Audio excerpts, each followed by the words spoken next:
Seo Jun, or simply Kim, a 27-year-old natural awakener born with immense strength. Despite his potential, Kim works a laborious job collecting monster bodies for a living. His parents died when he was young, and their debts fell onto him. For the last 9 years, he has been working tirelessly, hoping to become a pro hunter someday. One day, Kim hears people calling his name. They ask him whether he's still passionate about becoming a pro hunter. Kim replies, "Yes, I'm just saving up for the fee, it's quite expensive." He then checks his bank account and smiles. He has managed to save $40,000. Just then, an ad appears on his phone for Transition Academy. Kim is confused, he's never even heard of such an academy. More messages follow, stating that the academy is relocating and is home to powerful and knowledgeable individuals. In fact, some of the academy's graduates have become 9th-class masters and 5th-class sages. The messages claim that if Kim joins, he too could become a trans ed. Kim, in disbelief, says, "What kind of joke is this?"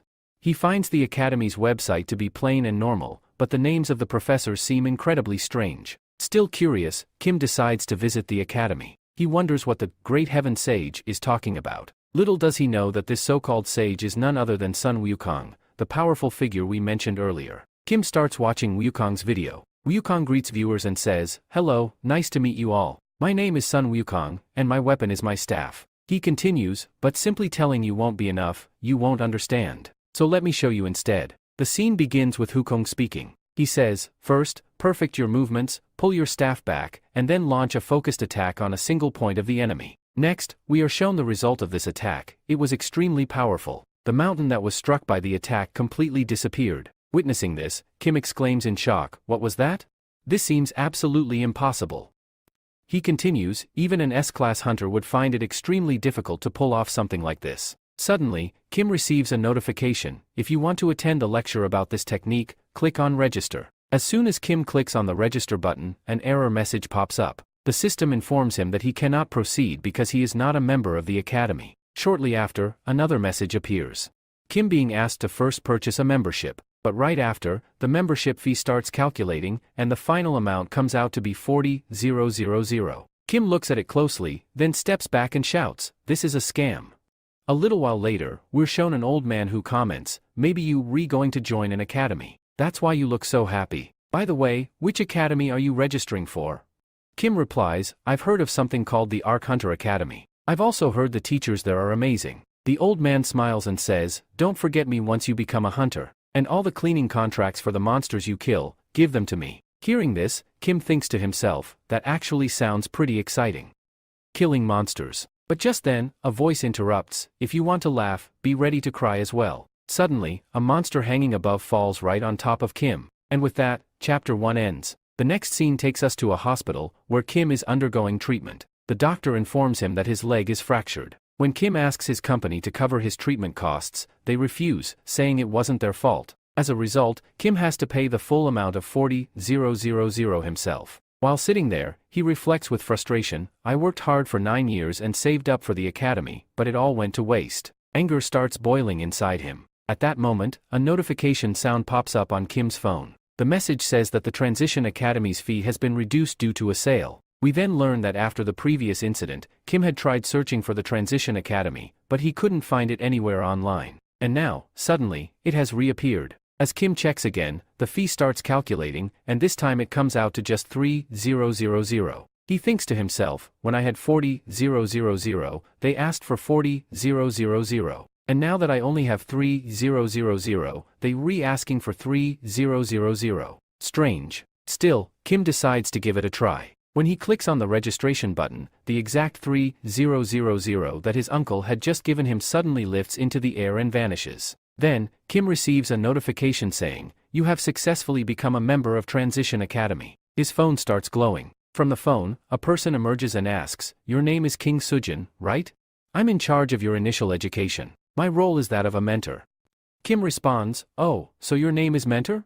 The mentor introduces himself, saying, "Yes, my name is Mentor, and mentoring is also my job." Hearing this, Kim responds, "So, you that Otis teacher?"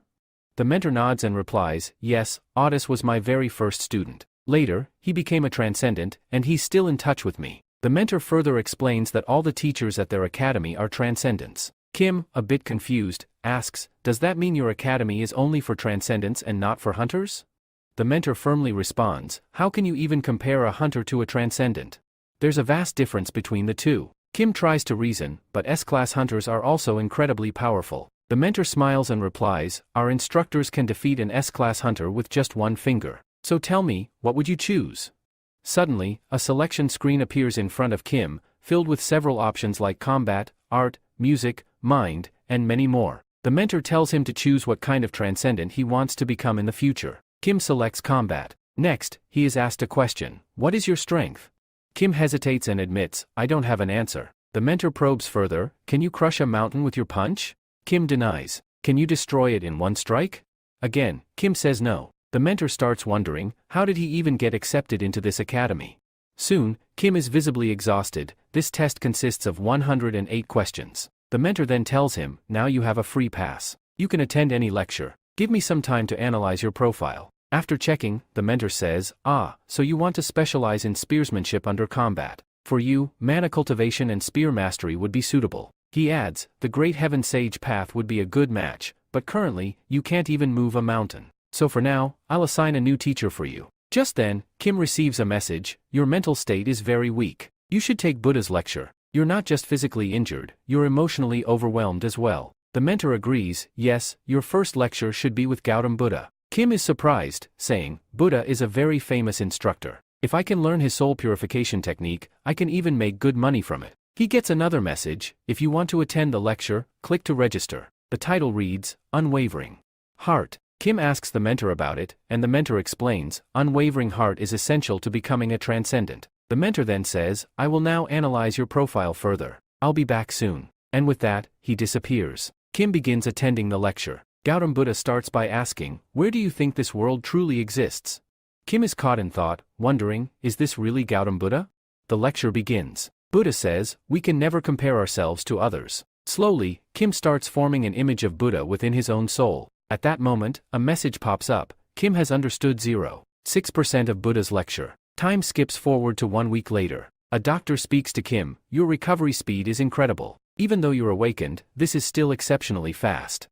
Kim is deep in thought, wondering whether what he's experiencing is just his imagination. He feels that the Buddha lecture played a significant role in his recovery. However, the doctor then tells him that if he really doesn't know how his recovery happened, he should take a week's rest. Kim agrees to this suggestion. While reflecting on everything, Kim realizes that Transaction Academy has been a pretty good deal for him. He says to himself that since he can now move his body, he can finally attend Chiron's lecture too. As the lecture begins, a character is introduced, who greets him saying, nice to meet you, my name is Chiron. We learn that Chiron is a mythical being, half human and half horse. The lecture starts with Chiron instructing, whatever I teach, you must write it down in a notebook. Suddenly, he yells, get up, startling Kim. A message pops up on the screen informing Kim that, based on his current condition, he is about to receive a specific task. A full list of daily training tasks appears. The list includes 30 kilometers of running, 1,000 squats, 300 push-ups, 300 sit-ups, 150 pull-ups. Kim hesitates, recalling that the doctor advised him to rest for a week. He decides to postpone the daily tasks and instead plans to continue listening to the Buddha lecture. However, an error message keeps appearing on the screen, indicating that until he completes his current task, he won't be allowed to access any other lectures. That's when Kim notices that his membership has only 83 days left. Realizing he doesn't have much time left to become stronger, he resolves not to waste a single day. He talks to himself, admitting that although he doesn't have a strong reason to exercise, he wants to become a pro hunter, and for that, he must become strong. Kim begins his training. He starts with push-ups and proudly exclaims that his 9 years of hard work are finally paying off. He believes he's completed all 300 push-ups, but when he checks his tab, only 81 have been counted. It becomes clear that unless the exercises are done properly, they won't be registered. Determined, Kim begins doing each task with proper form. Gradually, he completes 300 push-ups, 150 pull-ups, 300 sit-ups, 1,000 squats. Finally, during his 30-kilometer run, Kim starts to question the logic behind such intense training. Nevertheless, he manages to finish the run. A confirmation message appears. He has successfully completed the task. Exhausted, Kim collapses on the road, saying, "This is insanity. How can anyone do this every day?" People around him start to take notice, staring at him in surprise. The scene then shifts. Kim arrives at a new place where an elderly woman, referred to as Granny, greets him, saying, "So you finally made it here." Their relationship is not yet explained. Granny looks at Kim and asks, have you just started exercising? Your body looks great. Kim agrees, acknowledging her compliment. We see a news report on television where dead monsters are being delivered. Suddenly, level 4 and level 5 monsters attack that location. It turns into a major disaster that could have taken many lives. Fortunately, the hunters arrive just in time and save everyone. These hunters are from the Gon Academy. Granny then says, Kim, you, Re also an awakened, right? That means you, Re a hunter too. Soon, you, L'll also be appearing on TV. Just then, a man's voice is heard saying, do you really think any random person can appear on TV?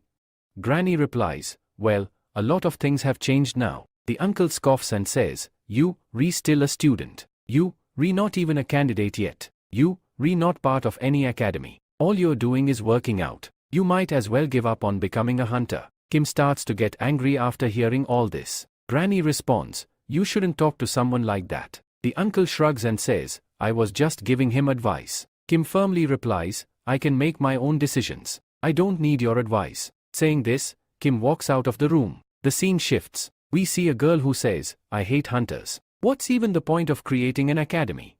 Suddenly, a monster attacks her. She angrily says, what's the use of all this money?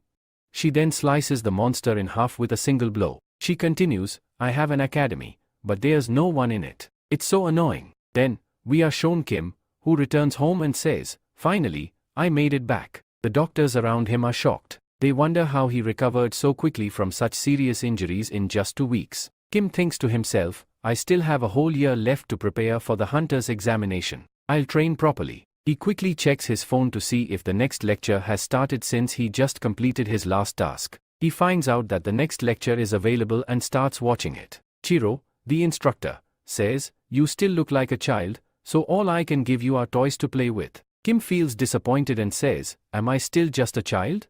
Chiro's lecture begins. He explains that although Kim has gained some abilities, to become a transcendent, the first step is to gain control over his senses. We see that Kim finishes watching the lecture and has completed 7 units of progress. The next morning, Kim's manager says, I thought you had undergone a major surgery, but you look completely fine. However, Kim is thinking to himself, I don't have any options left. I don't even have money for food. Kim sits down, worried. Right now, food is my biggest problem. Without eating, I can't attend lectures or complete my daily tasks. Then, we see an old man arrive. Kim is watching his previous lecture again, where Chiro is teaching about the 5 senses and also reveals a method to boost progress, the hidden power within, known as the 6th sense. The old man says, hey, you came back pretty quickly. Kim dodges him with impressive reflexes, surprising both of them. The old man exclaims, how did you dodge that?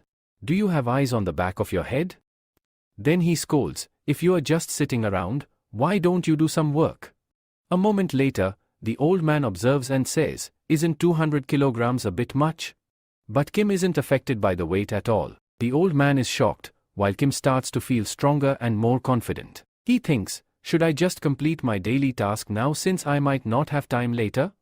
Kim tries doing a squat and checks if he performed it correctly and whether it will count. To his surprise, the screen shows that because of the heavy weight, the squat count has increased to 3. He becomes very happy. The old man yells from behind, it's break time now. You should rest too. But Kim is too thrilled and shouts, I want more weight. The old man worries, isn't that a bit too much? We then see that Kim has started lifting the remains of many monsters and using them in his exercises. He cheerfully says, this way, my tasks will be completed faster. The old man, now angry, warns, you'll end up hurting yourself if you keep doing this. Kim had a habit of completing all his tasks quickly. Every night, when he returned home, he would say, at this rate, I'll be able to finish my daily tasks quickly. However, he acknowledged that it took a bit more effort than expected. After completing his tasks for the day, Kim would double-check to see if he had missed anything, but everything was already done. That made him wonder, I've completed all my tasks way too early today, and my next lecture isn't until 10 o'clock. That's a lot of wasted time. But Kim wasn't one to waste time. He thought, why not use my free pass to attend one of the ongoing lectures? He noticed that a lecture was currently in progress. The title read, You will become so strong you could move a mountain. The instructor's name was Xiang Yu, though they simply referred to him as Xiang. Kim learned that Xiang was a GA man, Xiao Yu King, a powerful being in his own right. Kim thought, this doesn't seem too bad, and it's free, so might as well check it out. Then Xiang began the lesson by saying, "Oh, so you want to learn spearmanship?" He turned to Kim and scoffed, "Someone like you, who doesn't even know the basics, wants to learn how to wield a spear." Kim felt disheartened. He thought, he just insulted me right to my face. Some people might have gotten angry at that kind of insult, and Kim admitted that even he might have, at first. But then Xiang said, "All right, if you really want to learn, I'll teach you. First, learn how to hold the spear. Strengthen your body. Sharpen your senses. Only then should you come back." The lecture ended abruptly, and a task popped up on the screen: swing the spear 5,000 times. Kim stared in disbelief. What kind of lecture was that? He didn't even say two proper words. Was that even a lecture? And now this task: swing a spear 5,000 times? Do all lectures come with daily tasks? Can't there be one without them? The scene then shifted to a girl, one we had briefly seen earlier, fighting. She, too, was a hunter. A man stood behind her, trying to flatter her, saying, "Because of you, all our lives were saved." We learned that the girl was a B-class hunter named Park Sunyo, though we would be referring to her simply as Sunyo. She humbly responded, "I've fixed everything, but you should still confirm once on your own." The man nodded, "All right, we'll handle the rest. You don't need to worry." Nearby, too, people were having a conversation. "Do you know who that girl is?" one asked. The other replied, "Yes, I think she's part of the Great End Sword Star. Her name is Shounen." When Kim heard the name Sword Star, he was shocked. We then got a glimpse into the past, a flashback from 100 years ago, when the first appearances of the ape-ars, likely a name for monsters or supernatural beings, began. At that time, people didn't even know about awakeners, and the monsters were far more dangerous, often roaming the streets. It was a dark era when humanity stood at the edge of extinction. Then, a man appeared, one who could slay a monster in a single blow. His name was Park Mansion. Thanks to him, civilization had the chance to grow again. He was hailed as a savior of the world and became known as a hero. A long time had passed since then. He must have grown old by now, but he remained powerful, strong enough to take on anyone in a fight. Returning to the present, Kim sighed and said, "Ugh, why am I even thinking about that? I only regret my poverty." Watching him, Shounen asked an old man nearby, "What's wrong with this guy?" The old man replied, "I don't know. He's been acting this way for weeks." Shounen walked away, muttering, "Looks like he's lost his mind." Kim finishes his workout by counting 45, 46, and then turns to the old man, saying that he's leaving the monster pieces to him. He explains that there's a deeper meaning behind all of this, something only they truly understand. The old man, however, warns Kim, saying that if he keeps doing this every day, it will eventually destroy him. Kim remains calm, but suddenly, the old man panics. One of the monsters that Shun had previously defeated starts moving again. It's still alive, and it begins advancing toward the old man to attack. Seeing this, Kim becomes deeply concerned for the old man's safety. Just as tension builds, the scene shifts. Now, we see Shun. Behind her, two people are whispering to each other. One says, "Hey, did you know she's a hunter?" The other quickly hushes him, "Don't say it so loud, she might hear you." What they don't realize is that Shun can hear them clearly. She silently listens as they question how someone who is the granddaughter of a legendary Sword Star can be so weak. We then learn that even though Shun is the Sword Star's granddaughter, the name is all she truly has. People don't genuinely respect her. She recalls how, during the hunter exam, her grandfather appeared and got her a direct pass. Since then, people constantly compare her to him. A flashback reveals Shun telling her grandfather that she doesn't want to be a hunter, she wants to become a teacher. But her grandfather doesn't listen. He tells her it doesn't matter what she wants, he has decided that she will be a hunter, and that's final. Shun laments how different her life turned out from what she had imagined. So, she decided to start an academy. But when people discovered it wasn't the Sword Star himself who would be teaching, but Shun instead, they left. Despite all her efforts to bring students in, she was ultimately left alone. The story returns to the present. Shun, walking alone, wonders if she will ever find someone who would join her academy based on her name alone. Just then, chaos erupts nearby. An old man is shouting at everyone to run, warning them of a monster attack. Shun is stunned. The scene shifts back to Kim. He's still trying to figure out how the dead monster suddenly revived. The old man yells at Kim to run and save himself, insisting not to worry about him. But Kim thinks to himself, an ordinary person can't defeat a monster, and even an awakener can't do it without mana. Worst of all, this is a 2-star monster. It would take a professional hunter to take it down. Kim wishes Shun were here, she could have handled it, but no one knows where she went. He realizes he's not powerful enough to defeat the monster, but someone has to step up to save the old man. The question is, who? As Kim is lost in thought, the monster suddenly attacks. Kim grabs a nearby metal rod and lunges at the monster, but it easily dodges. Still, Kim manages to push it away from the old man and urges him to run. The old man suggests they both escape together, but Kim refuses. If they both run, who will distract the monster? We see Kim trembling from fear. He tells himself that he needs to buy time until a pro hunter arrives. In his mind, he keeps repeating, "Don't panic, don't hesitate." This is Kim's first time in such a situation. Just then, a memory surfaces, Gautam Buddha's teaching about peace. Kim feels like he's entering another dimension, absorbing the lecture deeply. He realizes that he must control his emotions. But the monster strikes again, forcing Kim to respond. As he steps forward for a counterattack, he repeats in his head, "Calm down, calm down." When the monster closes in again, Kim remembers a lecture from Chiro. Chiro had said, if you relayed during a close-range attack and your enemy strikes first, don't think too much. Just let your senses take over. Kim follows this advice. Amazingly, he dodges the monster's attack and moves back skillfully. He realizes that the key is not to overthink, just trust his instincts. Then, Kim makes a high leap and spots the monster's weak point. He thinks, should I strike now or not? That's when he recalls something his spear-fighting teacher, Shangyu, once said.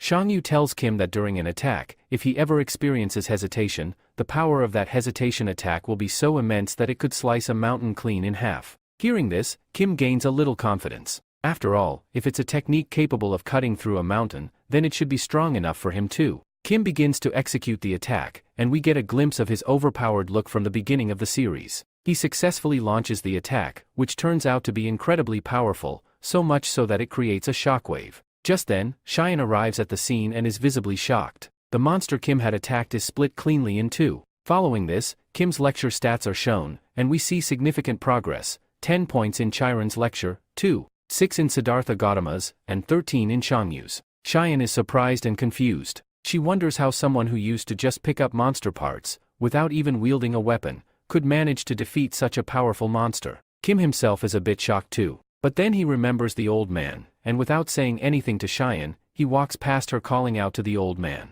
The old man laughs and assures Kim that he's fine, asking Kim not to end up in the hospital again. All the workers around start praising Kim. Cheyenne, looking at him, finally thinks, I found exactly what I was looking for, a perfect candidate to teach. Meanwhile, the manager instructs everyone not to speak a word about the incident. Everyone says goodbye and heads home. As Kim walks home, he checks his phone and is shocked to see that the progress in all his lectures has increased significantly. He reflects that he never made this much progress before, even when he regularly attended lectures. But now, after that fight, his lecture points have seen a huge jump. That's when he realizes, if he wants to improve faster, he needs to fight monsters more often. However, there's a problem: he's not a certified hunter yet. This means he can't enter any dungeons. So, he concludes that he must start saving money to take the Hunter Academy entrance exam. At that moment, someone calls out to him. He turns around to see Cheyenne standing right behind him. She asks if he has a moment to talk. Kim thinks, isn't this the granddaughter of the Sword Star? What business could she possibly have with me? Still, he replies, all right, say what you want to say, quickly. Cheyenne responds bluntly, would you like to meet my grandfather? Kim, in a calm and detached way, replies, no. Why would I? What would I gain from that? Cheyenne smirks and says, I knew you were going to say yes. Then she pauses, a bit thrown off. Wait, did he just reject me? She tries to convince Kim again and again, but he doesn't pay much attention. All he can think about is getting home and finishing his lectures. Finally, Kim asks her directly, can you just tell me clearly what you want from me?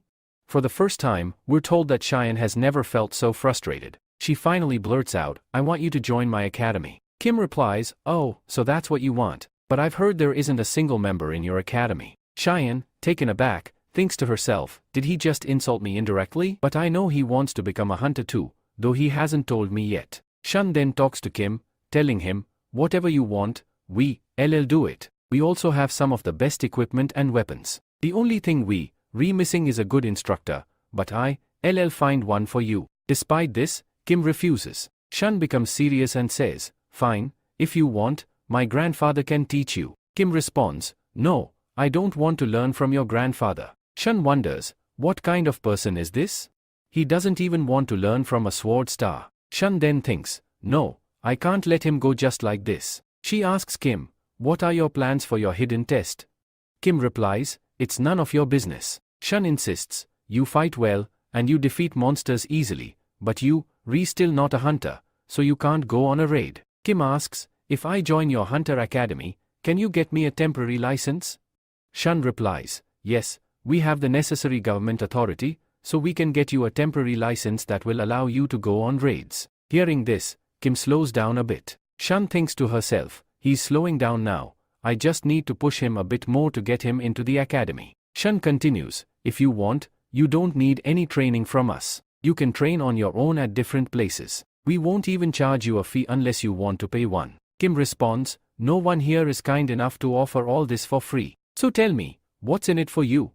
Shun explains, I want you to go to the 7 competitions under our academy's name before you take the Pro Hunter exam. If you go, please make sure to mention our academy's name. Kim thinks, this isn't a bad deal. He then says to Shun, okay, tell me why you want me to go. Shun replies, we've seen a lot of potential in you. Kim thinks to himself, this isn't a bad offer after all, and she's not such a bad person. Kim extends his hand and says, my name is Kim Shojon. This means that Kim has agreed to join the academy. Shun responds, my name is Park Sunan. The next day, Kim receives a call on his phone. An old man on the other end says, Kim, our manager resigned yesterday. Do you know anything about this?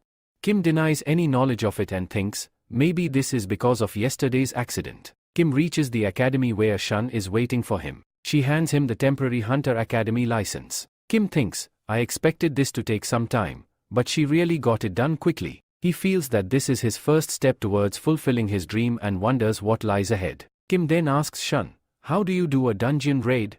Shun tells him, first, pick a weapon from the ones we have, and then we'll go for a raid. They are shown inside a dungeon where Kim is easily defeating rat-like monsters. Kim asks, why are you following me inside the dungeon? Shun replies, why wouldn't I follow you? You are the only one in our academy. If something happens to you, what will I do?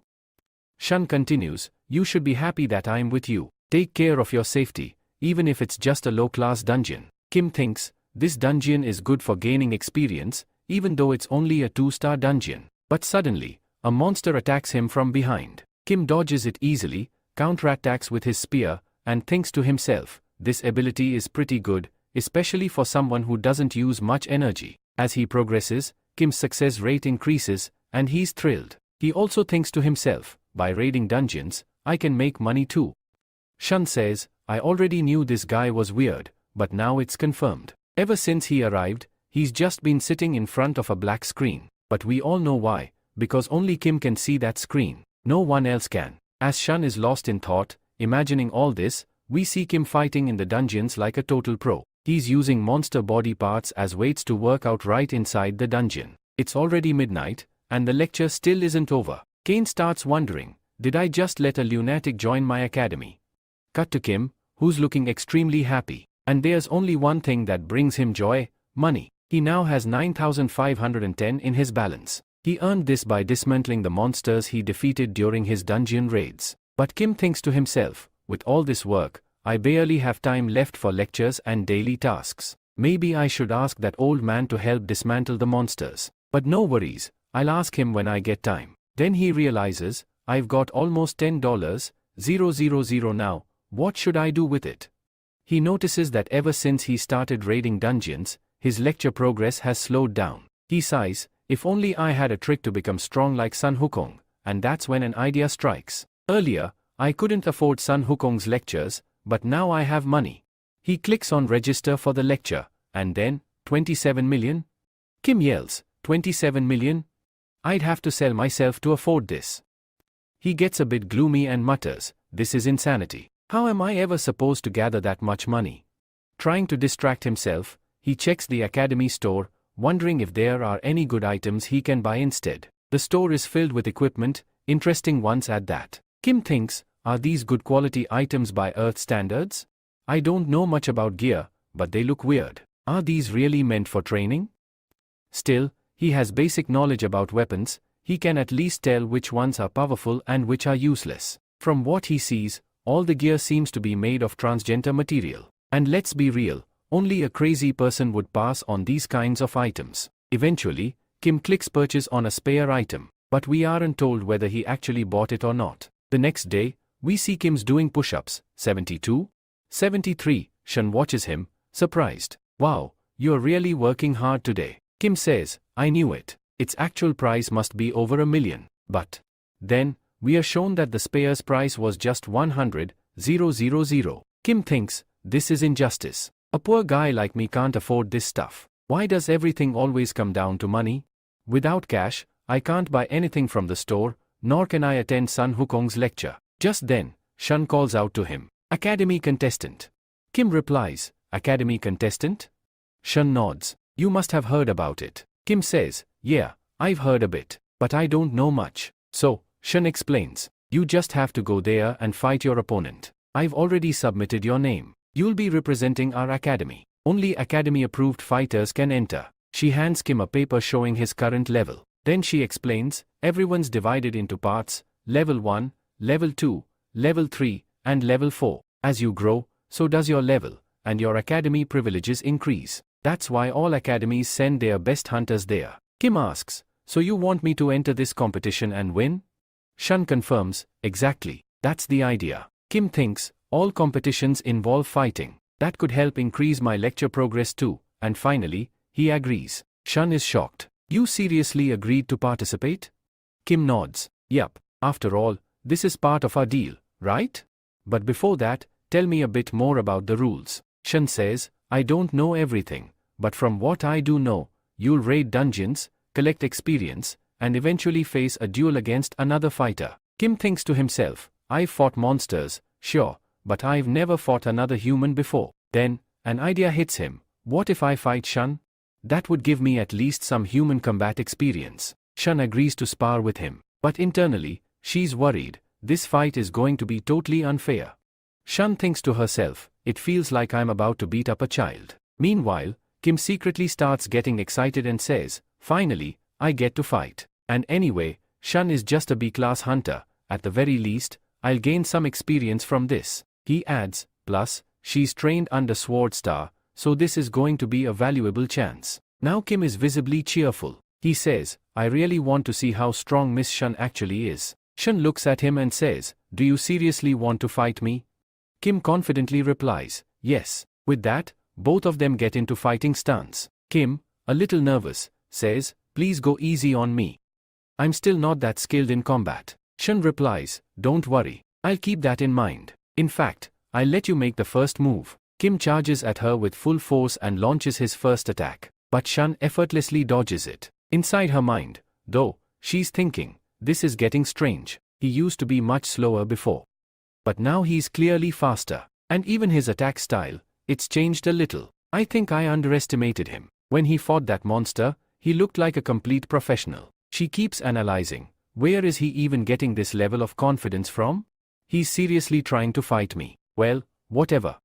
He might actually be a perfect candidate. Out loud, she says, fine. No matter what, I'll only need one strike to finish this. She moves in and strikes. But to her shock, Kim manages to block the attack, successfully. Even though Kim looks slightly shaken and says, wow. That was really tough. Shun, still stunned, stares at him and thinks, how did he even block that? I injected my mana into that strike. Now the scene shifts to Kim. He's changed. He smiles and says, now this. This is what a real fight feels like. We see his whole demeanor shift. His mind flashes back to his training. If your opponent is much stronger than you, don't let the thought of losing enter your head. Never believe you can't win. And now, we are watching that exact lesson come to life. Kim's eyes begin to glow. He prepares to unleash his final attack. Shun, sensing the pressure, realizes, this next attack.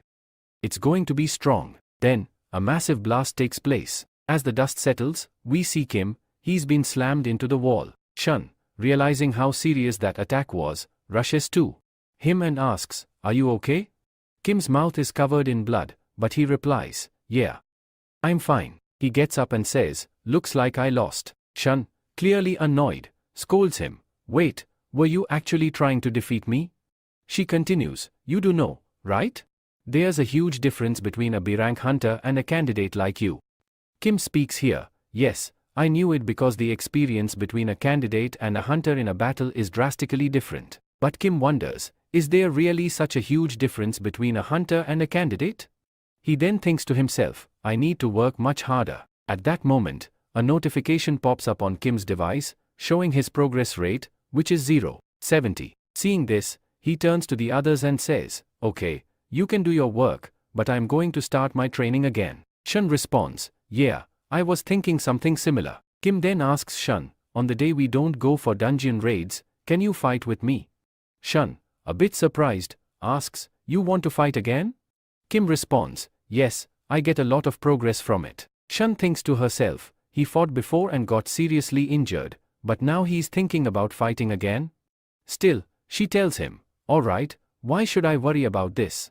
Besides, he's really hardworking. And with that, Shun agrees. Shun says, anyway, it's part of our deal. We have to do exactly what you say. And even if you beat me in the fight, I'll still pay you. Kim responds, okay, I never thought there would be a reward for winning. Shun replies, well, there's a tournament, so I'll definitely earn money from that. Kim, unable to contain his excitement, asks, how much money can I win? Shun answers, at least 1 million. Kim, hearing this, recalls his own payer's reward, which is also 1 million. He gets pumped up and asks, when is the fight date? Tell me quickly. Shun tells him, the fight is in 2 days. Kim becomes even more excited and asks, will there be sandbags? Shun responds, we don't have sandbags here. Kim, looking around, picks up a rock and says, this isn't as heavy as I thought. But he manages to lift it completely. Shun says, forget it. Let it go. I have sandbags. They, in the corner. Go pick them up and start practicing. Kim thanks Shun, and as he does, Shun thinks to herself, I don't want to see this anymore. I should leave now. Meanwhile, Kim is deep in thought, wondering, when will I go to the tournament and win the money so I can buy my spare gear? The scene transitions directly 2 weeks later. It turns out, I had mistakenly mentioned the tournament date as 2 days away, but in reality, it was set for 2 weeks later. 2 weeks later, we see a large crowd gathered, eagerly talking about the upcoming fights. They say, finally, today's going to be epic. The fights are going to be intense, and many different academies have sent their hunters here. In the crowd, the chief of one academy tells his hunters, this is the place where you'll fight. One of the hunters, wearing goggles, replies, don't make me nervous, I've seen enough. The hunter looks around and thinks, I expected fewer people, but there's actually more than I anticipated. This is starting to look pretty common now. Hunters and normal people alike are starting to wake up to this, and it's rare to see such fights, so no wonder so many have shown up. The crowd starts whispering among themselves, questioning why he's explaining everything, asking if he's some kind of explaining character. The scene shifts, and we find our main character sitting in a waiting room, lost in thought. He wonders, what should I do now? I get so nervous in places like this, especially when I'm alone. Looking around, he notices all the hunters around him wearing expensive, shining gear. He thinks, how can these muscular contestants be so confident? He realizes, of course, all the academies are sending their best professional hunters. His gaze shifts to a boy sitting off to the side, just staring at his phone. People start gossiping about him, wondering who he is and where he came from. They say, he doesn't have any gear, no good weapon. Who is this poor guy, and which academy did he come from? The goggled hunter starts to think, this guy must have been forced by his academy to enter the competition. He's just like a new student at a school who's somehow managed to find a partner. He walks over to the boy, introduces himself, my name is Lee Mingdagi, and I'm also a natural awakened. The boy responds, hello, I'm Kim Seojun. Lee Mingdagi then asks, can I sit here? Kim agrees, and Lee Mingdagi observes, this guy looks just like a high school student. Can high school students even fight here? Another hunter asks another if they want to fight, and Lee Mingdagi introduces the person as Jen Dchwal from Gokno Academy. Then, we get an introduction to another character, Lee Minchul from Mint Academy. These two are clearly getting upset with each other, and Lee Mingdagi explains, from what I can tell, this guy is a dagger user. Kim, irritated, wonders why Lee Mingdagi is explaining everything so much. He asks, aren't you here to fight? Why all the explanations? Lee Mingdagi responds, I'm just curious about others' strengths. I always want to know what powers they have and how strong they are. That's why I know so much. Just then, another person walks up to them and says, can you to be quiet? There are many people here, so please, just sit quietly. The new person introduces himself as Lee Junwan from Revenant Academy. Kim notices that after this guy spoke, the whole room became silent. Lee Mingagi explains, this guy is very powerful. His academy has high hopes for him. In fact, he's already won this competition before it even started. Kim, now even more curious, asks, wait, what do you mean by that? After that, the bespectacled guy reveals that this Lee Junwan didn't want to participate in this competition, but his academy forced him into it. He then asks Kim if he knows Sword Star, to which Kim responds, yes, I know them well. The bespectacled guy says, I thought so, because there's no one who doesn't know them. He continues, the daughter of the Grand Star offered him a chance, but Lee Junwan rejected it. After that, it seems like they had some fallout. Kim, however, says, that can't be the real reason. But Lee Junwan, visibly angry, speaks up, why do I even have to participate in this competition? If my uncle hadn't forced me, I would never have entered such a lousy tournament. If I'd known this before, I would have just accepted that girl's proposal. He's talking about none other than Shun here. Lee Junwan is also thinking to himself, why did I reject her offer? His gaze then shifts to Kim, and he thinks, who's this poor kid who's showing up here? Lee Junwan scoffs, now even these poor people are participating in this competition. Meanwhile, Kim is lost in his thoughts, wondering, wait, this is the same guy that Shun scouted. He might be even more powerful than Shun. If I fight him, I'll gain a lot of experience. Suddenly, an announcement comes over the microphone, everyone get ready, the first tournament is about to begin. The bespectacled guy remarks, I knew the competition was about to start. But Kim silently gets up and walks away, lost in his own thoughts. In the last 2 weeks, I've practiced a lot, and my Chiro lecture has increased by 30 points. Even though I don't feel any strength right now, I know my progress is there. I've gained a lot from fighting with Miss Shun. Now, I don't think I'll have much trouble, no matter who the opponent is, whether a player or a monster. The announcement continues, your first tournament will be held in the Dungeon Maze. Kim's progress in his lectures is shown, with Chiro's lecture now at 31.7, Siddharth Gautam at 6.8, and Xiang Yang's lecture at 33.4. The competition is broadcasted live, with the audience watching intently. A cameraman calls out to his partner, Shunbei, come here and help me record this. Shunbei, while walking, accidentally bumps into a girl and immediately apologizes, sorry, I bumped into you. The girl smiles and says, it's okay, no problem. Shunbei then asks the cameraman, why did you book this corner seat? The cameraman replies, do you know that girl? Shunbei, still puzzled, says, I don't know her, but she looks familiar. He quickly changes the topic, forget about that, what's going on with the first tournament? The cameraman explains, the first tournament is a dungeon maze. Hunters can't attack each other, but there are monsters inside the maze. Hunters can defeat these monsters and collect clues to easily exit the maze. But no matter how powerful a hunter is, if they lack intelligence, they'll never make it out of the maze. Luck won't help anyone here. We then see all the hunters fighting monsters, defeating them, and collecting clues along the way. After that, the scene shifts directly to Lee Junwan, who is attacking monsters with powerful moves. We then see a group of people in the audience, discussing the situation. One person says, what kind of hunter is this? I don't think he's a candidate because his movement speed is way too fast. How can anyone be this fast? Another responds, his name is Lee Junwan, right? He's an incredibly powerful hunter, and I know he's going to be the winner of this competition. Next, we see a girl, who is none other than Shoni. She starts speaking, that's Lee Junwan. What is he even doing in this competition?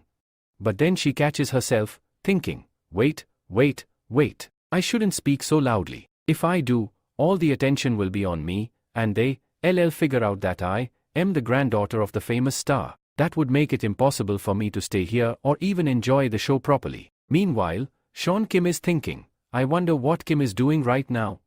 The scene shifts to Kim, who is pondering, what if these monsters can break through the wall and get in? Kim then decides, I need to follow the usual plan, find and eliminate the monsters. He adds, if I strike this wall twice, it will break. Kim is standing in front of 3 paths and starts to think about which one to choose. He considers, the easiest way would be to stick to the wall closely so I can quickly make my way outside. But then, Kim's eyes start to glow, and he wonders, what is happening? This feels strange. I was thinking of going left, but something tells me to go the opposite direction. Kim recalls, could this be the sixth sense I read about in Sean's lecture? Is it guiding me to the right path? After contemplating, Kim decides, okay, whatever happens, happens. I'll leave all my decisions to my sixth sense. He starts moving forward, and announcements are made about different people being eliminated. Kim thinks, this is so strange. The farther I go, the more players get eliminated. How is this happening? I'm not encountering any monsters on the path I'm taking. He starts wondering, could it be that my senses are making all the monsters avoid me? Kim feels happy about this and starts thinking, what if, once my lecture progress rate hits 100%, I can start seeing the future? Could I predict my opponent's movements, maybe even read them before they act? As he continues to think, another hunter approaches him. It's the guy with glasses, who says, how can you walk around like this? Do you know how dangerous these monsters are? You need to be more careful and pay attention. Kim replies, I understand, I know what to do. The glasses guy continues, you were walking so confidently, but do you even know where this path leads? Kim responds, I have no idea where this path goes. The glasses guy is shocked, you don't know, and you, still walking down this path? How can you be so calm in such a dangerous situation? He then says, forget it, I know the way through all the danger. Follow me, and I'll get you out of here. And thus, the adventure continues. After that, the guy with glasses says, do you know about the left hand and right hand rules? You need to walk with your hands on the wall, and as long as you follow this, you'll find the right path. Kim responds, yeah, we already tried that before. The guy with glasses says, okay, since we followed all that, now come with me. Otherwise, we'll both get lost. Kim replies, what's the worst that could happen? We'll just get separated. The guy with glasses says, yes, we'll get separated. But in a way, we are moving forward like partners. Kim asks, when did we become partners? The guy with glasses explains, I came into this competition alone, and I saw you were also alone. So, if you look at it that way, we are kind of like partners. Kim says to him, so that's why you were talking to me in the waiting room. The guy with glasses says, I think all weak hunters like us should stick together. Kim, a bit shocked, thinks to himself, am I weak?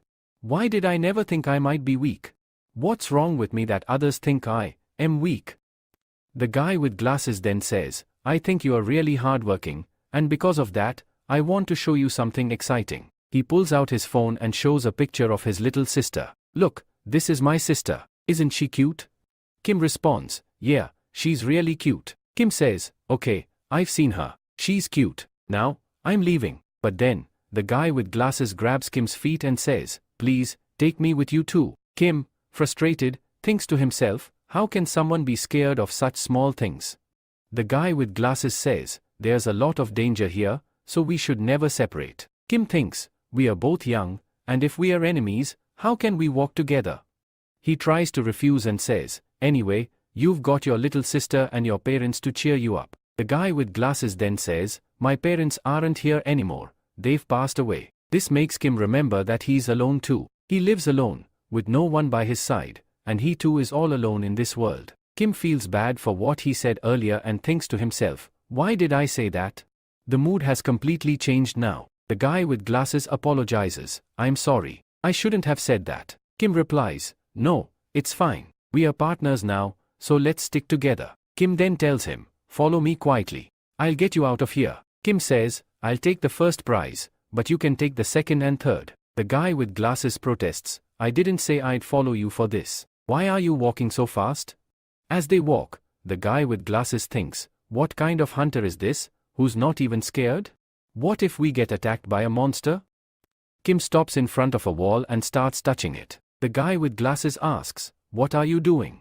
Kim replies, there's something wrong here. As he pushes the wall, a door opens, and it's not just any door, it's the way out. The guy with glasses is completely shocked by Kim's ability. Suddenly, an announcement is made, revealing the winner of the first round has arrived. The crowd starts talking, as barely half an hour had passed since the tournament started, and the first winner had already been determined. Everyone wonders, could it be Lee Junwan? Who else could have gotten here so quickly? Shun also wonders, could it be him? A large screen then shows that the winner of the first tournament is Kim Seojun. Kim thinks to himself, how did this happen? I didn't even encounter any monsters, so my experience didn't increase. From this, we can see that Kim's personality is truly one of a kind, standing out from everyone else. Finally, a large screen displays the names of the winners of the first round. The contestant who took the first spot is shown, Shounen, who finished the competition in 27 minutes and 12 seconds. In second place is Lee Minji. His name might seem unusual, so we'll just call him Lee. He completed it in 27 minutes and 15 seconds. And in third place is Lee Junwan, who managed to finish in under an hour. Soon, the public starts discussing the shocking news: someone completed it in just 25 minutes. Who could possibly be strong enough to challenge Lee Junwan? And which academy could they belong to? One person speculates, I think this person might be from Dream Academy. Another replies, I've never heard of that academy before, but yes, it's true that our first place winner belongs to Dream Academy. Another person adds, I thought the winner would definitely be Lee Junwan, but no one expected Kim to take first place. Meanwhile, Kim is frustrated with all the noise, making it hard for him to focus on his lecture. Then, Lee Junwan suddenly stands in front of Kim, and Kim wonders, why is he staring at me so much? What's his problem? If he wants to say something, he can just say it. But we see that Lee Junwan is visibly upset, glaring at Kim. He turns away, muttering, I thought it was just luck that got him here. I didn't think this was real. Other hunters around him are also angry, thinking that Kim's win must have been due to luck. One of them adds, it's unbelievable that someone from an unknown academy could win first place. I'm angry about it, but honestly, I can't help but feel frustrated with myself as well. However, Kim doesn't care. He simply says, alright, my lecture is finally over. A moment later, someone walks in and announces, listen carefully. I'm about to explain what's going to happen in the second tournament. He goes on to explain that the second level is a duel challenge, a one-on-one fight. You'll have weapons, but you can't inject mana into them. However, you can use mana on your body. If someone gets too injured, they won't be able to continue the fight. Kim listens to all this, thinking, when will it be my turn? Who will I fight against? The person who was explaining then says, if no one has any more doubts, I'm leaving now. At that moment, a hunter asks, can I leave now? I need to go. Kim starts to wonder, can someone just leave like that? The scene then shifts to Xian, who is thinking to herself, finally, I got away without anyone finding out about me. Just then, a voice calls out from behind, how could this happen in the first round? You said there were 32 members in the first round, but how are we already in the semi-finals? The counter guy responds, sorry, but all the hunters dropped out. Miss Xian is right. Xian wonders, is there some gambling going on here? The counter guy then announces, everyone should give up now. The winner will be Lee Junwan. Just then, someone steps forward and says, I'll bet $1 million on Kim Shounen. Everyone around is shocked, asking, are you really going to do this? You don't even know where Kim Shounen is from, or about his academy. Are you sure you want to bet this much? Xian is standing behind, thinking, who is this person willing to bet so much money on Kim Shounen? Meanwhile, Kim feels the pressure and thinks, how did this happen? This is getting out of hand. After that, we are shown a scene from earlier where a guy is saying, I need to get out of here. I don't want to fight anymore. This makes Kim start thinking, can someone really leave in the middle of everything?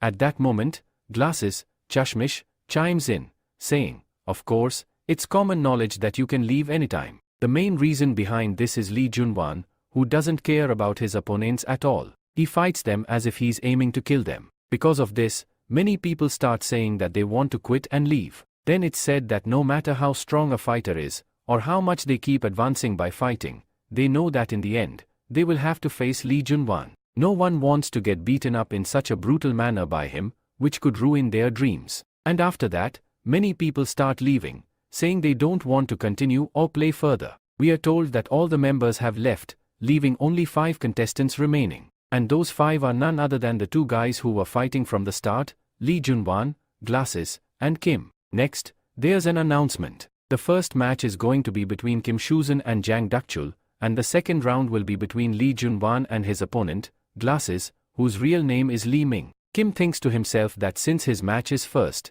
if he wins, he'll go straight to the finals. Meanwhile, Glasses starts crying. Kim makes fun of him, asking, how can you cry like that? Glasses replies, how can you make fun of me? You should know my opponent is Lee Junwan. But Kim encourages him, saying, your match hasn't even started yet. How can you decide whether you've won or lost already? But Glasses keeps saying, I know I've already lost because I'm facing Lee Junwan. Then he tells Kim, you can leave if you want, but Glasses refuses to leave. Another member arrives and tells Kim to get ready for his fight. Kim casually responds, "You don't need to panic so much. No matter how strong your opponent is, never accept defeat. You should use all your potential till the very end." Glasses then asks, "How can you be so calm?" Kim smiles and says, "I'm excited to see how much experience I'll gain from this fight." There's a commentary that says, "Please remain seated. The weak contestants have already left the arena, and only 5 strong contestants remain. The upcoming fight is going to be very exciting. So keep your eyes fixed on the fighting arena." And then, the first contestant, Kim Suzon, is introduced. The second contestant is revealed to be the same guy with the hammer, who tells Kim, "Your luck in the dungeon was just a fluke, but your luck won't work here. Now you are facing a strong opponent, Jang Dakchul." Jang Dakchul says, "Should I call you lucky or unlucky? You were lucky to win the first round, but now your second round is with me." Kim, in return, subtly insults him. Then the announcement comes that the second round's first match has begun. As soon as this happens, Dakchul rushes to attack Kim. Kim doesn't react at first and just smiles. The scene shifts, and we see Glasses thinking about what Kim might be doing in his fight. Is he injured, or is he still fighting? But then he notices Lee Junwan staring at him angrily. Glasses thinks to himself, "Maybe I should start thinking about myself before Kim, because Lee Junwan looks furious, and whenever I see him, he's always angry." Then Glasses remembers what Kim said, "If you don't want to leave the match, you must fight until your last breath, never stop fighting until you win." Glasses thinks to himself, "I'm not afraid of big academies like Dream Academy. It's the backing of their academy that's terrifying. We from the lower academies stand no chance against them." Both Lee Junwan and Glasses are completely shocked as something miraculous happens, and the entire arena goes silent. The announcement comes, the winner is Dream Academy's Kim Suzon. It's said, "This wasn't even a long fight, just one attack, and we already have our final contestant who defeated his opponent in the blink of an eye." We see Kim standing in front of Jang Dakchul, and Lee Junwan remarks, "What are they even doing? This is childish. How did they end the fight so quickly?" Meanwhile, Glasses stands up, ready with his sword, and says, "I'm going for the next round." Lee Junwan looks at him angrily. A flashback shows Jang Dakchul attacking Kim, but Kim easily dodges it. Commentary explains that Dakchul has a lot of stamina and power, but Kim also shows that he's not just relying on luck, he's got some serious power of his own. In this moment, Dakchul is internally thinking, "I attacked him relentlessly without pausing, hitting him with so many moves, but he's dodging them like they nothing. How long will this continue? When will he finally get tired, and when will I be able to defeat him?"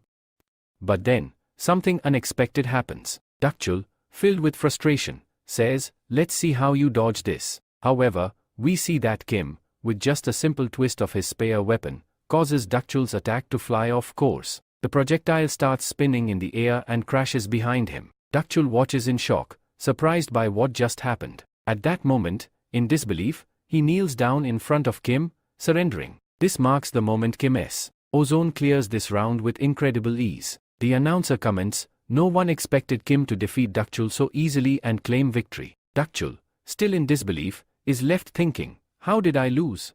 How could this happen?" But Kim, despite winning, is in even greater shock. He's lost in thought, wondering, "How is this possible? I thought my progress would have increased significantly, but my experience barely went up. In some areas, it's hardly increased at all." Kim reflects on the bigger issue. "The members who could have helped me improve my experience have all dropped out of the match. What's worse, my membership expires in just 52 days, and I haven't completed a single lecture 100%. I don't even have enough money to buy the lectures or purchase anything from the store." As Kim contemplates all this, he enters a room where a bespectacled boy greets him, saying, "You are amazing. I watched your entire match, and you defeated him so easily. You are so cool." Kim responds, "When did I ever say I was weak?" The bespectacled boy is stunned, realizing that Kim had never considered himself weak. Just then, the referee enters, announcing that the second round is about to begin. Kim and the others quickly prepare, as the next match is between Lee Mingyi and Lee Junwan. Lee Junwan, as he pushes the bespectacled boy out of the way, says, "Get out of my way, pest." The boy, anxious, turns to Kim and says, "I told you, hunters like them don't respect us at all." The two then have a conversation, where the bespectacled boy expresses his gratitude, saying, "I am really glad to have met a friend like you. Talking to you gives me a lot of positive energy. I hope to become as strong as you one day." Kim responds, do your best. The boy nods, saying, I'll give it my all. As the two step into the arena, Lee Mingi reassures himself, muttering, I can do this, I can do this. Meanwhile, Lee Junwan, visibly irritated, growls, what are you mumbling to yourself? The referee intervenes again, repeating the rules one last time. No one is allowed to inject their weapons into their body. You can use mana on your body, but no injecting weapons. The tension builds as Lee Junwan glares angrily at the bespectacled boy. He's deep in thought. I know he's praying to himself, hoping to survive this. But he should understand, the food chain works this way, the strong defeat the weak.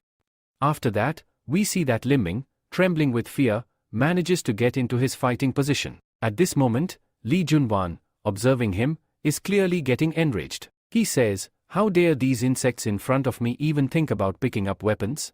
This first round was only won by luck, but now I am going to show him his true place. He then turns to the referee and says, hey referee, when are you going to start the match? The referee replies, I can't start until I get orders from above. But just then, an announcement is made, and it's declared that the second round of the tournament has begun. As soon as the match starts, Lee Junwan launches a powerful attack, which the spectacled guy barely manages to dodge. From the look of things, it seems like he's not doing well at all. His glasses fall off, and blood starts to flow from his mouth. The spectacled fighter, now on his knees, looks defeated. Lee Junwan, seeing this, asks, is the match over? Has my opponent given up? But the spectacled fighter replies, it doesn't matter who wins or loses. I'm no match for you, but I wanted to do something that would make my sister proud of me. I want to be as strong as Kim. At that moment, a surge of confidence fills the spectacled fighter. He says to himself, like Kim did, I'll show everyone I can do it too. He gets back into fighting position, determined. He thinks, I just need to land a hit, even if it's just a finger. I'll do whatever it takes. The spectacled fighter goes for the attack and gets very close to Lee Junwan. But suddenly, the scene changes. We see the spectacled fighter lying flat again. An announcement declares, as expected, Lee Junwan has won this round. The crowd cheers, and whispers spread that Lee Junwan is truly the powerful one, despite Lim Ming's attempts to show off. But then, something surprising happens. Lee Junwan, whose face is now bleeding with a small cut, looks shocked. He wonders, did he really get that close to me? People's perspectives on the match change. Previously, Lee Junwan was seen as a cool fighter, effortlessly defeating an opponent. But now, whispers start about how an elite hunter, like Lee Junwan, could be wounded by someone like him. Angered, Lee Junwan thinks, how did this bug even manage to land a hit on me? How did he cut me? How did a mere insect dare touch an elite hunter like me? He then turns to the referee and says, I'm not continuing this match anymore. The referee asks, what does that mean?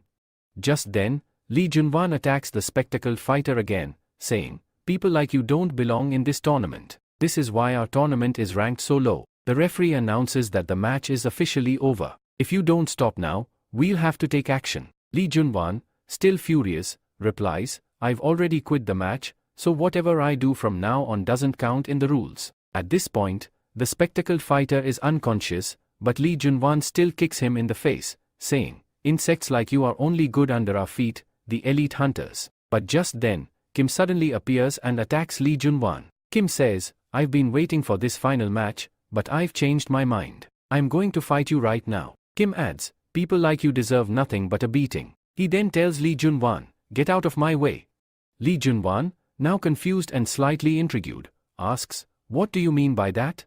Kim says, move your foot off its face, Lee Junwan, to which Lee Junwan replies, oh, so you are talking about this thing? Fine, if I don't do it, what will you do about it? Kim then attacks Lee Junwan, who steps back. Kim lifts Lee Ming and asks, are you conscious? Can you get up, or will you just stay here? Lee Junwan responds, it feels kind of good, doesn't it? Seeing two bugs together for the first time. Kim asks, do you like it when someone looks down on you? He then continues, what's wrong with people like you? How can you treat anyone like this? Lee Junwan retorts, you don't know how it feels?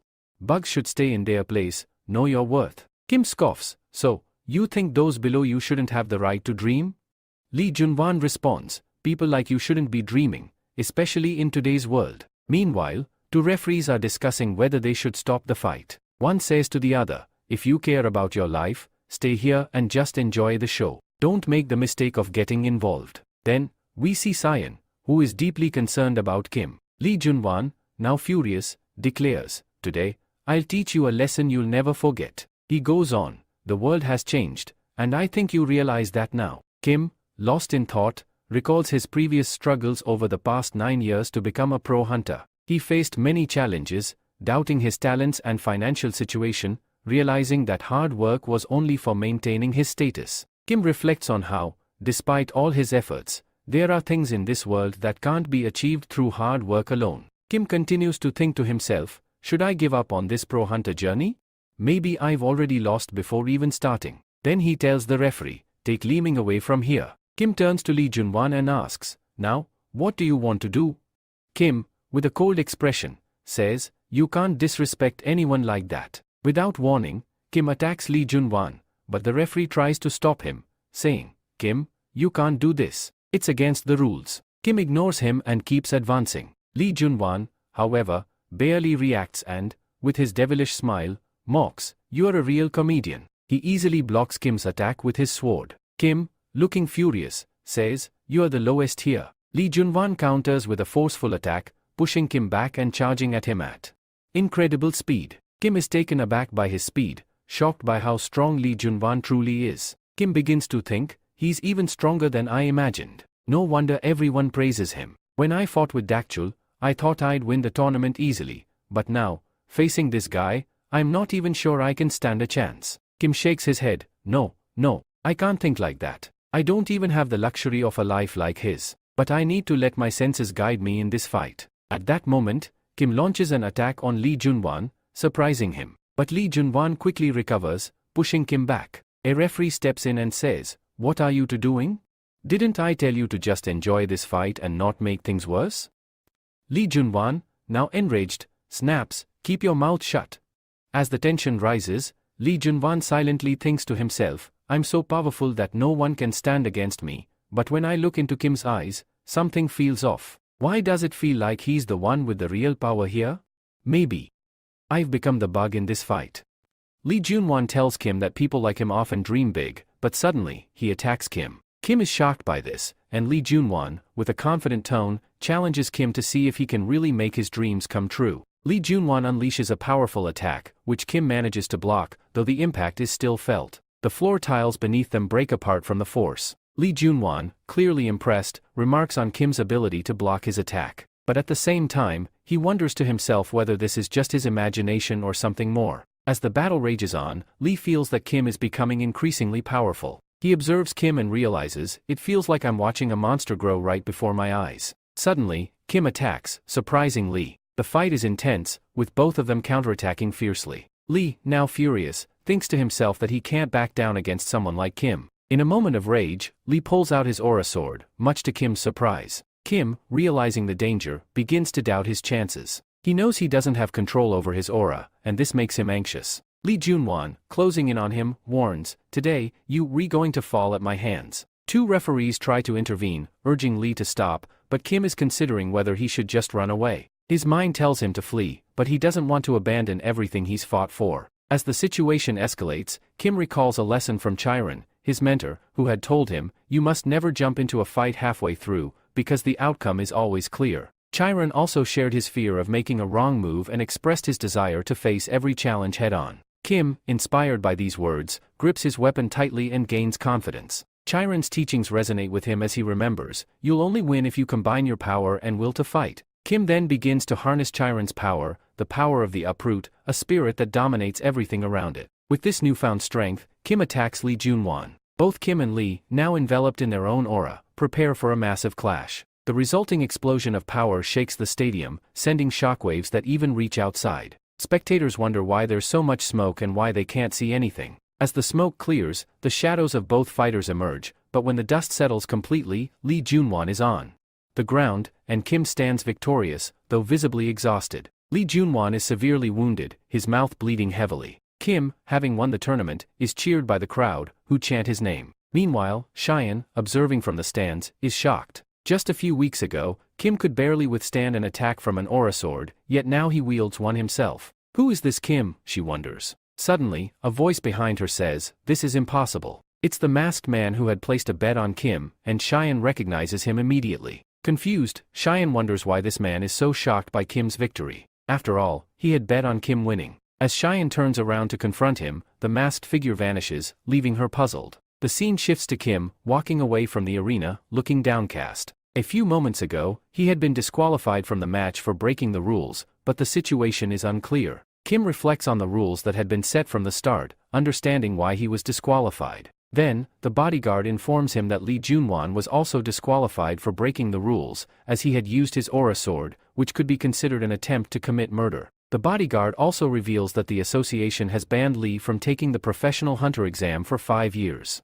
We're told that Lee Junmin ranked first. The second position went to the guy with glasses, and Dokshul came in third. Then we see Kim, who says, "Well, at least something went right. My progress rate has slightly increased." Next, we're shown that Kim's lecture scores have gone up. In Chiron's lecture, there was a 15% increase, in Siddhartha Gautam's, a 5.2% rise, and in Xiang Yong's lecture, there was a solid 20% increase. Kim starts thinking, when I recall that scene, I can feel the same power surging through me again. Maybe that's why my progress rate has increased by more than 50%. Then he says, "Alright, let me check which lecture I should start next." Suddenly, a hand appears behind him. It turns out to be none other than Cheyenne. She immediately asks, "Tell me first, are you hurt anywhere?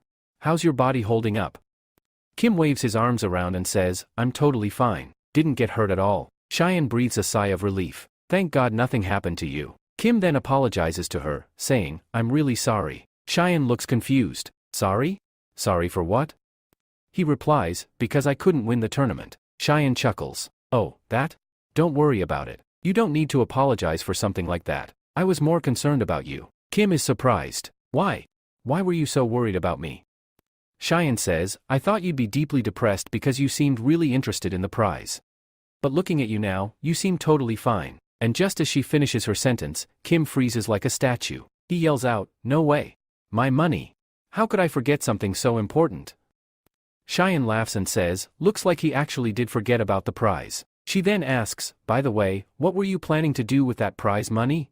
Kim responds, "I was going to buy a powerful weapon. But anyway, I have no regrets now. Things turned out okay. I'd only regret it if I hadn't saved Lee Mun-chil back then. As for the money problem, I'm sure that'll sort itself out later." At that moment, Lee Mun-chil arrives and calls out to Kim. He asks, "Are you leaving now?" Kim nods. "Yeah, I'm heading out." Lee Mun-chil then says, "Can I ask you something?" Kim agrees. Lee Mun-chil asks, "Do you think I can become strong like you if I work hard?" Kim looks at him, he's still trembling a little, and says, "Honestly, it might be really tough for you. You've got talent, but the current world is extremely harsh. It doesn't let hunters grow easily." Then he adds, "But don't get too demotivated. Maybe you're not meant to be a hunter. Maybe you're better suited for something else, something you're a real expert in. So don't be disappointed." Lee Mun-chil laughs. "You've got a point. Anyway, I just came to say goodbye. Didn't mean to ruin the mood." As he walks away, Kim calls out, "Never let yourself feel depressed. And never think you can't do what you want to do. People will keep saying things, but don't let that demotivate you. There's no such job in the world that you can't become an expert in. But for that, you'll have to work really, really hard." Hearing that, Lee Mun-chil gets emotional and says thank you to Kim again. As Kim turns to leave, Cheyenne speaks up from behind. "I didn't think you had this side to you." Kim replies, "I never involve myself where I'm not needed." Cheyenne laughs. "How cool is that? Now you even have your own fan." Kim says, "I think you need a better student, not a fan." Then he adds, "I'll look for opportunities to make our dream academy a more well-known name." Cheyenne is pleasantly surprised. Did he just say, "our academy"? She thinks, and she's visibly happy. She says, "You've worked really hard, so I'm going to get you a weapon." Kim's eyes widen. "Wait, seriously? You'll get me a weapon?" Cheyenne nods. "Of course. My grandfather owns a full workshop. I'll get you one from there." Kim jokes, "Then I'm going to pick the most expensive one." The scene then shifts to a different place, where one man is asking another, "Is the headmaster here?" The second man replies, "Yes, he's here, but he's meditating and doesn't want to be disturbed." But the first man insists, "I have urgent news. I must speak with him." He rushes past the gate, enters, and sits down. We finally see his face, and he says, "Headmaster. It's me, Siam Chul." After that, we're introduced to a character named Siam Mungchul, who happens to be very close to the Sword Saint. Now, the person who was meditating suddenly speaks up. He says, "Didn't I make it clear that no one should disturb me here?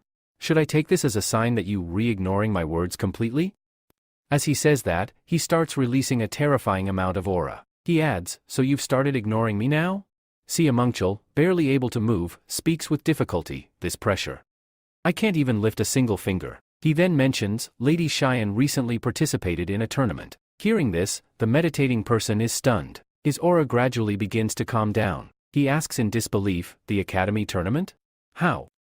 Siamungchul replies, "I don't have all the details yet, but I've heard that Cheyenne has recruited a new guy at her academy." Siamungchul tries to assure him, "You don't need to worry, I'll take care of it myself." But the man shuts him down immediately. "No, you won't do anything. I'll personally go and see who this guy is." And then it's revealed, this man is none other than the Sword Star, Cheyenne's grandfather. The scene shifts to Kim, who's training hard, swinging his spear. 4980, 4981.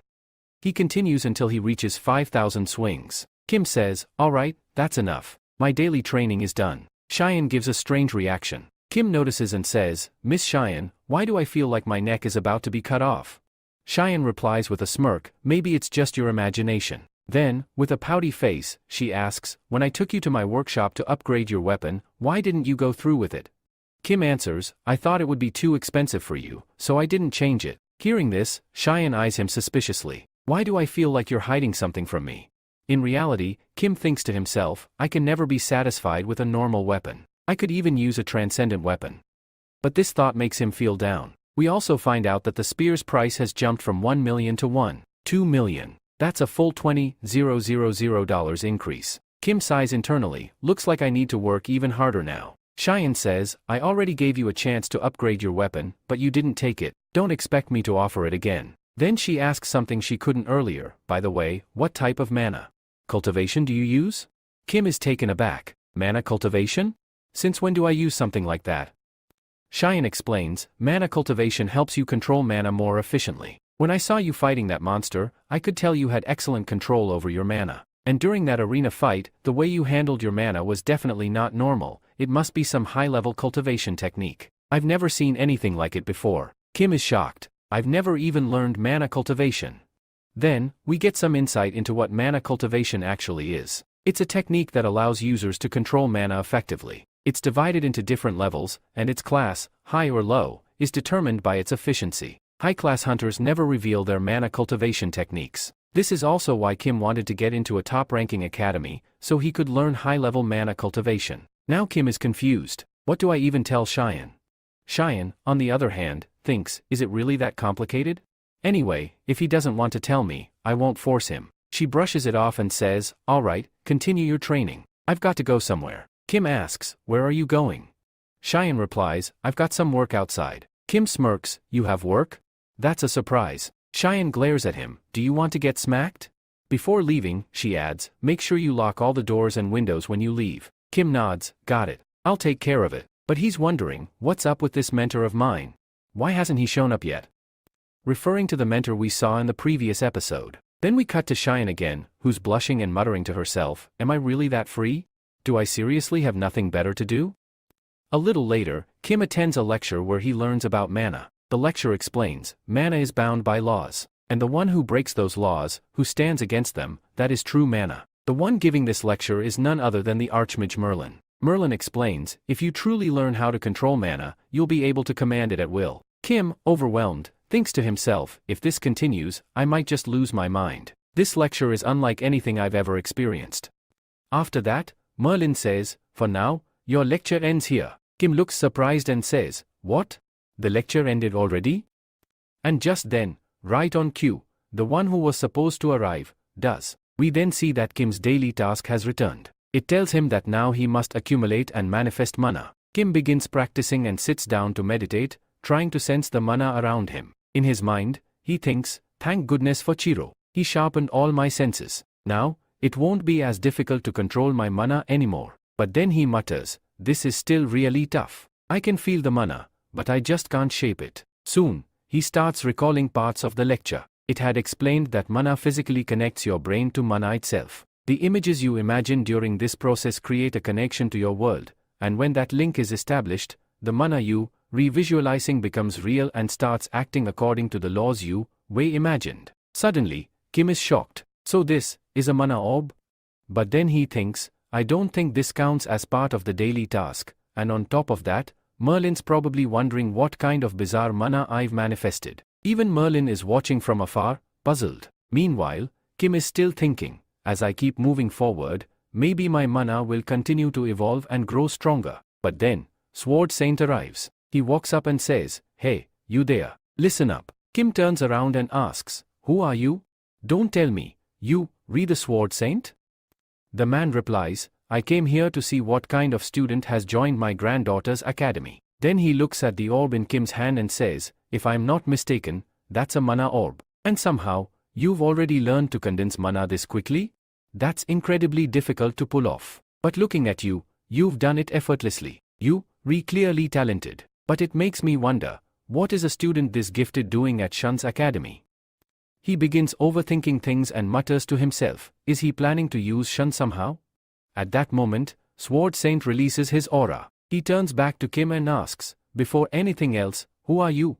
Kim replies politely, "My name is Kim Seojun." Then he adds, "I'm guessing you came here to meet Miss Shun, but unfortunately, she left a little while ago for some business." Sword Saint is stunned. Did he just say Miss Shun? He glares at Kim and says, "Then tell me this, how are you still standing?" Kim, confused, asks, "What do you mean?" Sword Saint explains, "I just released a tremendous amount of aura. Even an S-class hunter would have been paralyzed by now, but you look completely unaffected." Kim thinks to himself, maybe it's because of my unwavering heart. Sword Saint continues, "Then tell me, what's your objective for being here?" Kim responds, "Sir, I honestly don't understand what you are trying to imply." Sword Saint presses further, "You could have joined any elite academy in the world. So why are you in my granddaughter's academy? Tell the truth." At this point, he releases a killing intent that fills the air. Kim remains calm and says, "No sir, it's not what you're thinking at all. I believe there's been a huge misunderstanding." Sword Saint mutters, "I knew it. You weren't going to give me an answer easily." Kim realizes that things have gotten dangerous. Suddenly, Sword Saint attacks him. Meanwhile, the scene shifts to Shun. She's thinking to herself, "I was planning to keep Kim a secret, but now, because of the academy battle, Grandfather will definitely find out we've recruited someone new." She speaks to an old lady nearby. "Can you tell me where the council chairman, the CEO, is?" Just then, the CEO shows up and says, "Miss Shun? It's rare to see you here." Shun replies, "Wow, perfect timing. I was just about to contact you." The CEO asks, "Oh? What for?" Shun says, "I wanted to meet my grandfather." The CEO replies, "Well, he went to your academy to meet you." Shun is stunned. "No way, he's already there?" Without wasting another second, she dashes toward the academy. The old lady nearby says, "Wonder what happened all of a sudden?" As Shun runs, she thinks, "Damn it, I let my guard down. I knew he'd visit eventually, but I didn't expect it so soon. I just hope one thing doesn't happen, that the two of them meet." Back at the academy, Kim and the Sword Saint are standing face to face. Kim looks shocked. Even though the Sword Saint hasn't drawn his sword, Kim's heightened senses are firing off danger signals. He thinks to himself, he doesn't want to kill me, but something about this is seriously dangerous.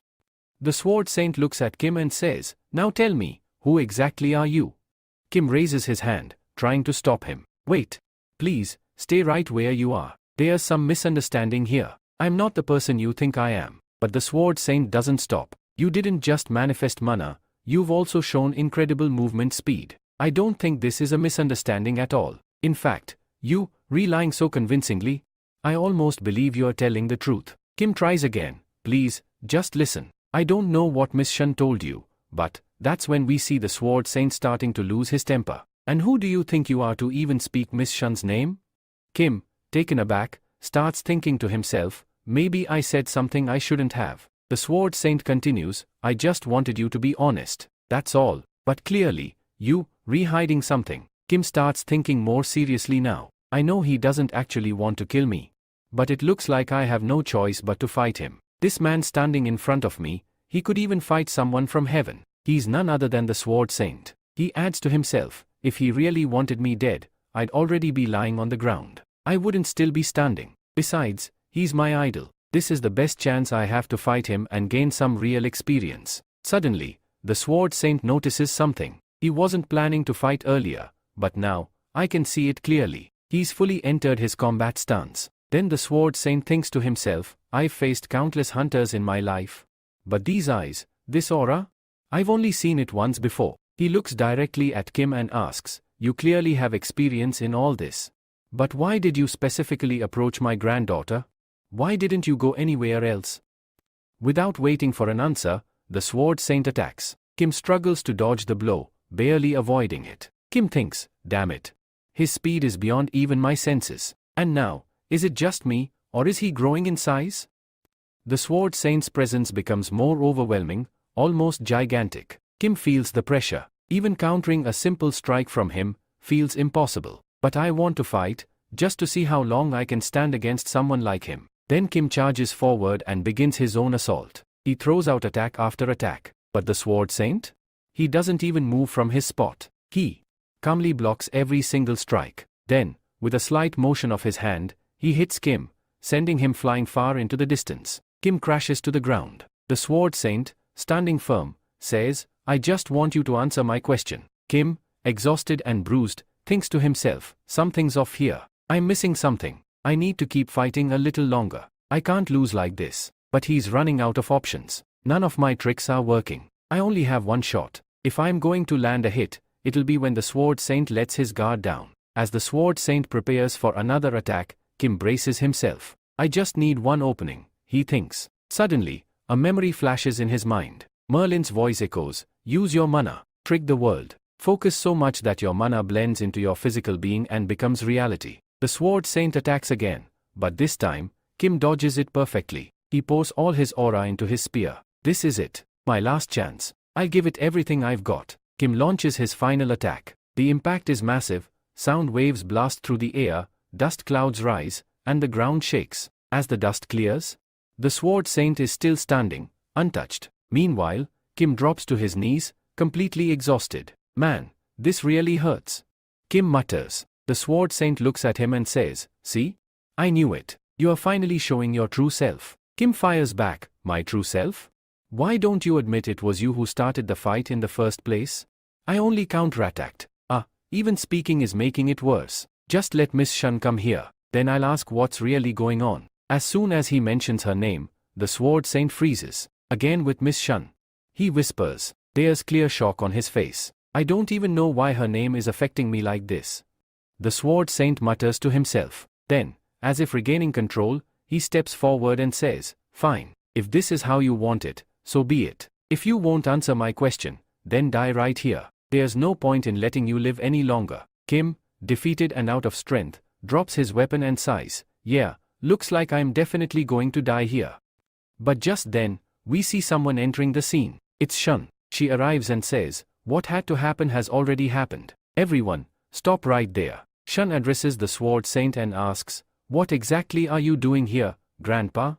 After that, we see Shun walk straight up to Kim and ask him, are you hurt anywhere? Kim replies, not too badly, but yeah, I did get hurt a bit. That's when the Sword Saint chimes in and says, you don't even deserve to be called a man if you are whining about such a small injury. Kim immediately shouts, gender doesn't matter here. And more importantly, look who hit me. It was you, the Sword Saint. Do you really think I wouldn't get hurt? The Sword Saint, now furious, asks, what did you just say? Kim quickly hides behind Shun and says, do you still want to beat me up? Shun looks at Kim in shock, thinking to herself, how can someone talk to my grandpa like that? Kim confronts the Sword Saint and asks, first, tell me, why did you attack me in the first place? And just because you are the Sword Saint now, does that give you the right to hit anyone you want? Before the Sword Saint can respond, Shun cuts in and says, Grandpa, please don't say a word. She then turns to Kim, apologizing sincerely, I'm sorry for everything that happened. Kim responds, no, really, there's no need to apologize. It's not that big of a deal. Even so, Shun bows again and says, I'll explain everything to you later. Kim, beginning to understand the situation, says, I think I should leave now. While walking away, he adds, maybe I should go get a checkup at the hospital, just in case. Shun tells him, don't worry, we'll cover all the hospital fees. Kim thanks her and leaves, while Shun stands quietly, thinking to herself, thank you, for understanding the situation so calmly. Then, she turns to the Sword Saint and says, Grandpa, I need to talk to you. In her mind, she thinks, at first, I thought I could just explain things calmly. But now, I need to tell him the whole truth. The Sword Saint warns Seven, that guy is highly suspicious. Don't get too close to him. Shun replies, he's not suspicious at all. What do you even mean by that? She reflects internally, what do you mean by that? I've been hearing those exact words for the past 21 years. Her grandfather often brushes off her opinions, and when she started the Hunter Academy, she had funded it entirely on her own. Every time she brought a new student into the academy, her grandfather would drive them away. I know exactly why he chases them away, she thinks. And I also know what those people come here expecting. That's why I never had the courage to stop him, until now. The Sword Saint finally says, this has gone on long enough. Pack up your things. From tomorrow, you won't be coming back here. Shun responds firmly, I don't want to do that. The Sword Saint is shocked, asking, what did you just say?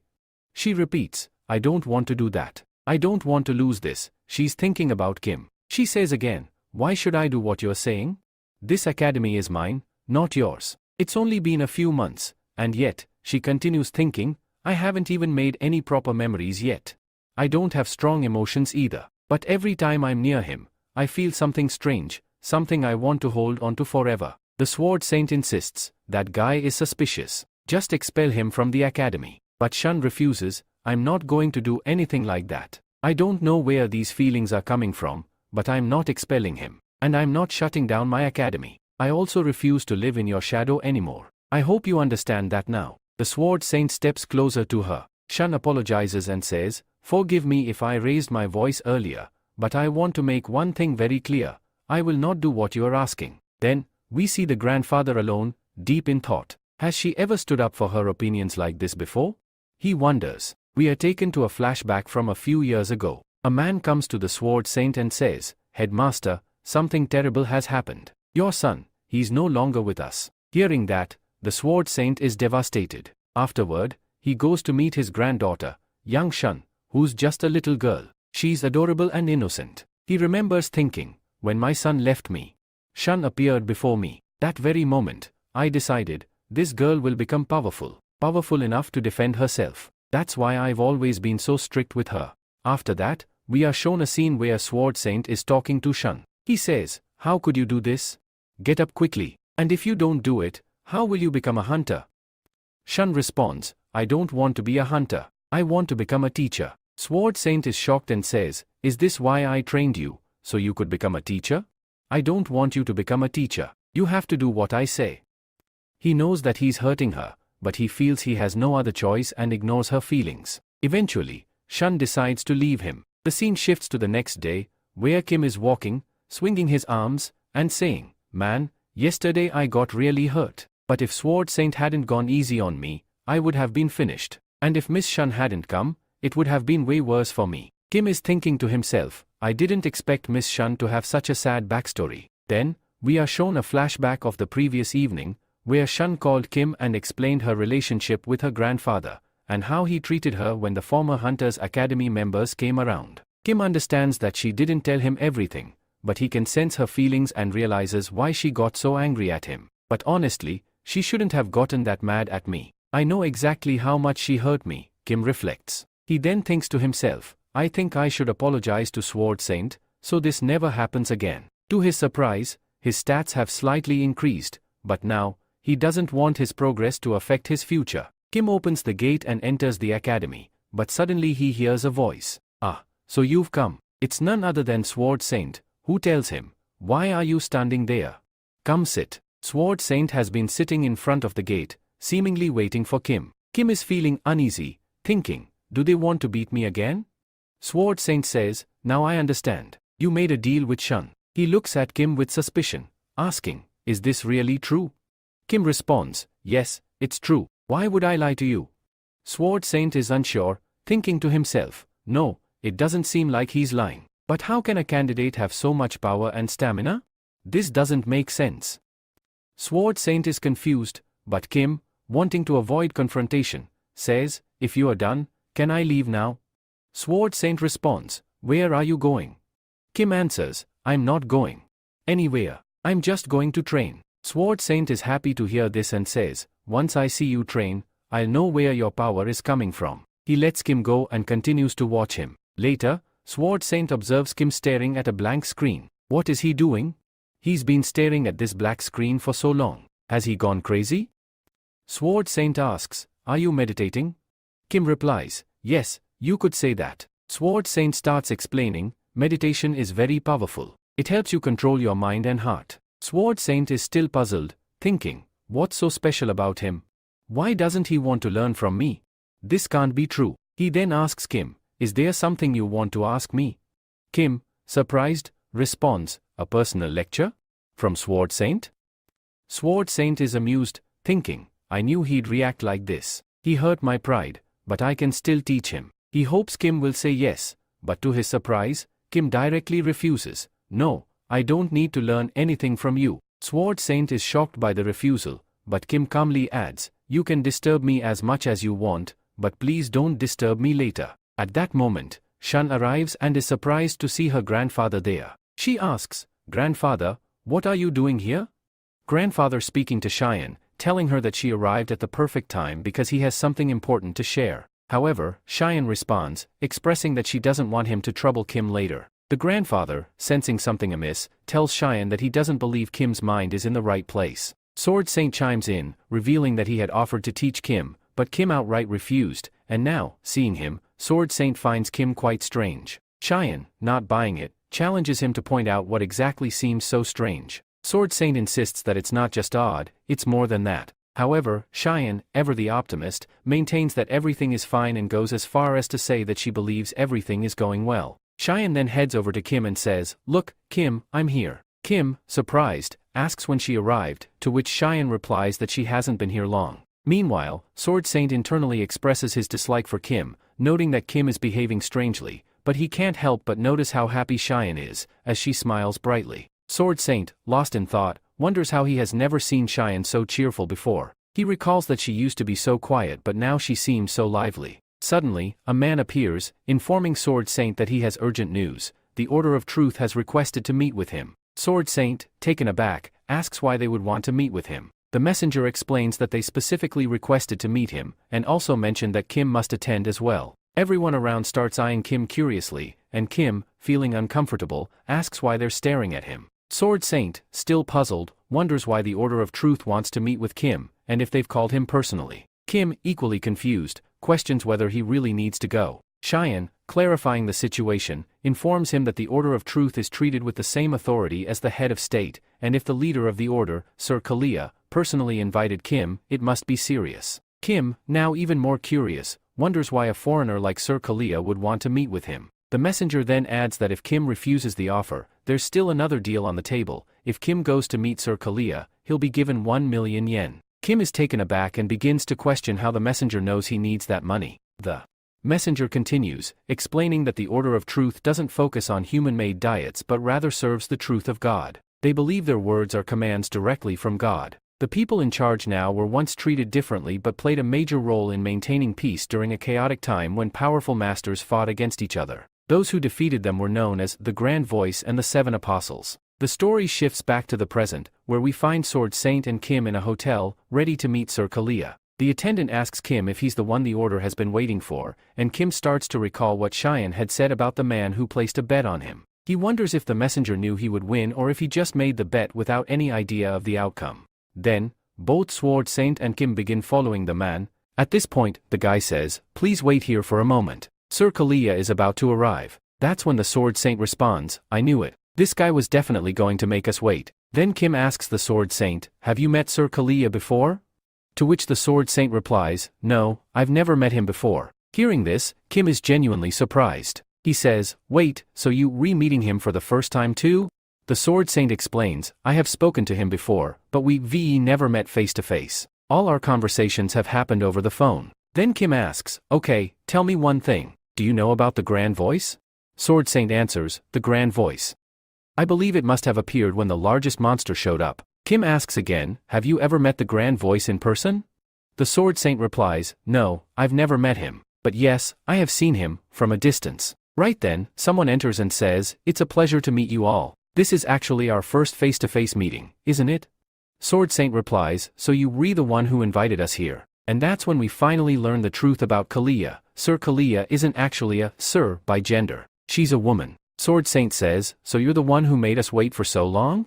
Kalia responds, I'm sorry. Before appearing in front of you, I was preparing my body. Anyway, let's get to the reason why you've been called here. Kalia then introduces herself to Kim. My name is Kalia. I believe in the order of truth, and my mission is to spread God's word across the world. She asks, your name is Kim Shosen, right? Thank you so much for coming here. Kim, still a bit shocked, asks, by the way, how do you know me? Kalia replies, I think any misunderstanding between us needs to be cleared. You recently participated in the academy competition, right? One of our people saw you there and told me about you. That's how I came to know about you. He told me that you were incredibly talented and great at what you do, so I decided to invite you here. Kim responds, that's it? That's the reason I was invited? I thought it would be something really big. Then, getting straight to the point, Kim asks, tell me your true motive. Why did you really invite me here? That reason doesn't seem enough. Kalia says, I thought you would believe me no matter what I say.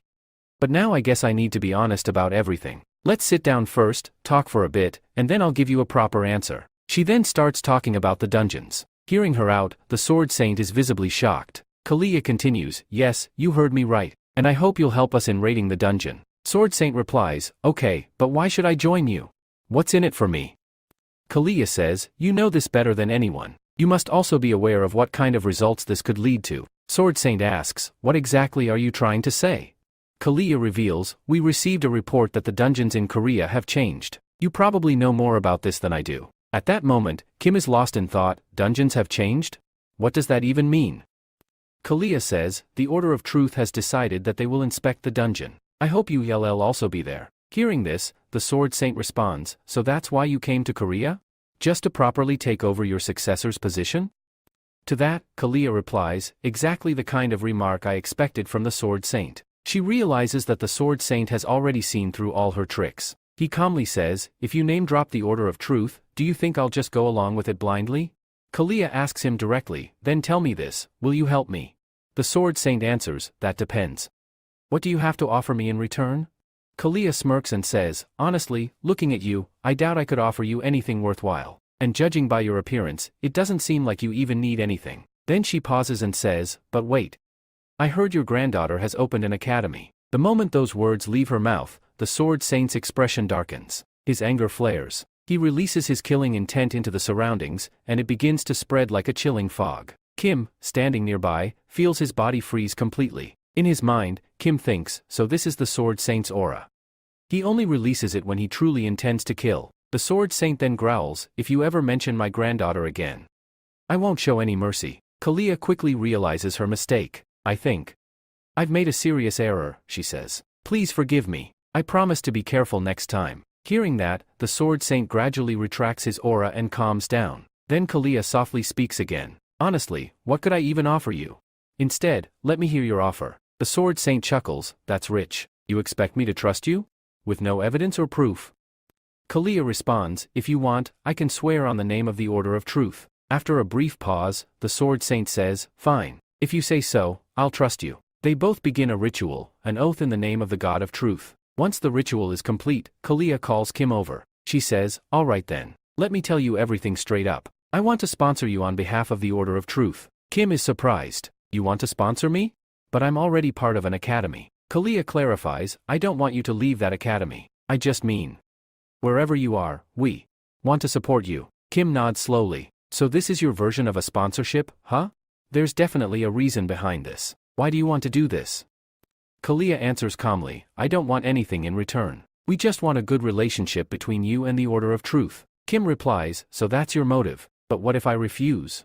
Kalia says, then we can't do anything about it. At this point, the narrator tells us something important. No matter how distant two stars may seem, eventually they will find a way to connect. Kim thinks to himself, they're offering all this for free right now.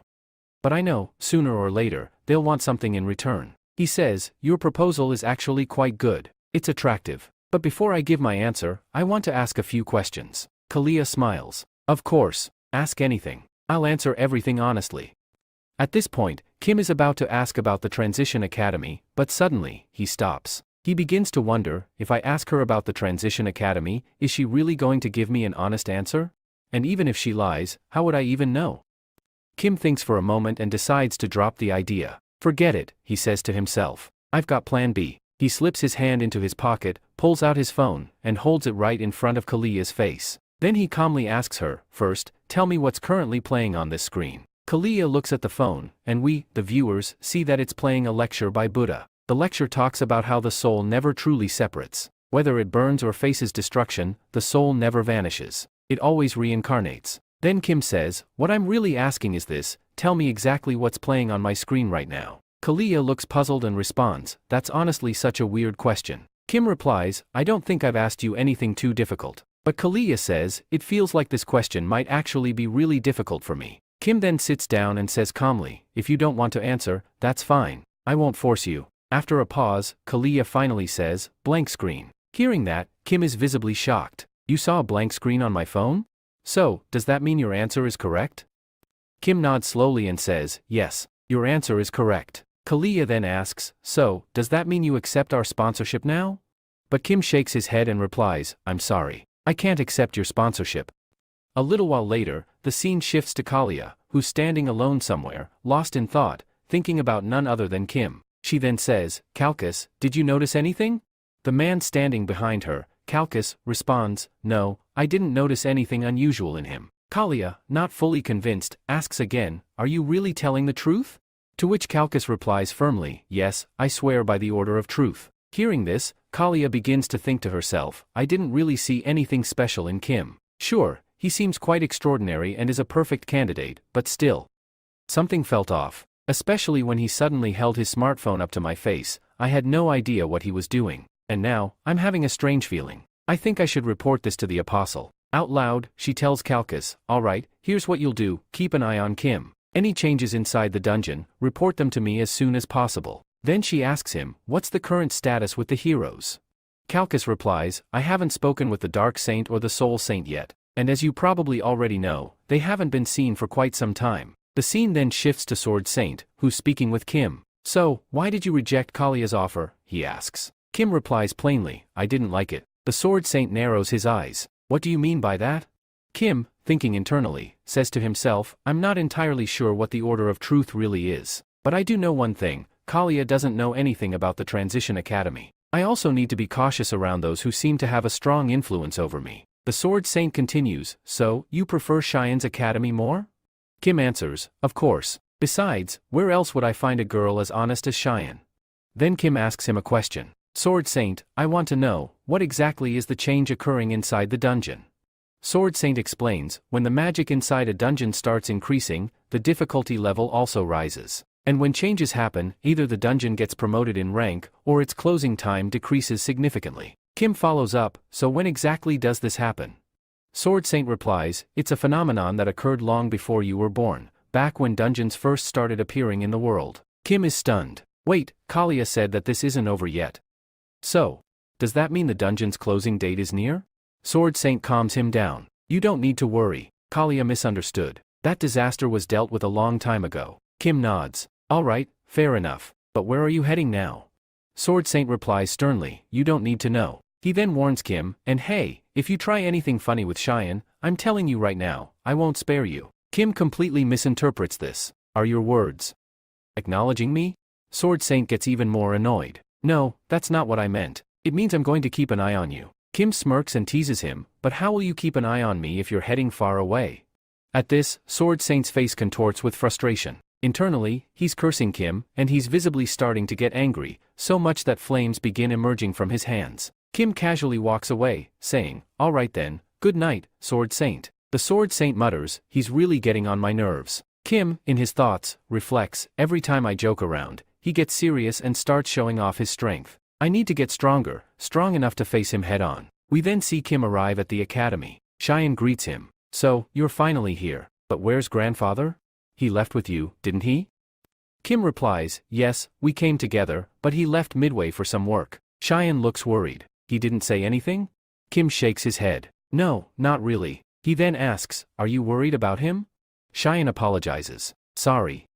My grandfather tends to get angry easily. Sometimes, he even lashes out. Please don't judge him too harshly." Kim replies, "Even if the Sword Saint doesn't have the best temperament, he hasn't done anything wrong. And if he wants, he can change too. And well, if something does go wrong, he might just kill me." Kim then thinks to himself, "What am I even saying? Meanwhile, Cheyenne is smiling and says, "Thank you," blessing him warmly. Kim hears her thanks and suddenly feels a strange sensation, awkward, maybe even a little emotional. Cheyenne adds, "I think you really need money." Kim responds, "Yeah. I do, but how do you know that?" She laughs. "Because even during training or while roaming around, you keep repeating, 'I need 1 million. I need 1 million. Kim looks confused. "Really? I don't remember saying that." Cheyenne smirks, "You seriously don't remember?" Kim blinks. "Actually, maybe I do." Then he thinks to himself, money isn't such a big deal now. Kalia already gave me 1 million yen. With that, I can pay off all my debts. But his smile fades. The money came. And it's already gone. He sighs. "I have to give lectures now. My free pass is about to expire. And worst of all, I still need to buy a weapon. How am I going to manage all this?"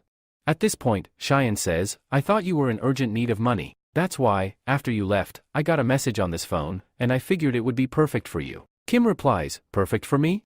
What does that even mean?" Then we're shown that the 24th dungeon sweep contest is about to begin. Kim, confused, asks, "Dungeon sweep contest? What even is that?" But then, Kim sees the prize money, and he's absolutely stunned. The winning prize is a whopping 3 million. Immediately, he asks Cheyenne, "Okay, but what exactly do you have to do in this contest?" Cheyenne explains, "There's not much to it. You just have to clear as many dungeons as quickly as you can." Kim asks, "If it's that simple, then why is there so much competition?" Cheyenne replies, "Because people don't bother going into dungeons where they don't make money." Kim nods, "Yeah, that actually makes sense." Then he starts thinking, back in the day, awakeners used to raid dungeons even without getting paid. But today's hunters, they only care about their own profit. Cheyenne continues explaining, "Most people avoid these dungeons because the reward is too low, and usually the monsters inside are low rank. But if no one clears them, eventually a dungeon break happens. And it doesn't matter whether the monsters are low or high rank, because for an average person, even a low-rank monster is dangerous. To tackle this, the government issued an order, eliminate all low-rank monsters as soon as possible." Then we're shown an example. On one side, there's a level 50 pro hunter. On the other, a level 2 low-rank goblin. The goblin looks at the hunter and asks, "Are you really going to kill me?" Hearing that, even the pro hunter feels a bit guilty and flustered. Because of situations like these, the government introduced a new system. Kim responds, "So, this method is called the dungeon concept, right?" Cheyenne nods, "Exactly. Most dungeons are low rank and can be handled by a single hunter. Plus, there are way more hunters these days, which is why the contest exists." Kim mutters, "I don't know whose idea this was, but whoever it was, they really used their brain." Cheyenne smiles and says, "I think you'll easily win first prize. What do you think?" Kim thinks for a moment, "So the prize is 3 million. There's no way I'm letting this go. Not just for the money, this will also help me level up. I have no reason not to enter this contest." He confidently says, "All right, I'm in." Cheyenne smiles, "I knew you'd say yes." She adds, "All right, I'll go ahead and register you." Meanwhile, Kim starts thinking, "I never asked her for help, and I definitely didn't say I needed money, but she still went out of her way for me. That means a lot. She isn't even telling me directly, but I know she must have done a lot of research for this." Suddenly, Kim gets chills, goosebumps all over. He mutters to himself, "This time, I'll need to be more prepared. Last time, that Limon Cheel showed up out of nowhere and gave me a tough fight. I can't take chances this time." Cheyenne encourages him, "I think you're going to work really hard again today, right?" Kim thinks, "This time, I'm definitely going to win this contest." Then he turns to Cheyenne and says, "All right, tell me, how exactly does this contest work? What are the details?" Cheyenne begins explaining, "The contest will last for a full week. Once it starts, the government will approve all the low-level dungeons that haven't been raided yet. All participants will be able to see those dungeons through an app on their phones." She continues, "If you want to raid a dungeon, you have to register it first. If you don't clear it within 10 hours, your reservation will be cancelled. And remember, you can only reserve one dungeon at a time." Kim says, "So we need to be strategic and reserve smartly." Cheyenne nods, "Exactly. To put it simply, you need to increase your speed. The faster you are, the more dungeons you can clear." Kim says, "So it's all about speed." Cheyenne adds, "Some people even joke that speed is the real fuel in this contest. The more dungeons you clear, the more you earn." Kim says, "Looking at it now, this seems way harder than I expected." Cheyenne laughs, "Hard? What's hard about it?" Kim explains, "The real problem is raiding the monster crops. I'll need to seriously boost my speed if I want to clear them." But Cheyenne immediately stops him, "No, don't even think about it. I already told you, monster crops, dead monsters, have very low value. They're not worth your time." Kim asks, "So there are no rules and regulations about them?" Shun, now annoyed, says, "Hey, didn't I already tell you? Don't bother with them. They're not worth anything." Kim replies, "If we clear the dungeons one by one, we should be getting paid properly, right?" Then we see Shun saying, "This is going to take a lot of time, and don't forget, you still have to win the final prize." Kim replies, "Yeah, and that's exactly the biggest problem." Shun continues, "I told you before, I was right." Kim then says, "The prize money is the most important thing to me, so there's no way I can afford to be careless about it." Right after that, Kim begins reading all the rules thoroughly. A few days pass, and the scene shifts to the day of the contest. At this point, Kim's lecture progress has improved significantly. Chiro's lecture is at 49.9%, Siddharth Gautama's lecture is at 14.5%, Xing Yong's lecture is at 61.7%, and Merlin's lecture has gone up to 99.9%. Looking at this, Kim starts thinking, "I've worked really hard to improve all these lectures, but still, Merlin's and Xing Yong's progress seems way too low." He reflects, "I've noticed that whenever my progress rate goes above 10%, something in my stats always advances." Then we see Kim about to raid a dungeon. Shun, standing nearby, asks him, "Did you download that app with all the dungeon details?" Kim replies, "Yeah, I've seen it properly and already installed it." Shun then asks, "Weren't you calling some helper earlier? Why isn't he here yet? Where did he go? Ask him, did he get lost?" Kim replies confidently, "There's no way he'd lose his way. I'd never lie about him. His navigation technique is even better than the Sword Saint's. Plus, his peak form is seriously impressive." Shun reacts, "Really?" And Kim says, "Look, he's here." Then he calls out, "Hey mister, over here.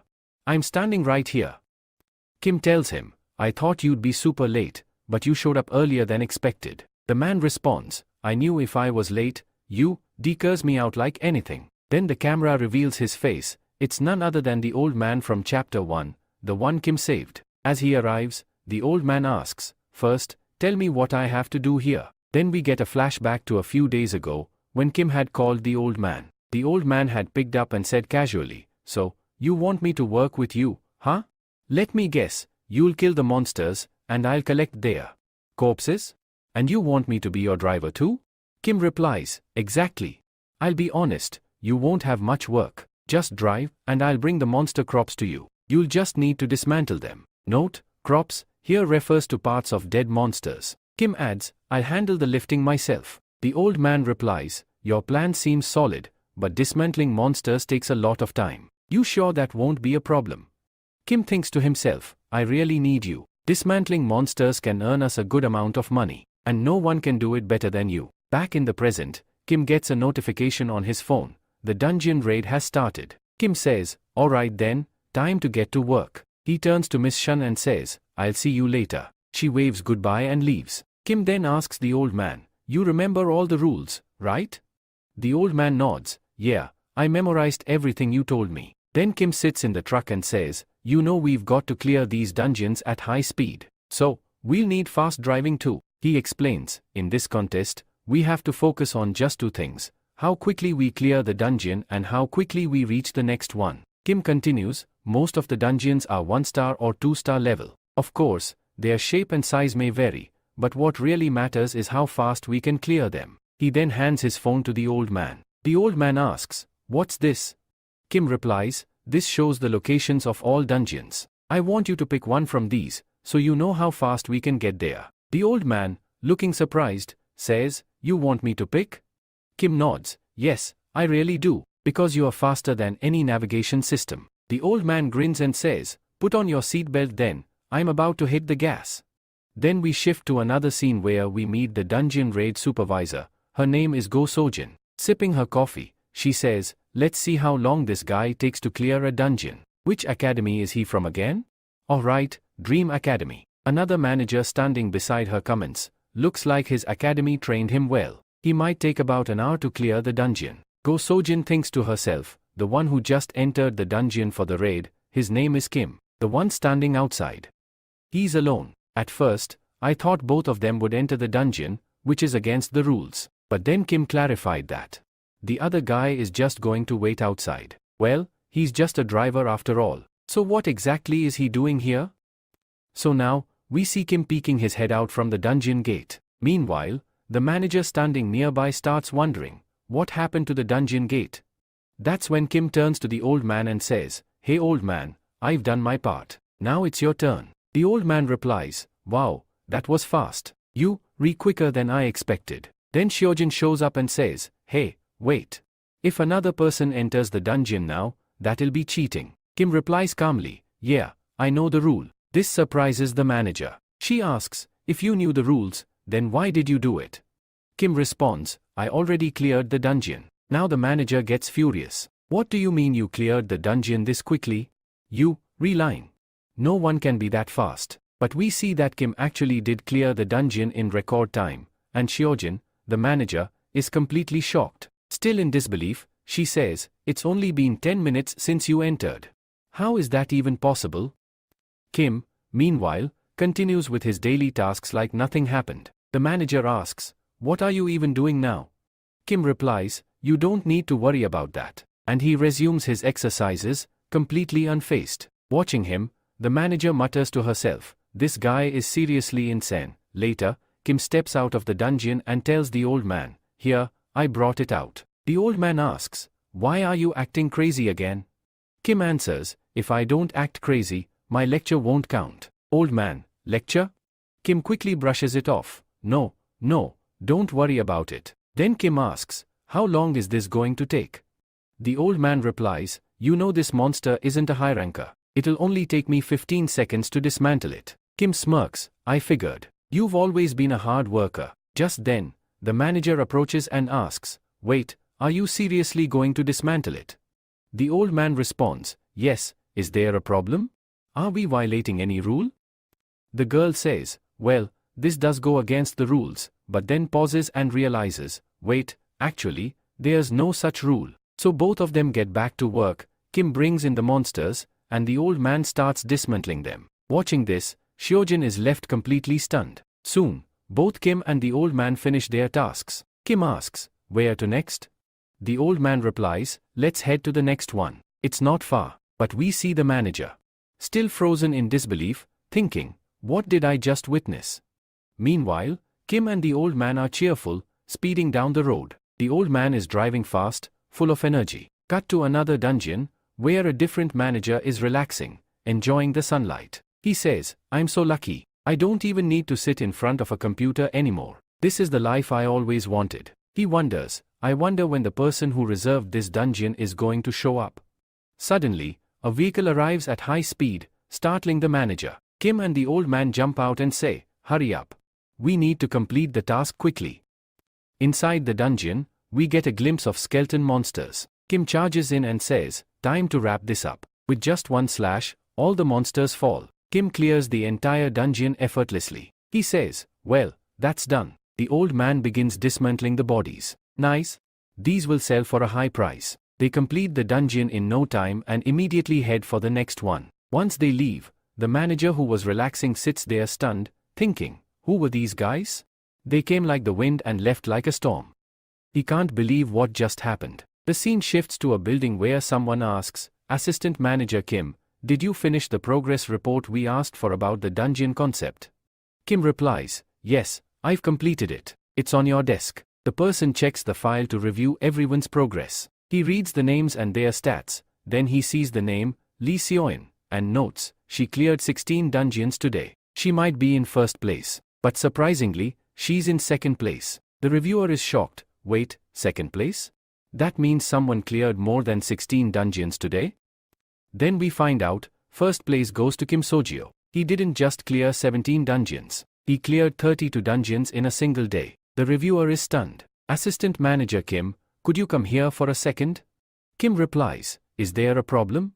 The man says, "Look at this report. Someone actually cleared 32 dungeons today. Is that even possible?" Then the scene shifts to Manager Kim. He admits that in the beginning, he was also very suspicious. But he personally went and investigated the situation. What he found out was surprising. It was completely fair. He then explains that the speed at which this guy is clearing dungeons is actually very impressive. The dungeon observers, basically the managers, also confirmed that Kim had cleared a dungeon in just 10 minutes. Hearing the 10 minutes part, the other guy is visibly shocked. He says, "That doesn't even make sense. Even if it's just a 1 or 2-star dungeon, it still takes at least 30 minutes for a regular hunter to clear it. The director then questions, is it possible that someone helped him? Kim replies, I thought the same, but I was there personally, there was no rule breaking. The director presses further, then tell me, which academy is he from? Manager Kim answers, he's from Dream Academy. It's a small hunter academy located in Seolimping district. The director responds, Dream Academy, that sounds familiar. Kim suddenly remembers and says, oh, right. That's the academy run by the granddaughter of the Sword Saint. Both of them look at each other in shock. Then one of them says, check once, did the Sword Saint register him himself? Kim replies, alright, I'll check it right away. The scene now cuts to Lee Seoyeon, who is being scolded by someone. That person says, I think you missed the first place today. Seoyeon replies, I'm sorry. This won't happen again. But the person continues, what's the point of saying sorry now? You didn't get first place, and you know how embarrassing that is for our academy. Seoyeon lowers her head and promises, I'll work harder from now on. The person then mocks her, do you really think clearing 32 dungeons in a day is easy? Seoyeon silently wonders to herself, could I clear a dungeon in just 10 minutes? Then she thinks again, no, not at all. Even if I did, the distance between the dungeons would waste too much time. The man continues, I'm sure someone helped him. Then he looks at Seoyeon and says, just keep doing what you're told. Seoyeon silently thinks, judging by his reaction, it feels like a new opportunity is coming for me. Maybe, he's about to change the rules. The man suddenly asks, do you think I'd stoop so low? We're then told his name, Lee Sukman, an A-rank hunter, the headmaster of East Academy, and also Seoyeon's father. He tells Seoyeon, don't think like that. It's disgusting. This world only cares about one thing, the result. Who wins, who gets the advantage. Everything else is irrelevant. He then asks, are you still thinking about Jin-soon? Seoyeon quickly says, no, I'm not. Her father responds, Jin-soon, he was crazy. He never cared about himself. Then he warns her, don't ever act like him. Seoyeon nods, of course, father. I won't. She leaves the office, but memories of Jin-soon resurface. She remembers Jin-soon saying, even if you become a pro hunter, you must keep your heart guarded, never get attached to anyone. She would laugh and say, there you go again with your crazy talk. Every pro hunter works only for money. But Jin-soon would insist, even if the world changes, we shouldn't. Just wait, when your brother becomes a pro hunter, he'll win everyone's heart. That's when we learn that Jin-soon was her brother. Seoyeon had laughed back then and teased, I beg you, never say these things out loud again. People will mock you. She had warned him, if you speak like this in front of others, they'll embarrass you. Jin-soon replied, so, do you want your brother to be humiliated? Seoyeon had cared about her brother so much that even now, she kept seeing his illusion in front of her. She finally says to him, if you're dead, then stop appearing in front of me, and walks away in anger. Then, suddenly, we hear a voice saying, man, my body hurts so much today. We cut to a scene with Kim and an old man. Kim tells him, old man, you worked hard today. The old man asks, do I have to keep doing this until next week too? Kim laughs, sometimes, you act just like a kid. The old man yells at him, have you ever driven a truck? Do you even know how hard that is? Kim calmly replies, yes, I do. But if you knew how much we earned today, you wouldn't be complaining. The old man asks, fine. Tell me, how much did we make? Kim responds, after cutting out the commission and taxes, we've got $7,800 left. If we split that 50 to 50, you get $3,900 and I get $3,900. The old man snaps, 50 to 50? No way. It should be 70 to 30. You beat the monsters and brought them to me. I only dismantled them. Kim says, dismantling monsters is also important. I was actually going to do 80 to 20, but I gave you 30. That's 10% more than you deserve. So just go along with it. If not, I won't be coming back tomorrow. After that, Kim says, alright, fine. I'll do as you say. If we take 30% of 7,800, it's around 2,340. But that amount doesn't sound good to me. So, I'll make it 2,500. Hearing this, the old man replies, hey, what just happened? That 2,300 suddenly became 2,500? Kim responds, just pretend you didn't see anything. Because if it wasn't for you, I wouldn't even be making this much money. And anyway, if you think it's too much, just fill up your car with fuel. The old man nods and says, alright, I'll go with what you're saying. Then Kim asks, by the way, tell me something. You didn't look too surprised. The old man replies, surprised? Why would I be surprised? Do you think I'm shocked because of the money? Kim says, no, I'm not talking about money. Didn't you notice I was raiding dungeons? You didn't look shocked at all. The old man calmly answers, not really. I was there at the academy fight. I saw everything. Kim is suddenly shocked. You were there? Then why didn't you contact me? We could have talked. The old man says, talk about what? If we had talked, it would have just added pressure on you. So I chose not to. Kim thinks to himself, just like I thought.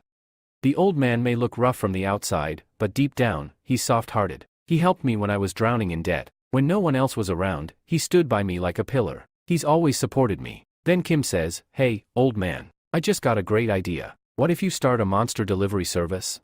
Doesn't that sound cool? The old man raises an eyebrow. Monster delivery service? And where do you suppose I'll get the money for all this? Are you powerful enough, or rich enough, to start a whole new service? Kim laughs, not yet. Maybe later. Right now, it's like an egg dreaming of becoming a chicken. Here, the old man's sarcasm basically means Kim doesn't even have the money yet, and he's already planning to spend it. Then we're shown day 2 of the dungeon contest. Someone remarks, so you're the two who not only clear dungeons but dismantle monsters too? That guy adds, isn't it weird? First, you clear dungeons, and then you dismantle the monsters. I had doubts at first, but now I'm sure. Still, as long as no rules are being broken, go ahead and do your thing. Then we see the day 2 leaderboard. Kim Seo-jun has cleared 41 dungeons, and Lee Seo-yeon has cleared 20. Kim says, good. If things keep going like this, I'll win this contest easily. But the old man is now visibly exhausted. He says, if we don't win this contest, I swear I'm gonna lose my mind. Kim reassures him, don't stress. Just 5 more days to go. He then thinks to himself, choosing the old man was a great decision. Cut to the old man again. He mutters, someone needs to tell this guy that the word rest actually exists. Kim says, alright, if I win here, I'm going to treat you to some really good meals. The old man grins, deal. But be warned, I'm planning to buy some expensive stuff. Kim replies, of course. I'll invite Seo-yeon too, and then we'll throw a proper party. The old man laughs, sounds like I'll need to place a giant meat order. Kim is thrilled and says, at this rate, my prize doesn't seem far off. Then we move to day 3. The old man stands there with a strange expression. Kim asks, what's wrong? Did something happen? The old man shows him something. Looking at it, Kim is shocked. All the dungeons around him are marked as reserved. Kim says, how is this even possible? All the dungeons near me are already reserved? He thinks, if I go for non-reserved dungeons, it'll take a lot more time. But why are only the dungeons near me reserved? Is it just a coincidence? Or something else? The old man adds, something feels off here. Kim agrees, yeah, I feel it too. It's like all the other participants are doing this on purpose. And it's seriously starting to make me angry. But then he calms himself, maybe it's true, or maybe it's not. We can't say for sure yet. For now, let's just go clear some dungeons. Next day, the same situation repeats. All nearby dungeons are still reserved. The old man is now clearly pissed and starts cursing the system. We then see the board. Kim has only cleared 10 dungeons, while Lee Seo-yeon has cleared 25. Kim thinks, man, I only cleared 10 today. Something is definitely wrong. The old man says, this isn't just something wrong. This is worse than that. The one in second place is quickly catching up. Then the daughter of Sword Saint, Yun, shows up and says, you can actually check which participants reserved which dungeons. Kim starts thinking, even if I'm leading now, if this keeps happening every day, I won't be able to maintain it. I'll lose this contest. Kim turns to the old man. I'm sorry. I think until I close this gap, we'll have to stop dismantling monsters. The old man nods, I know. Victory is important. Then he adds, it's not about how quickly you clear dungeons.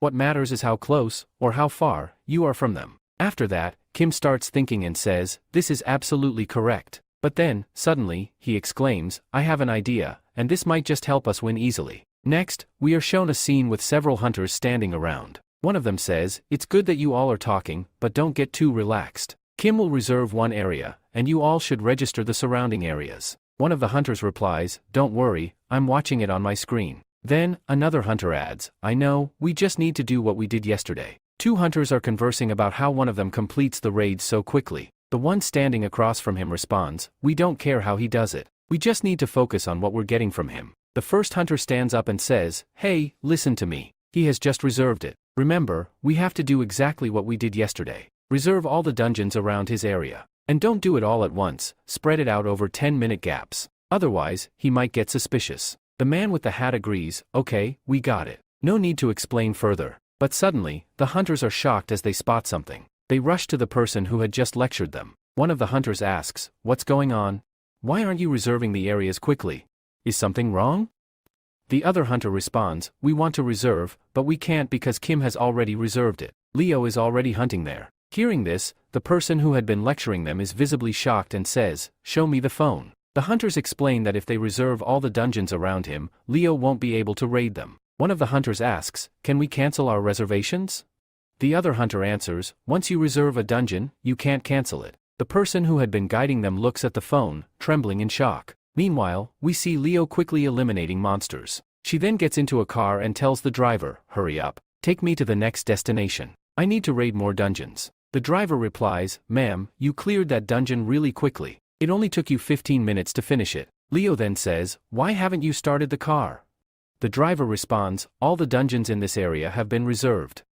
Next, a list appears showing that Kim Seo-jun has cleared 15 dungeons, while Leo has cleared 13. Leo sighs, "Ugh, we've been tricked. At first, I thought Kim was accidentally reserving areas around us, but now I realize he's deliberately reserving them. If this continues, I'll lose to him quickly, and the gap will widen. I won't be able to catch up." Her father replies, "I knew he'd notice eventually, but I didn't expect him to notice so quickly and take revenge." He then adds, "Don't worry. I've come up with another plan. Just do what you've been doing." The scene shifts to the 5th day of the dungeon contest. Someone approaches Kim and says, "So, you're Kim?" Kim asks, "First, tell me, do you know me?"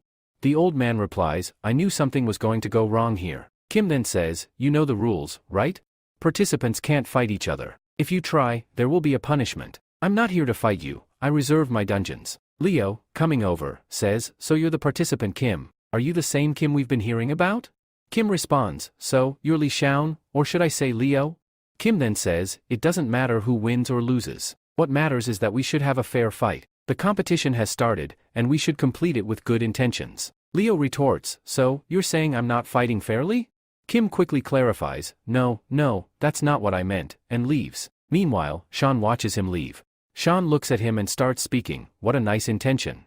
You really making me laugh." But in her mind, she's thinking, in today's world, no one really thinks with good intentions. Humans, or whatever creatures live here, are only selfish. They act only when there's something to gain, otherwise, they won't lift a finger. She continues, "So basically, what I'm saying is, this world has no justice or equality." Then we see her releasing her aura and stepping into her dungeon. She says, "Alright, let me clear this dungeon first." Cut to the next scene, Li Shaun quickly clears her dungeon and comes outside. Her driver is there, surprised. He says, "Wow, unbelievable.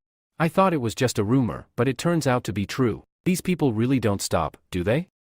Li Shaun turns to look, and she's completely shocked. Kim is approaching with a bunch of monsters, while an old man rapidly dismantles them. Kim walks up to her and says, "Impressive. You cleared your raid faster than I expected. I thought you'd take a bit longer." Then Kim asks her, "Can I have the monster crops from your dungeon?"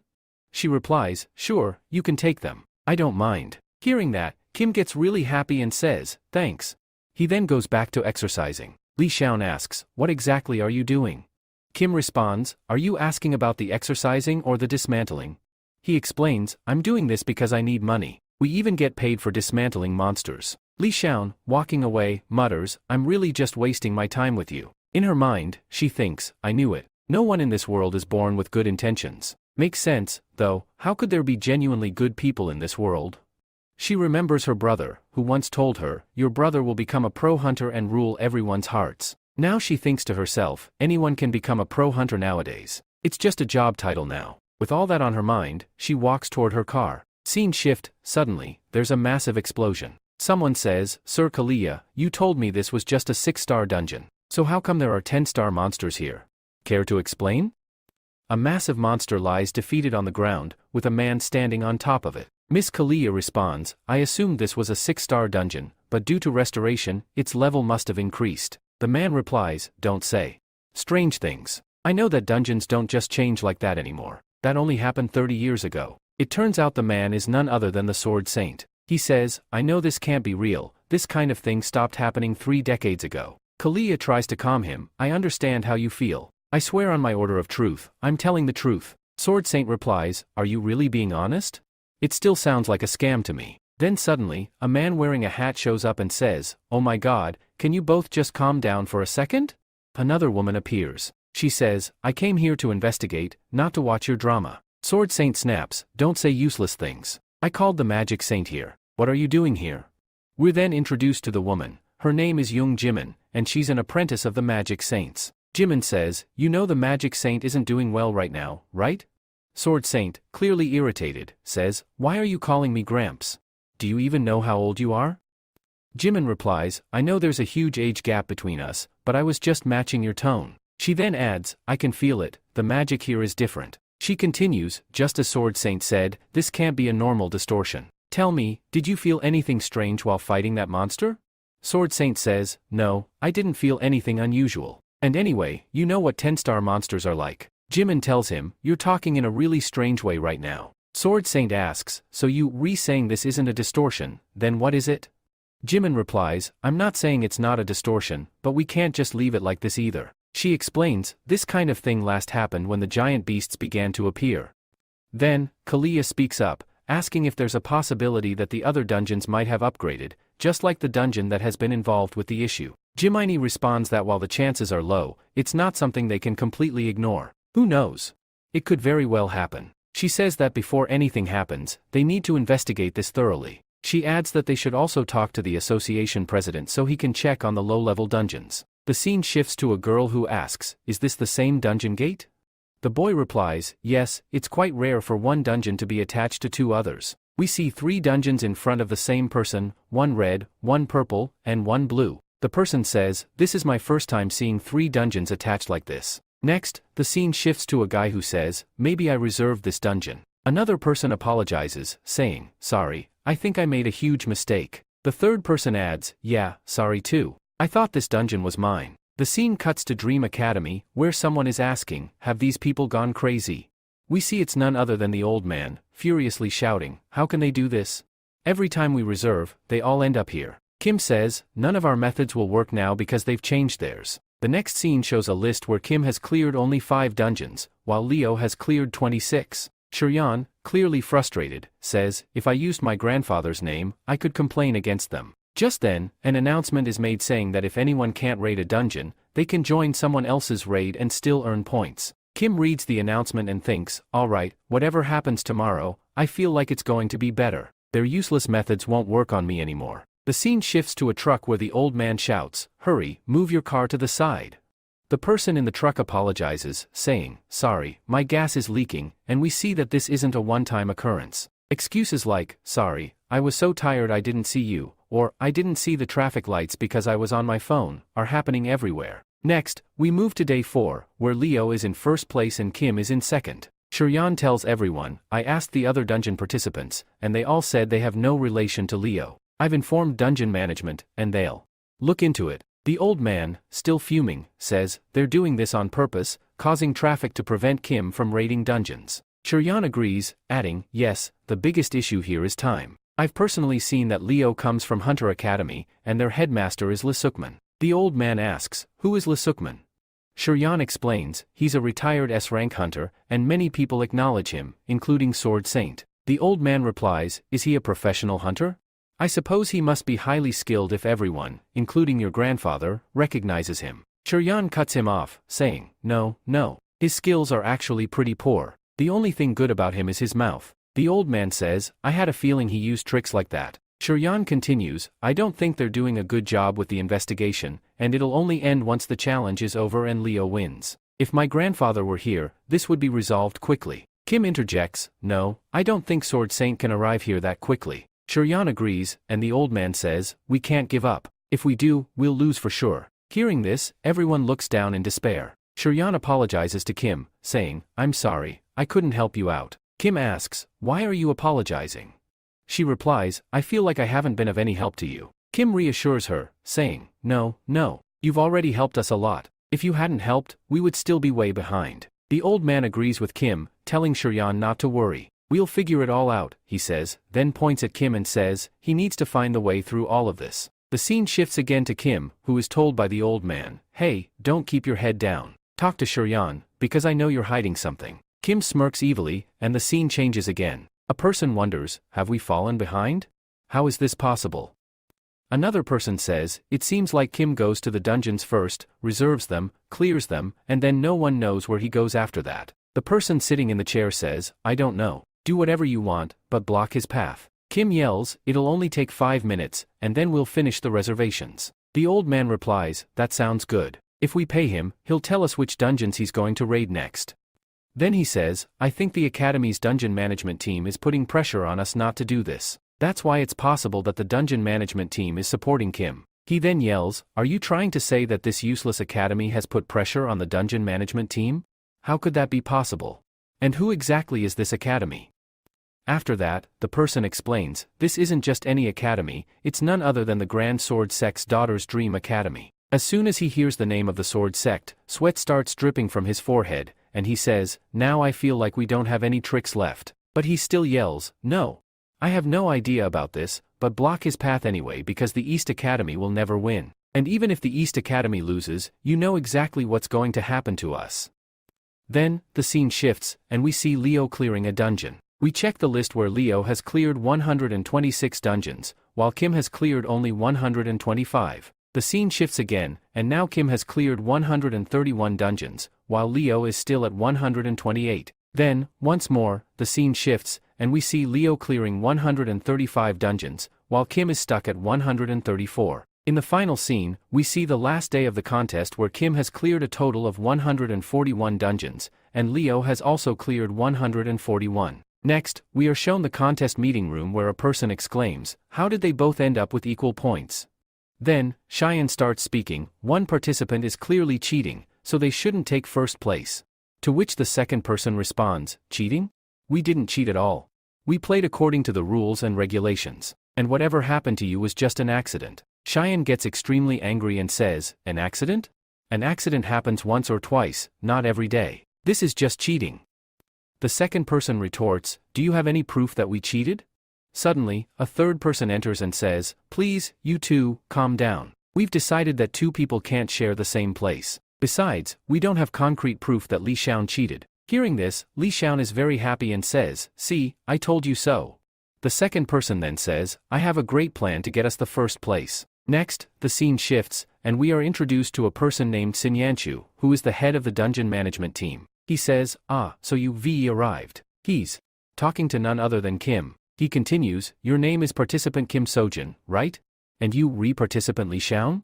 You've arrived at the perfect time. Let me explain the rules and regulations. The match will be simple. If you clear it, you'll take first place. He explains the rules. The rules are simple. You'll see 3 dungeons in front of you. You have to select one and clear it as quickly as possible. The one who clears it first will win. Kim asks, what if a participant clears one dungeon and immediately clears another? Will they win then? Sinyanchu replies, yes, you've understood it correctly. He continues, we initially thought the participants would clear 2 dungeons, but we couldn't find any location with 4 dungeons together. So, this is the plan. He says humorously, isn't it great that a person clears one dungeon and then immediately moves to another? In his mind, he thinks, if I don't do this, I'll have so much paperwork to handle. Young Suk then adds, anyway, these dungeons are only 2-star difficulty, so it won't be too hard. You can decide which dungeons to choose. Kim thinks to himself, why do I feel like there's some kind of trickery going on here? Let's see what happens next. Kim says, alright, first, I want to choose. Leo replies, okay, you can pick first, whatever you want. Kim responds, I'll go with the dungeon on the right. Leo then says, alright, in that case, I'll choose the left dungeon. Both head toward their respective dungeons. As Kim moves forward, he starts hearing some strange things in his mind. Li Xian, from behind, says to him, don't get too upset this time. Kim is confused, unable to understand her words. But before he can think much, their leader announces, ready, set, go. Kim and Leo enter their dungeons, but Kim can't shake the thought of why Leo had said that. He keeps pondering the meaning behind her words. But then, he decides to let it go, telling himself, whatever she said, I won't focus on it. I need to focus on winning. Kim moves deeper into the dungeon. He thought there would be many covered monsters, but strangely, he hasn't seen any yet. He hasn't even heard their breathing. Doubts begin to creep into his mind. Could this be a hidden dungeon? He wonders. Just then, an earthquake-like tremor shakes the dungeon. The aura around them changes, and Kim gets a feeling he's never had before. Suddenly, a huge claw appears before him, followed by a lion-like monster with wings. This is a mat core. Kim exclaims. But why is there a 4-star monster in a 2-star dungeon? Before Kim can fully process, the monster attacks. Kim quickly reacts and unleashes a powerful blow. With lightning speed, his attack decapitates the monster. That was too easy, Kim mutters as he stands victorious. He rushes outside, still trying to figure out the oddities. I handled the mat core well, but this dungeon should have only had 2-star monsters. How did it end up with a 4-star one? Kim wonders. He's particularly concerned about Leo. I don't think Leo's dungeon could also be a 2-star dungeon. It's just not possible. When Kim exits, the leader is shocked that he's out of the dungeon so quickly. How did you clear the dungeon in such a short time? The leader asks. Kim, frustrated, yells, it was a mat core. The leader, even more shocked, asks, but this is a 2-star dungeon. How could there be a mat core? Kim calmly responds, yes, there was a mat core. You can go check for yourself. Wait, so you killed it? The leader asks, still astonished. Kim nods, yes, I killed it. This match was completely unfair. I request a rematch. The leader replies, I understand your request, but we can't cancel the match. Kim, confused, asks, why not?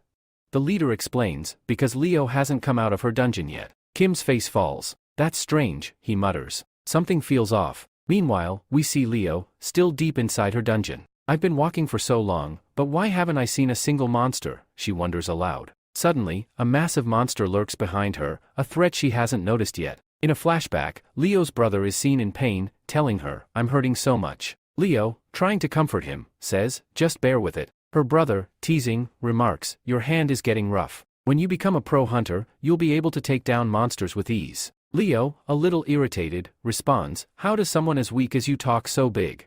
She then asks, by the way, why did you reject Dad's order? Her brother replies, I don't want to cheat, even if it's Dad's order. He adds, when you become a pro hunter, you'll never need to compromise. You'll always do what your heart tells you. Leo is standing up and says, you're going way ahead now. Then, she shouts, asking, why are you smiling in such a strange manner? You know that people outside talk about you, right? They say you lazy and can't do anything. Leo responds, no one is judging you for cheating or not, but lately, I've noticed you're being nice to others. If you keep doing this, you're going to lose something important. And if you can't take care of yourself, at least try to make some sense of things. Why can't you compromise here? What's this whole, true hunter, thing? Look around. All the old hunters are either dead or too old to continue. In this era, it's not about becoming a hero. Just become a professional hunter. Then, the other person says, I have to do this, leaving Leo completely shocked. They add, I'm just a politician, not corrupt or someone who sold their soul. Leo responds, you always find an excuse for everything. The brother agrees, yeah, that's just who I am. Meanwhile, Leo is running somewhere, reflecting on her brother's words. It's hard for her to believe that Lee Sean will meet someone one day. As Leo pushes through a crowd, shouting for people to get out of her way, she wonders how she ended up without seeing any monsters. Suddenly, a dangerous aura surrounds her. The scene shifts to Kim, who wonders if Lee Sean has come out yet. Shin Yenshu informs him that Lee Sean hasn't cleared the dungeon yet and there's no need for a rematch since Kim has already won. Kim wonders why something feels off. He feels that something big is happening. He suspects the misjudgment might have been caused by Lee Sean, and if it was on his side, Lee Sean would have been out by now. Just then, another person enters and asks, why is he acting this way? The leader wonders if something's wrong, and Kim explains that the power device has suddenly increased. Initially, it showed a 3-star dungeon, but now it's a 4-star one. The leader asks, is the device broken? Kim starts recalling past events and asks Sword Saint about distortion. Sword Saint explains that when magic power suddenly increases, it's called distortion, which also increases the difficulty of dungeons. Kim asks, how is this possible? The power device has never malfunctioned before. The leader agrees, saying, this is the first time this has happened in my 20 years of experience. Then, Kim recalls what Sword Saint had told him before, explaining that such a thing had only happened when Cataclysm occurred, a time of great destruction. The leader turns to Kim and suggests, we should call professional hunters to assess the situation. As the leader turns away to speak, he notices that Kim is no longer there. The scene then shifts back to Leo, who is vomiting blood and extremely angry. She wonders how a monster could be here, reflecting on what her brother always said about justice. After that, we are introduced to a monster known as the 6-star monster, named Nakura. We see this monster advancing towards Leo to attack. Leo is wondering, how could this all be real? In this world, the word, justice, doesn't exist. It only exists in fairy tales. She continues, I am not going to die the same stupid death as my brother. As she's lost in thought, the monster attacks Leo. But then, she's shocked by something, and just then, a figure appears in front of her. Leo says, what are you doing here? It turns out to be none other than Kim, who has blocked the monster's attack. We can see Kim struggling but managing to block the attack. He tells Leo, listen, Leo, can you move away from here? It's getting too tough for me to handle. If you move aside, it'll be easier for me to manage. While you, rerunning, LL keep the monster distracted for a bit. Leo, confused, asks, what are you even doing here? Kim, thinking to himself, says, I knew this 6-star monster would be something like this. He continues, I've put all my effort into deflecting its attack. To distract the monster, Kim shouts, hey, goat-faced monster, look at me. This enrages the monster, and it turns its attention to Kim, attacking him. Kim, in his mind, thinks, good thing I managed to draw its attention. The monster attacks Kim at high speed, but Kim blocks the attack with his spear. He thinks, if I take even one hit, I could be seriously injured. But the good thing is that I've understood its attack pattern. If I continue reflecting its attacks, I can handle this. However, the monster manages to use its horns to stab Kim through his chest, causing significant injuries and pain. The monster then pushes Kim back, and blood starts leaking from his body. The monster creates an aura around itself and begins preparing a powerful attack. Kim tells Leo, hey clever girl, I don't think I'll be able to make it out of this. Can you still not move? Leo, feeling helpless, asks, why are you going this far? Why are you even trying to save me? Even if you do, what's in it for you? She continues, if you manage to save me, it won't benefit you at all. All you needed to do was raid the dungeon, and you, win. Don't think you'll gain anything by saving me. Kim responds, yeah, you're right. I joined this competition for the money so I could earn a large sum. Leo shouts, then what are you doing here? Go. You'll win, and it'll be over. And don't think I'll be grateful to you for this. After everything you've done, don't expect me to be indebted to you. Kim replies, no, I don't think like that. I know what you did was wrong. But I also know this is probably the first time you've cheated. And while I have no plans to forgive you, I can't just let you die here. As Kim says this, Leo begins to see him as someone resembling her brother. Memories of her brother's words return. I know it's hard to believe, but you will meet someone like this. Kim, thinking about his mentor's teachings, recalls a lecture where he was told, you can create your domain according to your will, but most people don't understand that the domain of thought is also a form of judgment. Someone once told me that if you make a move first and think about it later, you'll be too late. But if you think and then move, you are in trouble. Kim, remembering this advice, thinks, it's true, I need to act first and think later. At this point, we see Kim lost in thought, reflecting on everything that has happened. This deep thinking brings a surge of power within him, and Kim begins to understand that the current situation is something he needs to leave to his sixth sense. The next moment, we see the monster's hand swiftly heading towards Kim, but Kim quickly activates his sixth sense, specifically his transcendent ability. With impressive speed, Kim dodges the attack, and when it strikes the ground, a tremendous amount of pressure is released. Kim starts to think, what's going on? I managed to dodge that attack so easily. In fact, I now have a feeling that I can predict where its next move will come from. And so, we see Kim easily dodging the monster's attacks, analyzing its movements. He realizes that by observing its muscles closely, he can predict the monster's every move. If this continues, there's a good chance he could defeat it. But, Kim knows he must hold out until the Pro Hunter team arrives. After all, the leader outside must have already requested reinforcements, so help shouldn't take too long. However, the real concern is how long Leo can endure, and Kim thinks to himself, I don't have much time left. If I waste any more, the monster could hurt Leo. The first must defeat it now. Kim then uses the power of approval, enveloping himself in an aura. He injects this aura into his spear and attacks the monster. However, the monster also creates its own aura, a sign of its strength. Kim observes, I can feel it. If I keep fighting like this, I'll never win. I need to combine the power of approval with my spear to create a much stronger attack. If I do that, I might be able to defeat it in one strike. With this resolve, Kim rushes towards the monster. The next moment, all we see is blood, lots of blood. Leo, watching the scene, is stunned. Kim stands unharmed before her, while the monster's head is detached from its body. Leo, still in shock, turns to Kim and says, this doesn't make sense. How did you do that? We then see Kim's progress statistics. Chiron's level has increased by 13, Shang's by 7, and Merlin's by 9. Kim leads Leo out of the dungeon, and he says, I came to save you, but now I feel like I'm making a fool of myself. You were already dead, please, tell me you're not dead. I've made so much effort to save you. Leo responds, I'm not dead yet. Kim sighs in relief, that's good. Now, we've got nothing left to do here. Let's get out of here quickly. As they exit the dungeon, the team leader starts shouting, where have you two been? How did you get this injured? What happened inside? Kim responds, all right, I'll explain everything. But first, could you call the medical team? You can see our condition. The leader yells for the medical team to hurry, as the situation has become an emergency. Leo, still upset, says to Kim, I told you before, I'll never see you as my lifesaver. And honestly, I don't think I've said anything wrong. Kim, not wanting to argue, replies, fine, you're right. As you want, I don't have any expectations from you. Then, a few people approach, suggesting, how could this happen? We think we should send them to the hospital first. Just then, a man steps forward and begins telling the story of the incident. The news of what happened in the dungeon contest spreads worldwide, sparking a wave of curiosity. It's reported that the 6-star monster Narakura appeared in a 2-star dungeon, something that had never happened before. There's never been a case where monsters suddenly changed like this, and it grabs the attention of both the government and various associations. However, no one knows Kim Shuzon's name, his hero status is still unknown. People are asking, who is this guy? Which academy did he come from? He defeated a monster like Narakura on his own.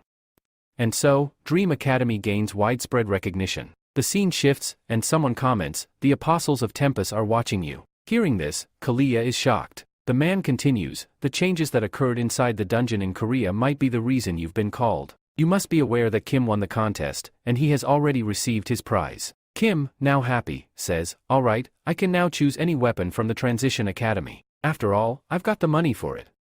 After that, we see Kim entering the hospital, and he's talking to himself, saying, well, this is a pretty good situation. I've got 4 million, and the price of the Lens of Luck is only 1 million. I've been eyeing this particular spare item for a while now. He continues, the price of this spare is just 1 million, but the problem is, I don't know the price of the free pass yet. And what if my free pass expires?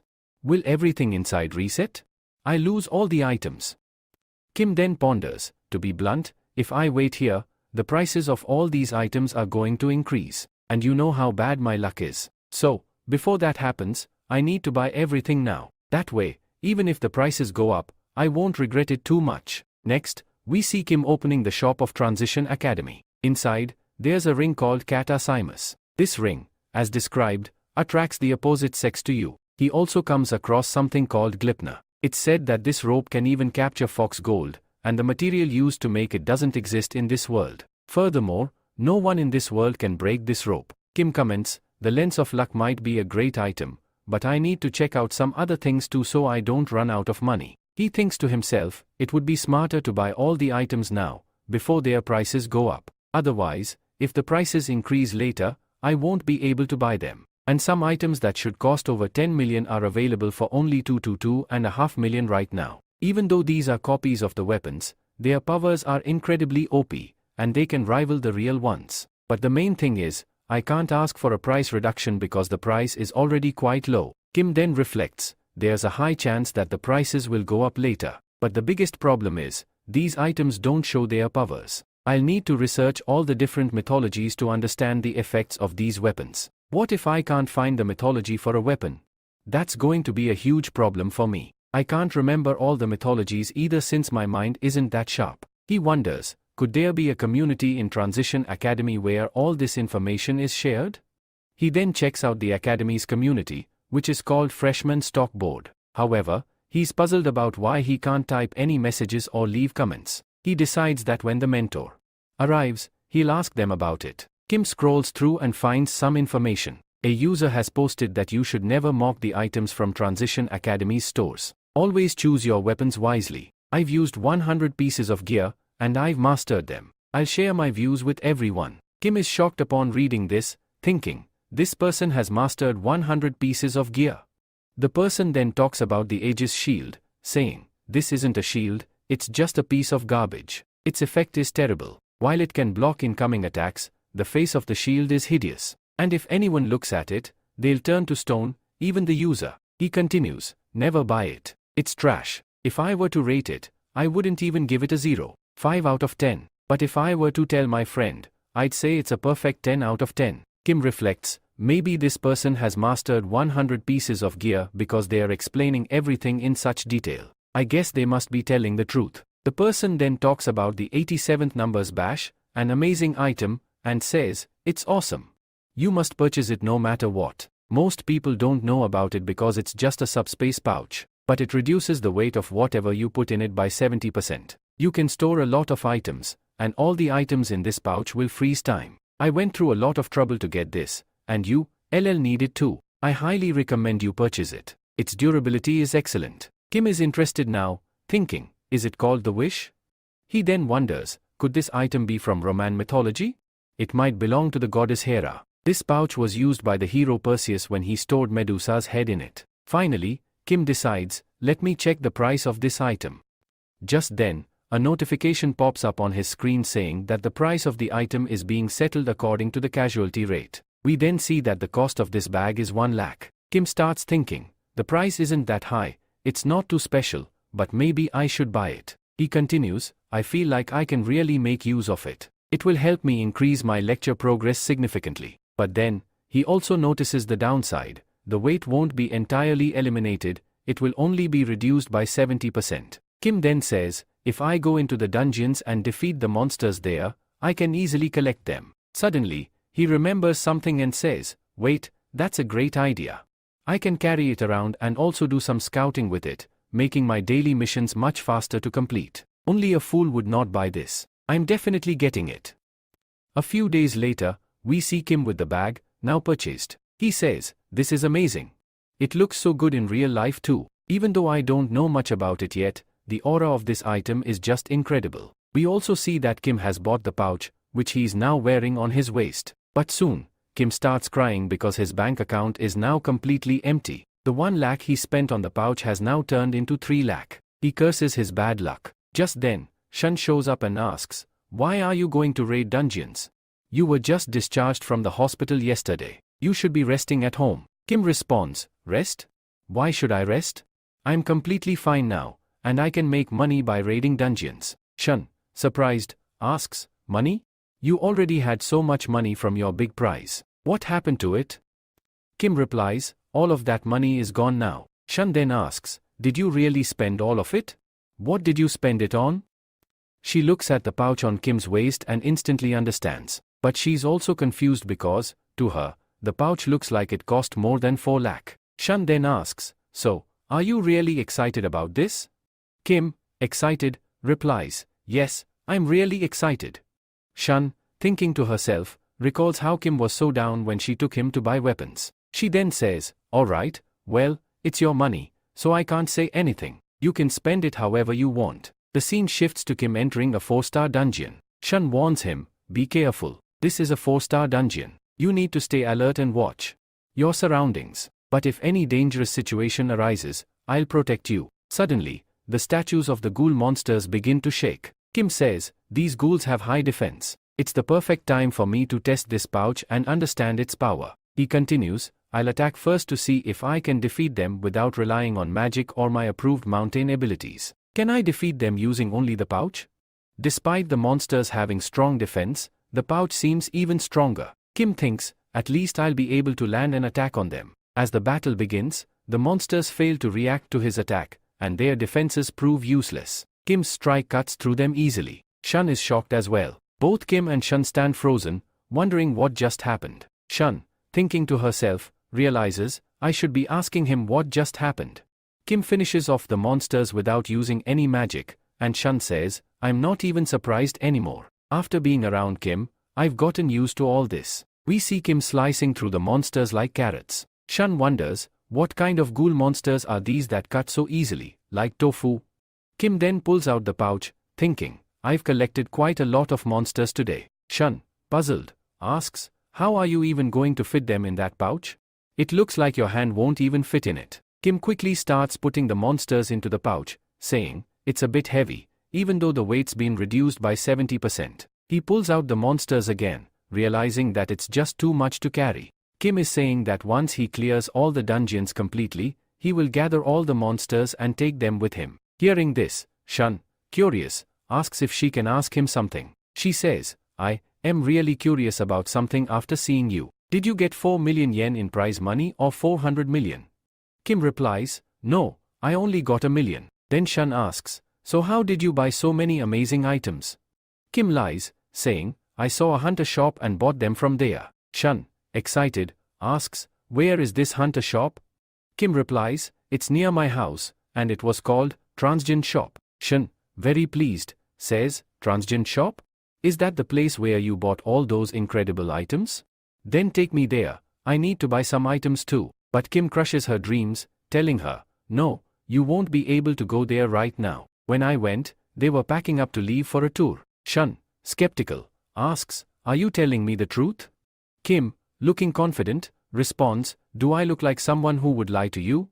Shun, not convinced but accepting his answer, says, "Okay, if you say so, I'll believe you." However, Kim is thinking to himself, "Sorry, I didn't want to lie to you." Just then, an earthquake shakes the place. Kim, looking concerned, says, "This place feels a lot more dangerous now." The monsters in the area start looking at Kim, and Kim, realizing the situation, says, "This is going to be tough." Shun, drawing her sword, says, "I guess I'll have to handle this." Kim, stopping her, says, "No, you stay back. I want to test something." Internally, Kim is thinking, "I need to see the full power of my spear because I haven't seen it all yet. It shocked me when it sliced a monster in half with one strike." He wonders, what will happen if I combine my mana with the spear and use my approve of mountain skill? We see Kim start using his skills, injecting his mana into the spear. The monsters charge at him, but Kim stays focused on his mana. Slowly, an aura begins to form around him, growing stronger. Shun, amazed, watches as Kim combines his mana with his approve of mountain skill. The monsters, seeing his power, begin to panic. Kim condenses his mana and directs it towards his spear, shooting it like a gun. The blast destroys all the monsters, leaving a huge crater in the ground. Shun, shocked, says, "I have no words for this." As we look at the massive crater, we learn that the attack was made through the spear, and Kim wonders, "I know this spear is a copy, but how can it have so much power?" Kim reflects, "Experts say we shouldn't depend on our weapons, but this weapon is so powerful that I feel like I don't need to depend on anyone." He then thinks, "I might need to revisit the Transgend Academy store and check the reviews again, maybe I'll find something new. But the problem is, I don't have enough money to buy more weapons, and if I buy too many, it will affect my casualty rate." Kim realizes, "I don't have much time. I need to attend as many lectures as I can in the 25 days left." With renewed determination, he starts practicing. Later, Shun approaches and says, "Kim, I forgot to tell you, Jimin wants to meet you. Can she?" Kim is surprised, asking, "Jimin? Who is she?" He then asks, "Is she your little sister?" Shun responds, "No, she's not my little sister, but her name is Jimin. I should let you know, she's an apprentice of Magic Scent, and you must have heard of her." Kim is intrigued, "An apprentice of Magic Scent? I've heard a lot about her." We learn that Magic Scent has selected her apprentices secretly, choosing only the most talented individuals. Kim says, "I've heard a lot about her, and I think she's going to be the next Magic Scent." Kim then asks Shun, "Why does she want to meet me?" Shun explains, "The dungeon ratings have changed, and she wants to talk to you about it."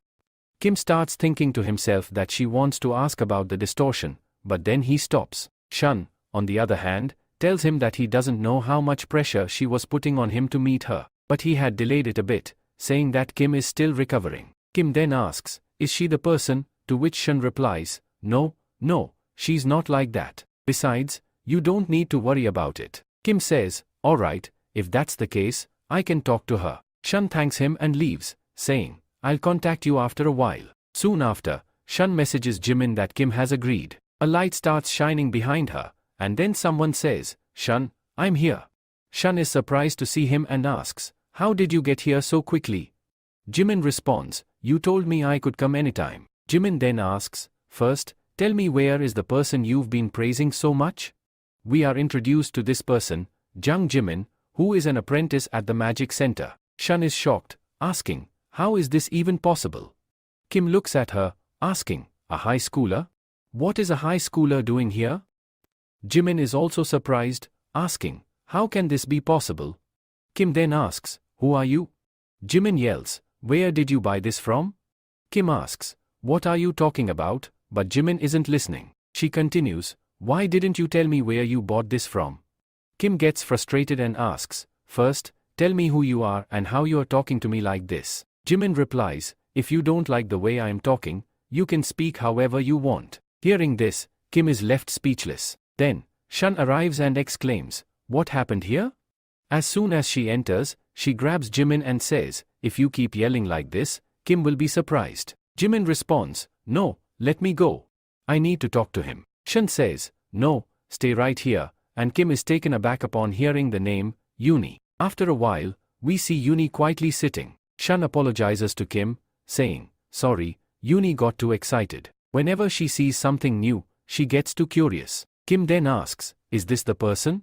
Shun confirms, "Yes, this is Uni Jimin, an apprentice at the Magic Center, just like I told you before." Kim says, "But how is this possible? Whenever I searched for information about her online, I found that she only lives inside the fortress, and her face didn't match what I expected." Shun explains, "Yes, she changes her appearance to keep her real identity hidden." Kim asks, "Is changing your appearance even possible?" Uni stands up and says, "Yes, it's not perfect, but it's still possible. I can change my body shape and size. If I see someone once, I can look like them." Uni clarifies, "It's not that easy. It's actually pretty difficult." She then changes the topic and asks, "By the way, where did you get that pouch from?" Kim replies, "What, the space pouch? Are you talking about this?" Uni rushes to Kim and says, "Yes, I'm talking about that. How is this possible? I've been trying to make one for years, but every method I tried failed." Kim asks Shun, "Have you ever seen something like this?" Shun replies, "No, I hadn't seen it before today. I only saw it when it was with you because it's so impressive." Kim agrees, "Yes, it's definitely impressive. It looks pretty good too." Uni then yells, "It's not just impressive, it's awesome. Don't you realize how good it is?"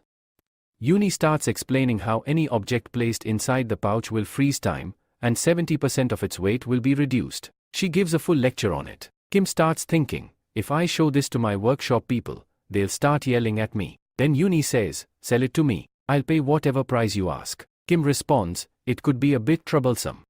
Uni asks, "Tell me, how much money do you need? Do you need 50 million, 60 million, or maybe 100 million?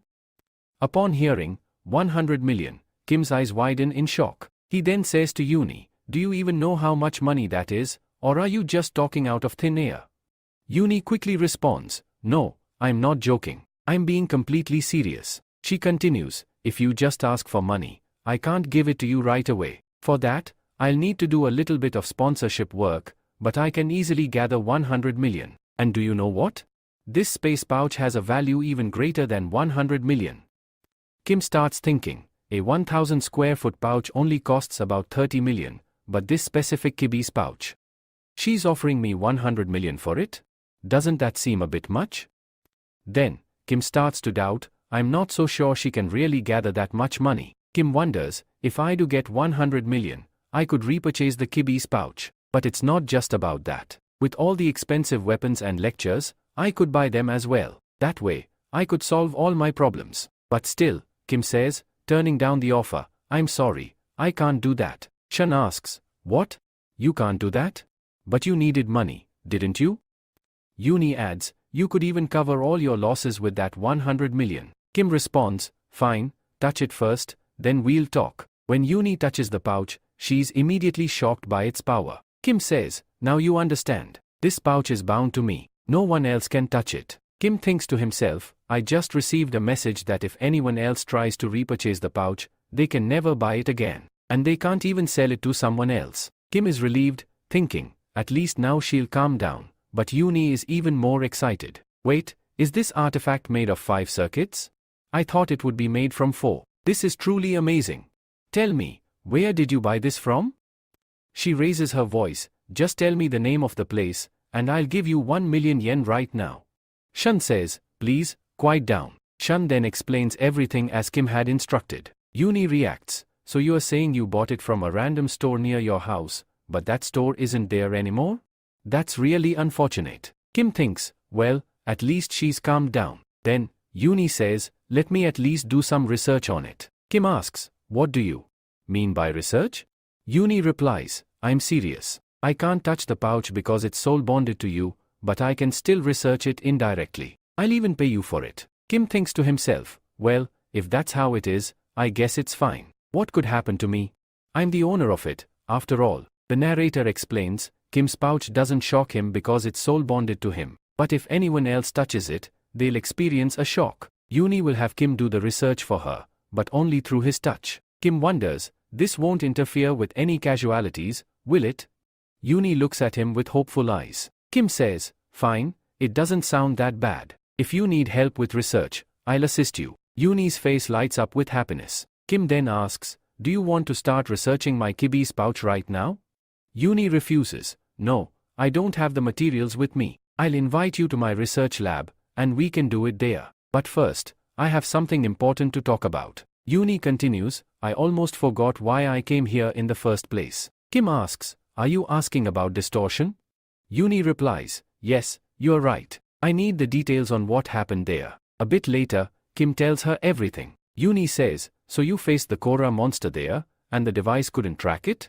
That's really strange. Kim agrees, yeah, it's strange. Yuni asks, how did you defeat the Narukura monster?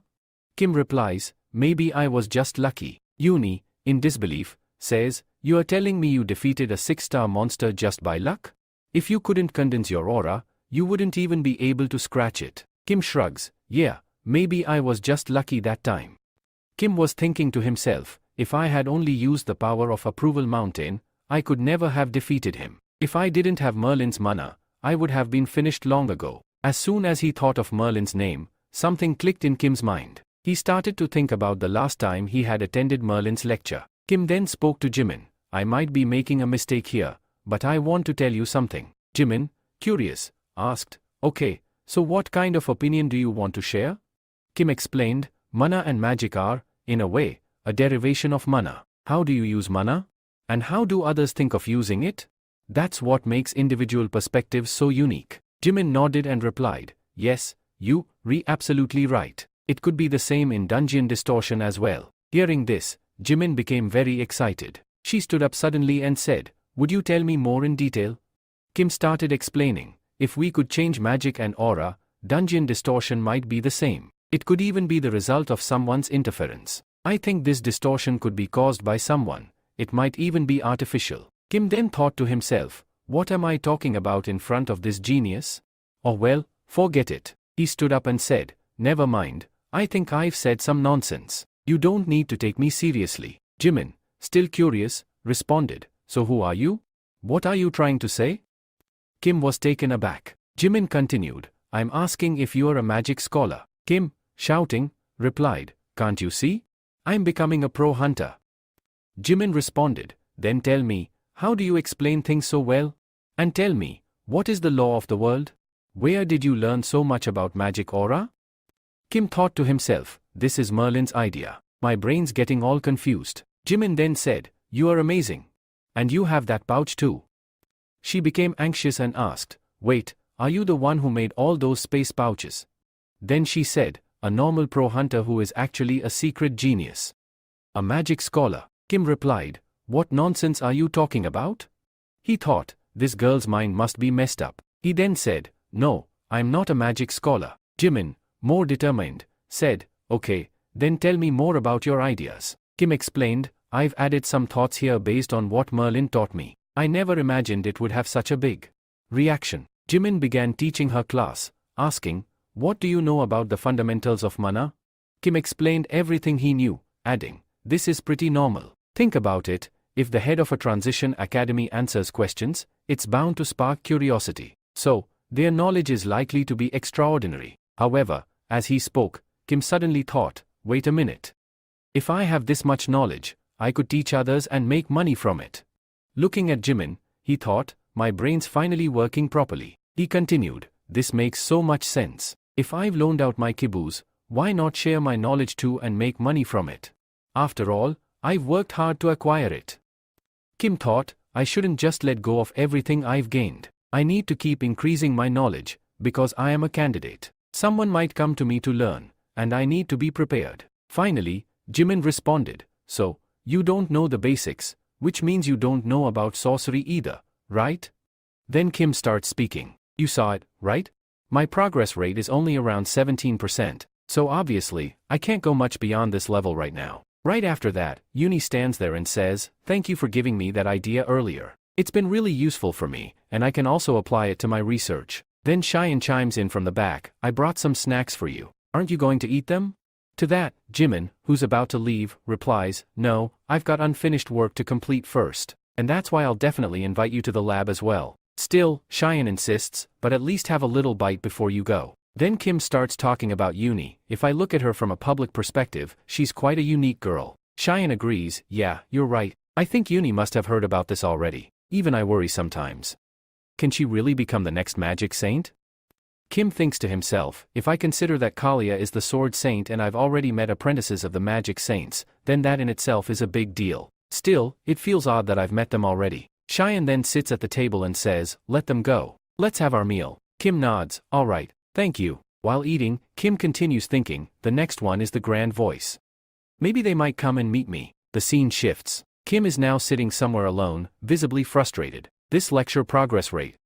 It's increasing way too slowly. We get a clear look, Kim's lectures are progressing slowly indeed. Chiron's at 0.7%, Siddharth Gautam at 0.1%, Xiang Yang at 0.5%, and Merlin just 0.2%. But then Kim suddenly becomes motivated. Well, my daily tasks get completed quickly because I've got the current wish. But even if I have spare time, I should still keep training to improve my progress rate faster. At the very least, I want to finish one full lecture while I still have the free pass. He pauses, thinking, or maybe I might need to buy another free pass again to keep boosting my progress rate. Later, Kim goes to Miss Cheyenne and says, Miss Cheyenne, I wanted to ask you something. But we see that Miss Cheyenne is lost in her own thoughts. She's saying to herself, what do I do when the new candidates enter the academy?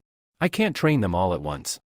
I'll have to buy even more lectures. Hearing all this, Kim makes an awkward expression. Cheyenne keeps thinking aloud, I can't just hire any random person to come and start teaching the students.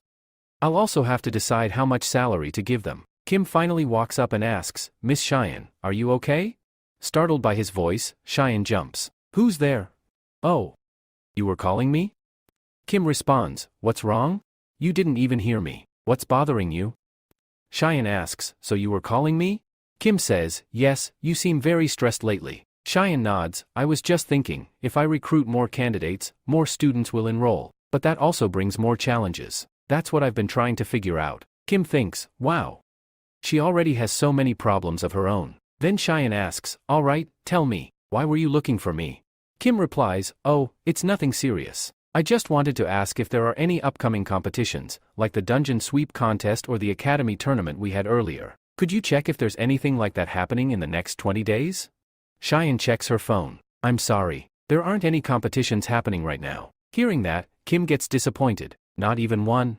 Cheyenne adds, well, there is a mock exam coming up next month at Hunter Miles Academy. We're then given some details about this mock exam. As the name suggests, it's not a real exam, but even so, anyone can become a pro hunter through it. However, if you fail, you'll have to wait an entire year to try again. The pressure is real. Hunter academies push their candidates to pass this mock test as soon as possible. Rumors even say that if you score high in this mock exam, your chances in the real pro hunter exam increase significantly. Kim starts thinking seriously. There are definitely going to be some strong contenders, probably even stronger than Lee Chan. And if I participate in this mock test, I could qualify for a scholarship. That would solve both my lecture and money problems. But then he remembers the catch. This exam is next month. And by then, my free pass will expire. So, after that, Kim starts speaking. Alright. I guess I don't really have any choice now. Still, let's see how far I can go if I give it my all. A little while later, we see a new scene where Kim is watching a lecture by Chiro. In the lecture, Chiro explains that techniques are never truly perfect. Situations change, and with that, your techniques must adapt too. But there's one thing more important than any technique, our institution. Kim, while watching the lecture, reflects, well, why did I never think this way before? And this transition academy, it's seriously overpowered. Then Chiro appears again and says, let me give you a quick reminder. The mock exam for the transgender program is coming up soon. Kim is clearly shocked hearing this. Chiro adds, let me give you a piece of advice. Don't stress too much about the mock exam. After all, it's just a mock. I'll explain more in the next lecture. Kim, still confused, wonders, did I hear something wrong just now? Alright guys, here's something you should know. This mock exam isn't some kind of hunter exam. It's a standard practice test used everywhere so that teachers can evaluate their students' level. Then Kim says, wait, even in Transition Academy they conduct mock tests. Right then, he gets a notification on his phone. It's the official alert for the Transition Academy mock exam. Kim stares at it in disbelief. This is real. It's actually happening. And it even grants licenses?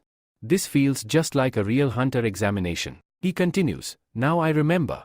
When I first saw the Transition Academy advertisement, I noticed a 5th grade sage and a 9th grade sword master. Back then I thought they were just exaggerating, but now I'm realizing it was all true. But almost instantly, Kim loses hope. Forget it. Why would I even take a mock exam?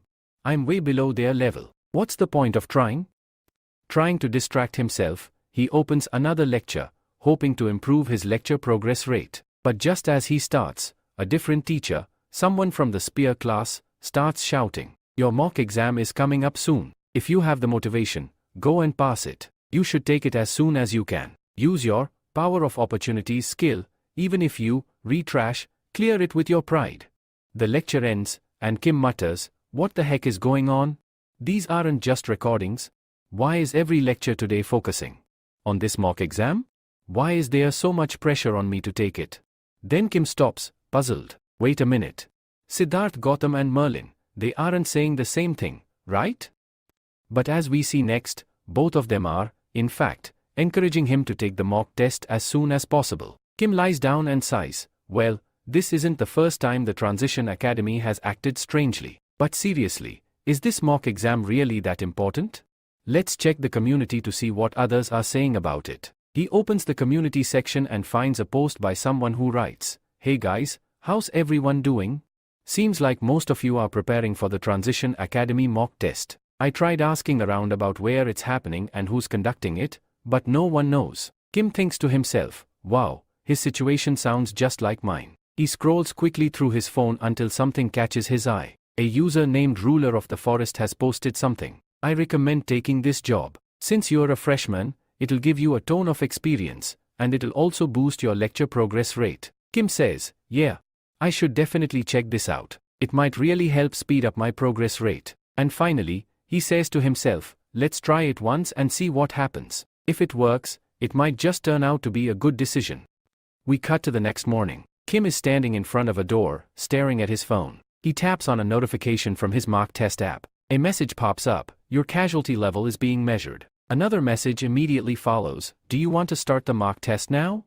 There are 2 options, yes and no. Then it says, it's free for the first time. Kim reads that and says, free for the first time, huh? Why do I always feel like I'm doing something shady whenever I use free stuff? He pauses, then corrects himself, no, what am I thinking? I should be focusing on making more money. Alright then, let's accept it. Without wasting time, Kim selects yes and chooses battle mode. He hypes himself up, even if I get matched with a 9th class sword master, I'm ready to fight. With a confident, let's go, his energy surges. From here, the story gets more intense. A message arrives, your custom mock exam is being generated. The difficulty is being calibrated through Transcend settings. There are 7 subjects, and Kim has to score high in each one. The Transcend mock exam begins. Another notification pops up, your first subject is battle mode. It's being created in real time. Kim is stunned. It's starting now? Like, right now?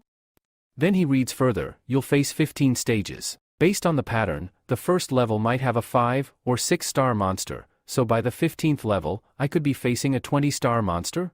Just then, light starts bursting out from Kim's phone. What the heck? Why is my phone glowing like this? He wonders, does this mean the monster is about to appear right here? And it does. A monster begins emerging from the phone. Kim stares in disbelief. It's growing, and still growing? It's not stopping?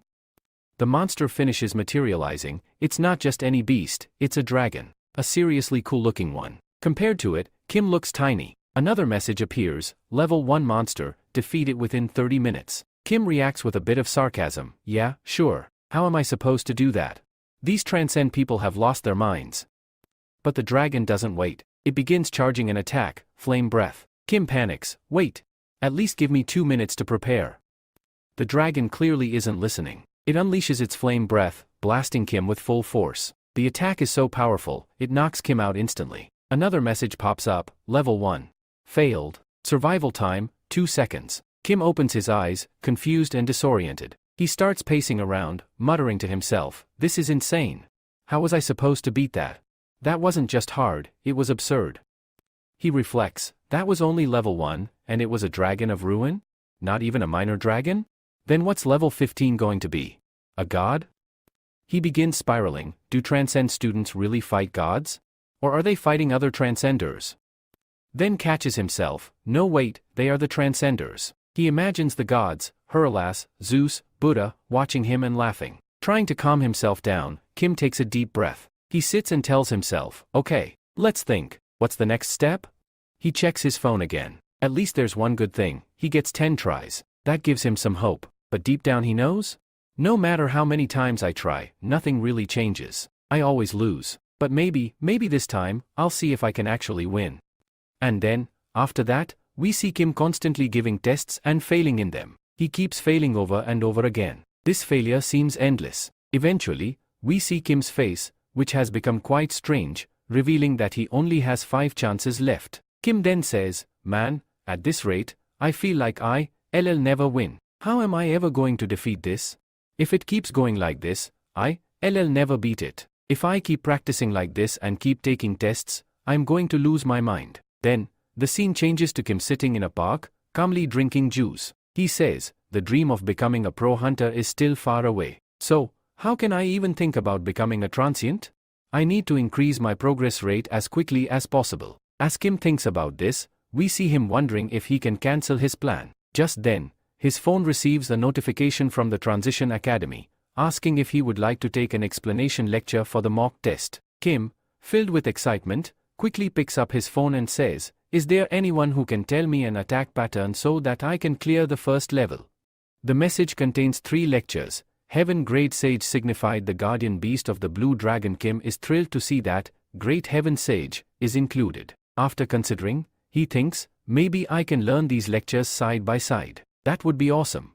He quickly registers for the Heaven Great Sage lecture. In the lecture, Great Sage explains that the first level problem in the mock test is the Dragon of Reunion. He reassures the students that, even though this test seems extremely difficult, it's not as hard as it appears. He compares the battle to fighting Buddha, stating that it is equal to fighting heaven itself. Great Sage adds that many candidates struggle with their breathing during the test. Kim, lost in thought, reflects, it's been a long time since I saw Sun Wukong. The first time I saw him, I thought he was just a cosmic player, but now I know the truth. Sun Wukong then explains that the fight with the dragon will begin at a specific spot, and it will end just as quickly using this method. He says, if I explain it simply, once you avoid the dragon's breath, you'll have already won. Kim, still confused, asks, how do I do that? Sun Wukong responds, I'll show you. A dragon appears before Sun Wukong, the same one that had fought Kim earlier. Sun Wukong explains that instead of defeating the breath, the goal is to dodge the dragon's attacks. Once the dragon uses its breath, it won't be able to use it again for a while. He simplifies, after the breath is over, just hit it enough that it gives up. Sun Wukong then demonstrates using his staff, which is glowing brightly. Kim is amazed, saying, isn't that the heavenly meteor staff? Sun Wukong attacks with it, and the power of the attack, called Meteor Grand Fall, is enough to defeat the dragon instantly. Kim watches in awe, and Sun Wukong casually says, see? It's pretty easy. Kim, however, is still skeptical and responds, did you really just say that was easy? Sun Wukong explains, from my perspective, any candidate can clear it with the right ability. If something seems too difficult, just find the solution. Feeling defeated, Kim is left confused and mutters to himself, what kind of lecture was that? Do they not know how to explain things properly? Or maybe they just don't get how explanations work? He then sighs, no, wait, Sun Wukong is the only one who explains things to me like this. Everyone else goes into way too much detail. The scene shifts to the second lecture, the guardian beast of the blue dragon. After that, he starts explaining, can you face the breath?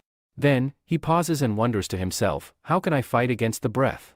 He becomes quite sad and says, how am I supposed to do this? Should I just give up? And anyway, I've already used all the free passes from the previous ones, so what's next?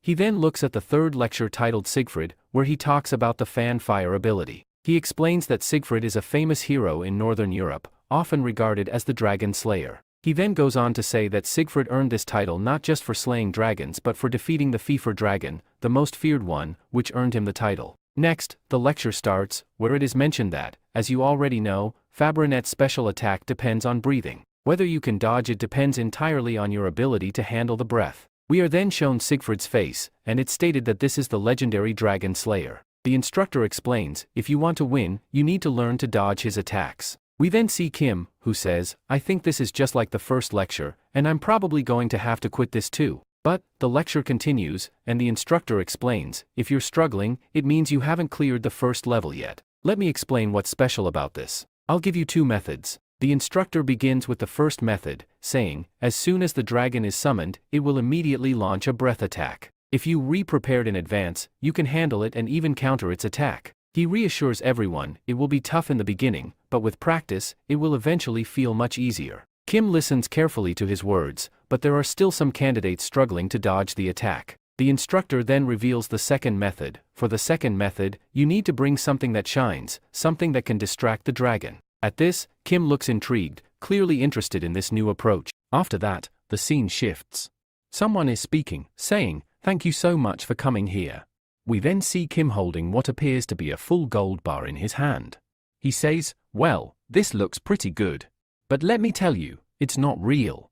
He just covered it to make it look like gold. You know how poor Kim really is. Next, we flash back to a moment earlier where Kim is explaining something. You don't need to do much, he says. Just bring something shiny, something that looks like gold.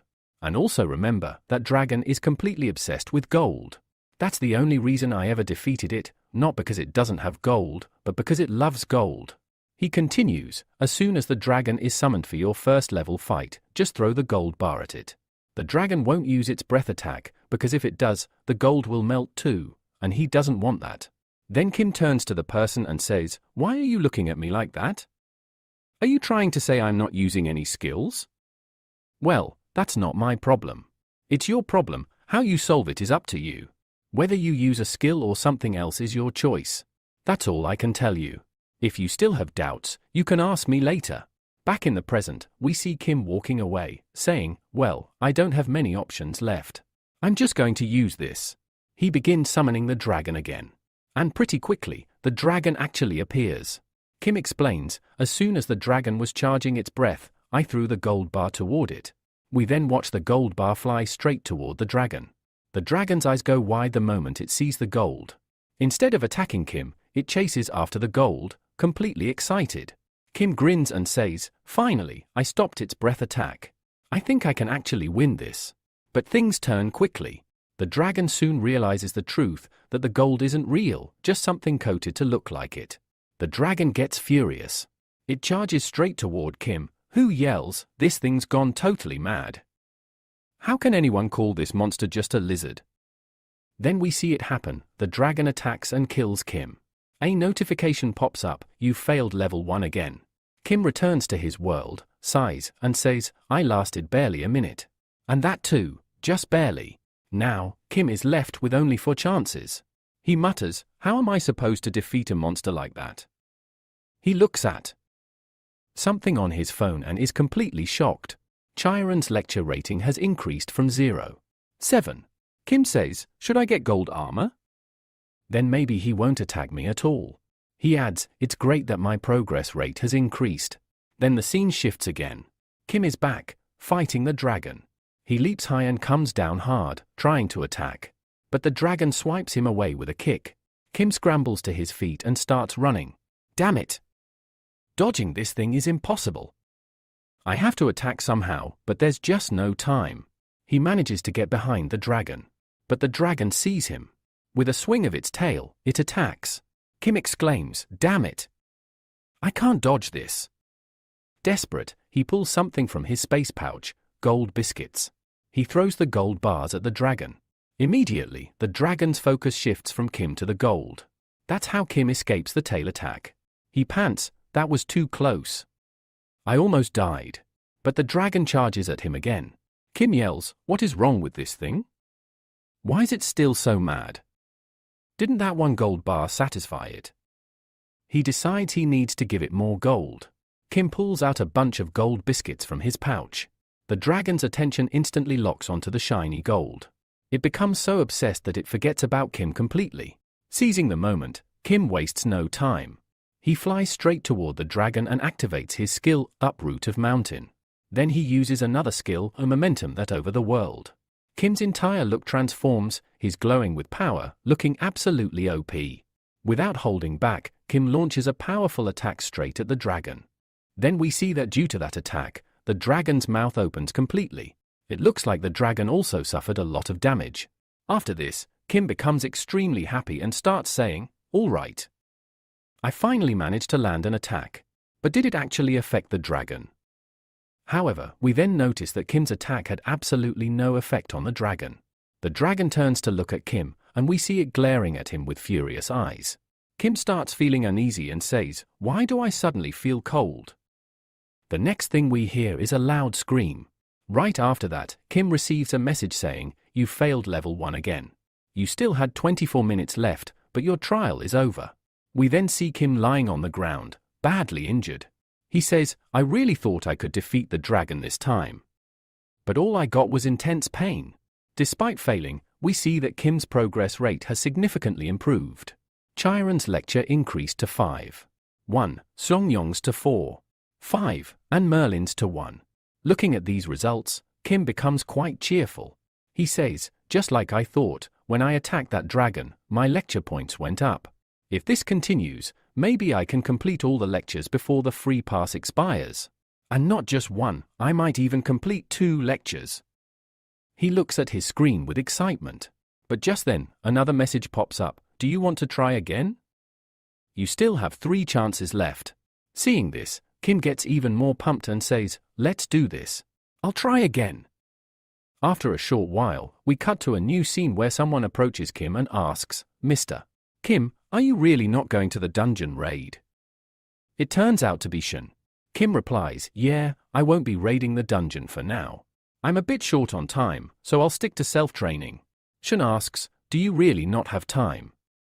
Kim thinks to himself, "Yeah, she's not wrong.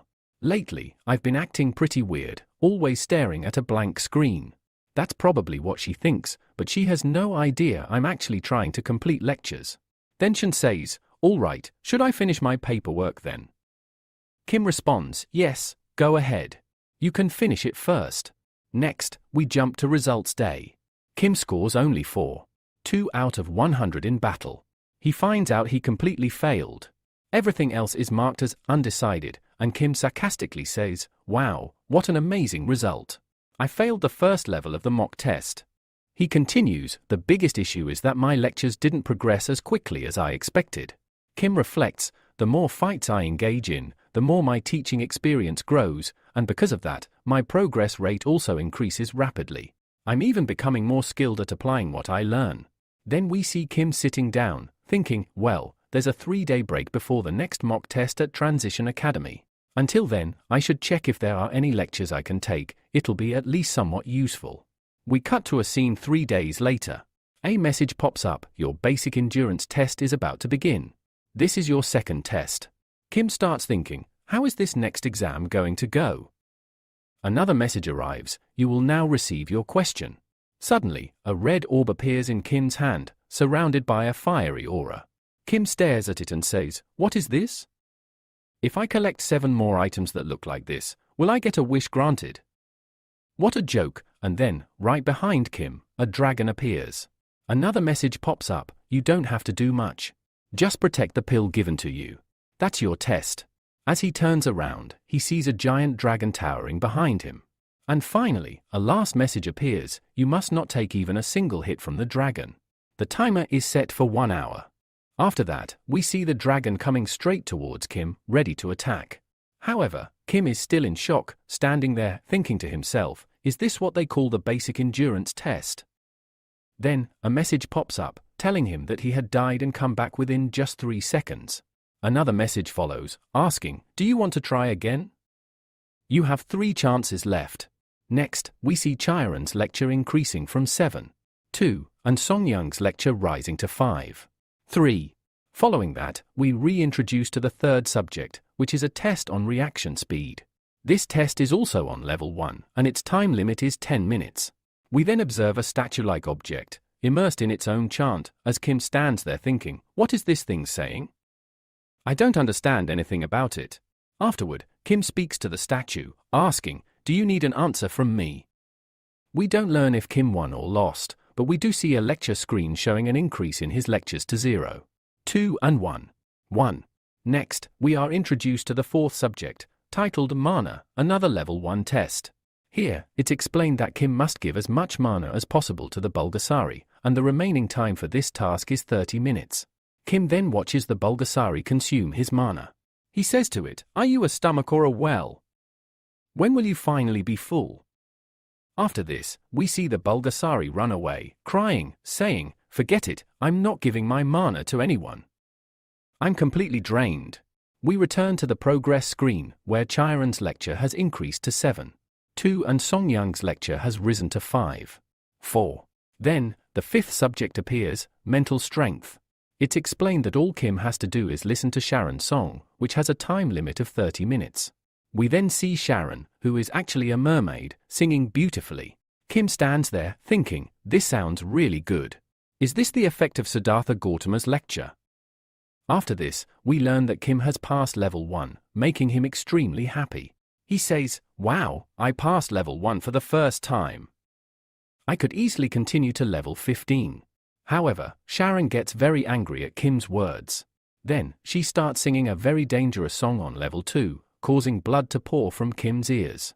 A message appears, stating that Siddhartha Gautama's lecture has increased from level 1.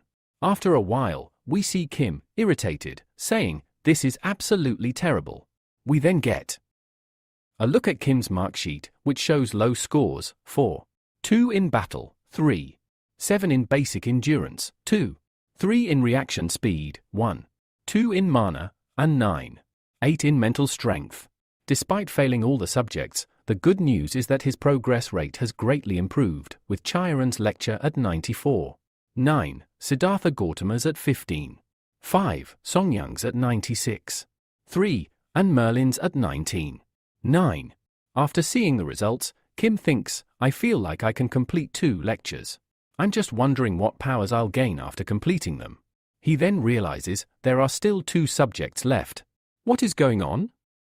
I didn't get any answers when I responded to the questions, and maybe I'll have to choose a subject on exam day.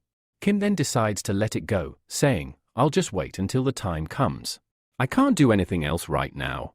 Later, we see Kim very stressed, nervously biting his nails. Then, Shion arrives and asks, "Mr. Kim, is something wrong? Your expression seems odd every day." Kim reassures her, saying, No, nothing serious. Don't worry, I'm fine." Kim then reflects, "This feels really wrong. 3 days have passed, but I still haven't received any messages. There are only 5 days left until my free pass expires. I need just a little more time to complete my lectures, but I don't have enough time. Should I go into the dungeon and increase my progress rate?" He decides it would be better than sitting around doing nothing. "I need to clear the dungeon as soon as possible." Just then, we see lights coming from Kim's phone, and a mentor appears, saying, "It's been a long time since we met." Kim, surprised, says, "What is this?" The mentor laughs, saying, "You've really scared me. What did you do while I was away?" As Kim notices the mentor, he thinks, "Man, ever since Ava showed up, things have been quite different." The mentor suddenly gets excited and says, "I feel like even in my absence, you have made quite an impressive progress." But Kim, shouting, quickly responds, "Hey! Why did it take you so long to get here?" From behind, Shun asks, "Are you talking to me?" Then, Shun asks, "Mr. Shoujon, what did you just say?" Kim, trying to avoid confrontation, quickly replies, "I didn't say anything. You must have misheard me." Shun agrees, "Yeah, that could be true. Maybe I did hear it wrong." Kim, now calmly speaking, says, "I think you're really tired, so maybe you should take a rest." The mentor, sitting in front of Kim, now speaks, "First, tell me why you arriving so late." The mentor continues, "I thought you'd manage fine without me." Kim, not holding back, responds, "How can you even say that?" The mentor sighs and admits, "All right, I have to tell you the truth." Kim, firm and ready to hear it, replies, "Yes, tell me the truth." The mentor explains, "I went to check your profile, but when I saw it was absolutely terrible." Kim, irritated, exclaims, "Terrible? What exactly do you mean?" The mentor calmly responds, "The biggest issue is your level." Both Kim and the mentor fall silent, processing the weight of the words. The mentor then adds, even if I wanted to help you at your current level, I just can't. Kim feels frustrated hearing this and says, if that's the case, you could have at least told me earlier. The mentor apologizes, all right, I'm sorry for not telling you sooner. He then asks, but when I wasn't around, did you at least focus on your lectures? Kim, a bit defensive, answers, focus? You re-talking about focus? I've worked hard on this. The mentor, now pleased, asks, then show me your progress rate. As the mentor sees Kim's progress rate, his words falter. Wait, what's this? Is there some error? Why is it showing this? Kim asks, what happened? Is something wrong? The mentor, confused, responds, it's showing that you're taking 4 lectures. But why does the progress rate look like this? Kim, trying to explain, says, it's showing that because I'm actually taking 4 lectures. The mentor, now even more confused, asks, but how is this possible? Kim confidently replies, yes, the information it's showing is correct. There's nothing wrong with it. The mentor, now in complete shock, says, wait, did you just say that the data is correct? But I thought your progress rate was much lower. How did it improve so much in just 3 months? Kim, somewhat casually, says, maybe it's because I've been doing mock exams for trans exams, and they have really helped me. The mentor, taken aback, asks, wait, you're taking mock exams too? Kim responds, yes, is there a problem with that? The mentor, in utter disbelief, says, man, you really don't need me at all. Kim, with a grin, says, well, since we're talking about mock exams, I have some questions about subjects. The mentor, now calm, says, of course, ask me whatever you want. Kim, now inquiring, asks, how do we choose the right subjects? The mentor responds, you just have to choose the subjects, it's not that complicated. But as the mentor sees that Kim is still undecided about the subjects, he says, wait, this is strange. You're in the middle of an exam and still haven't decided on your subjects. How is that even possible? Kim asks, I have one more question for you. What exactly is this academy ID that I haven't received yet? The mentor replies, what are you talking about? When you enrolled in the academy, didn't you receive your ID? Kim responds, no, I didn't get any ID.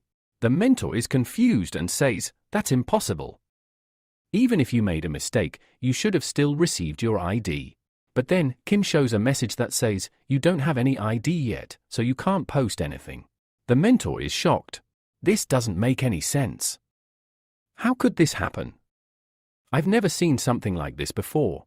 After looking at the message, the mentor says, I think I need to speak to the principal about this. Kim, with a worried expression, says, are you leaving me again? Are you going to ditch me this time too? The mentor reassures him, no, no. How could I do that? I'm just going out for a bit and will be back soon. The mentor adds, all right, I'll fix the subject selection issue, and you'll be able to choose your subject. He fixes it quickly, hands Kim his phone, and says, now you can choose any subject you want. The mentor disappears, saying, I'll come back before the free pass expires. Kim, about to speak, realizes the mentor has already left. Kim mutters, I had more questions to ask, but he left so quickly. Well, it's not a big deal. He said he'll be back before the free pass expires, so I'll wait. Later, Kim successfully selects his subject. We see that after some time, Kim has completed the subject. As a result, the lecture on Srongyong goes from 3.7 to a higher level, and Kim's progress is 100%. Kim is surrounded by a glowing aura, and a message pops up, you've completed the technique the power of the uprooted mountain. Kim can't believe it. Did I really learn the power of the uprooted mountain? He swings his spear lightly, and a huge aura bursts from it. He exclaims, what just happened? I only swung my spear naturally, but it released the power of the uprooted mountain. Another message appears, would you like to enroll in the upgraded version of Power of the Uprooted Mountain? Meanwhile, Srongyong speaks, okay, at least you completed the lecture. I didn't think you'd ever finish it. He adds, those who complete this lecture will undergo a transformation, and they'll be able to use the skill naturally. But don't get cocky, this is just the beginning. The power of the uprooted mountain is just a basic skill. There are some of you thinking you're really powerful now, but remember, you're still just trash. recycling from the trash heap. He pauses, then continues, but congratulations on completing the lecture. Now, let me explain the path to becoming a transcender. It's a tough road, and you'll doubt your choice at times, but don't stop. Keep moving forward. The speed at which you grow doesn't matter. If you're confident in your path, keep going, no matter how slow. After some time, Kim arrives at Shun's academy. Shun greets him. Kim, you'd here. I wanted to talk to you about the mock exam that was hosted through Hunter Miles, as I told you last week. Should I submit your application now? Kim thinks to himself, I was just about to ask her about this. What perfect timing. Kim says, yes, you can submit it. Shun smiles, I thought so. I'll send your application now. Kim reflects, I really nailed the Transcender Academy mock test, but I hope the Hunter exam goes well too. After all, I've completed the power of the uprooted mountain, and now I have my spear. I wonder what my level is now.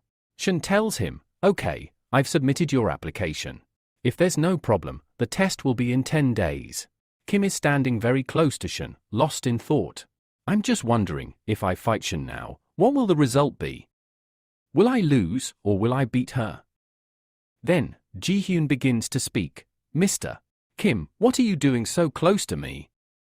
Kim, thinking to himself, feels like he should just forget about it for now. I don't need to fight with him, my progress rate is already complete. Kim then says, no, it's not that. But tell me, how's the plan for recruiting new candidates going?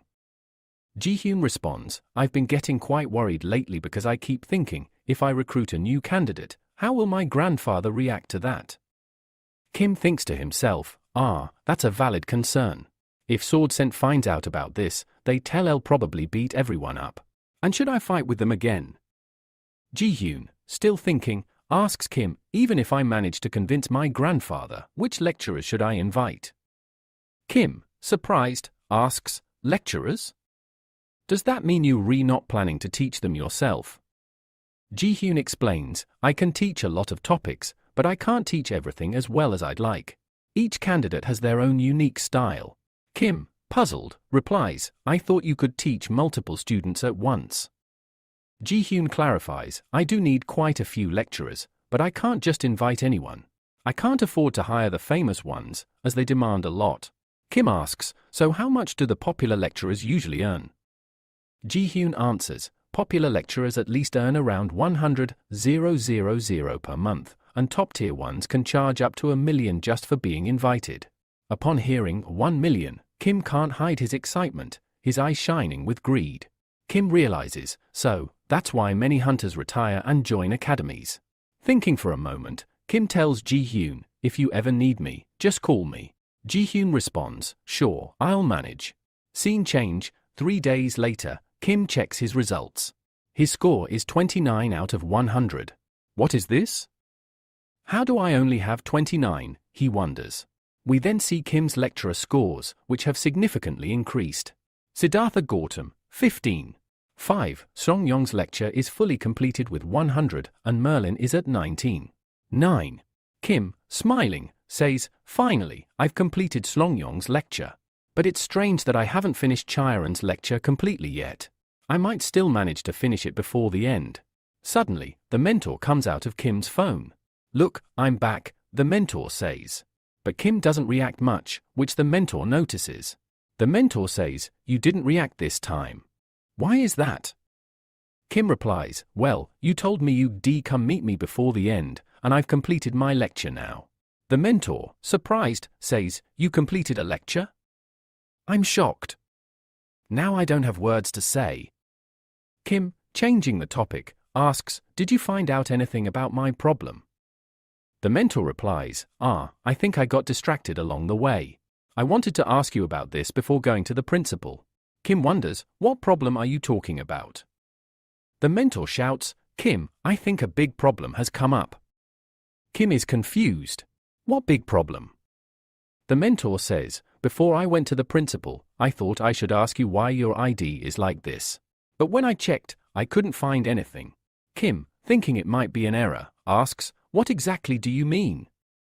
The mentor explains, I've just realized that there is no hunter named Kim Soojeon registered in our academy. Kim, shocked, says, what do you mean? Are you saying there's no information? The mentor clarifies, just as I said, there is no hunter named Kim Soojeon registered at the academy. Kim, still confused, asks, wait, so you're saying I'm not a member of the Transition Academy? Kim then shouts, how am I even able to take lectures if I'm not registered? The mentor sighs, that's exactly what I wanted to tell you. So, the mentor starts explaining to Kim that there is a possibility that only members of their academy can access the lectures. This is why Kim is able to see the lecture on the black screen, and if someone isn't a member, they won't be able to progress in the lecture. The mentor continues, saying that even if he didn't have a membership, he wouldn't be able to approach Kim as a mentor. Kim, now curious, asks, so, you didn't tell the principal about this? The mentor confirms that he did send the information to the principal, but the principal still doesn't know anything about it. Kim starts thinking about who might be in charge of the academy.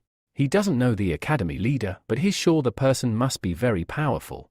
If even that person doesn't know what happened, then no one else would. Kim asks, could this be a system error?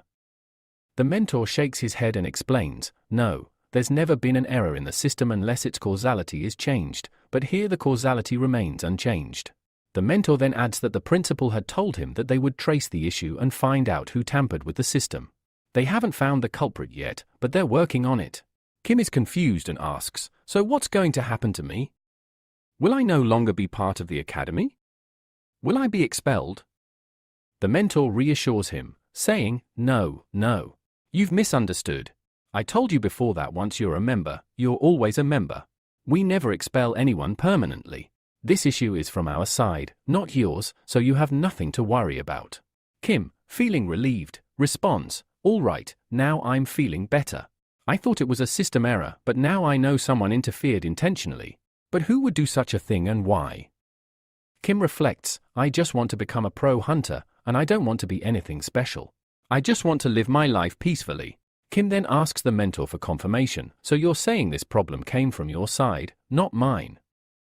The mentor agrees and assures him that there's no reason to worry as it's all been sorted from their side. Kim says, no problem, it's not a big issue.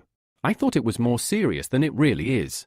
The mentor then suggests they move on to the main subjects. They look at the lecture sheet, and Kim sees the following lecture progress: Chayaran's lecture, 94. 9% Siddhartha Gautam's lecture, 15. 5% Shangyu's lecture.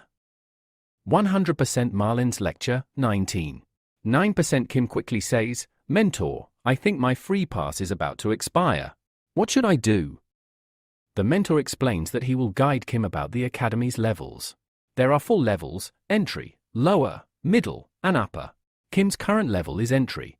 Kim asks, does this mean when I cross the upper level, I'll become a transient? The mentor shakes his head, no, there are many levels beyond upper that we've hidden. The transient level is extremely difficult. If you think the jump from entry to upper is hard, transient will be even more challenging.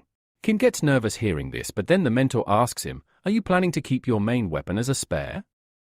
I suggest you purchase the new free pass before the old one expires, so you can continue with the new lectures. Meanwhile, a few messages pop up, one mentioning a person who can do 3 representatives with 500 tons of weight, and another lecture about footwork by Jiang Jeffen. The mentor tells Kim that both these lectures would suit him very well. And that's how the situation unfolds for Kim. Kim is confused and begins speaking. He asks, so, can't I use my mana cultivation version and spare parts? His mentor clears his confusion by replying, no, you can use them, but they are currently at a mid-level. According to my advice, you need to strengthen your foundation first. After that, you won't face any problems, and you'll be one step closer to becoming a transgender. Kim starts thinking and responds, maybe there's a reason for what he said.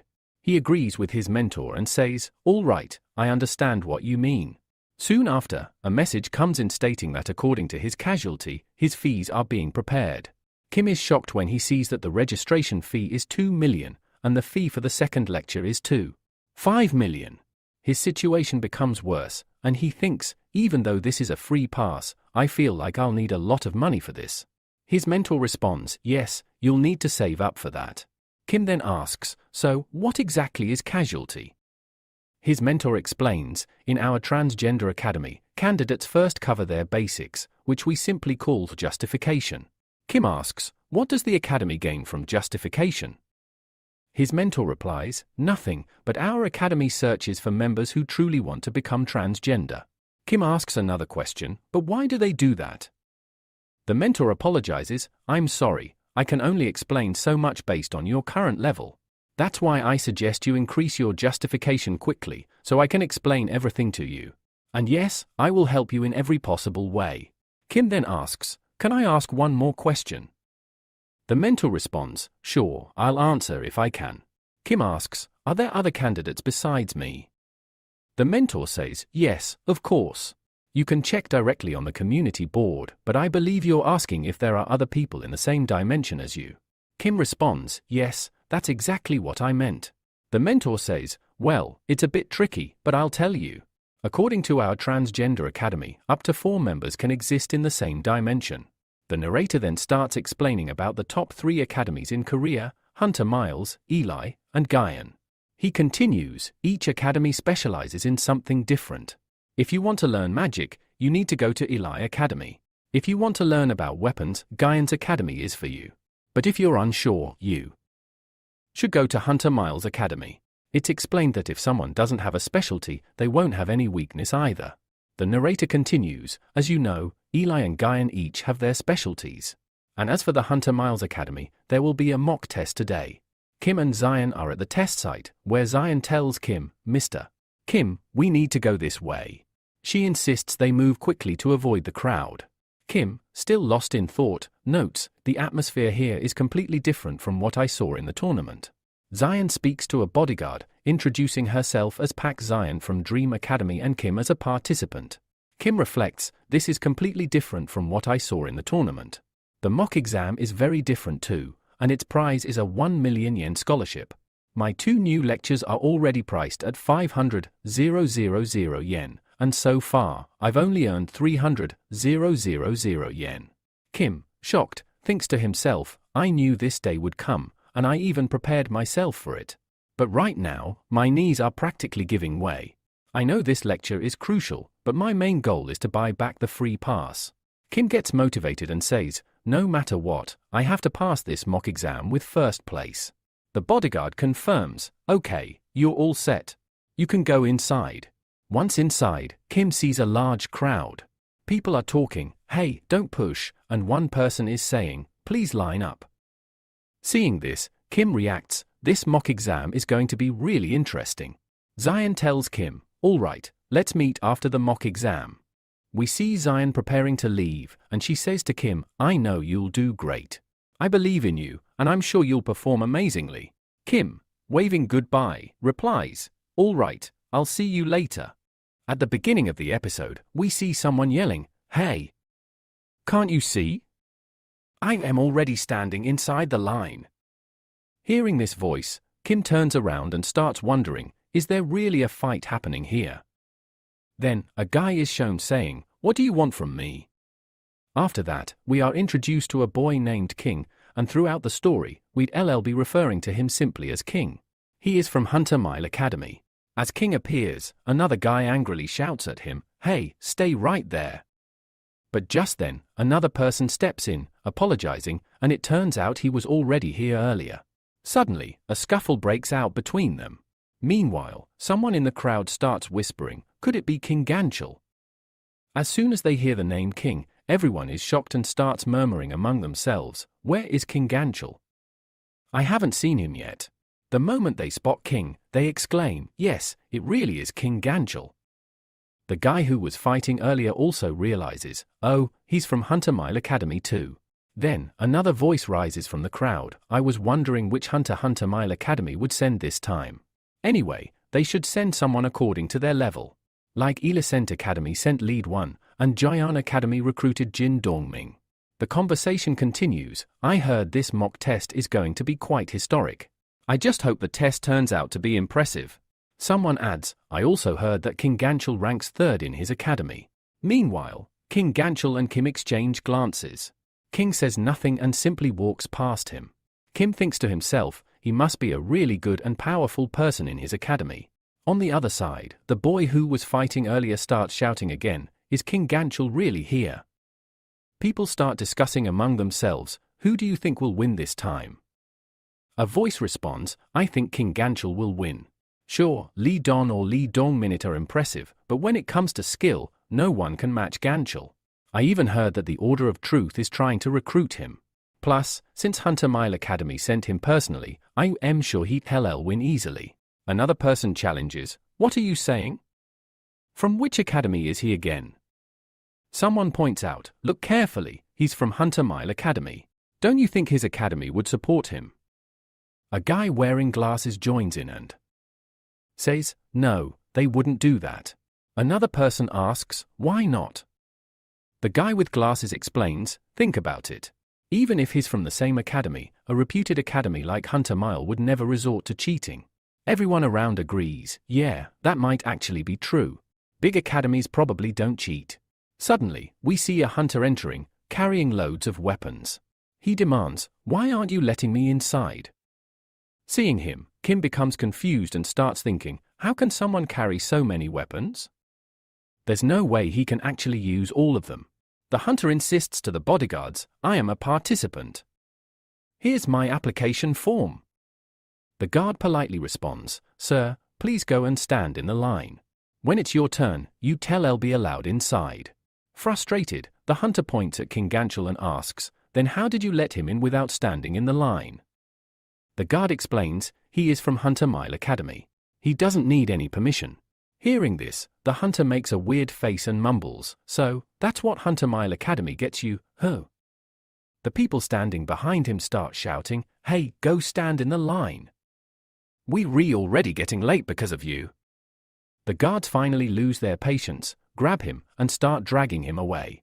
Even while being taken away, the hunter keeps shouting, there are no rules here. This is injustice. And then, a bodyguard approaches Kim and says, stop standing here. Follow me. Seeing the man, Kim starts thinking, I am now convinced that some really strange people have entered this exam. After that, the scene shifts, and we are shown the first test, a racing event. All the participants are taking part in a running test. Then we are introduced to a guy who says, my name is Pak Dong-suk. If I were to introduce myself, I would say that I am soon going to become a candidate from the Li Dong Hunter's side. Honestly, I have enough abilities to get admitted into the top 3 academies, like Hunter Mile Academy, Eli Academy, and Jian Academy. But the biggest reason I want to join the Li Dong Hunter Academy is simple, I need money. In Korea, the tuition fees for the top 3 academies easily cross thousands of dollars. And frankly, I had no other choice. Li Dong was offering me a significant amount of money. Many people told me, better be the head of a snake than the tail of a dragon. But I never listened to them. Because if you are the tail of a dragon, at least you can still compete against other dragons.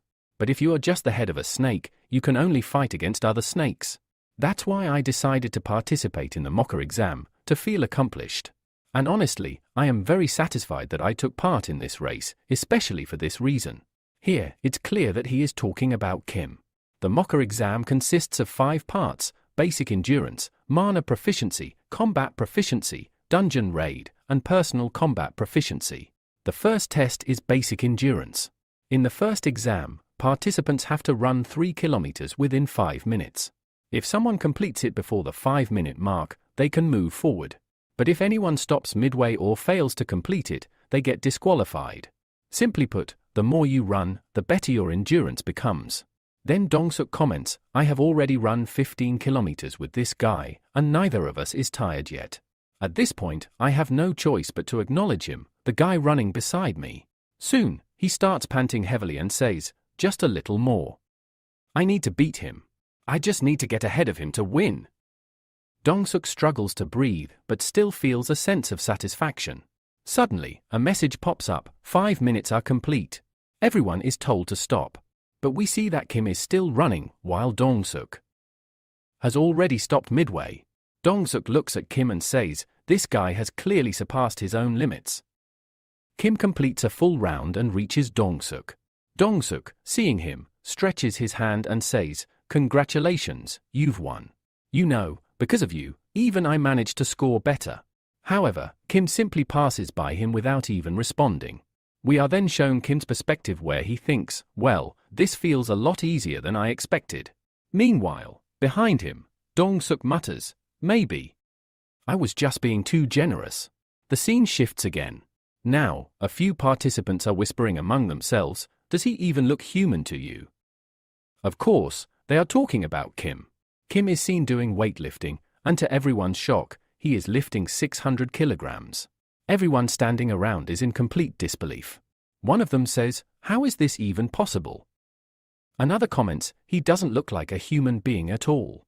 Meanwhile, Kim, while lifting, calmly thinks, "Well, this is much easier than I imagined. I thought it would be way harder. Maybe it feels easy because I completed so many daily tasks. Perhaps that's why my endurance has improved so rapidly." Here, Kim becomes extremely happy and starts thinking, "I have completely mastered the power of Uproot Mountain. Because of this, I have gained a lot of powers. Now, I wonder what kind of abilities I will receive once I complete Hair Class's lecture." Thinking about this, Kim gets even more excited and continues with his exercises. Meanwhile, a person approaches Kim from behind and says, "Please stop. You have done an excellent job, but now we will be taking a short break." After a while, another person speaks to Ganchel and says, "Ganchel, you did a great job. Now, we will rest a little before the next game." Hearing this, the people around start talking among themselves, saying, "Well, I really like Ganchel. As I mentioned before, he's impressive." At the same time, Ganchel is lost in his own thoughts, thinking about the three main individuals from prestigious academies. He realizes they are only here to show off their fame and celebrity status. Then, a flashback scene is shown. Someone is speaking to King Ganchel, saying, "King, you must participate in the mock exam. Observe a particular person who will seem quite strange. His name is Kim Shozan. Apart from this, you have no other task. Just keep an eye on Kim's actions." Hearing this, Kim starts thinking, "This doesn't make any sense. Why would the Order of Truth assign me such a small task? Yet, they are supporting me and even sponsoring me. What could be the meaning behind this request? And who exactly is Kim?" Kim tries to recall and remembers hearing the name during the dungeon distortion incident. However, when he had seen Kim in the hall, he appeared to be just a normal and useless guy. Then, we see that many people are gathered, watching the screen in complete shock. Even Ganchel becomes confused seeing the huge crowd. He wonders, have the results been announced? Next, it is revealed that in the first endurance test, Kim Jan has scored 100 points. Second place is Lee Meinl. Third place is Kim Ganchel. Fourth place is Jin Doming. Seeing these results, Ganchel is utterly shocked. In his mind, he mutters, "What nonsense is this? I need 11 more points to match up. And to top it off, I am not even second, I am third. Who is this Lee Meinl? If he was so powerful, why have I never heard of him before? Where has he suddenly come from?" After this, Ganchel decides to stay calm. He thinks, anyway, all the candidates here have their own special abilities. I will make sure that this doesn't happen again in the next subject. Then, the second test results are announced. Kim scores another 100 points. Lee Meinl scores 97 points. Kim Ganchel scores 94 points. Fourth is Lee Don with 93 points. Fifth is Jin Dongming with 92 points. Seeing the results, Ganchel is once again left stunned. He recalls the instructions from the Order of Truth member, who had said, "You don't need to do anything. Just observe Kim's actions." Ganchel thinks, "I really don't need to do anything. He is already drawing everyone's attention on his own." Then, another person comes and announces, "The next test will be about mana." He explains, "You don't need to do anything special. You just have to attack this barrier using your mana. Only mana should be used. Afterward, we will measure the power of your attack and score you accordingly." Hearing this, Kim feels a little disappointed and says to himself, "Well, I am not that confident when it comes to magic." He explains, "I understand a little bit about mana, thanks to Merlin, but I still cannot control it properly." Then the announcement is made, the next participant is Lee Don. Kim turns to look and realizes that Lee Don is not a boy but a girl from the Eli Academy, which is famous for its magic. The referee standing on stage says to Lee Don, "Let me know whenever you are ready to start." Without wasting any time, Lee Don begins. She conjures a fireball and, in no time, strengthens it to an incredible level. She shapes the fireball into an arrow aimed directly at the shield placed in front of her. As soon as the attack hits, the shield shatters into pieces, clearly showing just how powerful her magic is. After that, we are shown that Lee Don's score is 100. The people standing behind start talking among themselves. One of them says, as I told you earlier, she even changed her standards, and continues, I don't think anyone can stand against Ellie Academy because Lee Don is from there. Watching the attack, the hero remarks, this is called a magic attack. Meanwhile, the referee at the back speaks up, you did quite well, but you still have 2 chances left. Would you like to try something else? Lee Don refuses, saying, no, I don't want to do anything more. Then the referee calls the next participant, Kim, who responds, all right, I am coming. Now, we see Kim and Lee Don meet at a point. Lee Don looks at Kim while Kim thinks, from her expression, it seems like she is saying that no matter how hard I try, it won't matter. She's destined to win anyway. The referee comes and says, let me know when you are ready to start. Kim says to himself, I don't know if I can win, but I'll definitely give it my best. Kim then begins to channel his aura into his spear. Compared to last time, his power feels even stronger. He thinks, there's no need to use my full power, uproot mountain. I'll break this barrier using what I learned from Merlin. Kim charges towards the barrier with his attack, but surprisingly, not only does he break the barrier, he also slices the machine that measures power right in half. Everyone, including Kim himself, is shocked by the sheer force of the attack. As the machine breaks, a massive amount of energy is released. Lee Don, seeing all of this, is left utterly stunned. The audience stands in silence, too shocked to even utter a word. Kim's score reaches 100%, while Lee Don's score drops to 85%. Lee Don's score decreases because Kim's performance surpassed hers. Kim looks at his spear and wonders, how is this even possible? At that moment, an announcement is made, the match has been temporarily paused because the machine has been destroyed. We don't have a backup ready, as we never anticipated someone could actually break the mana generator. Because of this, the final scores became unstable for a while. After a brief delay, the real results are announced, Kim, 100% Lee Manuel, 90% Lee Don, 85% Kim Gun Chul, 83% Jin Dongwing, 82%. The audience buzzes with confusion, wondering, what just happened here? How did the top 3 academies get pushed aside like this? Who exactly is this Kim guy? Then we see Shen, who says, so this guy is Kim. Wherever he goes, chaos follows.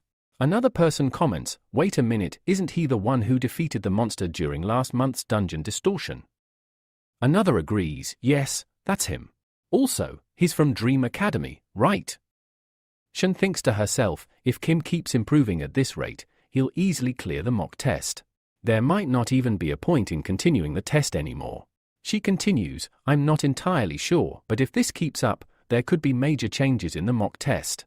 Meanwhile, 2 hunters in the audience discuss among themselves, the hunters gathered here are strong, but the difficulty of the mock test is way too easy. We should increase the difficulty level. One of them adds, yes, I'm preparing a proposal to discuss with the association. They also comment, who would have thought that someone like Gun Chul, from such a prestigious academy, would fall behind so much?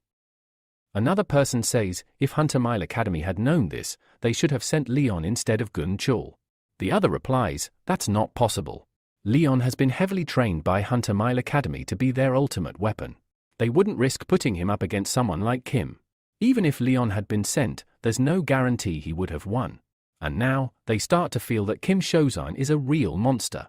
Kim was sitting quietly in one place, muttering to himself, why do these kinds of situations always happen to me? After that, he began examining his spear and said, I know its name, Holy Spear. From what I've heard in stories, this is the same spear that caused severe injuries to Jesus. Even according to the legends, this weapon is considered extraordinary. However, the real problem is that Kim has no real knowledge about it. All he knows is that it has been passed down through legends. Beyond that, he has no explanation. He thought to himself, I can't even say for sure if my spear has the power to ignore barriers. Still humming, Kim started walking away, wondering, how did I even manage to break that barrier? He then thought, maybe I should buy another weapon and compare the two, to better understand their powers. But then he quickly shook off that idea and said, forget all that for now. First, tell me, who is that person humming and walking over there? We then see a man dancing around strangely. Kim observed him closely and said, I don't get it, why is he carrying so many weapons? Suddenly, something clicked in Kim's mind, wait, I have seen this guy before. Now I remember. He's the same person who was arguing with the staff inside the hall. The man came straight up to Kim and cheerfully said, "Nice to meet you. You must be Kim Shounen, right?" Kim replied cautiously, "Yeah. How do you know about me?" The man smiled and said, "Of course I know you. You're the superstar of this year's mock tests. And by the way, my name is Lee Meinl." Kim responded, "Lee Meinl? Wait, aren't you the guy who keeps coming in second place?" Lee laughed and said, "Exactly. You recognized me perfectly." Then Lee added, "Honestly, hearing the second place from you feels really strange." Kim, in his mind, wondered, what's up with this guy? Lee continued, "Don't get me wrong. I'm just really curious about what kind of person you are. Also, sorry if I sound too informal." Kim was still thinking, I just can't figure him out. But to be honest, he doesn't look like someone who came here to fight me. It's probably just his weird personality. Suddenly, both of them received a message, "Dungeon raid is about to start. Complete your preparations quickly." The scene shifted. Kim, standing at the entrance of the dungeon, said, "So this is the man-made dungeon." It was then explained to us that the Academy's fourth mock exam was a dungeon raid. The main goal was simple, who could complete the dungeon fastest. Soon after, a monster appeared behind Kim. The system announcement began, "Inside this dungeon, you will have to fight monsters. These won't be ordinary ones, there are a total of 10 Narakura monsters." For those who don't know, Narakura monsters were explained in the previous episode. Kim turned around to see all the Narakura monsters chasing him. They lunged at him aggressively, but Kim easily took down the first monster. After killing it, he casually moved forward and said, "Well, that was pretty easy. These monsters are nothing but small fry to me now." He thought, even if they were 2 or 3 levels higher, they still wouldn't pose much of a challenge. One after another, Kim kept defeating the Narakura monsters with ease. While fighting, he said, "I've grown much stronger compared to last time. Even though these are not real-world monsters, I can definitely feel the difference. If I think about it, just 3 months ago, I was nothing, just another ordinary guy, busy with daily work. But ever since I joined the Transcendent Academy and met Shun, my entire life has changed." Kim continued wiping out the monsters at incredible speed. After finishing off the last of them, he exhaled deeply and said, "I am not someone who craves fame or pride. I know that the journey to becoming a true Transcendent is still very long." Finally, after defeating all 10 Narakura monsters, Kim stood tall. He smiled to himself and said, "My dream of becoming a professional hunter isn't too far away now." After that, we are shown the results. Kim is the first one to clear his dungeon, earning him a full 100 points. We then see that everyone around is staring at Kim. Kim himself wonders, what is wrong with these people? Why are they staring at me like that? Of course, we already know the reason. Kim is ranked first and has earned the highest points because of it. Some people are even getting angry seeing Kim and are muttering, "Where did this guy come from?" Next, we are introduced to a participant named Jin Dongming, who scored 93 points and secured the 4th place. Standing next to him is Lee Don, who scored 94 points and earned the 5th place. Looking at them, Kim starts feeling uneasy. He thinks, why does it feel like these two are staring at me as if they are ready to kill me right now? Still, Kim tells himself that he cannot quit this game yet. He has to keep fighting until the end. Then Minl approaches and says, "Just a little more, and I'll defeat you." It is revealed that Lee Minl scored 98 points, securing 2nd place. Kim then looks towards Gang Chal. Observing him, Kim thinks, I assumed Gang Chal would be very prideful, but he seems surprisingly calm. It is revealed that Gang Chal scored 95 points and ranked 3rd. Kim thanks him, saying, "You are quite impressive." Minl casually responds, "You can speak normally with me, you know." Kim agrees, "All right, if you say so." Minl adds, "That's better. I think you're a pretty good guy too." Finally, Kim asks a question that had been lingering in everyone's mind for a while. Why do you carry so many weapons? Can you really use all of them? Minl replies, "Yes, I fight with all of them. I don't have any particular specialty, but I enjoy using different weapons." Kim, surprised, asks, "Didn't anyone teach you? Are you self-taught?" Minl proudly says, "Yes, I taught myself. I have been training on my own." Kim, thinking to himself, is amazed. He reflects, a guy who trains alone, without any academy, should neither have talent nor resources. But here stands someone with immense talent, self-trained, with such potential that even the top Hunter Academy candidates cannot stand against him. If he wants, he could easily defeat them. Kim then asks, "Why are you not part of any academy? With your level, you could easily join one." Minil replies, "I don't like staying in one place for long. But honestly, I do have a master. Although my master does not even know that I consider him one." Hearing this, Kim gets very confused and is about to ask for clarification when suddenly a staff member rushes in and announces, "Apologies, hunters. We have an unexpected problem." Everyone listens carefully but is confused. Kim and Minil wonder, what could the problem be now? The staff member explains, the exam judges could not arrive because a dungeon suddenly broke open. It turned out to be a 10-star dungeon and they had no choice but to leave. Hearing this, a boy standing next to Gang Chal asks, "Then what will happen to the mock exam?" The staff member says, "We will have to hold a meeting to decide. It may take some time, so please be patient."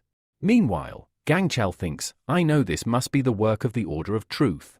I don't know how they did it, but I am sure they are behind this."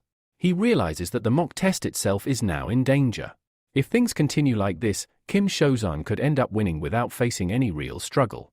Gang Chal then asks the staff member, "Are you considering changing the testing method?" Surprised, the staff member asks, "Testing method?"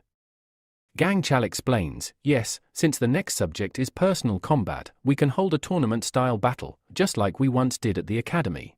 Hearing this, even the people standing nearby start agreeing that actually does not sound like a bad idea. Then, the guy starts speaking, "Whatever you're saying does make sense, but it sounds a little difficult. There are quite a lot of participants here who have come to Hunter Mile Academy to take the mock exam, so this could take a lot of time. However, the real problem is that if we use this method, the biggest challenge we'll face is how to finalize the total scores. It would actually be better if we waited for the examiners to arrive." Hearing this, Genchal says, "Instead of waiting for the examiners, we can call A-rank hunters. After all, A-rank hunters can act as examiners too. And anyway, we can't just sit around doing nothing." At that moment, Lenga also agrees, "Yeah, this actually makes sense." But then a staff member interrupts, "No, we absolutely cannot do that." Genchal then suggests, "All right then, let's switch to the event method, where each participant would individually request to participate." The staff member asks in confusion, "Event method?" Genchal starts explaining, "The mock exam is currently being live-streamed nationally. The audience, including many members of the Hunter Association and even government officials, is watching. If the mock exam is suddenly cancelled because of a few problems, it would leave a really bad impression on the Hunter Academy." Hearing this, the staff member starts understanding Genchal's point. Genchal continues, "If we cancel it now, the respect and reputation of the top 3 academies will take a massive hit." In his mind, Genchal thinks, "If I do this right, all the pressure will fall on Kim. Right now, Kim's popularity is skyrocketing, and this would be the perfect opportunity to defeat him.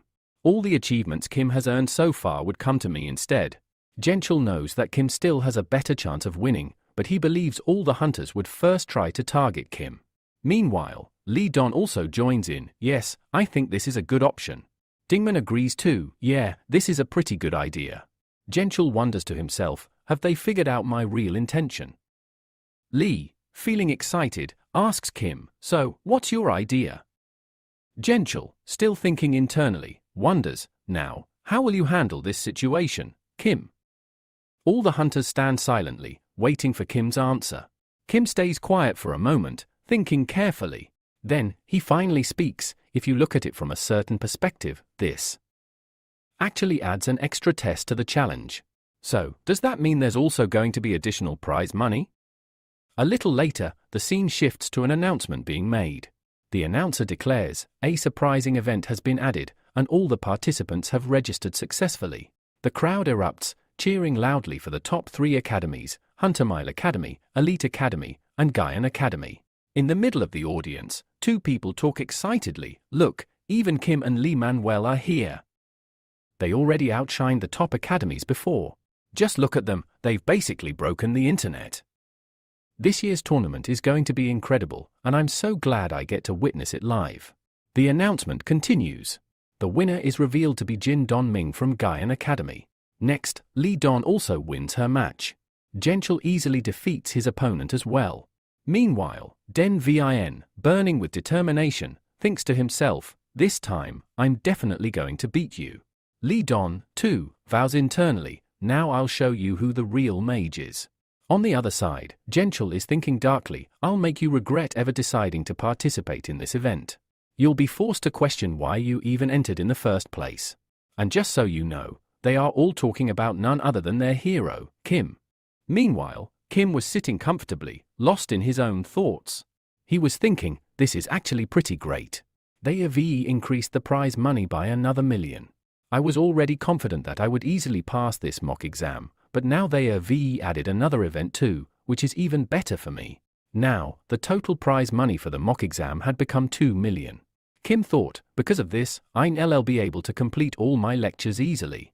Once I get the 2 million, the first thing I'll do is buy a free pass worth 500,000. After that, I'll still have 1.5 million yen left. He remembered his mentor's recommendation. He had to take 2 classes, one worth 2 million and another worth 2.5 million. At least I'll be able to enroll in one class easily, he thought. Anyway, I'll win this event pretty comfortably. Kim continued to think, to be honest, I'm not too worried about Jen Yeoman and Din. I can defeat all 3 of them without much trouble. But there's only one person who could actually challenge me and cause some problems. Here, Kim wasn't talking about just anyone. He was specifically talking about Lee Manuel. He said to himself, even though you claim to use multiple weapons simultaneously, if we look at it logically, you can effectively use at most 3 weapons at a time. Ideally, we should focus on mastering just one weapon. But then Kim remembered what he had observed. Lee Manuel had 8 different types of weapons, meaning he could use all of them skillfully. At this moment, we see Lee Manuel shoot a barrage of arrows toward his opponent. Surprisingly, the opponent managed to reflect all the arrows. Confused, the opponent said, "What is going on? I thought his main weapon was supposed to be a sword." He said this and quickly reached Lee Manuel, launching a powerful attack on him. As he did so, he said, "Did you think I'd just sit back and do nothing?" Then, we see Lee Manuel lowering his bow and giving a sinister smile. At this moment, Lee Manuel pulls out his swords and easily dodges the hunter's attack, pushing him back in the process. Kim, watching this fight, is completely astonished and says, as far as I can tell, the way they fight resembles the style of Cruella types, like Ganchul, Dong Minute, or Din. Their fighting style is one in a certain way, but this one is different. It's completely free, and the person can use anything. If I put it simply, this fighting style is something no normal person could use. It's almost like I'm seeing myself in it. Could it be possible that he is also a member of the Transgender Academy, just like me? Then, Kim recalls a conversation with his mentor, who once said, from any dimension, at least 4 hunters can be recruited. Kim continues to think, I can't say that there can only be one candidate from Earth for the Transgender Academy. There are a lot of possibilities that they could select another candidate from Earth. Then, a flashback occurs where Lee Manuel had said to Kim, I have a master, but he doesn't know that I'm his disciple. Kim reflects on that moment and realizes, even the lecturers don't know who their student is. These thoughts start to make sense. Later, an announcement is made, declaring that Lee Manuel has won. Kim comments, of course, it's highly probable that he could be a candidate for the Transgender Academy, but I still need to talk to him and clear things up. The announcer then speaks up, saying, as expected from the second-ranked hunter, he easily won this fight. I'd say the match was strange but very entertaining. Now, I'm going to announce the next match. The announcer continues, I think everyone has been eagerly waiting for this one. I will now announce the name of the contestant you've all been hearing about from the Magic Center. Lee Wan from Ellie Academy. This is the future of Korea, and no one else has ever made a name like this, the announcer shouts, and his opponent is the one who created history by scoring a perfect 100 points in the mock exam. This is the first time anyone has achieved a perfect score in the Hunter Mile Academy, and it has now set a world record, Kim Shujon from Dream Hunter Academy. The crowd goes wild as the announcer's energy excites everyone, with the audience in complete suspense. At the beginning of the episode, we learn that Lido is incredibly intelligent and has been acknowledged as the apprentice of the Magic Center. Throughout his life, the word impossibles never existed. Then, we see Lido fighting Kim and thinking to herself, I lost in the mock exam because of the disadvantages that come with it. If this exam had been at Ellie Academy, I would have surely ranked first. As she attacks Kim, she continues thinking, I will easily win this match. But as the fight goes on, Lee-do's expression changes to one of shock. She is completely baffled because Kim had swung his spear once, and suddenly all of Lee-do's firepower vanishes into thin air. The audience, as well as Lee-do, are left shocked. However, Kim himself is confused because he doesn't fully understand what happened either. Lee-do, now furious, says, "This doesn't make any sense. How did he cut my magic without using anything? This makes no sense at all." Lee-do contemplates. There could only be two explanations: either he used an incredibly powerful technique that overwhelmed my magic, or he used dispel magic. But to cast dispel magic, one needs complete understanding of magic. And here I am, facing someone who doesn't even have a complete understanding of magic yet. How did he do it? From Kim's point of view, we hear him think, "I was just wondering what to do with the magic that was coming at me. At the last moment, I simply swung my spear, and that cut the magic in half. I know he has some special abilities, but I have no idea what they are. Should I spend 1.5 million and buy a weapon to compare them?" After that, we see Lee-do summoning a number of fiery arrows and attacking Kim in a fit of rage. However, Kim doesn't seem to react much, as if he already anticipated this attack. It's like he knew he could easily avoid these arrows. He simply spins his spear, causing all the arrows to vanish. Lee-do, not giving up, summons even more magical arrows and attacks Kim again. But, once again, none of the arrows even come close to touching Kim. This frustrates Lee-do, and in a fit of anger, she exclaims, "Damn it! Why can't I touch you even once?" We see that Lee-do has used a lot of magical powers against Kim, but Kim remains unfazed, standing calmly in one place. In frustration, Lee-do drops her magical staff and sinks to her knees, completely shocked. She says to herself, "I don't think I can ever face this guy again. What can I even do to win against him?" Kim, holding his spear, approaches Lee-do and asks, "So, do you think I've won this match now?" Lee-do looks at him and quietly mutters one word, "Monster." Soon after, an announcement rings out, declaring the winner of the fight, Kim Shounen from Dream Academy. The scene shifts, and now we witness a match between two other individuals. The host announces that the match is between Lee Min-yul and Jin Do-ming, mentioning how this match is becoming quite intense. Both fighters are engaging in a fierce battle with their weapons. Lee Min-yul, thinking to himself, observes that Jin Do-ming's expression seems to suggest that he believes he's already winning. Min-yul thinks to himself, what does he think? That I'm going to let him win easily? I'm about to make him regret this. We see that Lee Min-yul is struggling in the fight, and soon he pulls out a knife from his pocket, charging towards Jin Do-ming. Jin Do-ming, confused, asks, "What just came out of your side?" Lee Min-yul approaches Jin Do-ming and begins attacking him with the knife. Jin Do-ming, still calm, responds, "Do you think I'll be afraid of toys like that?" But soon Jin Do-ming realizes that he's having trouble reading Lee Min-yul's fighting style. It's like he has no limit to how he fights. He thinks, "If this continues, I'm going to have a hard time winning." We witness Lee Min-yul landing a powerful attack on Jin Do-ming, but in the end, Min-yul seems to have given everything he had. He collapses to his knees. The announcement then declares Lee Min-yul as the winner of the match. Jin Do-ming, furious, shouts, "This is outright cheating. How can he fight like this? I don't accept this match." We then see two people discussing the situation, wondering if this is Min-yul's tactic to show off his fighting style. One of them remarks, "It's not really a great strategy." The other responds, "But this is a real fight, isn't it?" The first person then remarks, "If we look at it from Jin Do-ming's perspective, he's getting angrier. I know why he's so mad, but this match seems wrong. It should be done again." Jin Do-ming himself declares, "This match is completely unfair. It should be rematched. Min-yul is using the wrong methods to fight." Meanwhile, Kim, overhearing their conversation, thinks to himself, "Even if Lee Min-yul doesn't change his weapons, I can easily defeat him."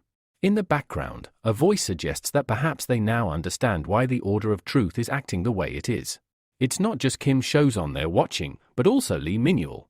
An individual from the Order of Truth had earlier told them, "You don't need to do anything, just observe everything carefully."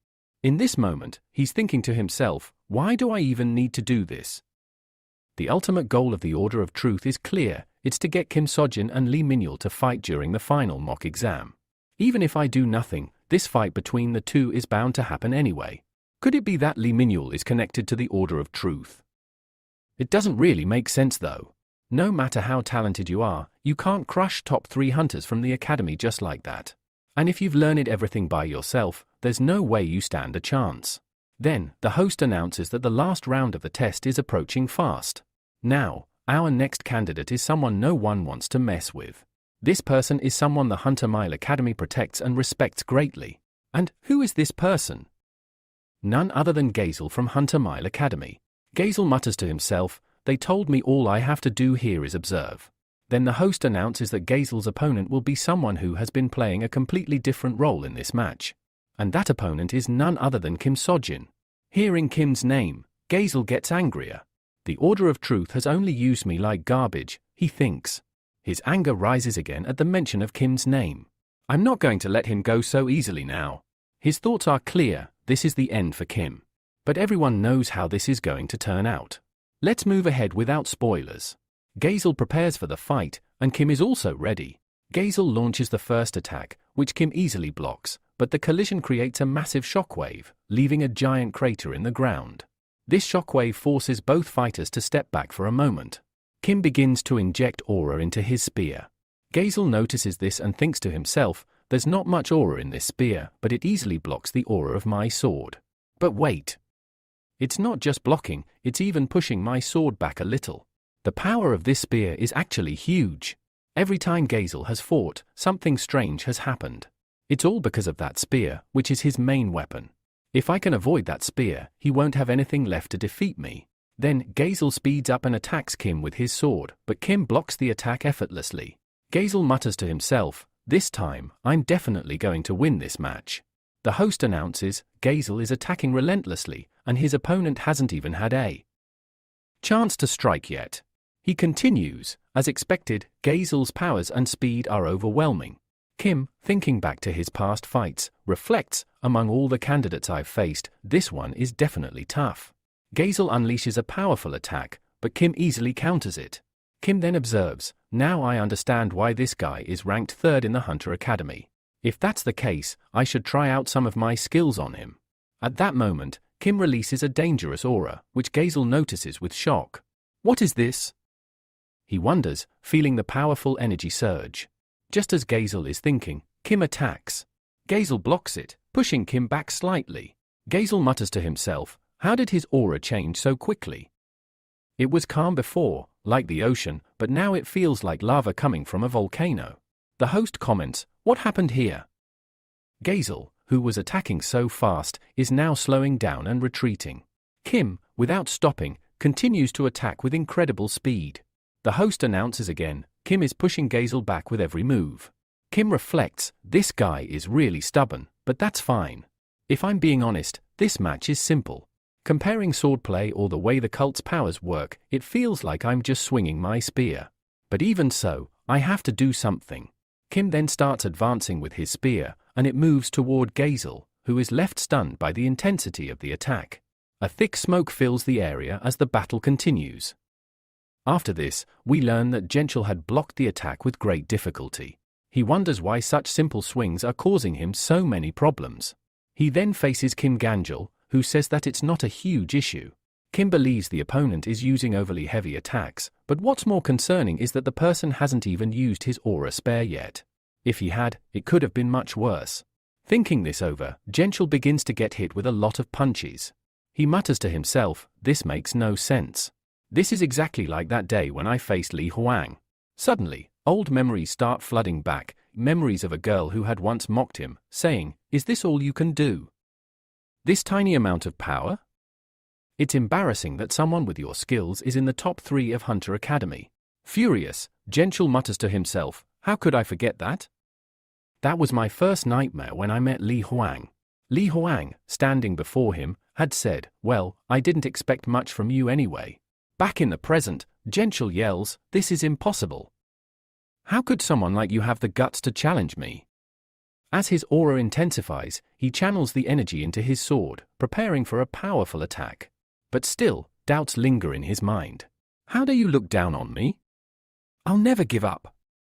His aura becomes incredibly powerful, and he charges towards Kim. He growls, this is it.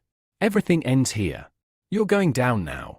Kim, in turn, injects some of his mana into his spear. Suddenly, a cracking sound fills the air. The audience falls silent, and Genchul's sword is seen falling from the sky. The scene shifts, and we see Genchul on his knees in front of Kim, before he passes out.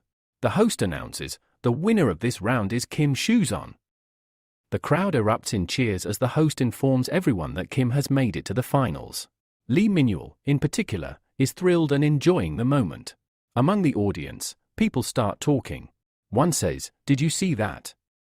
Another replies, "Yes, I'm so happy I came to see this match live. I witnessed it with my own eyes." A third person adds, "I told you that Kim Shounen relies too much on his weapon. He doesn't have many skills." However, another replies, "I just saw with my own eyes that he does have a lot of skills." Sitting beside him, someone asks, "Do you know who Kim Shounen is going to fight in the finals?" The other person looks puzzled. "Were you sleeping through the entire match?" "Let me tell you, Kim is going to face Lee Minul in the finals. The others, like Genchul, Lee Don, and Jin Donming, have all been defeated. It's just Lee Minul left." The host announces, "The moment we've all been waiting for has arrived. The final round is here." The audience is excited as they wonder if anyone could have predicted that the Hunter Mile Academy, Gion Academy, and Eli Academy would be defeated by unknown competitors. Now, we head into the final stage of this mock exam. After that, Lee Minul speaks to Kim, saying, "I wanted this, for both of us to fight each other in the finals. And now, it feels like that time has come. But looking at your face, why do I feel like you have a lot of questions for me?" Kim responds, "You once told me that you learned all of this from a specific person." Lee Minul nods and confirms. Kim continues, "But you also mentioned you have a master." Lee Minul agrees, "Yes, that's right. But I think my master doesn't know that I'm their disciple." Kim asks, "Can you just tell me, who is your master?" Lee Minul, a bit curious, responds, "Why do you want to know? Are you getting too curious about this?" Kim denies, saying, "No, it's not like that. But I feel like I know your master." Lee Minul raises an eyebrow, "You know my master? Don't joke with me. I know you're lying right in front of me." Kim begins thinking, should I directly ask him about the Transcend Academy? No, that wouldn't be the right approach. If he isn't a candidate for Transcend Academy, I'll ask him first, and then turn him down. I misunderstood earlier, but this story might change too much. However, if he is a candidate, and if we both are attending the same academy, it would mean we are partners in a way. But right now, I have no idea how Lee Minul will react. It could be a bit too forward to extend my hand first. But is there a way to give him a hint? The host announces, "Well, there's no need for me to introduce these two. They have already made their mark in the mock exam." Kim says to Lee Minul, "If your master is who I think it is, then their power level could be beyond Transcend, maybe even beyond their imagination." Lee Minul responds, "How do you know this?"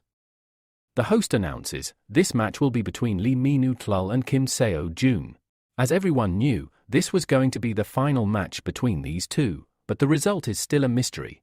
Lee Minul asks Kim, "So what are you trying to say?"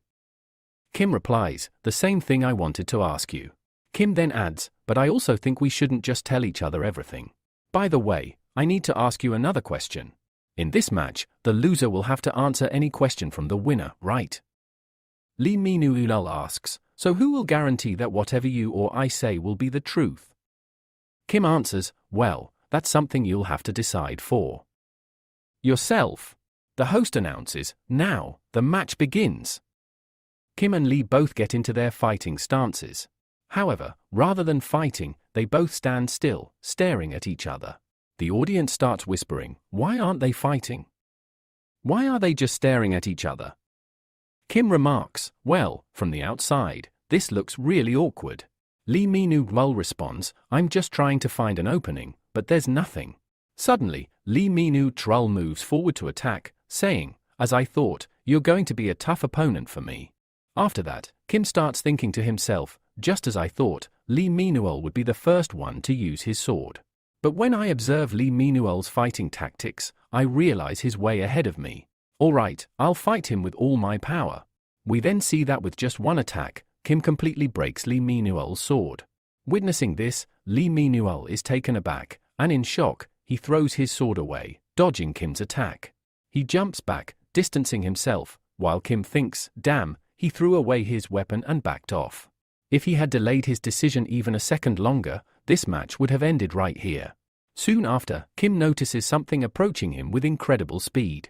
We see that Lee Minul attacks Kim with a barrage of arrows. Kim, however, spins his spear and blocks all the arrows. Seeing this, Lee Minul is impressed and says, wow, this is absolutely amazing. He then says to Kim, I am getting really curious about the weapon you're reusing. If I win this match, I want you to tell me everything about this spear of yours. I have so many questions about it. At the start of the episode, Kim tells Lee Minul, of course, I'll tell you about my spear, but for that, you'll have to beat me first. Lee Minul responds, then I'll work even harder to win this match. We then see both Lee Minul and Kim attacking at high speed with their weapons. Suddenly, Kim notices something, and Lee Minul praises him, wow, you fight really well. As they continue fighting, Kim wonders to himself, why does this feel so strange? It seems like Lee Minul is using some weird tactics to try and win, but I still can't figure out if he really wants to win or not. We then see Lee Minul blowing a whistle while fighting, which shows that he doesn't seem to care much about winning or losing. Kim, observing this, thinks, I don't know why this feels so weird. Every time I dodge or block an attack, he starts laughing in this strange way. I can't even tell if he wants to win or not. Then Kim directly asks Lee Minul, tell me, do you not want to win this fight? Lee Minul replies, what kind of nonsense are you talking? Of course, I want to win. Besides, I have so many questions for you that I want to ask. Kim responds, then why does your face make it look like you're not interested in winning? Like you don't care about this match at all. Lee Minul answers, I don't know what you're talking about, but if I'm being honest, I really want to beat you and win this match. But even if I lose, it's no big deal. It's just one match. Kim replies, if you already know that you might lose, then why are you using these cheap tricks to try and win? Lee Minul responds, I'm just trying my best to beat you. What's wrong with that? Then, Lee Minul says, I don't know what kind of best you're talking about, but if we look at things from others' perspectives, it doesn't really matter what they say. It doesn't affect me one bit. Kim starts to understand Lee Minul's words, and soon, he begins to give an evil smile. Seeing Kim's wicked grin, Lee Minul gets confused and wonders why he's smiling like that. Just then, Kim vanishes his overpowering spear and summons a normal one, telling Lee Minul that he hopes this won't cause any problems for him. Kim assures that he doesn't want to embarrass him at all. The reason Kim behaves like this is that he suddenly begins to understand a lecture by Siddhartha Gautam, where it is explained that the world isn't as perfect as it seems. The strong pray for the survival of the weak, and we should never take small things to heart. Whatever happened in the past should be used to improve the present, so we don't make the same mistakes again. Kim recalls that when he listened to Lee Minul's words carefully, he was reminded of Gautam Buddha's teachings, which included the question, can you hide from your mind? Gautam Buddha tells us that this is something we don't need to do for long, just once. Siddhartha Gautam had once been known as Sakya Muni, and there is a famous story from his life before he became Buddha. One day, as he was traveling, he encountered some children racing. These children kept restarting their race for some reason, and one child was always finishing last. Despite being last, he had a smile on his face. Siddhartha Gautam, intrigued, approached the child and asked why he was running. The child replied, because I like it. Siddhartha Gautam then asked, do you like running? The child answered, yes, I do. But don't you ever get tired? Siddhartha Gautam asked. The child responded, yes, I get tired, but I still love running. Siddhartha Gautam inquired, what will happen when they catch you? The child calmly replied, that will never happen because our finish lines are different. Siddhartha Gautam, pointing towards a location, said, your finish line is over there, right? The child responded, yes, that's where the other children's finish line is, but for me, it's just a checkpoint. After hearing this, Siddhartha Gautam thought deeply about it. Years later, in the country of Tathagata, there was a large race, and that same child won. He set an incredible world record. People believed he had received special training, but the truth was that the child had always been last because he kept improving himself. This story made Siddhartha Gautam realize that Life depends on the efforts we put into it. Siddhartha Gautam went to Tathagata to train that child, hoping to build a perfect tower there. However, after understanding the child's words more clearly, he realized that he didn't need to build a tower. Even if it fell, it wouldn't matter because nothing in life is permanent. This was a life lesson Siddhartha Gautam learned from a small child. If we don't improve ourselves daily, we'll only receive what we've already done. If we fail, we'll disappear.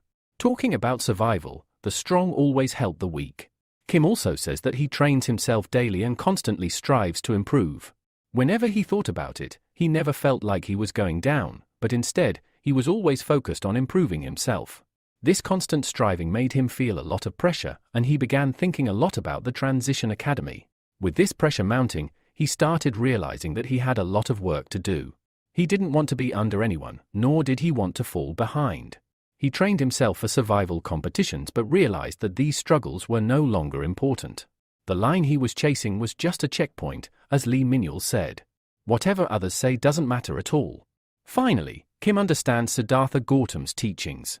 He now sees the situation from a different perspective, wondering why he hadn't thought of it like this earlier. After that, we see Kim beginning to put his spear into his pocket. Watching this, Lee Minhyul is left completely confused. He starts to think, why did Kim put his spear into his pocket? Shouldn't he have fought me with the same spear? Why is he taking out a new spear now? Then, Kim speaks to Lee Minhyul, I hope you won't take this attack to heart, because I'm not doing any of this to show you up. Lee Minhyul responds, No, I'm not thinking anything like that.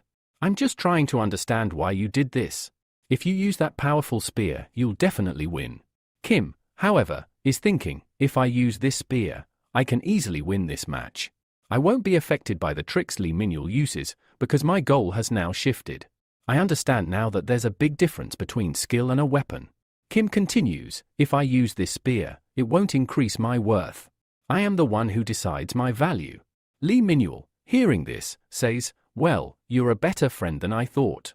He then drops all his weapons to the ground. As you said before, you won't take my actions to heart, right? You won't think that I'm looking down on you. In fact, I learned all this from you. Maybe it's because of my master, or maybe I'm just overconfident. Kim, with a smirk, responds, why would I take offense? After all, I've learned just as much from you. The two of them then start attacking each other at high speeds, creating shockwaves that cause the ground beneath them to crack. Both of them speak at the same time, now, I want to win this match with my own worth. Kim starts to struggle to block some of Lee Minhyul's attacks, but Lee Minhyul also faces challenges. Still, he's smiling. Suddenly, Lee Minhyul pushes Kim and quickly gets close, pulling out a handful of small knives from his pocket and throwing them at Kim. Kim manages to stop a few, but others pierce through, causing some pain. Kim thinks, well, this is getting tougher. If I had my spear, I could easily block all these attacks. But now, I'm realizing these attacks are quite dangerous. Lee Minhyul's way of changing his fighting style during the battle is making it incredibly difficult for me to defend. It's not easy to keep up with his techniques. Then, Lee Minhyul attacks Kim with a dagger. Kim blocks the attack, but it still leaves a cut on his hand, causing it to bleed. Kim thinks, I don't know why, but I have this strange feeling now. Even if I lose this match, it won't be the end of the world. My body feels much lighter now. Whether I win or lose, it doesn't matter, but I'll keep fighting hard until the very end. Kim reflects, I've never felt this much enjoyment in a fight before. Kim then says to Lee Minhyul, the weapons you're using now, I think you learned them from your master. At that moment, Lee Minhyul appears behind Kim and responds, well, that was quicker than I expected. You don't seem surprised at all.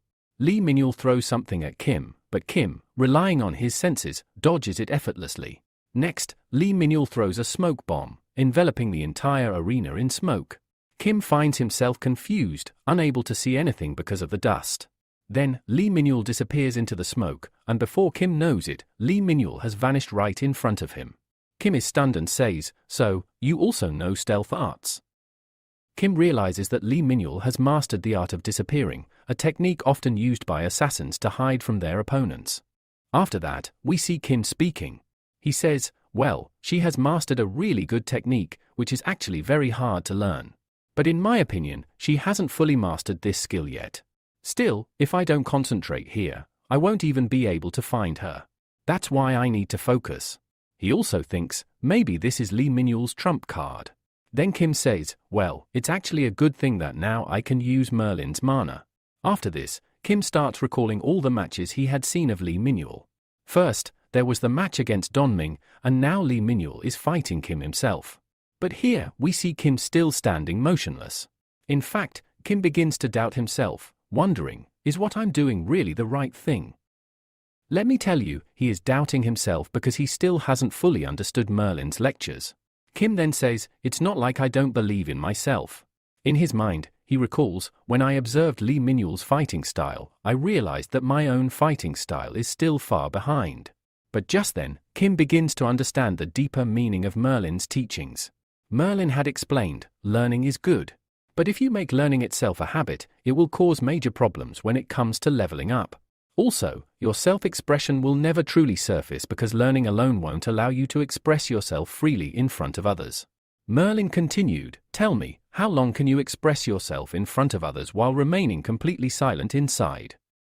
Hearing this, Kim closes his eyes and thinks, I now understand clearly. This mana isn't Merlin's mana. It's my own.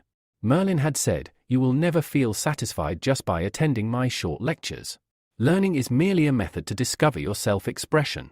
Understanding this, Kim says to himself, all right then, I think it's time to use my own method.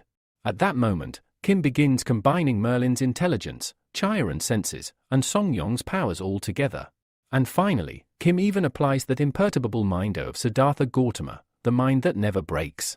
Kim mixes all these abilities and says, something that doesn't belong to anyone else. Something that is truly mine. Then, we witness a completely new version of Kim. His aura, which was previously blue, has now turned golden. Kim steps forward to attack. You can see his aura, now golden, swirling around him, and a massive amount of energy is being released. The entire audience is left stunned. They shout, what is this?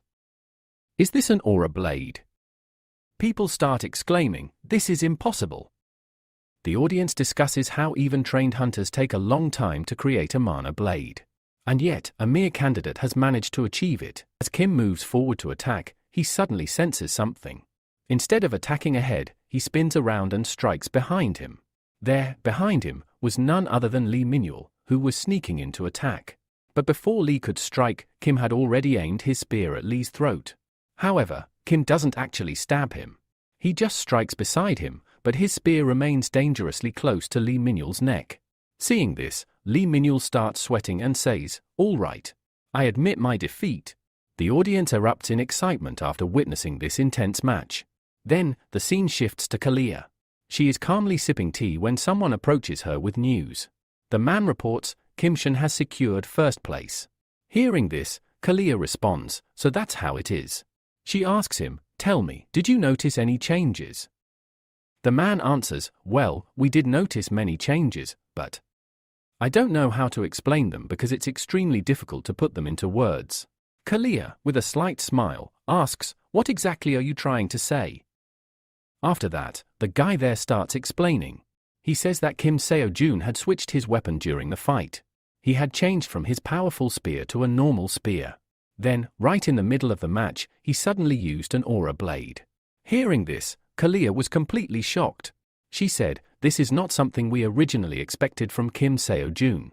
Then Kalia added, all right, I understand everything. If you notice any more changes, let me know. I will report today's findings directly to Boss Style. At this point, the man hesitates and asks Kalia, do you have any particular reason to dig so deep into this? Kalia replies, what exactly are you trying to say? The man continues, I understand that Kim Seo-jun is very different from ordinary people and is a perfect candidate for our scouting team. But ever since news spread about the 10th Star Dungeon's break-even point in Korea, the association has started several investigations. We have been planning this for a while. Still, I do not understand why we are pushing this far for just a simple candidate. Besides, you already know what the Apostle of Tempest had said. Hearing this, Kalia suddenly shouts, Kelkas. The man immediately falls silent after hearing her loud voice. He apologizes to Kalia, asking for her forgiveness. Meanwhile, Kalia remains confused. She recalls a past memory where a man had asked her, Kalia, I heard there were major changes inside the Korean dungeon. Is it true?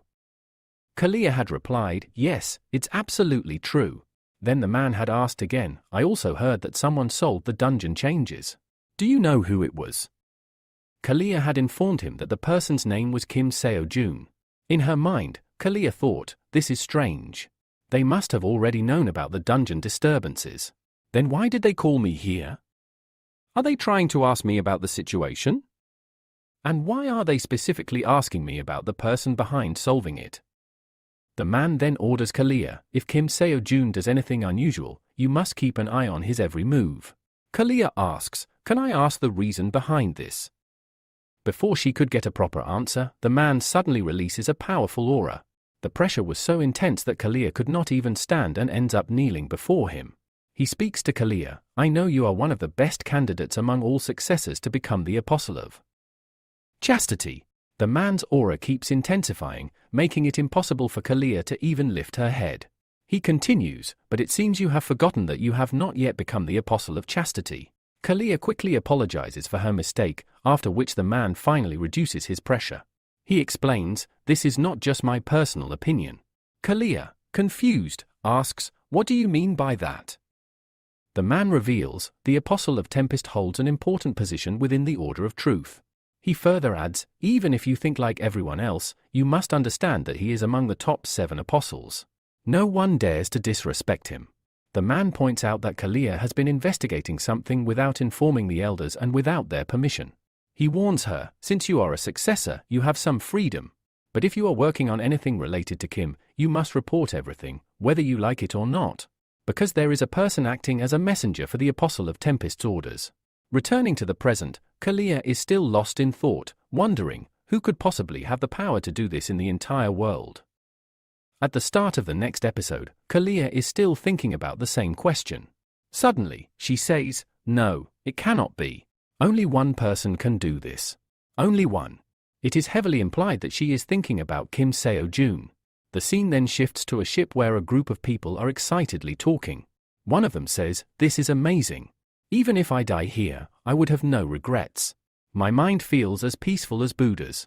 After that, we see a few people talking among themselves, saying, we had no idea Kim Seon-jon would be so good at fighting.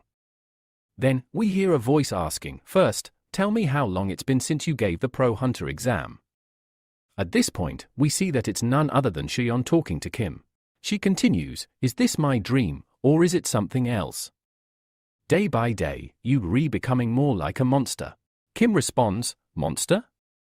The word you using hurts me. Seon smirks and says, did you just say it hurts? The same word everyone watching your show is saying. She then asks, by the way, what's the deal with this aura blade? And since we're talking about it, where did you learn it in this world? Kim becomes a little awkward and doesn't reply. He thinks to himself, how do I explain this? Trying to change the topic, he says, maybe I was just lucky back then.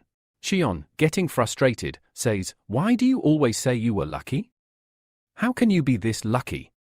You just using the word lucky to get away from the real issue. She then asks, forget all this. Tell me, we heading home now, right? Kim nods and says, yes, we going straight home, but before that, I need to meet someone. It's very important. Seon, shocked, asks, who do you need to meet? At that moment, we see Lee Min-yul in the background, talking to everyone. He says, I told you before, I don't want to join any academy. Several academies are trying to recruit Lee Min-yul, offering large sums of money, high scholarships, and the best facilities, hoping to convince him. Someone from the academy says, our Hunter Academy is ranked number 1. You'll get the best facilities there. Seon points to Lee Min-yul and asks, is that the person you need to meet? Kim replies, yes, that was my plan. We then see Lee Min-yul shouting, I told you, I don't want to join you. No matter how good your treatment is, how much money you offer, or the scholarships, I don't want to be a part of your academy.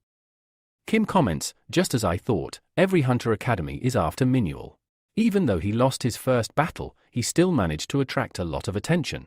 He continues, what's more surprising is that he taught himself everything. That's why everyone from these academies is attracted to him. Kim then says to Lee Minul, I know you want to join, but how will you get in with all these people around? Lee Minul, still determined, says, I've told you many times, I don't want to join you. But then, Lee Minul's gaze shifts, and he suddenly disappears. He reappears behind Kim and says, fine, I'll join the Dream Academy now. Is anyone going to stop me? Everyone is shocked by this revelation, including Kim and Shion. Lee Minul laughs, saying, finally, we're separate from them. Kim, frustrated, says, you never think before speaking. Lee Minul responds, there were so many people there, I didn't have time to think. Kim retorts, so you don't intend to join any hunter academy?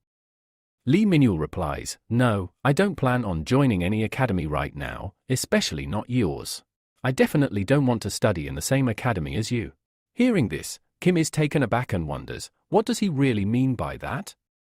Now I have no idea how to respond to him. Kim is pondering, earlier, he said that he wanted to join Dream Hunter Academy, where he'd be studying alone. But now, he's refusing. What's going on here? Kim decides, all right, we'll talk about this later. Kim then says to Lee Minul, you do remember the promise we made, right? Lee Minul responds confidently, yes, I remember. Kim, deep in thought, begins to plan, first, I need to resolve an issue.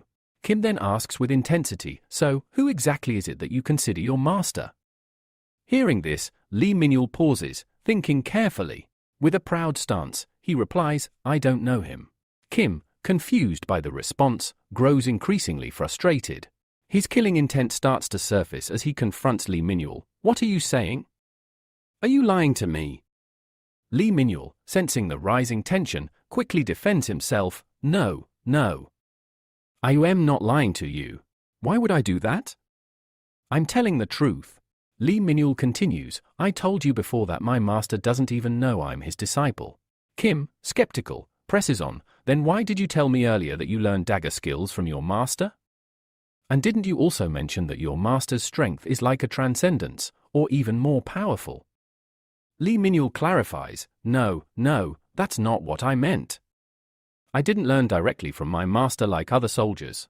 I never received face-to-face training from him. Narrator explains, most people who train by themselves and want to become hunters don't care much about money or abilities. But in Lee Minul's case, he has both wealth and skills. Still, he refuses to join any academy. Why? Because he doesn't want to be tied down. He prefers learning independently. Lee Minul starts sharing his backstory. I trained myself on the mountains. I've never received teaching from anyone. That's why I don't go to academies. I like to enjoy everything around me. I want to explore. One day, while on the mountain training, Lee Minul feels a presence nearby. He finds a person lying on the ground. He approaches the man and asks, hey, are you okay? Can you get up? Lee Minul recalls, this was my first time meeting my master. Lee Minul helps the man to his feet, but as he touches him, he notices blood on his hand. Realizing the man is severely injured, Lee Minul thinks, if I leave him here, he will die soon. He says to the injured man, don't worry, I'll take you to the hospital. The man weakly replies, no, don't take me down the mountain. Lee Minul is puzzled, what do you mean? If I don't take you to the hospital, you'll die. You need to come with me. But the man insists, no, don't take me down. Lee Minul, feeling something strange in his words, decides to make an unusual choice. I didn't take him to the hospital. Instead, I found a shelter on the mountain and started treating him there. Lee Minul continues, I took care of him, feeding him rice with my own hands. When I first saw his condition, I thought he would die soon. But as time passed, his recovery was faster than I expected. Time passes, and Lee Minul reflects, it's been about a month since I started helping this old man, and I've been taking care of him. It would be great if he regained consciousness. But then, he hears a voice nearby, I thought you'd be dead by now. But I see you're still alive, hiding here. The old man begins to speak, I didn't expect you all to show up here, especially just for an old geezer like me. The man speaking is none other than the person whose supervision Lee Minul had been under. The old man continues, you've just become an elder, yet you roam around so freely. Suddenly, one of the people in the group speaks up, I didn't expect you to hide like this, but now that I see you. Before they can finish, the old man decapitates him in an instant. Then, the old man begins taking out several more people all at once, eliminating them with ease. We get a cool shot where the old man is slaughtering multiple people in a single move. Watching this, many of the onlookers are shocked and say, "Hurry up, finish him right here." Immediately, they all charge toward the old man to attack. Next, we see the present, where Lee Minul's hands are trembling. Kim notices this and points it out. Lee Minul explains, "This was the first fight in my life where I saw such a brutal battle." Then, one of the heads of the group speaks, "This wasn't part of our plan. We see that only one person is still alive, while the rest are all dead." The old man speaks again, "You probably forgot that you can't see me here." The man notices Lee Minul and tells him, "Leave now, and don't come back here ever again." The old man releases an immense aura, and Lee Minul can't comprehend what's happening. He covers his eyes with his hands, and when he removes them, he sees that the man has vanished. Lee Minul explains, "I didn't understand what was happening at that moment, but I took Grandpa's words seriously and started packing to leave. But as I was packing, my eyes fell on a book." He continues, "This was Grandpa's menu slip, which he had forgotten in his haste. So, I packed it up and took it with me." Lee Minul then shares, "My intention was to return the book to Grandpa whenever I met him again, but I never saw him after that day." Kim asks, "Wait, so is this why you call that old man your grandmaster? But he never taught you anything. Why call him a master?" Lee Minul responds, "When I read or saw that man's script, I realized it was something extremely sacred." Kim asks, "So, what exactly do you mean by sacred?" Lee Minul explains, "It's sacred because it contains the art of daggers, and within it, there's also the art of shields. I saw all of it myself. Well, I know it's wrong to look at others' things, but despite my refusal, I eventually opened it." Kim remarks, "So you keep saying your master didn't know you were disabled, right?" Lee Minul continues, "That man fought brilliantly and took down several people, which is why he felt like a true master to me." Lee Minul adds, "My master had no idea I was disabled, but I still learned his arts. I admit, it's hard to believe, but everything I'm saying is true." Kim responds, "I can accept there's a high possibility you're lying, but now I know for sure you're not a member of the Transient Academy." Lee Minul swears, "I swear on heaven, I'm not lying." Kim asks, "Do you really not know who that old man was?" Lee Minul answers, "Yes, I'm telling the truth. I had no idea who he was. I participated in the mock exam because I thought my master might show up. It was a chance to meet him." Hearing their conversation, Shun speaks up. She says, "I've heard everything you both said, and now I think the master you're talking about might be a dark saint." Both Lee Minul and Kim are shocked. "Dark saint? Who's that?" They didn't know about the dark saint. Shun begins to explain, just like short saints, there are also dark saints who were once known for representing career among the 5 heroes. The key thing here is that they are always hidden and are considered extremely rare geniuses. They can hide anywhere, anytime, and their presence is almost impossible to detect. Kim asks, "Have you ever met a dark saint?" Shun replies, "Yes, I met one when I was very young. I often went there with my grandfather to meet them." Kim then asks, "Can you ask a short saint if they know about the menu Lee Minul found?" After that, Shion agrees and says, "Okay, I will ask my grandfather and also check if the manual Minul received belongs to Dark Saint. If it does, I'll inform you." We then see Minul in complete shock because he didn't know that Shion is the daughter of Sword Saint. When he finds out, he is extremely surprised. Minul asks, "Grandfather, who exactly are you talking about?" The next scene shows us the following day. We first see Kim, who looks rather strange, sitting while checking something on his system.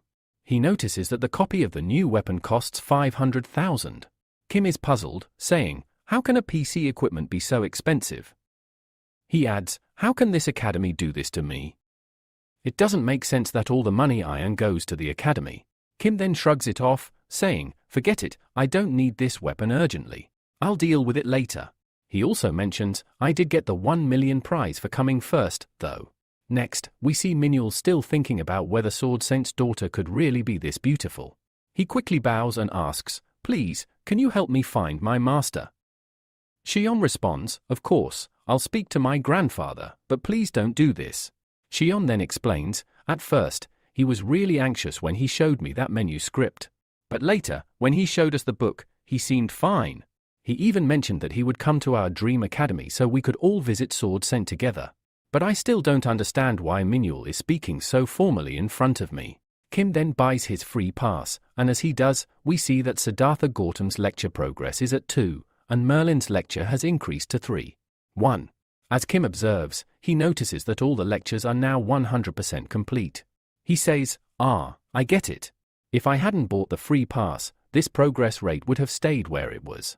Kim continues to watch, noting that Chiron's lecture is also now 100% complete. Suddenly, a bright light shines from his phone, and Kim is left astonished. A message appears on his phone saying, "You've completed an entire lecture. You have received the metamorphosis skill." Immediately, Kim feels a surge of light within him. He raises his hands and legs to check but is confused, saying, "What changed?" "When I completed the lecture on Slongyang, I could feel power, the power of Baparat Mountain. But this time, nothing like that happened." Kim starts to think and says, "As I saw in the Murim story, metamorphosis is something that twists bonuses, breaks and reforms them repeatedly. That's why it's so painful, but it also purifies all impurities within us." Kim then says, "Well, whatever. I've completed everything," but suddenly, he feels a sense of danger. After sensing something, he becomes fearful. Looking around, he sees nothing and starts thinking, "What was that?" "I felt something cold going right into my bones. It also felt like a cold blade was placed near my throat." Then, a voice is heard, saying, "I never would have believed this if I hadn't seen it with my own eyes. You helped me, but you don't seem to even notice me. Are these your natural senses? If so, they're incredibly powerful, and it's surprising to me." The voice continues, "You don't need to be scared. I didn't come here to harm you." Kim, still confused, asks, "Who are you?" The voice responds, "You'd be a tough opponent for me if we were the same age." Kim listens carefully and then asks, "Did you just say the same age? Are you perhaps Dark Saint?" At that moment, the person reveals their presence, and it turns out, they are indeed Dark Saint. Dark Saint says to Kim, "You activate your guard too quickly when it comes to defending yourself. Even if I think about you 100 times, I'm still surprised. In this whole world, no one notices me, but how did you notice my existence? How did you figure it out?" Kim seems very confused and wonders to himself, "I didn't even realize it myself. I noticed his presence, but I feel like the metamorphosis I went through after completing Chiron's lecture is what led to this. If that's true, maybe I've become a superhuman now." Kim then asks Dark Saint, "Did you come here because of Lee Manuel?" Dark Saint replies, "Yes, you can think of it that way." Kim, still puzzled, adds, "I had a feeling you had deliberately left your manual behind there." Dark Saint, a bit irritated, says, "Did that fool tell you this? Now, I don't know who all he's going to tell that I gave him the manual." Kim reassures, "No, Lee Manuel doesn't know that his master is Dark Saint." Hearing this, Dark Saint is shocked and angry. He mutters to himself, "Does that fool really not know?" Dark Saint then explains, "Lee Manuel should be on his way here and could arrive any moment now. Are you here to meet him? He's on his way and will be here shortly. Would you mind waiting for a bit?" Kim, looking surprised, asks, "What do you mean by you don't have time? Are you saying you don't have time to wait for Lee Manuel?" Dark Saint responds with irritation, "If I really wanted to meet him, I would have met him by now. I came here to meet you. I don't have much time, so I'll get straight to the point. Are you connected to the Order of Truth?" Kim replies, "No, I don't have any significant connection with them. I met Kalia once." Dark Saint asks, "Kalia? The one who is the successor of the Apostles of Chastity? I get it now. This all makes sense." Dark Saint then explains, "I've been gathering information on the Order of Truth for some time. The Order of Truth is considered by regular humans as heroes because they believe they defeated the Cataclysm, but they never knew the full truth. You've heard of the great monster Berserk that the Order of Truth supposedly defeated, haven't you?" Kim replies, "Yes, I've heard about it. But why are we talking about monsters now?" Dark Saint continues, "The Elder never showed up that day. The Elder was a powerful monster known as the Second Cataclysm. The Grand Voice and the 7 Apostles worked together to hunt him down. But doesn't it seem strange to you? They managed to defeat Berserk, yet no one was able to gather any evidence or even small recordings. Doesn't that seem odd to you?" Kim seems lost in thought, unable to make sense of it all. Dark Saint then says, Berserk was a monster who couldn't be defeated by anyone. Doesn't it strike you as strange that these people managed to defeat him but left no evidence behind? Doesn't this whole situation seem unnatural to you? As Kim is still processing, Dark Saint continues, the elder disappeared without a trace. And just like that, everything started making sense to Kim. He suddenly understood everything. Kim then speaks up, so you're saying that the Order of Truth never actually defeated Berserk? But what doesn't make sense is why people keep saying the Order of Truth saved humanity. Some even claim to have seen them doing something with Berserk, but we still don't know how he actually died. What I don't get is why people keep calling them heroes. Why haven't we been given any clarity? Dark Saint looks at him and replies, look at how many incidents have occurred lately. If you observe carefully, you'll realize that these aren't mere coincidences. Someone is orchestrating all of this. And have you noticed something strange?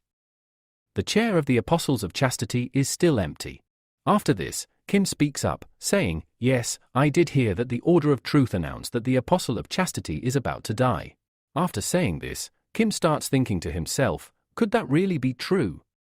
As soon as he thinks this, Dark Saint responds, yes, you're absolutely right. The Apostle of Chastity has disappeared just like the Björk monster did many years ago. Dark Saint continues, they said he died because he was old, but doesn't that seem like nonsense to you? Now, if you observe, the 7 apostles all live together, but the Apostle of Chastity is supposedly dying because of old age. After hearing all this, Kim starts to feel something is off. He begins to think, could there be a connection between the Apostle of Chastity and the Björk monster? This is why I began my investigation into the Order of Truth, to understand what this connection is. As soon as the Order of Truth finds out, they wanted to kill me for investigating them. There's also the matter of the recent 10-star dungeon distortion. It wasn't just a coincidence, the Order of Truth deliberately caused it, and the biggest reason behind it was you. All of this was done for your sake. Kim struggles to fully grasp what Dark Saint is trying to explain. He asks, why are you telling me all of this? Dark Saint replies, I'm here because I'm making a fair request. Will you look after that madman for me? Kim responds, so you're talking about Lee Minuel, right? Dark Saint affirms, yes, you're right. When I look at him, I feel a sense of familiarity, and that's why I'm asking you to take care of him. I can't protect him myself because the Order of Truth is keeping an eye on me. They'll follow me wherever I go, and I don't want Lee Minuel to get caught up in this because of me. So, I'm asking you to protect him. Kim is surprised, asking, does that mean you want to leave your mark on me? Dark Saint replies, no, you're an exception. The Order of Truth is already watching you, so if they keep an eye on me, they'll likely ignore you for the time being. Dark Saint continues, even if we meet here, the Order of Truth won't notice us. They won't be able to see either of us. Kim asks, what do you mean by that? They won't see you, but they won't see me either. Dark Saint shrugs, I don't know how it works. But yes, if I can hide my presence, so can you. Kim starts to understand. He thinks, could this be because the Transient Academy has no information about me? Not even my name is listed there. Dark Saint then says, I don't have much time left. He pulls out another manual from his pocket and hands it to Kim. This manual is for you to give to that madman. As you know, I'm in a hurry, so I've only included the dagger art and shield art in it, but there are more details inside. You need to give it to him. Kim looks puzzled. How can you trust me so much? Don't you think I could steal it? Dark Saint responds, I don't interact with people who don't notice me around them. Kim realizes, so, what you're saying is, I shouldn't try anything foolish. Dark Saint then hands Kim another manual. This is a different kind of art that I've recorded. It could be useful to you, so take it.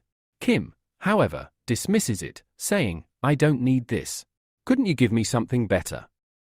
Dark Saint is taken aback, much like when Sword Saint was insulted earlier. He's stunned that Kim refuses such a treasure. Dark Saint wonders, has this person gone mad? Despite offering him something of great value, Kim still turns it down. In a place where the Dark Saints are offering something to Kim Suyeon, a manual, which is considered an incredible treasure, even S-class hunters relentlessly pursue it. Kim straight up rejected the offer, brushing it aside as if it was nothing. After that, we see Dark Saint speaking to Kim, asking, what exactly do you mean by that? Kim replies nonchalantly, it's nothing special. Then, he casually asks, have you ever heard about Chell Sport? Indirectly hinting that he's asking for money. Just hearing this shocks Dark Saint as if he'd been struck by 100 volts. He stares in disbelief, exclaiming, "Wait, you want money?" Still processing it, Dark Saint mutters to himself, "Did I mishear him? Did he just say the money? How could someone be so shameless as to ask me, one of the 5 heroes, for money, choosing cash over a valuable skill?" Kim responds calmly, "If you don't want to give me money, then don't." Even then, Dark Saint is still in disbelief, thinking, is he really asking for money? Eventually, he sighs and says, "Fine. Tell me how much you want." Kim replies, "Not much. Even 3 million would be enough for me." Dark Saint, stunned, starts cursing under his breath, 3 million. "Are you serious?" Kim tries to calm him down, "Don't get so angry. Hear me out first. I'm probably the only one who can follow your orders without question. And if I stick with you, the Order of Truth won't be able to detect you." Dark Saint agrees, "Yeah. You're right about that." Kim then emotionally blackmails him, "You know how important it is that the Order doesn't find out about Minul's information. If they somehow get another manual, they'll immediately suspect it came from you, which would raise even more suspicions." Dark Saint nods, "That's true." Kim continues, "You can give him the notes once or twice, but you can't keep handing things to him. Still, that doesn't mean you stop helping him altogether. After all, he saved your life. And you know his personality, if you leave him alone, he'll just go back to the mountains and start training again." Hearing all this, Dark Saint sighs, all right. I get it." Kim adds, "And the most important thing is that I'm risking my life to follow your commands. Even if they can't figure out your actions, they'll definitely notice mine. If I keep doing this, they'll start suspecting me too. So yes, I believe I deserve at least that much." After a pause, Dark Saint begins walking away and says, "Fine, I understand everything now. So, will 3 million be enough for you?" Kim replies with a smile, "Yes, 3 million is more than enough." But in his mind, he's thinking, wow, he agreed so easily. If I knew it would be this simple, I would have just asked for 10 million. Dark Saint adds, "I'll send you the money, but I'm not giving you 3 million every month." Kim chuckles, No, I'm not that shameless." He then gets a bit cheeky, "I want 3 million, but I want it after deducting all taxes and charges. I want the full 3 million in hand." Dark Saint rolls his eyes, "I can clearly see that your last bit of shame has vanished entirely." Eventually, Dark Saint agrees, "The money will be transferred to your account under the association's name. Hopefully, there won't be any trouble." As he walks away, Kim asks, "Can I tell Lee Minul that his master is none other than the Dark Saint?" Dark Saint replies, "Yes, you can tell him. Like I said before, the Order of Truth can't see you. Just make sure he doesn't reveal anything about our relationship." Just as Dark Saint leaves, Lee Minul shows up. Kim immediately tells him everything, revealing, "Your master is actually the Dark Saint." Lee is shocked, "Wait, really? My master is the Dark Saint?" Kim explains that he also told him about the Order of Truth, but what surprised Minul more was discovering his master's identity. Of course, Kim conveniently leaves out the part where he took 3 million from Dark Saint. Kim adds, "Before leaving, he gave me this book and told me to pass it on to you." As Kim walks away humming, he thinks to himself, "Well, my job is done. Now, I'll just wait for the money. Should I buy a weapon or invest in lecture materials?" Just then, Minul calls out, "Then why did you give this to me?" Kim turns around, "I already told you, Dark Saint asked me to give you the book." Minul says, "But you could have just kept it. I wouldn't have known." Kim is stunned, why is he asking me why I didn't steal the book? He considers telling him that the book is useless to him, but hesitates, thinking it might make it seem like he looks down on Dark Saint. He also decides not to mention anything about the Transition Academy. After a moment, Kim simply says, "Because I didn't feel right keeping it." Minul smiles, "All right. I've made my decision." Kim asks, "What decision?" Minul, with excitement, announces, "I've decided to enroll in Dream Academy today itself. I'll be staying with you." Hearing this, Minul starts thinking to himself, "Now I'm sure Kim is actually a really good person." A golden glow starts radiating from him, symbolizing his growing trust in Kim. Then, Minul seeks permission from someone, saying, "Can I stay here now?" Kim wonders to himself, "Wait, what misunderstanding does he have now?" Minul heads straight to Shounen and says, "I'm planning to join your Dream Academy. Shun replies warmly, "That's great. We'd love to have you. It's actually really good news." Hearing this, Minhwa is overjoyed, while Kim quietly thinks, as expected, Shun didn't refuse him. I was surprised at first, but now I realize it's not such a bad thing after all.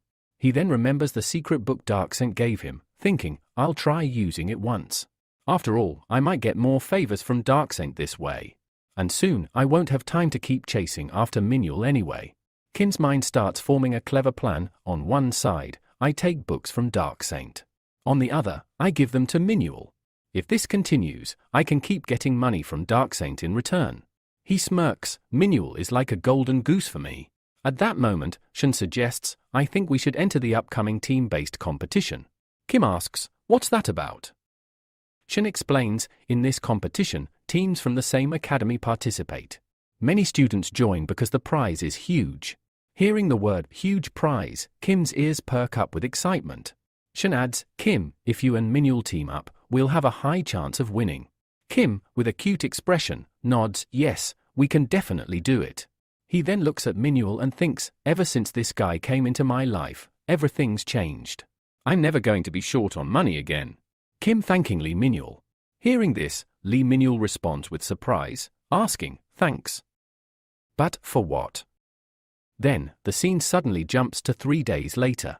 We see Kim attending a lecture. But this is no ordinary lecture. His instructor is lifting an absurdly heavy weight mid-session, doing what looks like a gym workout rather than teaching. The instructor says, just hold on a bit longer. I'm almost done. As Kim watches, he narrates to himself that Lee Minhwa has now joined their dream academy. Not only that, they even participated in a contest and ended up winning a reward of 1 million.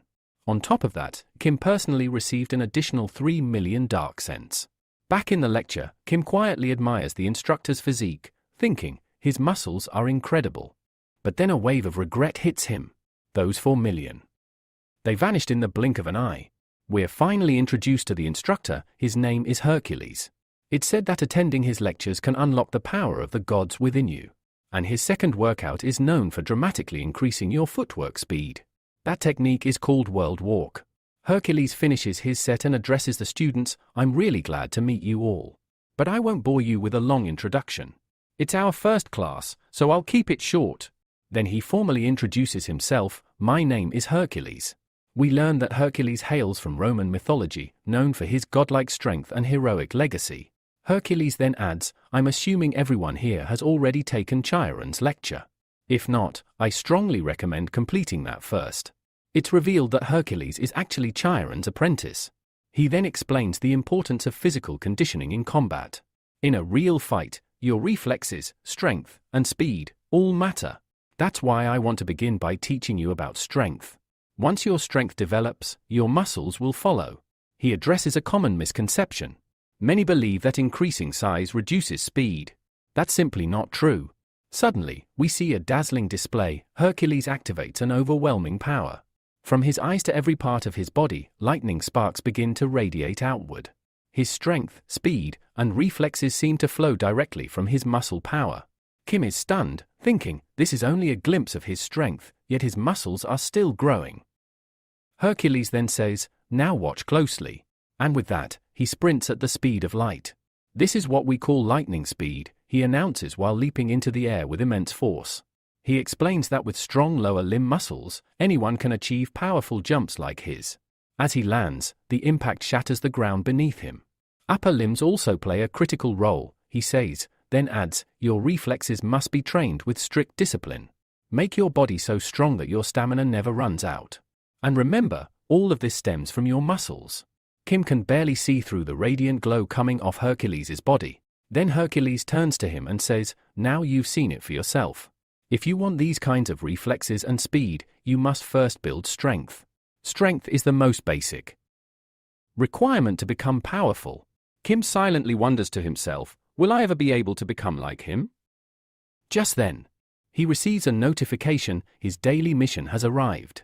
The details are brutal: 30 kilometers running, 1,000 squats, 300 push-ups, 300 sit-ups, and 150 pull-ups. Kim is initially stressed, thinking, so this is what a daily mission looks like. But upon comparison, he realizes, this feels a lot like Chiron's training. At the bottom of the mission, there's an additional note: students must complete these exercises while carrying weights according to their physical condition, up to 1 ton. Kim reads that part and is utterly shocked. 1 ton, he exclaims. He double-checks, rubs his eyes, and stares again in disbelief. Then he mutters, "Are these people insane?" That title about lifting 500 tons. It wasn't a joke? Don't tell me the footwork technique is this insane too. Just then, we're introduced to an old man levitating in the air. He says, "All right then. I'm going to teach you the technique of void." He begins by explaining the fundamentals of flight using inner energy. With the proper control of your inner energy, you can float in the air. But before that, you need to understand the basic principles. And don't worry, you don't need to fully grasp it all just yet. Kim was left completely shocked after hearing this. He asked in disbelief, "Can someone really fly in the air just like that? Are there no restrictions for this?" Right then, a new message popped up. It was a notification about his new daily task. Kim looked at it and said, "All right, so now our daily task is here. Hopefully, it's not as crazy as the last one." As he opened the task details, he read it aloud. You have to run at a speed of 300 kilometers per hour for 30 seconds. Then, you must jump from a height of 30 meters, and do this 20 times. And yes, you'll have to repeat the entire process twice. Reading this, Kim muttered to himself, "So I have to jump from a height of 30 meters 20 times. And run at 300 kilometers per hour?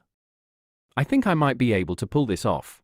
But as soon as he said that, he stopped and questioned himself, "Am I losing my mind? Is something like this even possible?" Just then, someone appeared behind Kim. A voice called out, "Excuse me, I heard that Kim Shojun lives here." Kim turned around and replied, "Yes, I live here. Who are you?" And that's when we discover the person who approached him is a girl. But the real twist? Kim seems to know who she is. But amid this situation, someone calls out to Suyeon, and a girl also speaks up, saying, "Shinjan Oppa, you are here." Shortly after, Kim Suyeon brings the girl to a nearby spot and asks her, "Tell me, why did you come here?" The girl responds, "I heard you used to work with my dad." We are then informed that this girl's name is Seon Suyeon, and she is the daughter of Menchu Laju. Now here's something important. Menchu Laju is none other than the same old man who once helped Kim during the hunter examination, when they had to dismantle monsters. Seon then asks, "Have you been in contact with my dad recently?" Kim replies, "Yes, when I appeared for the hunter exam, I contacted him." Kim then questions, "Why are you asking me this now?" Seon explains that she hasn't been able to get in touch with her father recently. She's growing worried, unsure of where he might be or what he's doing. Hearing this, Kim is visibly shocked and asks, "You haven't been able to contact him? When was the last time you spoke to him?" Seon replies, "Since yesterday. That was the last time I was able to talk to him."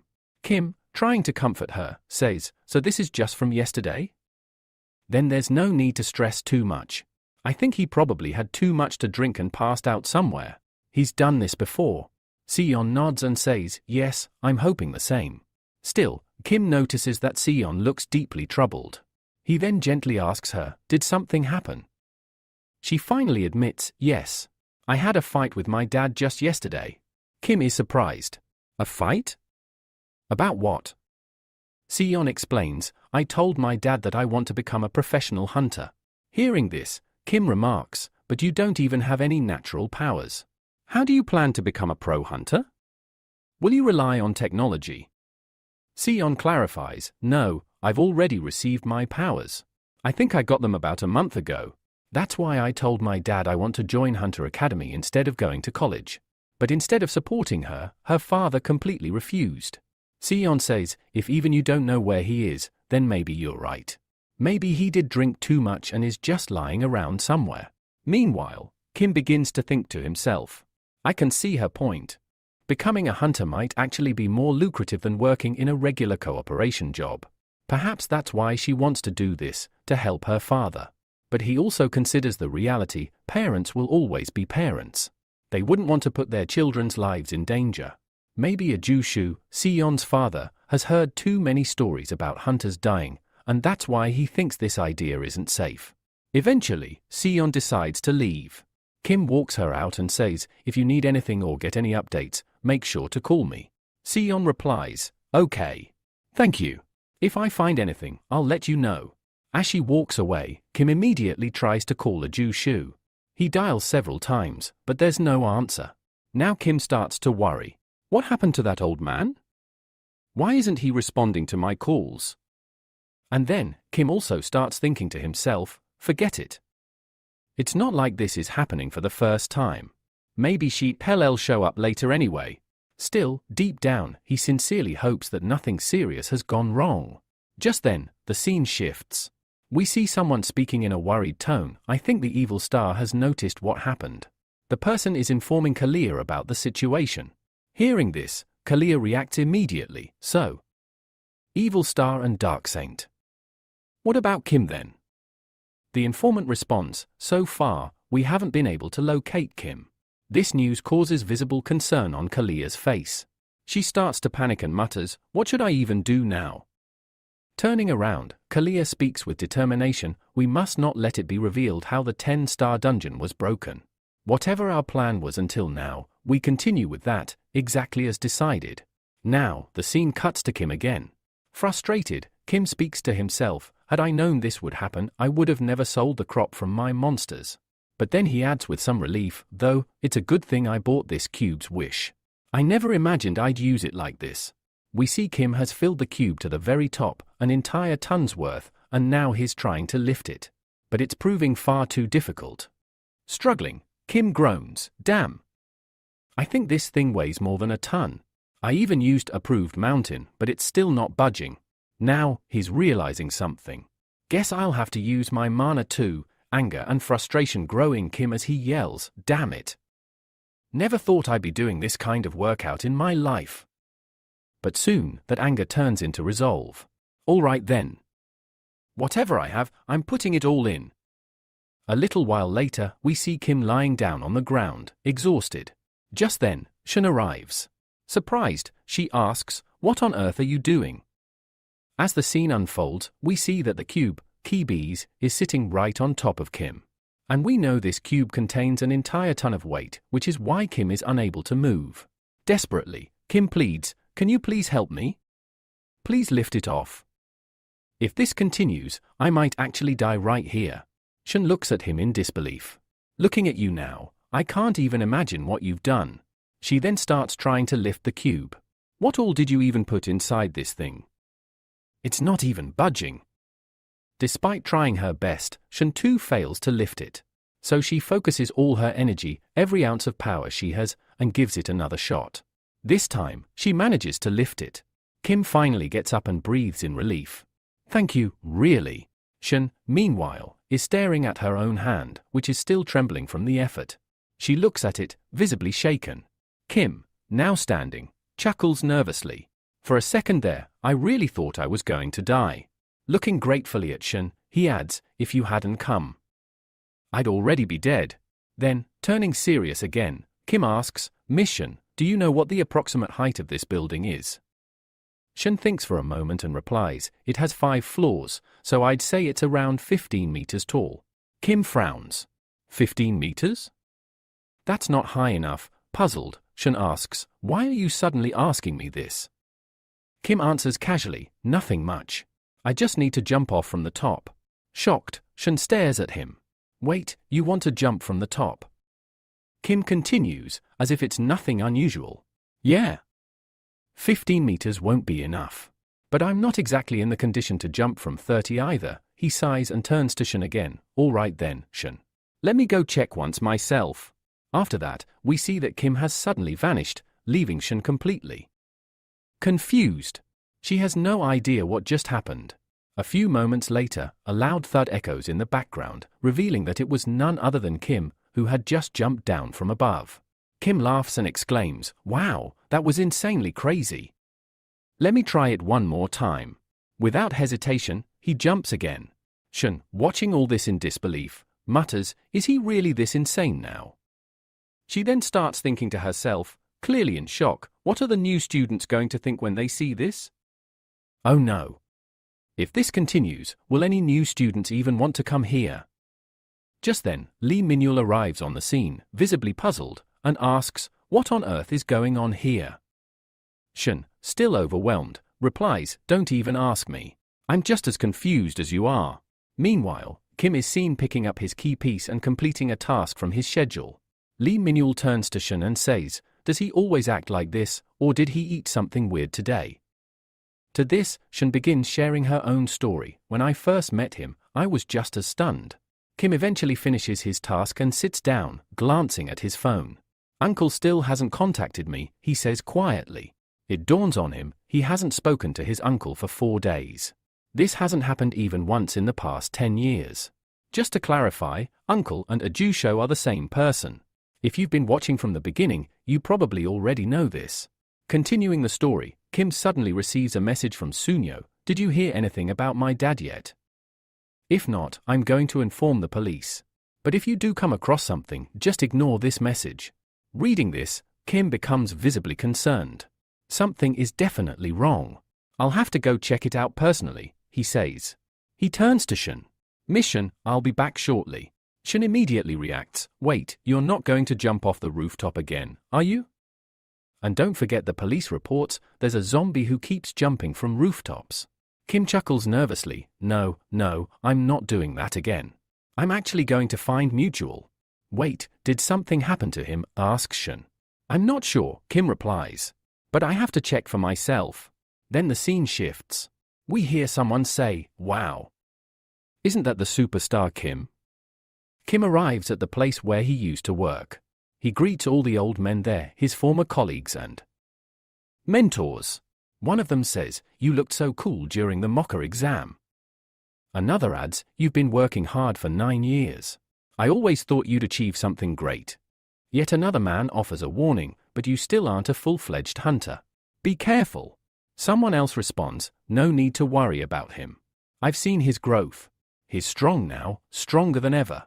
I knew the moment he started carrying monsters that he'd make it." Then one old man asks, "But tell us, why are you here today? Are you hiring someone to carry the monsters you kill?" Kim smiles and shakes his head. "No, nothing like that. I just came to visit you all." The old man then says, "Not much has changed here, but thank you for getting rid of that terrible supervisor. Mutual told us it was you who made that happen." Kim doesn't look too pleased. He thinks to himself, maybe I should have taken Miss Shun's help. She would have uncovered more by now. He then asks, "Have you seen a Jusho recently?" The men exchange confused looks. "No, not at all," they respond. "We haven't seen him around." Then someone says, "If you're asking about a Jusho, I have a feeling he might be passed out drunk somewhere. Or maybe, just maybe, he's doing this on purpose." Kim quietly notes, "Looks like nobody here knows where a Jusho is." Another old man chimes in, "He disappeared around the time he started following someone." Kim's ears perk up. "What do you mean by that?" The old man explains, "A strange guy came here once claiming to be from a monster transport company. From what I remember, a Jusho served him. I believe he even accepted a large commission." Another person confirms, "Yes, I saw it too. A Jusho was the only one who left with that guy." Kim then asks, "Was there anyone else with them?" They all say no, it was just a Jusho. One of them remarks, "It was strange. He didn't inform anyone else, not even his superiors. We all refused the job because it looked too risky." Kim asks, "Then why did a Jusho agree to it?" They reveal, he was in desperate need of money to pay his daughter's school fees. Kim suddenly remembers when Suyo had told him that she needed money to take her Hunter Academy exam. He then asks, "Do you have any idea where he might have gone?" They apologize, "Sorry, we don't. But the association probably has records of all transport activities." Hearing that, Kim immediately rushes off, thanking everyone for the information. "I just remembered something urgent. I'll be back soon." The men call after him, "All right. But do visit us again sometime." Later, Kim reaches the association, but is denied any personal information. "I'm sorry," says the official. "We're not allowed to share private data." Kim, now frustrated, argues, "He's been missing for days. And you still won't tell me anything." The man apologizes again, "We really can't. Please understand." Unable to do anything, Kim walks away, angry and helpless. The scene shifts again. Kim sits alone in a park, lost in thought. What can I do now, he wonders. I haven't been able to contact a Jusho in days. Something about this situation just doesn't add up. Even the association seems to be hiding something. No evidence. No trace. Nothing. As sweat drips down his face, he starts remembering past moments with a Jusho. How he had always supported him financially and emotionally. We see a flashback of a Jusho handing him money. It's nothing, a Jusho had said. Just a small envelope. It'll help you in the future. Kim had refused, saying, "Uncle, you work so hard to pay your daughter's school fees. I can't take this from you." But a Jusho insisted, "You should listen to adults. When they give you something, just take it quietly. I believe this will help you recover sooner. And besides, if it's just about money, I can always earn it again." Kim reflects, "When I lost my 9 years' worth of savings, he was the only one who stood by me. Those 3,000 yen he gave me, that's what I used to buy a free pass to Transition Academy. That's why I'm so strong today. I can't just sit still now." He rises with determination and calls Shun. "Mission, I need your help. Can you arrange a meeting with Sword Saint right now?" Soon after, we see Kim standing face to face with Sword Saint. The old warrior says, "Yes, I've heard about your situation. Now tell me, do you need my help?" But to everyone's surprise, Kim calmly refuses. Instead, he challenges Sword Saint to a duel. This sudden challenge immediately raises suspicions for both Shun and the Sword Saint's partner. The Sword Saint looks at Kim with a puzzled expression and asks, "Why?"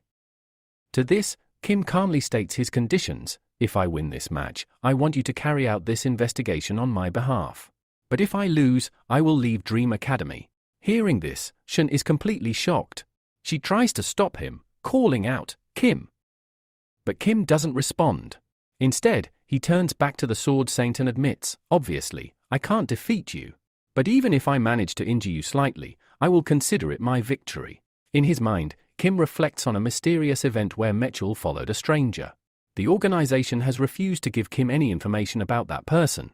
He believes that if the Sword Saint investigates, he might finally learn the truth. After all, the Sword Saint is one of the 5 heroes of Korea. Kim knows this is a gamble, but it's his last option to save Mitchell.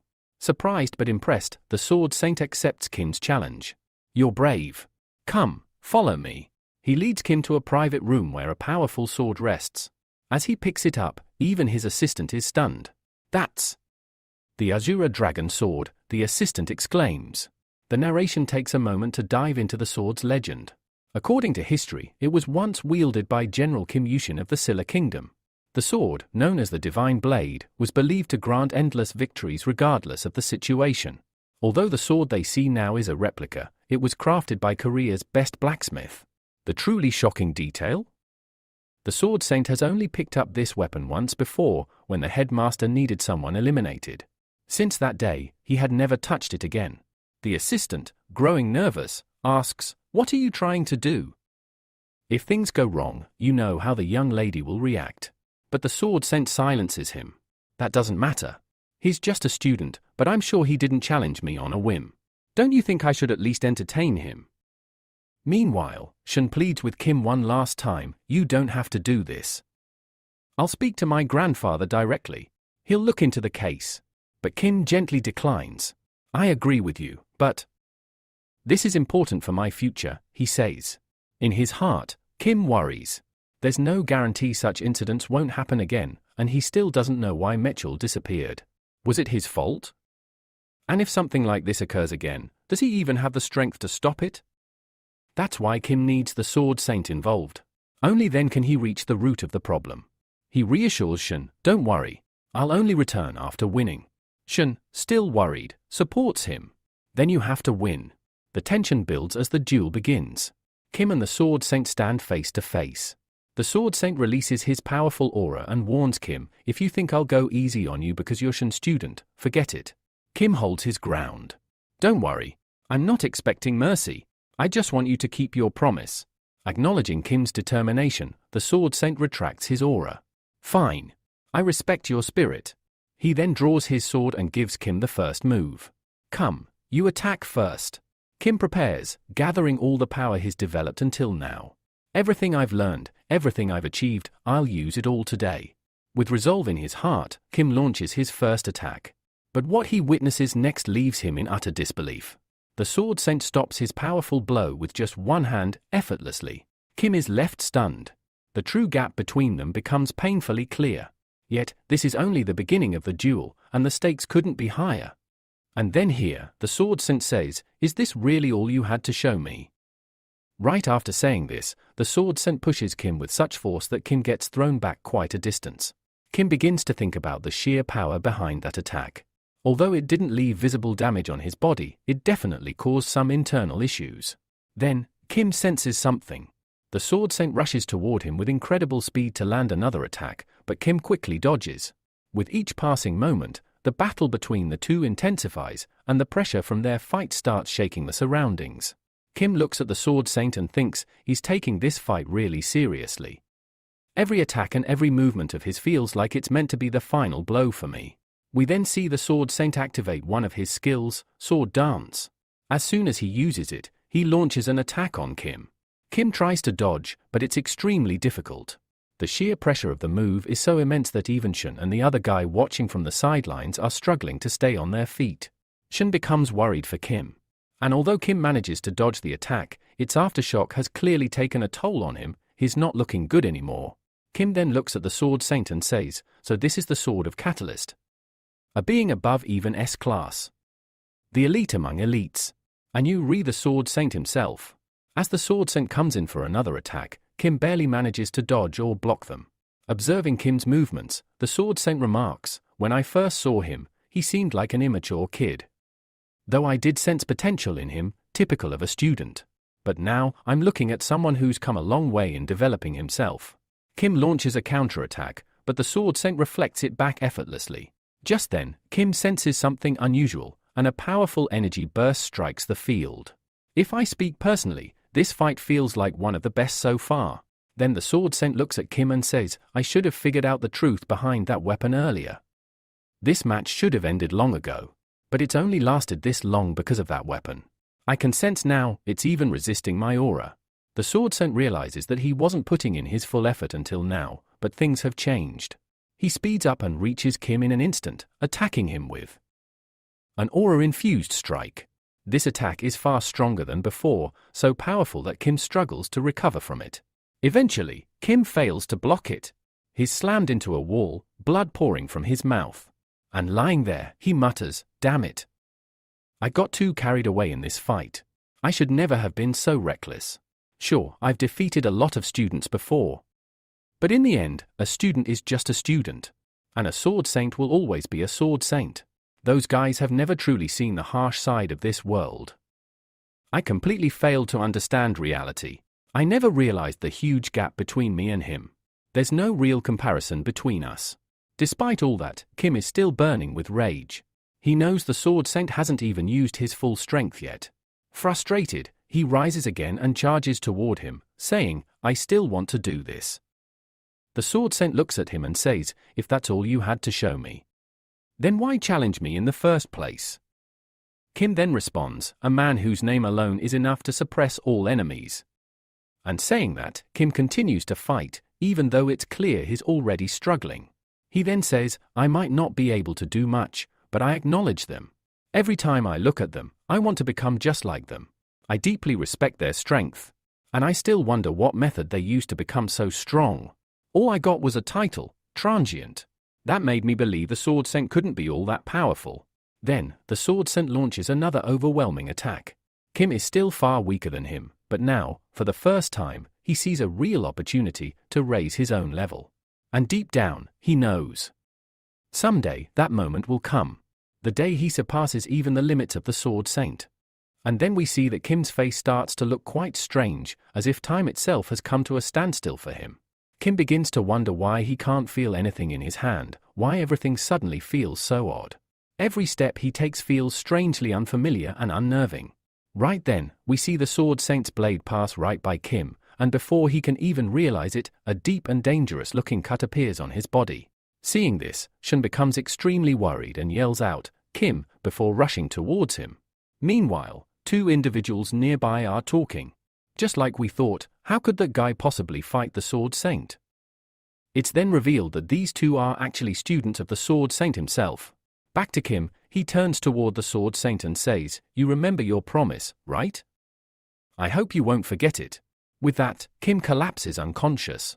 At the same time, a cut is visible on the Sword Saint's cheek, which shocks even him as he stares at Kim lying unconscious. Then, the scene shifts. We see someone running with another person slung over their shoulder. It turns out to be Menchel. He mutters angrily, "Damn it! If I had known this would happen, I'd never have come here, no matter how much money you offered." The guy he's talking to replies, "If I had known this dungeon would change, I wouldn't have brought you either, I would have come alone. Please, forgive me." Menchel sighs, "Just shut up. I still hope someone will come to rescue us." But the other guy confesses, "That's never happening. I already told the association president not to leak any information about this place. And now I regret saying that." Menchel responds, laughing bitterly, "Well, it might be tough getting out of here, but there's one crazy guy. I'm sure he'll come from far away." Clearly, they're talking about Kim. Back at the other location, we see Shun rushing to Kim and trying to wake him up. Some time passes, and Kim finally opens his eyes. Seeing him awake, Shun says, "So you're finally back to your senses." Kim asks her, "How long was I unconscious?" Shun replies, "Not too long, but I was really scared seeing you like that. Now that you reawake, I'm relieved. But don't try to get up yet. Just lie back down." Just as she's about to tell Kim something about the Sword Saint, he appears before them. The moment he enters, the tension spikes. He looks at Kim with such intensity that it seems like he might kill him. Seeing his expression, Kim gets scared. But to his surprise, the Sword Saint suddenly hands him his sword. Kim stares in disbelief, thinking, "Did he really just give me his Azura Dragon sword?" Even the assistant behind the Sword Saint is shocked. "What are you doing, sir?" Shun also chimes in, "Grandpa, what are you doing?" Kim then asks the Sword Saint, "Why are you giving this to me?" The Sword Saint snaps, "Don't say stupid things. I'm just fulfilling my promise." He then explains, "When you show this sword to the association, they'll begin investigating it. And through that, you'll learn everything you want to know. But aside from doing this much, I can't help you any further. You'll have to figure the rest out on your own. So do your best." Kim asks one more time, "Are you seriously giving me this sword?" The Sword Saint yells, "Stop daydreaming. It's temporary. I want that sword back." The scene then transitions to some background about the Pro Hunter Association, which is a government-run agency that manages all hunters. This association benefits greatly when more hunters and people come to it, especially when they see how many professional hunters are affiliated. It naturally draws more interest. Then, we're shown the president of the Hunter Academy, who is sweating profusely. He's in shock because Kim has placed the Azura sword right in front of him. The president stares at it, overwhelmed, thinking, "What is the Azura sword doing here?" At the same time, Kim, watching him, silently wonders, "I don't think I've ever even met this president before." After introducing himself, Kim politely says, "Nice to meet you. My name is Kim Shozan. I apologize for not informing you in advance, but I came here because I needed to ask something very important." The president, while listening, reflects silently. "Not long ago, the Dark Saint came to me and requested a transfer of 3 million won to Kim's account. And now, even the Sword Saint has appeared. Just who exactly is this guy?" Kim then brings up an incident from 4 days ago, explaining, "Someone came here with a mutual request to raid a dungeon with another person. But as per rules, before entering any dungeon, prior permission from the association is mandatory. Can you tell me which dungeon they went to?" The president becomes visibly troubled, remembering how that person specifically told him not to reveal anything to anyone. Hesitantly, he tells Kim, "Before I give you an answer, I'll need to examine this sword." Kim agrees, saying, "Fine, you can check it. But please give me an answer as soon as possible." The president inspects the sword and says, "We need to find out more about this weapon." Kim, now slightly impatient, questions, "After all this checking, if something happens, will you take responsibility?" Frustrated, the president mutters, "Damn it. What should I do now? That man had told me to keep this confidential. But now the Sword Saint is involved. I can't keep hiding this any longer. Please forgive me." He then confesses everything to Kim. Shocked, Kim says, "Wait, what? You retelling me that the Magic Saint took Mutual into the dungeon?" The president confirms, "Yes, you're right. The magic saint told me he was preparing reports about a 10-star dungeon. But later, he mentioned he would be heading into a 6-star dungeon for an investigation. Kim starts connecting the dots. Hold on. The dark saint told me that the Order of Truth is the one who caused the 10-star dungeon to break. Something definitely feels wrong here. He rises from his seat and tells the president, "Thank you for sharing this with me." As Kim is about to leave, he turns back and asks, "Can I ask you something? Would the association be willing to give me a loan in exchange for the Azure Dragon sword?" Then Suyo, the daughter of the old man, Opa, speaks up, "Do you know anything about my father?" Kim replies, "No, I don't know for sure. But I did get a clue about his whereabouts. He entered a dungeon with someone, and I suspect something may have gone wrong inside." Suyo, growing worried, says, "What if he's going to die in there?" We are then shown Suyo's tragic backstory. Her mother had died 11 years ago during a dungeon break, sacrificing herself to save Suyo's life. Tearfully, Suyo says, "What will I do now?" Kim believes this may be why she wants to become a hunter, to protect the people important to her. Crying, Suyo fears losing her father too. Kim reassures her, "You don't need to worry so much. Just calm down.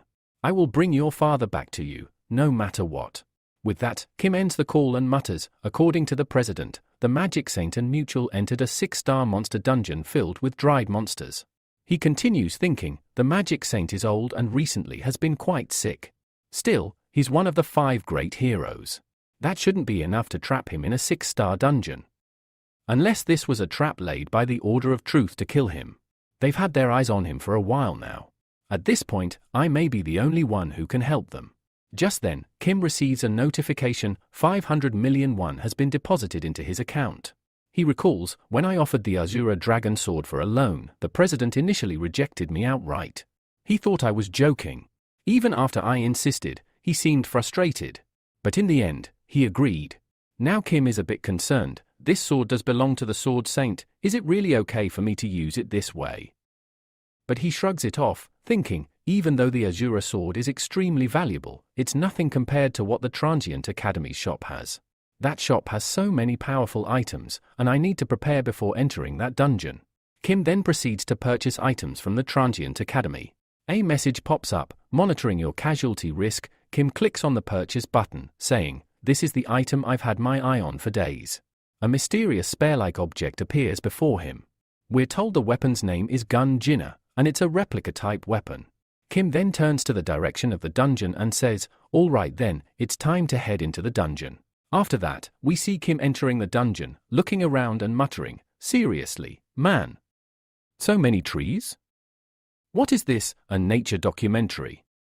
Then we are reintroduced to the dire wraiths. Even though they are 6-star monsters, they are still incredibly difficult to hunt. Why? Because it's nearly impossible to tell them apart from the surrounding trees. Imagine playing hide and seek with creatures that are the forest. Not fair. Kim senses danger and thinks, this could be serious. If they all attack me at once, I'm done for. He begins using his sensory power, checking the trees by touching them one by one to detect how many monsters are around and where they are hiding. Suddenly, Kim feels something odd. He thinks, this one's perfect. But it's going to be really hard to destroy. From the outside, it looks just like a normal tree. But on the inside? It's a monster. Mother Nature really said, boss level, tree edition. Then Kim pulls out his secondary weapon, the Gun Jinna. He smirks and says, let's test this thing out. I've been dying to try it anyway. He channels his aura into the weapon and throws it.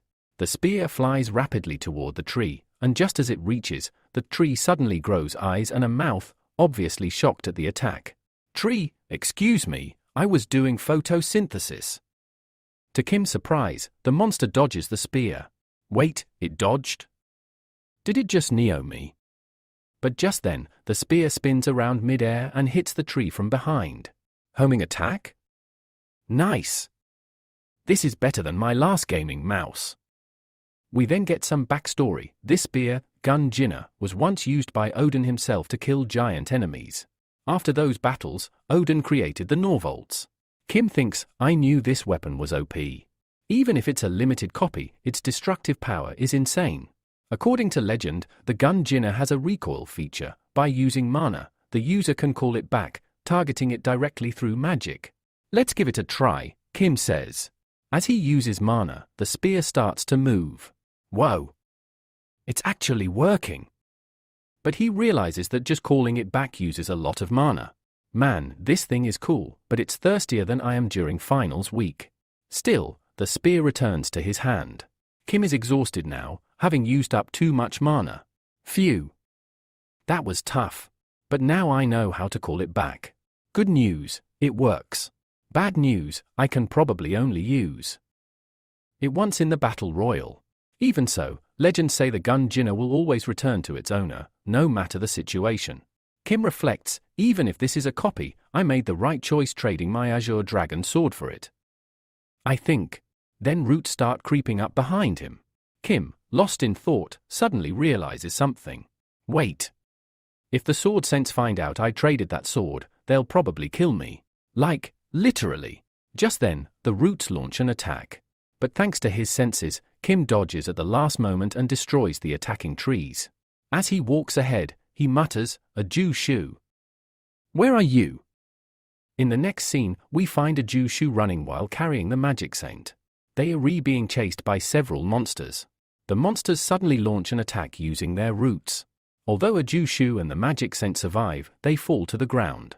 A Jushu struggles to stand, and the monster roots approach to finish him off. But the magic saint steps in, casting a magical barrier just in time to stop the attack. He tells a Jushu, "Go.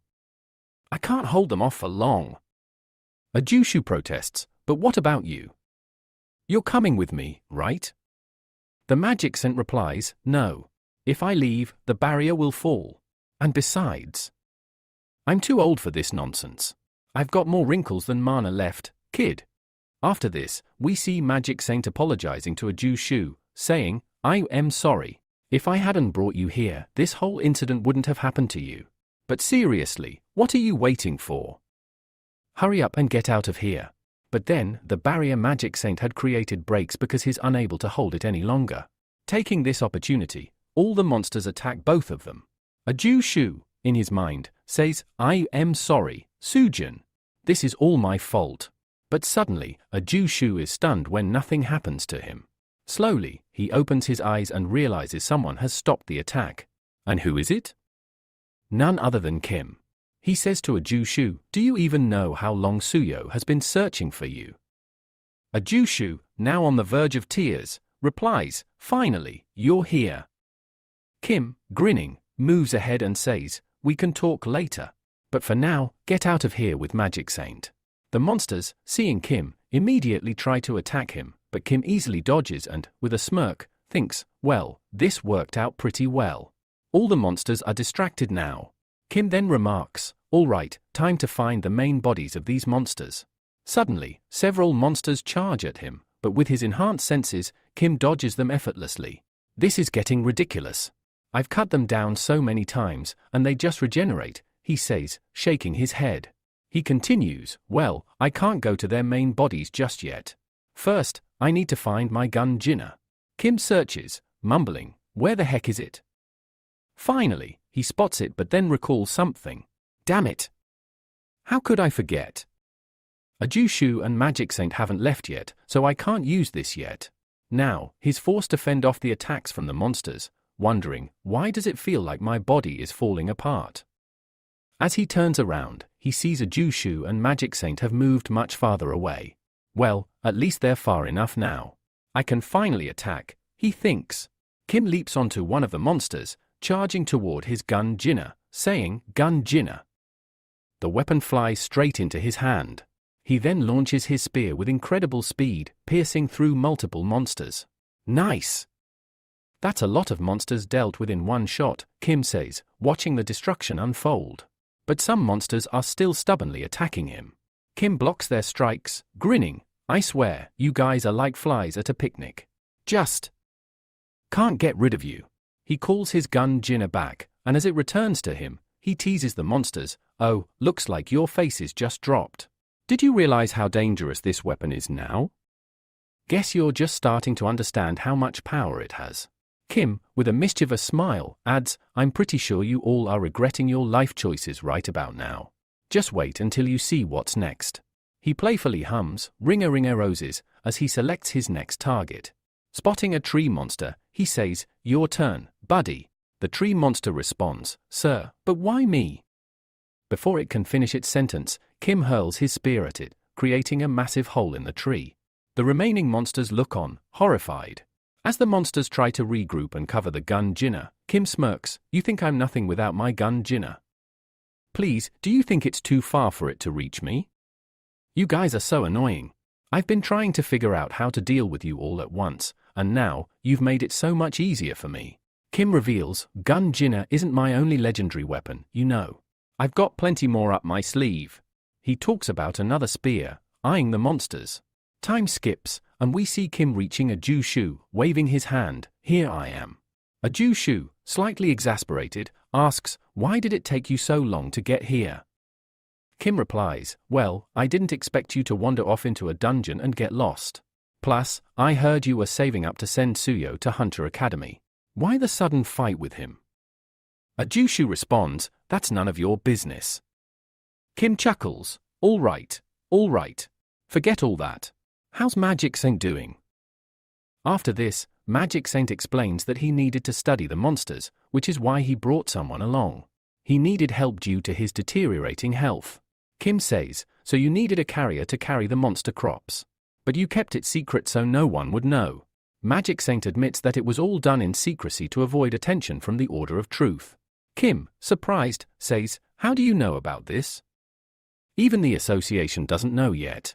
Just then, the ground starts shaking, and Kim asks, "Is this an earthquake?"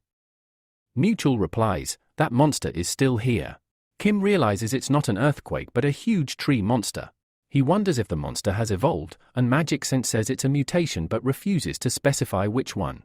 Kim assesses the situation and notes that the monster hasn't noticed them yet, so they take a brief rest. However, Magic Saint says that no matter how hard they try, the monsters sense them whenever they attempt to leave the dungeon, continuously attacking them. Magic Saint explains that the monster's skin is tough and almost indestructible, and even if they manage to cut it, it regenerates quickly. Kim listens and then asks, "So, what you are re-saying is, even your magic won't work on them?" Magic Saint confirms this, explaining that the monsters have evolved and are now resistant to his magic. He adds, "Even though I can break the outer skin and slow their regeneration, I won't be able to do it for long without a powerful attack." Kim ponders for a moment and says, "So, for this, we only need one powerful attack." He then shows his gun, saying, "Once you fully recover, I'll use my weapon to attack it." Both Magic Saint and Kim are quite shocked by this, as they have no idea about the power of Kim's gun. Magic Saint, still skeptical, responds, "Your normal attack won't work on this.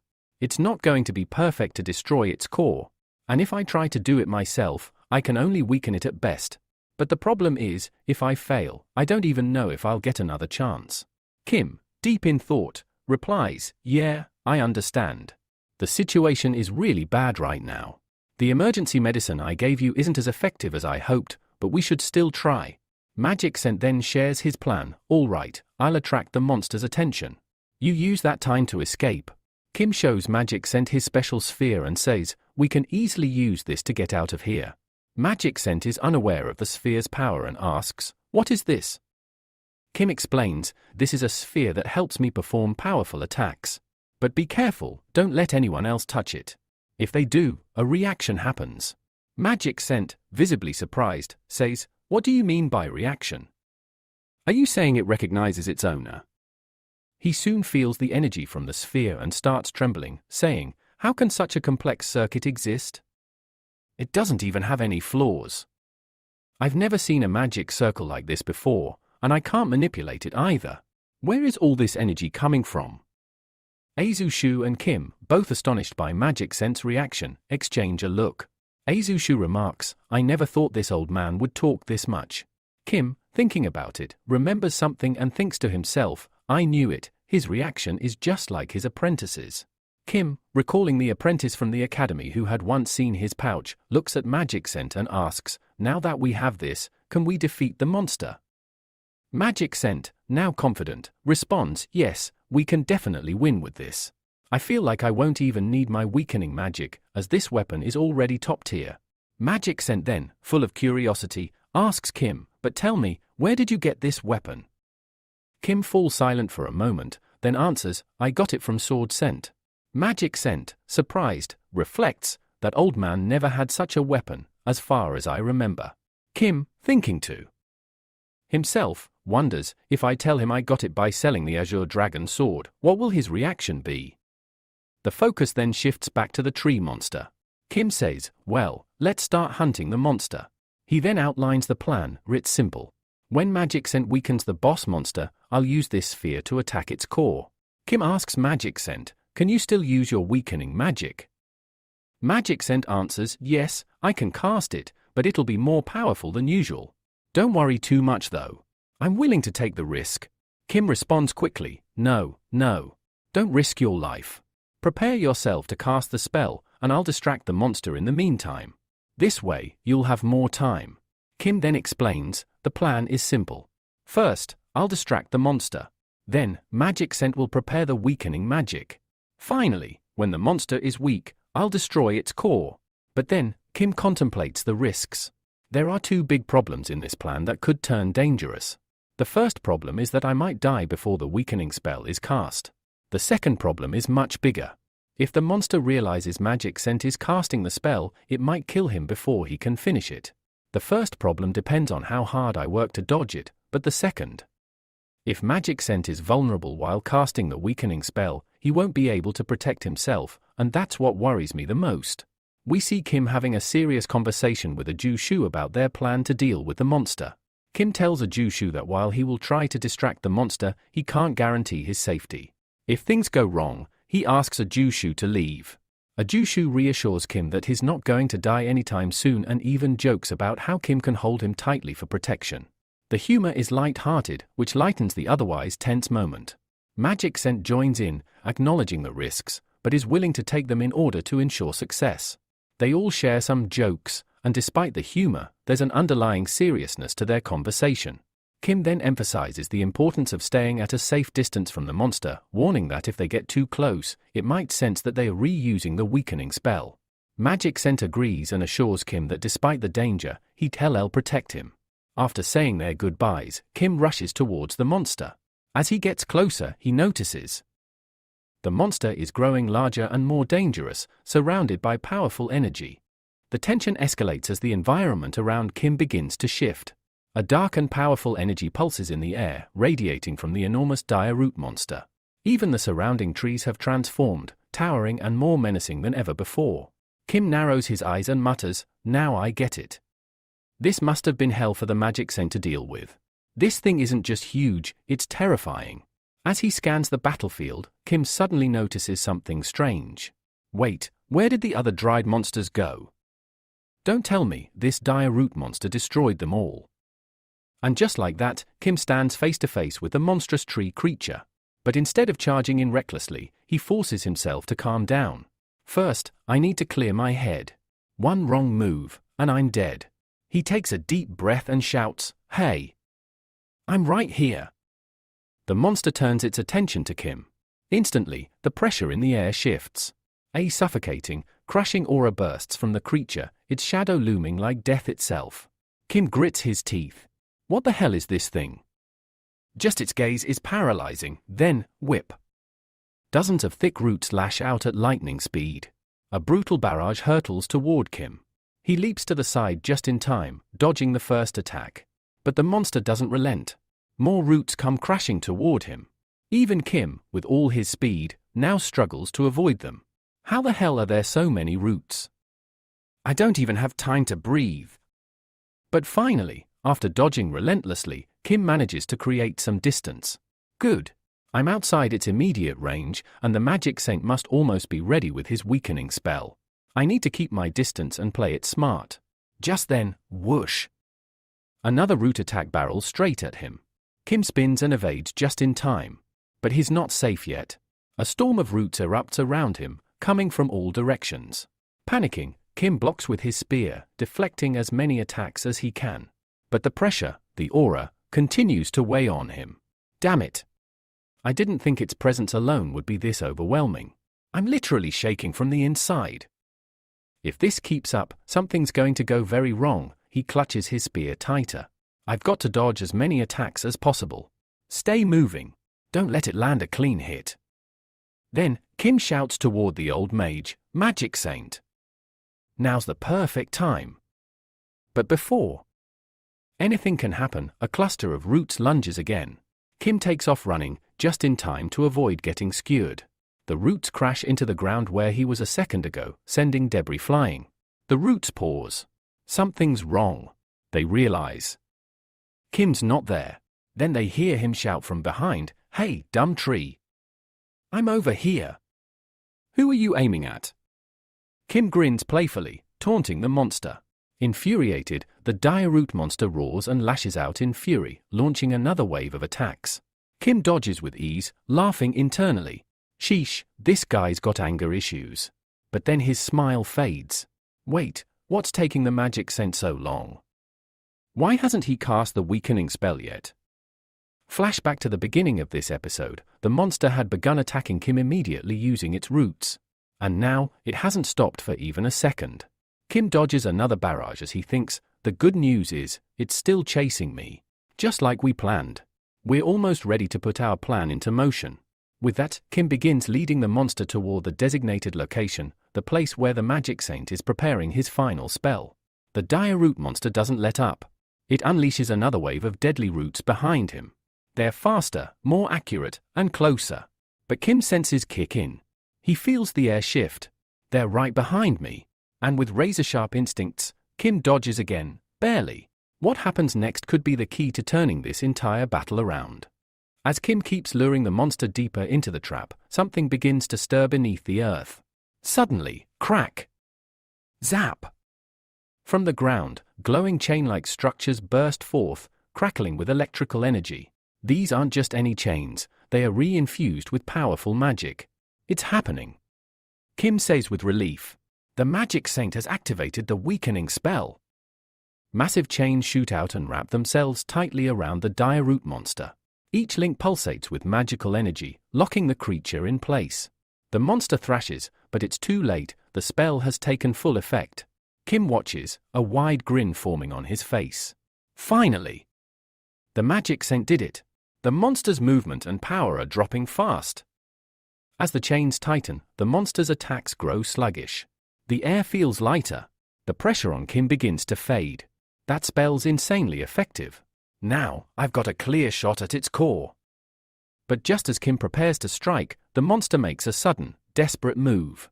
Its roots pull away from Kim and redirect elsewhere. Kim's eyes widen. No. It's aiming for the Magic Saint. He immediately realizes the danger. This is bad. The Magic Saint used up nearly all his mana for that spell. He can't defend himself now. And worse yet, the person carrying the Magic Saint is a Jushu, an ordinary man without powers. He can maybe dodge 2 or 3 attacks at best, and that's with the Magic Saint on his back. If those roots reach him, it's over.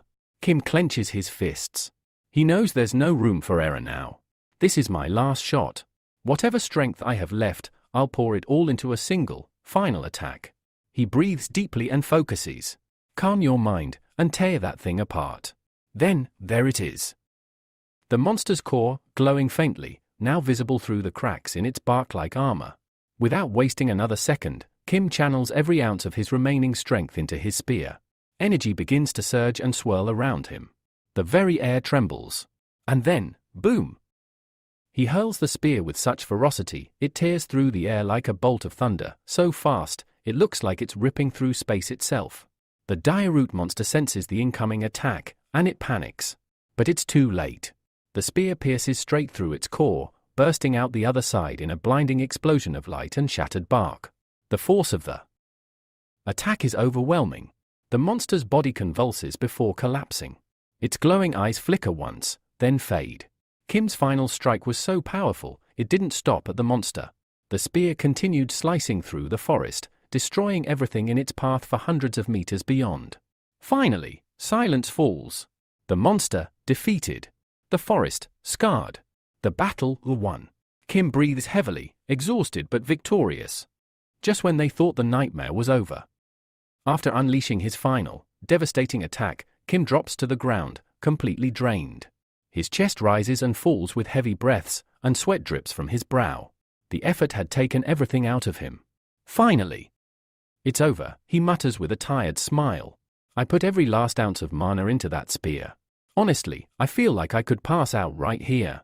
He chuckles faintly, half conscious, and adds, but at least I destroyed the monster's core.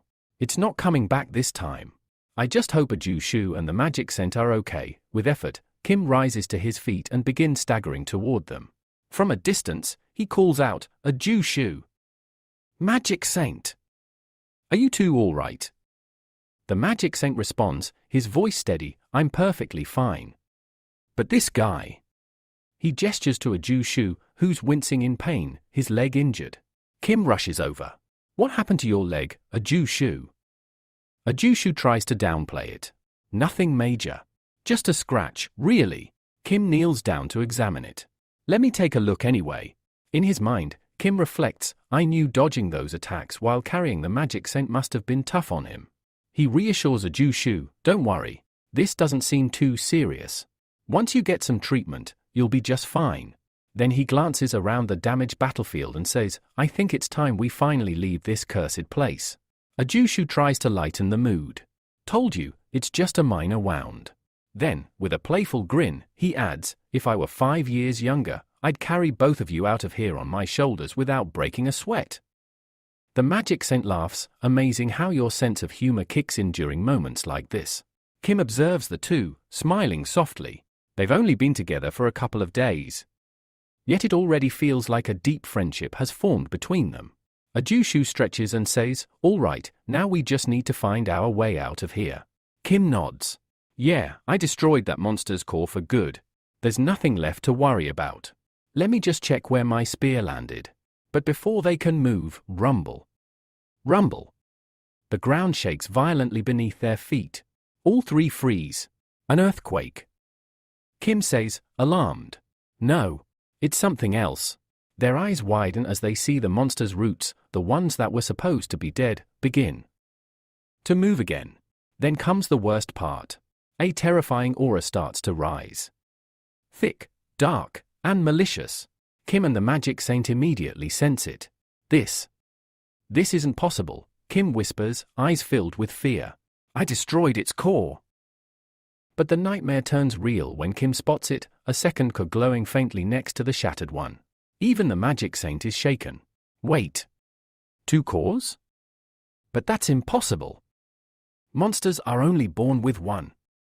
Before they can process it further, the monster lets out a horrifying roar, its massive body pulsing with fury, and launches a brutal root attack straight at the trio. Kim instinctively braces to block the strike, but wait. My mana. It's gone. His body freezes. He's running on fumes. The magic scent quickly conjures a barrier, but his face tightens in pain. He's struggling too, his weakening magic had already consumed much of his power earlier. Kim gasps as he notices blood dripping from the saint's lips. He's already beyond his limit. This is bad. He yells out, stop. If you keep pushing, your mana will burn out completely. Kim thinks fast. If we're going to end this, we have to destroy that second core. But where's my Gunjin spear? I can't see anything with all these thick roots tangled around. He searches frantically but finds nothing. Damn it! Is this monster hiding my weapon on purpose? Then, a thought strikes him. Forget the new spear. I still have my old one. It may not be as strong, but it's all I've got. Determined, Kim turns to the magic saint. Can you cast your weakening magic one more time? The magic saint hesitates, but nods. I'll try, but it won't be easy. Kim clenches his fists. Fine. While you prepare the spell, I'll distract that thing. Just hold on and cast when the time is right. The saint warns him, this is dangerous, Kim. If you get hit even once, but Kim cuts him off, his voice sharp. We don't have time for caution. Just trust me, and cooperate. Before anyone can stop him, Kim dashes into the battlefield. Magic Saint and a Jushu shout after him, trying to hold him back, but he's already gone, weaving through the monster's monstrous root attacks like a phantom. If one of these hits me, I'm done for, Kim thinks. Before, the saint was shielding us, but now I'm on my own. But he doesn't hesitate. Not even for a second. Every root that comes near, he slashes it away with deadly precision. one after another. His movements blur with raw determination. The monster, sensing danger, begins to shift its attention. The roots that were targeting the magic scent slow down, then turn toward Kim. Dozens of them. Come on. Just a little more, Kim urges himself, narrowly dodging each deadly strike. The monster glares at him with furious, bloodshot eyes, its expression now filled with primal rage. But Kim doesn't back down. He runs straight at it. Because he knows, if he doesn't stop it now, no one will survive. The final blow, or a deadly mistake. After barely escaping the monster's last attack, Kim takes a moment to catch his breath. From a distance, he watches the creature's movements carefully. Damn it, there's no opening to strike that core. This thing's defenses are tighter than ever, Kim thinks, gripping his old spear tightly. But then, a twist. Without warning, thick roots wrap around Kim's leg, yanking him in place. What the? How did I not sense that? Kim gasps in shock. Are my senses dull, or is this monster just that sly? Dozens more roots surge toward him like snakes ready to devour. Kim braces for the end, but in the nick of time, a burst of lightning arcs through the air. The magic saint has cast his weakening spell again, lightning chain snapping down and stunning the roots mid-attack. Kim's eyes widen. No way, he actually pulled it off. I was done for if not for that. As the crackling energy pulses through the monster's body, Kim glances toward the saint. His expression darkens. The chains, they're weaker this time. They're thinner. He's pushing way past his limits. Still, Kim can't help but feel awe. For someone old, worn out, and ill, casting the same high-level spell twice in one fight. That's insane. This man is a legend. With the root stunned and a small window open, Kim doesn't hesitate. He charges forward, eyes locked on the second core. Spear in hand, he closes the gap, ready to end this once and for all. But, snap! The weakened chains shatter, unable to hold any longer. The roots, free once again, lash out with fury. Kim is midair, no footing, no defense. Oh no, the roots slam into him, sending him crashing to the ground. Dust erupts. The impact leaves behind a crater. Kim lies motionless, blood dripping from his mouth, pain etched across his face. I almost had it, just one mistake, 1 second too late. But there's no time to dwell. The roots, sensing victory, surge toward him again, more than ever before. Kim's heart races. I can't move fast enough, is this the end? And then, a miracle. A sudden barrier forms around Kim, halting the incoming attack. The magic saint stands tall, hands trembling, mana flickering like a dying flame. Run, he shouts. Kim, get out of here now. Inside, the old hero speaks to himself, I can't believe I'm saying this, but this boy. This student, he just might be the future of humanity. Within just a year, he's already shown what others couldn't in decades. That kind of potential? Limitless. He gazes at Kim with a soft, almost fatherly expression. No one in this country will forget his name, not a single child. Not after what he's done here today. But right now, he's not strong enough to beat this monster. And that's why he must survive. Out loud, he pleads again, Kim, I told you to leave. Get out of here while you still can. But Kim, injured and defiant, shakes his head. No. I won't run. Not now. He struggles to his feet again, but his legs give way, he falls back to his knees. The saint clenches his fists. Don't be reckless, Kim. The world needs you alive. You're our hope, our next great hero. But I'm already old, he continues. I'm fading fast.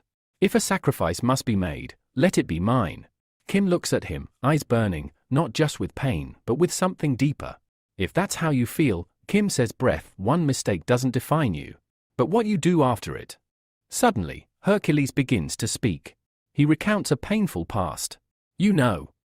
Once, a man named Heraz cursed me. I lost my mind. I killed without reason, even my own wife and children. I was the monster. He pauses, bitter. When I realized what I'd done, I wanted to end my life right there. But a friend told me, you must atone. Complete the 12 labors.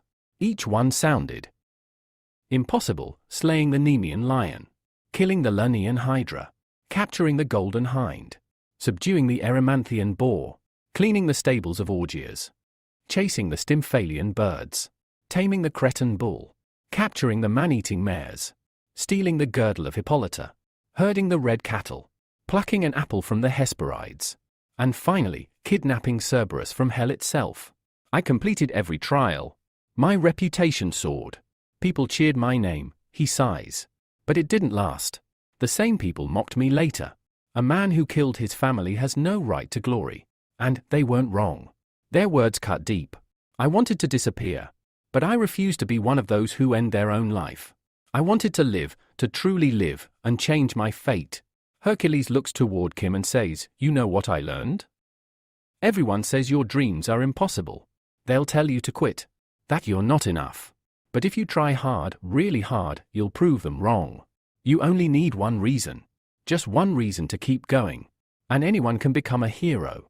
Look at me. I'm living proof." When everyone gave up, he rose again. Hercules' voice echoes in his mind, "Even if the world says you can't, you will." Kim clenches his fists. "Yes. I know I shouldn't be able to win. But still. I have to try. I won't let my future be stolen." Hercules urges him, "Make your will your weapon. Push past your limits. That's the path to divine power." A powerful aura erupts from Kim's body. Even the monster seems stunned by the overwhelming pressure. Hercules continues, "Let your will be a force so strong, it destroys anything in your path." The monster strikes with its roots again, but this time, Kim is ready. One slash. All the roots are sliced clean through. Kim charges, his speed and power now on another level. The forest trembles. And then, boom! An explosion rocks the battlefield as Kim finally destroys the second core. The monster lets out a final scream. And then falls silent. It's over. The magic saint barely holds his ground from the shockwave. He opens his eyes, stunned. Kim stands victorious, but not for long. He collapses, completely drained. He's unconscious, the saint realizes. He went beyond his limits. There's not a drop of mana left in him. Before Kim hits the ground, the saint catches him with a soft spell. Machel, watching all this, is left speechless. He grabs his cane and hurries over. He kneels beside Kim and asks, "Is he okay?" The magic saint nods slowly. "He's hurt badly, yes. But he's alive. He only fainted because he truly gave it everything." "I can understand what you're saying," he tells the saint. "The power Kim used back there was beyond anything I imagined." The magic saint admits, "I was genuinely scared." Machel blinks. "Wait. Scared? Are you saying a top-tier magic saint, one of the 5 heroes, was scared of that giant tree monster? That doesn't make any sense." The saint snaps back, "You think I'm not allowed to be scared?" He adds, "I always say I don't have much time left, but the truth is, it's not the monster I feared, it's death itself. What scares me is what'll happen to the world after I'm gone." Machel is surprised. "So, you're afraid this world still needs you?"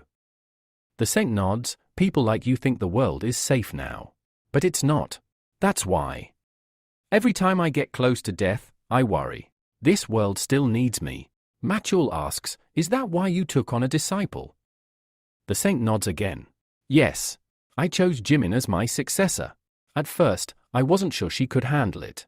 But now, she's done far better than I expected. Still, there's so much darkness left in this world.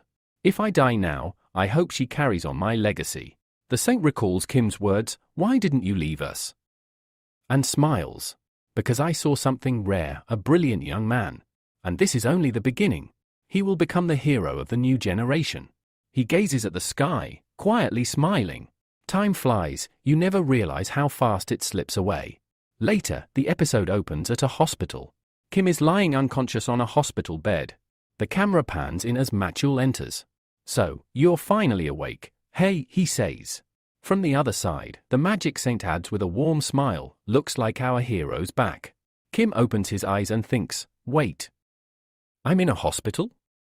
That means we cleared the dungeon safely." He turns to them, asking, "Are you two okay?" Machel nods. "I'm fine. Nothing serious. The doc said I'll be up in no time." The magic saint smiles. "All thanks to you. You made this possible. And no, I didn't get seriously hurt." Kim looks at both, then glances toward Ajushu, relieved she seems all right. But something about the magic saint still worries him. Before he can speak, Machel nudges him. Enough about us. What about you? Do you know you've been out cold for half a day? Kim stares, speechless. After hearing all this, Kim became quite curious. He said, have I really been sleeping for half a day? Then, turning to Mutual, he asked, did you manage to contact Shun? Mutual replied, yes, I did contact Shun. Hearing this, Kim thought to himself, all right, looks like everything is finally settled. Mutual continued, I even contacted Miss Shun. Kim then questioned, you contacted Miss Shun? But why? Mutual explained, I reached out because she was very worried about you. She was searching for you everywhere. Kim pondered silently, realizing, that makes sense. I had only told Shun that I was going to look for Mutual, but I never mentioned where exactly. Besides, the Sword Saint's sword is still with me, so it's natural she would be concerned. At this moment, Magic Saint spoke to Mutual, so, you have a daughter, and her name is Suyoha, right? Mutual nodded, yes, you are right. That's why I was saving money, to send my daughter to the Hunter Academy. He added seriously, and don't forget, you owe me double payment now. Magic Saint chuckled, all right, that's fair. Mutual looked concerned and asked, you're not thinking of refusing to pay me, are you? No, Magic Saint replied with a smile. I will definitely pay you. Also, it would be better if I take care of your daughter. Hearing this, Mutual was pleased and said jokingly, has old age finally messed up your brain? Magic Saint responded calmly, what do you mean? I may be old, but my mind is still sharp. Ajusu interrupted, so, you're not crazy, right? Then why are you suddenly saying such crazy things? Magic Saint laughed softly, you're right, but I think I can still help you a little more. Besides, I told you before, I want to share all the knowledge I have. I don't have much time left to live, so consider this my gift, that I will look after your daughter in my final days. But if she doesn't want to become a magician, that's her choice. Then Magic Saint turned to Kim, oh, and you saved my life too. So, I can take care of you as well. Kim quickly replied, no, you don't need to take care of me. But if you want to give me something in return, money would be good. Magic Saint laughed, ha ha, greed never leaves you, does it? All right, tell me how much money you want. You saved my life, so I can give you anything. Don't hold back, just tell me. After hearing this, greedy Kim became very happy. He said eagerly, really? Is that true? Just as Kim was about to name the amount of money he wanted, suddenly there was a huge explosion behind him. A voice called out, Grandpa, I think you have misunderstood things badly. Kim instantly realized, who could that be? And surely, others must have guessed already. If you did, comment below. Kim thought to himself, oh man, I completely forgot, Miss Shun was contacted too. So Mutual had already called her. At that moment, Sword Saint asked, what exactly do you mean by that? Don't you know what he has done? Then Miss Shun warned Kim sternly, Kim, you need to leave here as soon as possible. Otherwise, my grandpa will erase every trace of you from this earth. Kim turned to Sword Saint and said, I think you have a huge misunderstanding. In his mind, Kim was thinking, what do I do now? Should I jump out of this window and run? But no, if I try that, Sword Saint will jump on me right away. Kim sighed, so, what choice do I have? Maybe I can throw my spare sword at him. But wait, I don't even have my spare sword. I left it back in the dungeon. This situation was so overwhelming that Kim's mind seemed to stop working entirely. Sword Saint spoke again sharply, you better stay completely quiet. I am not going to let you go today. At that moment, Magic Saint stepped in and said to Sword Saint, it's been a long time since we met. Sword Saint looked surprised to see Magic Saint and asked, what are you doing here?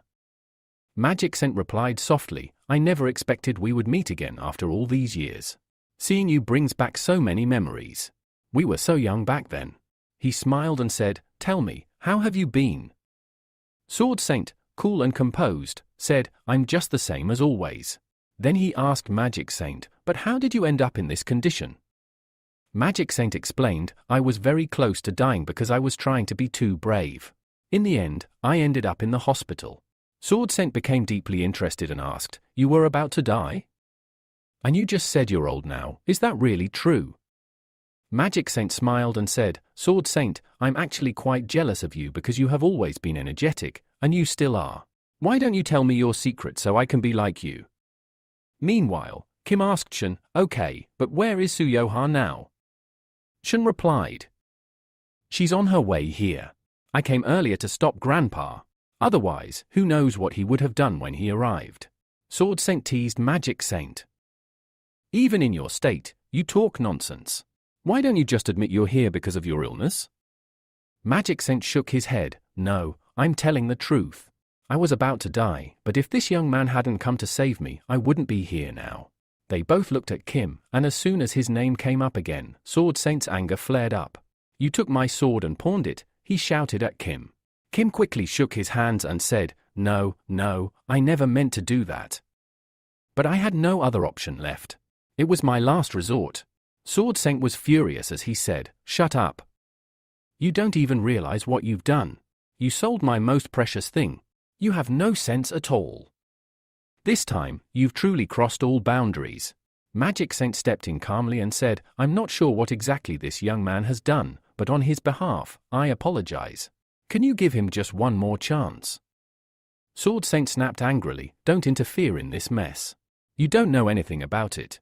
Magic Saint replied thoughtfully, I think this young man might be in serious trouble, and maybe he had no other choice but to do what he did. You should try to understand that too. Sword Saint growled, are you really saying that even in this situation? Magic Saint nodded, time doesn't matter. We elders need to guide the younger ones. Sword Saint responded sharply, this punk has gone way too far today. Magic Saint then asked, tell me, what big mistake did this young man make that you cannot forgive? Sword Saint answered, he sold my Azure Dragon sword. Hearing this, Magic Saint's eyes lit up in surprise. He asked, wait a second, did he really sell your Azure Dragon sword?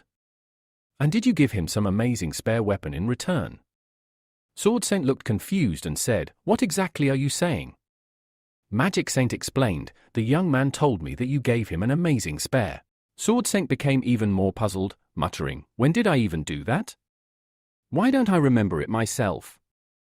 Meanwhile, Kim was sitting quietly, thinking to himself, well, looks like I'm heading straight to heaven now. Sword Saint's anger intensified as he started releasing his killing intent with great speed and force. Kim, however, was getting excited and said loudly, Sword Saint, listen to me. I haven't sold the sword yet. I just took a loan against it. Besides, I didn't take much money. I'll go quickly and get the sword back from the association president. Sword Saint then turned to Magic Saint and asked, so, tell me, can I forgive him? Magic Saint started sweating nervously and said, don't kill this young man. You can rough him up a little, but spare his life. Hearing this, Kim was surprised and asked Magic Saint, why did you change your mind? Sword Saint replied, all right, you didn't send my sword away, and since Magic Saint says I shouldn't kill you, it's decided, I won't kill you. But I will give you just one hit. At that very moment, beads of sweat started rolling down Kim's forehead. He was visibly shaking. Wait, Sword Saint, you know what a single hit from you can do, right? Kim stammered, his eyes wide. Sword Saint released an intense killing aura. If you've got the guts, dodge it. If you can't, well, you already know the consequences. Kim took a deep breath, clearly trying to hold himself together. I don't believe you'd let me go with just one hit, he said. And I know very well that one hit from you could end my life. Trying to buy some time, Kim quickly added, wait a minute. Just give me a moment, I'll go and bring the sword back. Sword Saint dismissed with a grin. That's why I said I'd hit you just once. If you had really sold it, you wouldn't even be standing here talking to me. Just as Sword Saint's fist started to move, Kim's expression changed completely, panic was written all over his face. But suddenly, in an unexpected twist, Kim threw his own punch to clash with Sword Saint's. A huge shockwave followed. The pressure released from the clash was immense. Sword Saint looked genuinely surprised. Did he really block it? He thought. Kim, meanwhile, instantly dropped into dramatic mode. Ah!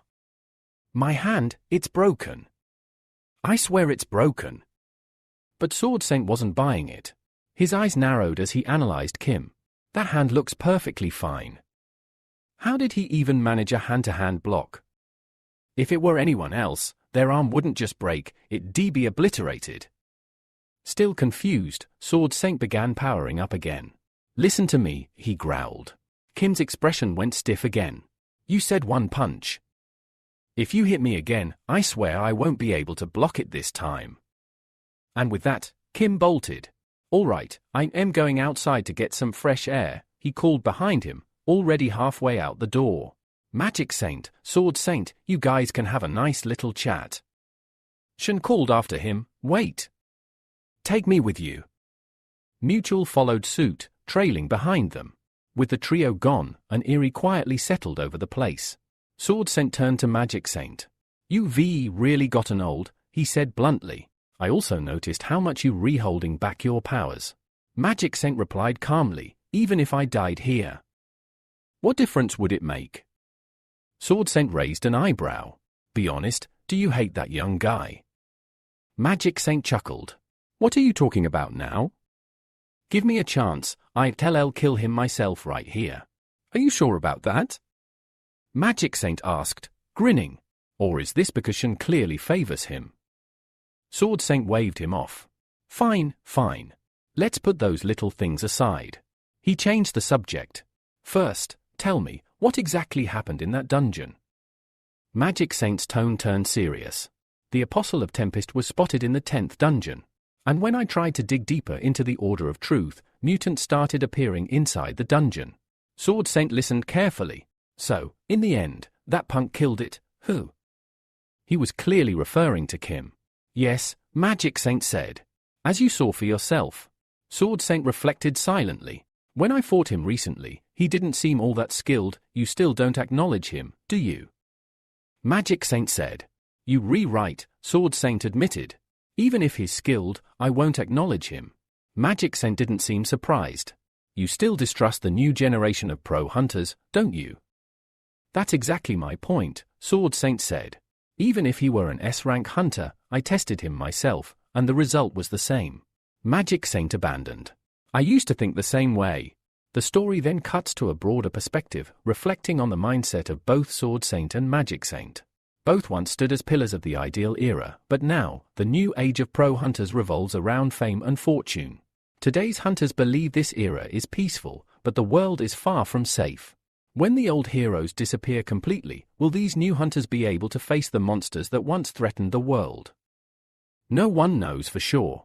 But perhaps that's exactly the goal of the Order of Truth. Back in the conversation, Magic Saint said to Sword Saint, we can't change anything now. Our era is over. Sword Saint looked at him quietly. So what are you trying to say? Magic Saint just laughed. Time has passed, old friend. That's all. As the scene shifted, we see someone approaching from a distance. Shun, Mutual, and Kim all stop in their tracks, their eyes wide with shock. Something, or someone, was coming. And it wasn't just anyone. After that, we see that the person approaching is none other than Shun. Please forgive me if I pronounce some names incorrectly. These names are so common, I sometimes confuse myself too. Anyway, let's continue. As soon as Shun sees Sun Mutual, she runs to him and hugs him tightly, tears of joy streaming down her face. And Mutual? He turns to Kim and says with heartfelt gratitude, Kim, thank you so much for saving my life. Kim, ever the humble hero, waves it off and replies, oh, come on now, we're friends, aren't we? In his mind, though, Kim reflects, the best time in this world is when everything falls perfectly into place, at the right time and in the right way. Kim then tells us that after some time passed, he and Mutual left the place, and everyone else went back to doing their original work. But of course, not everything in the world changes. Some things, it seems, stay the same no matter what. Somewhere else, Suyok is seen saying with determination, I'll definitely do it. Kim explains that Magic Saint had accepted Sun as his disciple. And, just as Magic Saint had promised, he gave Kim 10 billion. That's right. 10 trillion. Jackpot. Kim, still in disbelief, asks, you really giving me 10 billion?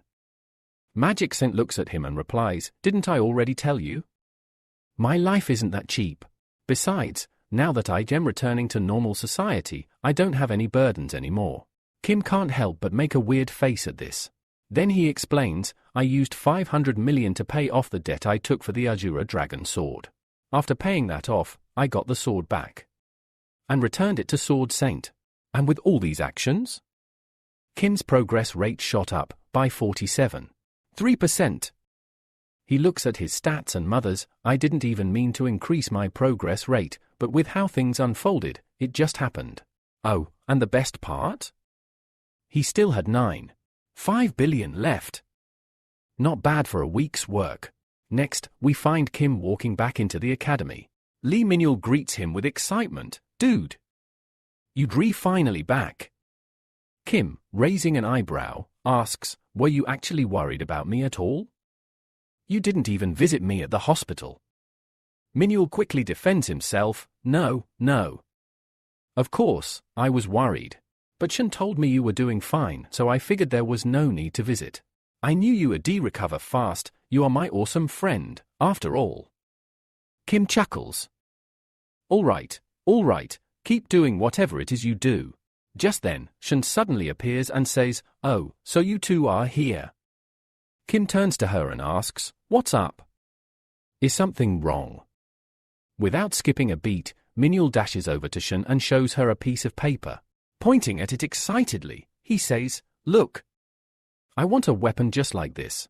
Can you find something similar for me? Shun nods, sure, no problem. Don't worry, I'll get it. Meanwhile, in the corner, Kim is busy half listening to their conversation while casually completing his daily missions. He mutters to himself, no matter how much everything changes around me, one thing always stays the same, I've got to keep grinding inside Dream Academy. Then he adds, but first, let's see if this mission even counted or not. Looking around at the academy, he smiles and says, this Dream Academy, it really is starting to feel like home. And with that, we get a little time skip. After that, we see Kim giving a lecture on Hercules. In the lecture, Hercules himself asks, have you ever wondered why I mentioned God power in today's lecture? He goes on to explain that many students seem to have suddenly realized what God power really means in real life. Anyone who has used God power would have noticed their progress rate skyrocketing. But here's the catch, there's no need to get too emotional or excited just yet. Because first and foremost, he's going to teach them exactly what God power is all about. By now, students probably already know what they are supposed to learn from this lecture, which is why their progress rates are increasing so quickly.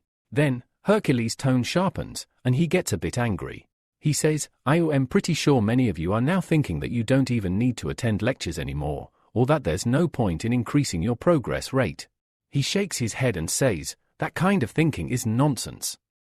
God power is a fantastic source of strength, but if you want to utilize that power fully, you'll have to work hard on your muscles.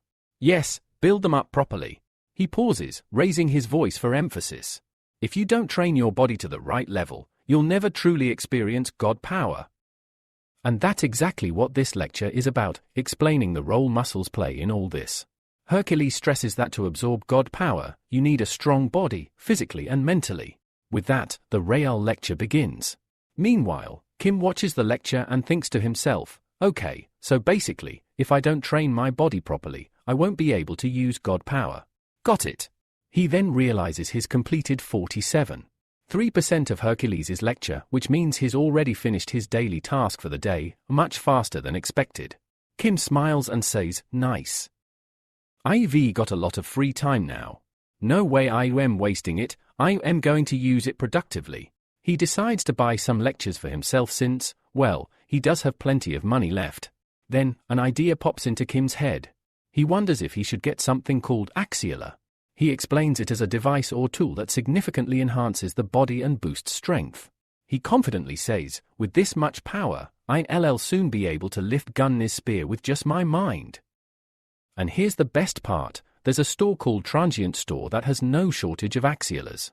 So, Kim figures his mana will never run out. After that, we get a brief introduction to some other items available in the store. There were all kinds of things available, purification oil, fresheners, and many more. Kim took a moment to seriously think about all these items. Then, he said to himself, all right, let's put these aside for now. The first thing I need is a good lecture for myself. Because recently, his body hadn't been able to absorb Axiola properly. Even though he had Marlin's lecture, it only helped him with mana cultivation, but understanding mana from that lecture was a bit tricky. If Kim wanted to fully absorb the power of Axiola, he needed a solid understanding of mana cultivation. And when he was talking about lectures, he had to learn as quickly as possible. Next, we see Kim messaging his mentor. In the message, he says, "Mentor, I've got plenty of free time now. Can you recommend a good lecture for mana cultivation?" Kim then thinks, this reply is going to take at least a week, just like he said. But then, surprisingly, the mentor responds quickly. He says, if you want to take a lecture, you can choose either mana cultivation or chi cultivation. If you learn chi cultivation, you will be able to manage safety measures better. But if you want to learn mana cultivation, you will need efficiency. The mentor continues, for chi cultivation, Zhong Sanfeng and Lu Dongbin are great options. If you want mana cultivation, you can check out lectures by Author or Siegfried. But before you decide, I'd recommend watching a sample lecture from them. Kim reads all this and thinks, okay, so these options keep changing. No big deal. He decides, first, I'll check their prices and see what fits my budget. The scene shifts to Shun standing with her hand pressed firmly on her forehead, clearly frustrated. She snapped sharply, so now you are back asking for money again?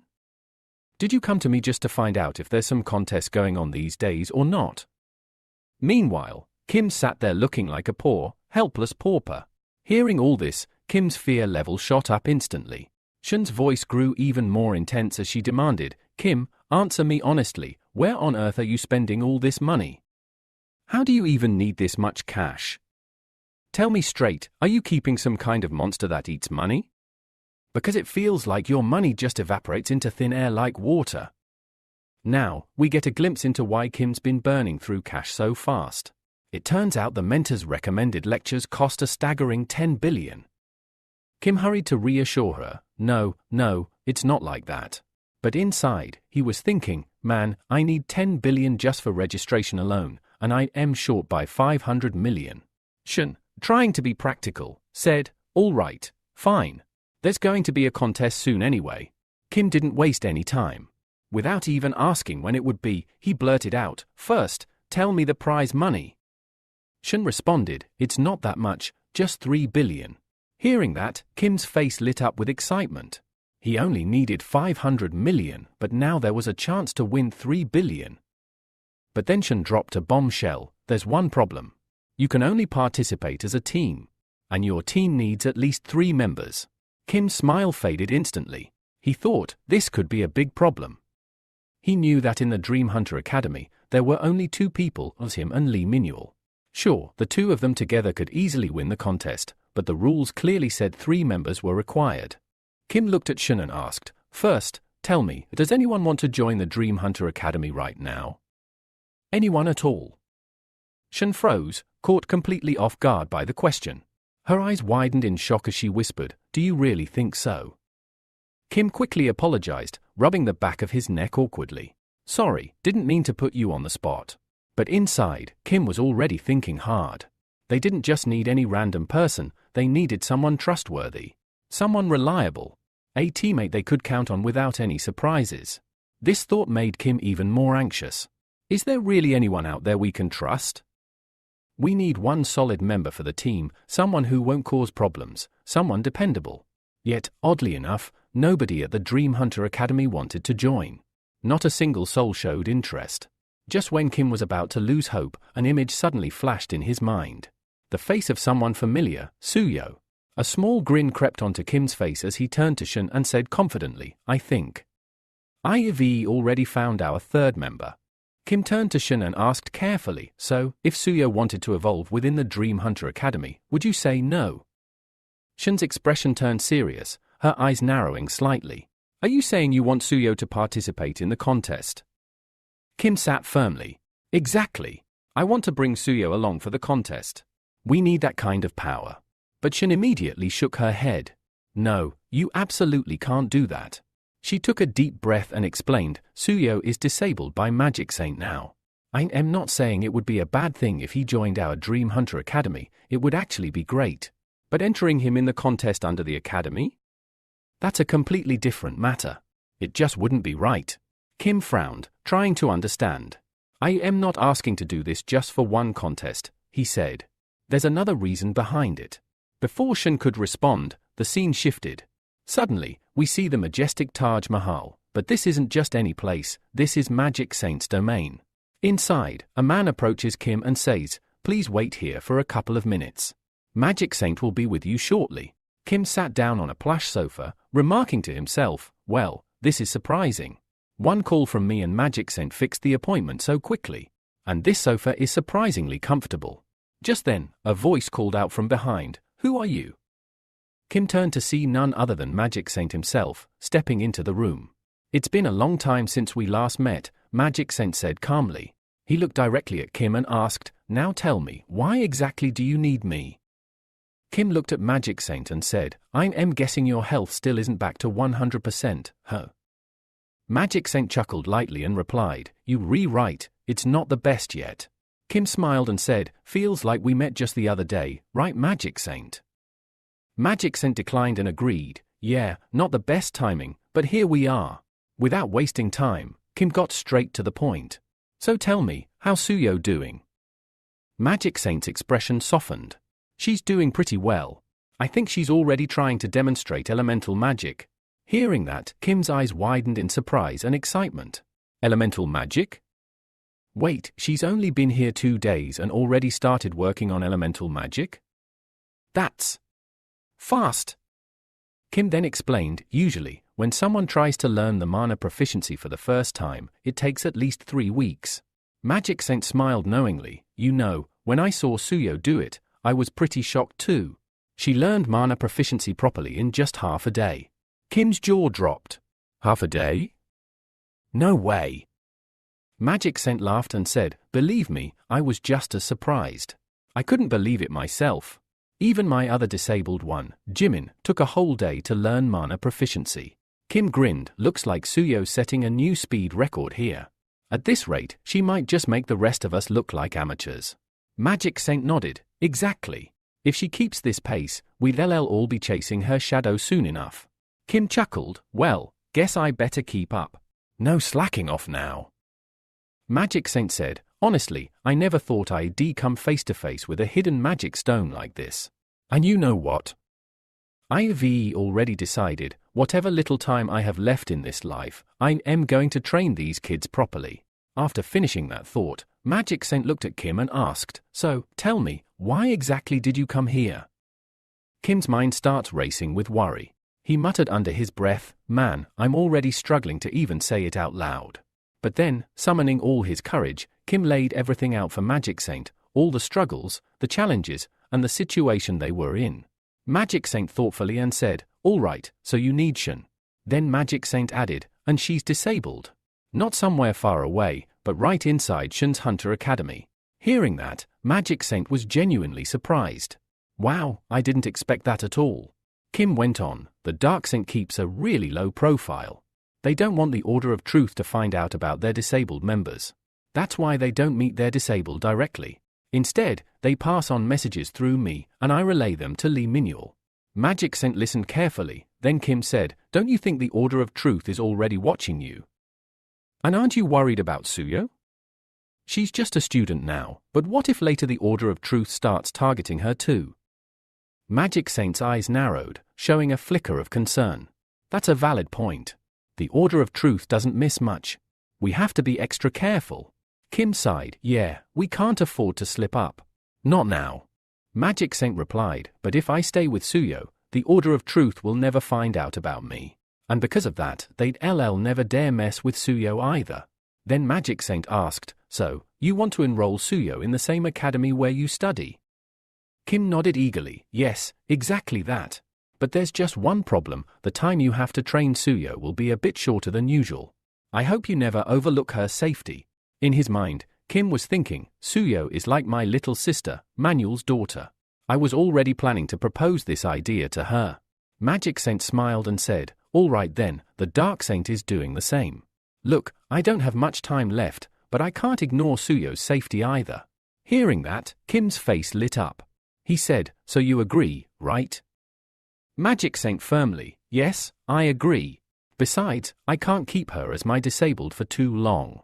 If Suyo fights, she'll gain experience. Fighting experience is training too, after all." Soon, both Suyo and Kim arrived at the Dream Hunter Academy.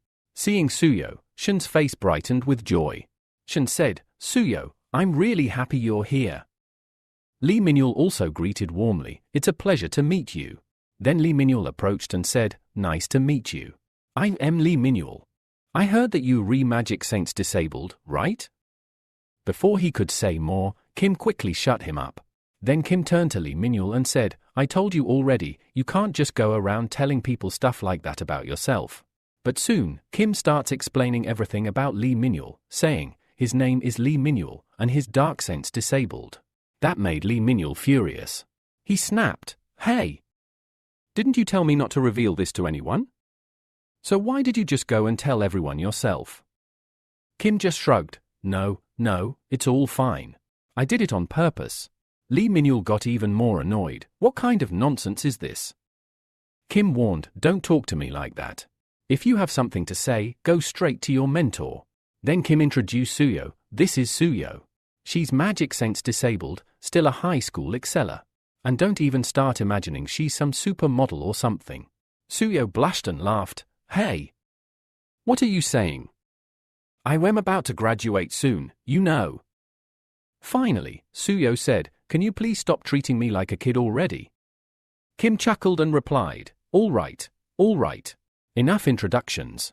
Now it's time to get down to business." He continued, "We three are going to participate in a contest. We'll have to fight, and the three of us, me, you, and Lee Minul, will represent our academy." Lee Minul enthusiastically, "Sounds good. Let's do this fight together." Suyo looked a little worried and asked, "Do you really think I can do this?" Kim reassured her confidently, "Don't stress. The contest isn't happening anytime soon. Until then, Lee Minul and I will train you well." Lee Minul smiled and stood next to Suyo. "That guy's right. Plus, we're friends now, so I've got your back." Just then, Shun called Kim over and said, "If you have decided to join the contest, first things first, you need to think of a team name. Have you thought of one yet?" Kim scratched his head nervously and said, "Yeah, I do have a name in mind." Everyone turned to look at Kim, their eyes practically burning holes through him. Kim suddenly felt awkward and asked, "Why are you all staring at me like that?" Then Lee Minul said, "All right, if you have decided, then you officially our leader." Suyo quickly added, "Yeah, you our leader now." Kim got excited and said, "Wait, me? I am the leader." Shun nodded in agreement, "Yes, you are. After all, you're the one who put this team together." Kim shrugged and said, "Well, if you say so, I'll accept it." But in his mind, Kim was thinking, "Man, I was only thinking about the contest. I never even considered having to come up with a team name." Kim then looked around at the Dream Hunter Academy and asked everyone, "So, what do you think? How should our dream team be?" Hearing this, both Lee Minul and Suyo became really happy and said, "Yeah, that name sounds perfect. It has a great meaning too." Shun chimed in, "Definitely, it fits perfectly, Dream Hunter Academy's dream team." Kim smiled and declared, "All right then, our team name is officially set, the Dream Team. And our goal is simple, to win this contest." From that day on, Kim explained, their team's name started becoming famous. And just like that, the Dream Team began to spread its wings and grow stronger. After that, we see Kim scrolling through his phone, preparing for training. Meanwhile, Suyo is practicing her magic skills, and Lee Minul is busy training with his dagger. Watching all this, Shun mutters, "Honestly, I can't tell if they re-practicing or just playing some video game." Then, the scene shifts, and we get an explanation about the Red Battle. It's described as a special competition organized by private organizations, no government, no official associations involved. To put it simply, it's the guilds themselves who sponsor these contests. The reason is straightforward, guilds want to pick out the best students to support. Of course, many professional hunters work alone and don't belong to any guild, but they still form their own teams. The main focus here isn't about who's the strongest individually, it's all about the potential of the team and how well they work together. That's why they select the best students from these competitions, and the whole purpose of the Red Battle is to find the cream of the crop. The main reason behind all this is exactly why so many big associations, guilds, and hunters sponsor this battle. A huge amount of money is spent here, which draws lots of media attention. Even the organizers themselves come to watch the event live. But here's the catch, only those coming from League 1 or League 2 academies can participate. This is why so many hunters are eager to compete. Then, the scene shifts straight to the day of the battle. People are chatting, asking, is that Junk Sivu? Suddenly, Junk Sivu's face appears on screen. Someone confirms, yeah, you absolutely right. But wait a minute, behind him is Park Inju. They go on, joking about how complicated these names are. I am going to mess up pronouncing these swordsman names. Then they mention Minju as well. The crowd gets amazed when they realize it's not just Junk Sivu who's here, his entire team has come along. All of them are from the Gun Academy, and remarkably, all 3 hold spots in the top 5 of their academy rankings. People start whispering excitedly, this is crazy. Gun Academy has sent some of their most powerful members here. Everyone grows curious to see which members Hunter Mile Academy and L Academy will bring. Then, one guy in the group says firmly, don't tell me Lee Hyun is coming from Hunter Mile Academy. Right next to him, another person nods and asks, is this the one they say is the most powerful pro hunter in history? A third voice joins in, yeah, I think it's finally time for him to make his appearance. Amidst the crowd, someone whispers, I heard that even the 5 heroes disables are going to enter this contest. Another person immediately snaps, come on, don't joke with me. How can their disables even compete here? It doesn't matter at all why such great heroes would pick these useless disables. Meanwhile, their own dream team arrives. Lee Minul grumbles, hey, why is no one talking about our master here? Kim shrugs and replies, and why would they talk about me anyway? Then, we get the rundown on round 1 of the Red Battle. The goal, defeat the 7-star monster Archne as quickly as possible. The faster you take it down, the more points you score. We see a guy named Lee Don, who belongs to the Aries Guild. He's currently a B-rank hunter. He watches as the Sudra Academy tries to clear the stage but fails, taking 37 minutes and 12 seconds, way too slow. Next, it's revealed that Nature Academy also failed the challenge. He was getting really frustrated now and said, how on earth are so many people failing the first round? Just then, a bald guy sitting nearby chimed in, of course. The difficulty this time has been ramped up way beyond before. And guess what? Jimin did some research on this dungeon. He explained that Jimin, who is Magic Saint's apprentice, had studied the dungeon thoroughly. There's even some artificial magic embedded in it, he added with a sly smile. Lee Don, overhearing all this, finally understood why so many contestants were failing. He thought to himself, this time, my master is going to be seriously surprised. Meanwhile, I'll just watch what the remaining teams are up to. Soon after, it was announced that the first round had been cleared by the Gaiwan Academy. They clocked in at 30 minutes and 12 seconds. The crowd buzzed excitedly, chatting among themselves. So Gaiwan Academy finally did it, someone said, but what about Hunter Mile Academy and L Academy? What are they doing? The bald guy from before shrugged, their time difference is huge. That's probably why they haven't cleared the dungeon yet.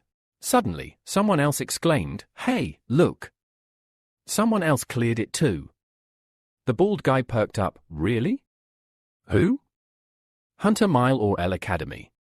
But it wasn't either of those, it was their very own Dream Academy. Hearing this, the bald guy blinked in surprise, Dream Academy? I've never heard of them before. Well, whatever, let's just check how fast they cleared it. Everyone turned to look at the timer. It showed an amazing 9 minutes and 34 seconds. Both men were absolutely shocked. One of them gasped, wait, what? They cleared the dungeon in under 10 minutes. How is that even possible? The bald guy, clearly suspicious, pointed at the machine monitoring the dungeon run and said, hey, check that machine. Maybe it's malfunctioning. He muttered, there has to be something wrong with the machine. No way someone can finish this dungeon in 9 minutes flat. The man standing below the machine scoffed and said, give me a minute to check.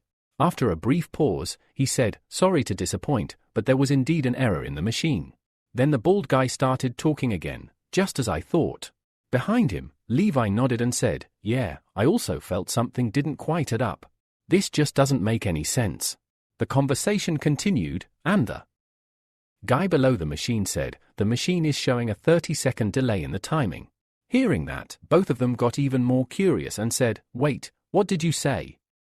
The man below replied, give me 2 minutes. The real-time data will show up soon. After a moment, the screen finally updated, revealing that Dream Team had completed the dungeon in just 9 minutes and 1 second. Then the scene shifted to the 7-star monster, Archina, where we see someone effortlessly slicing through it. And guess what? The person doing all the slashing isn't just anyone, it's him, thinking to himself, if Mr. Arc hears about these monsters, he's definitely going to lose his cool.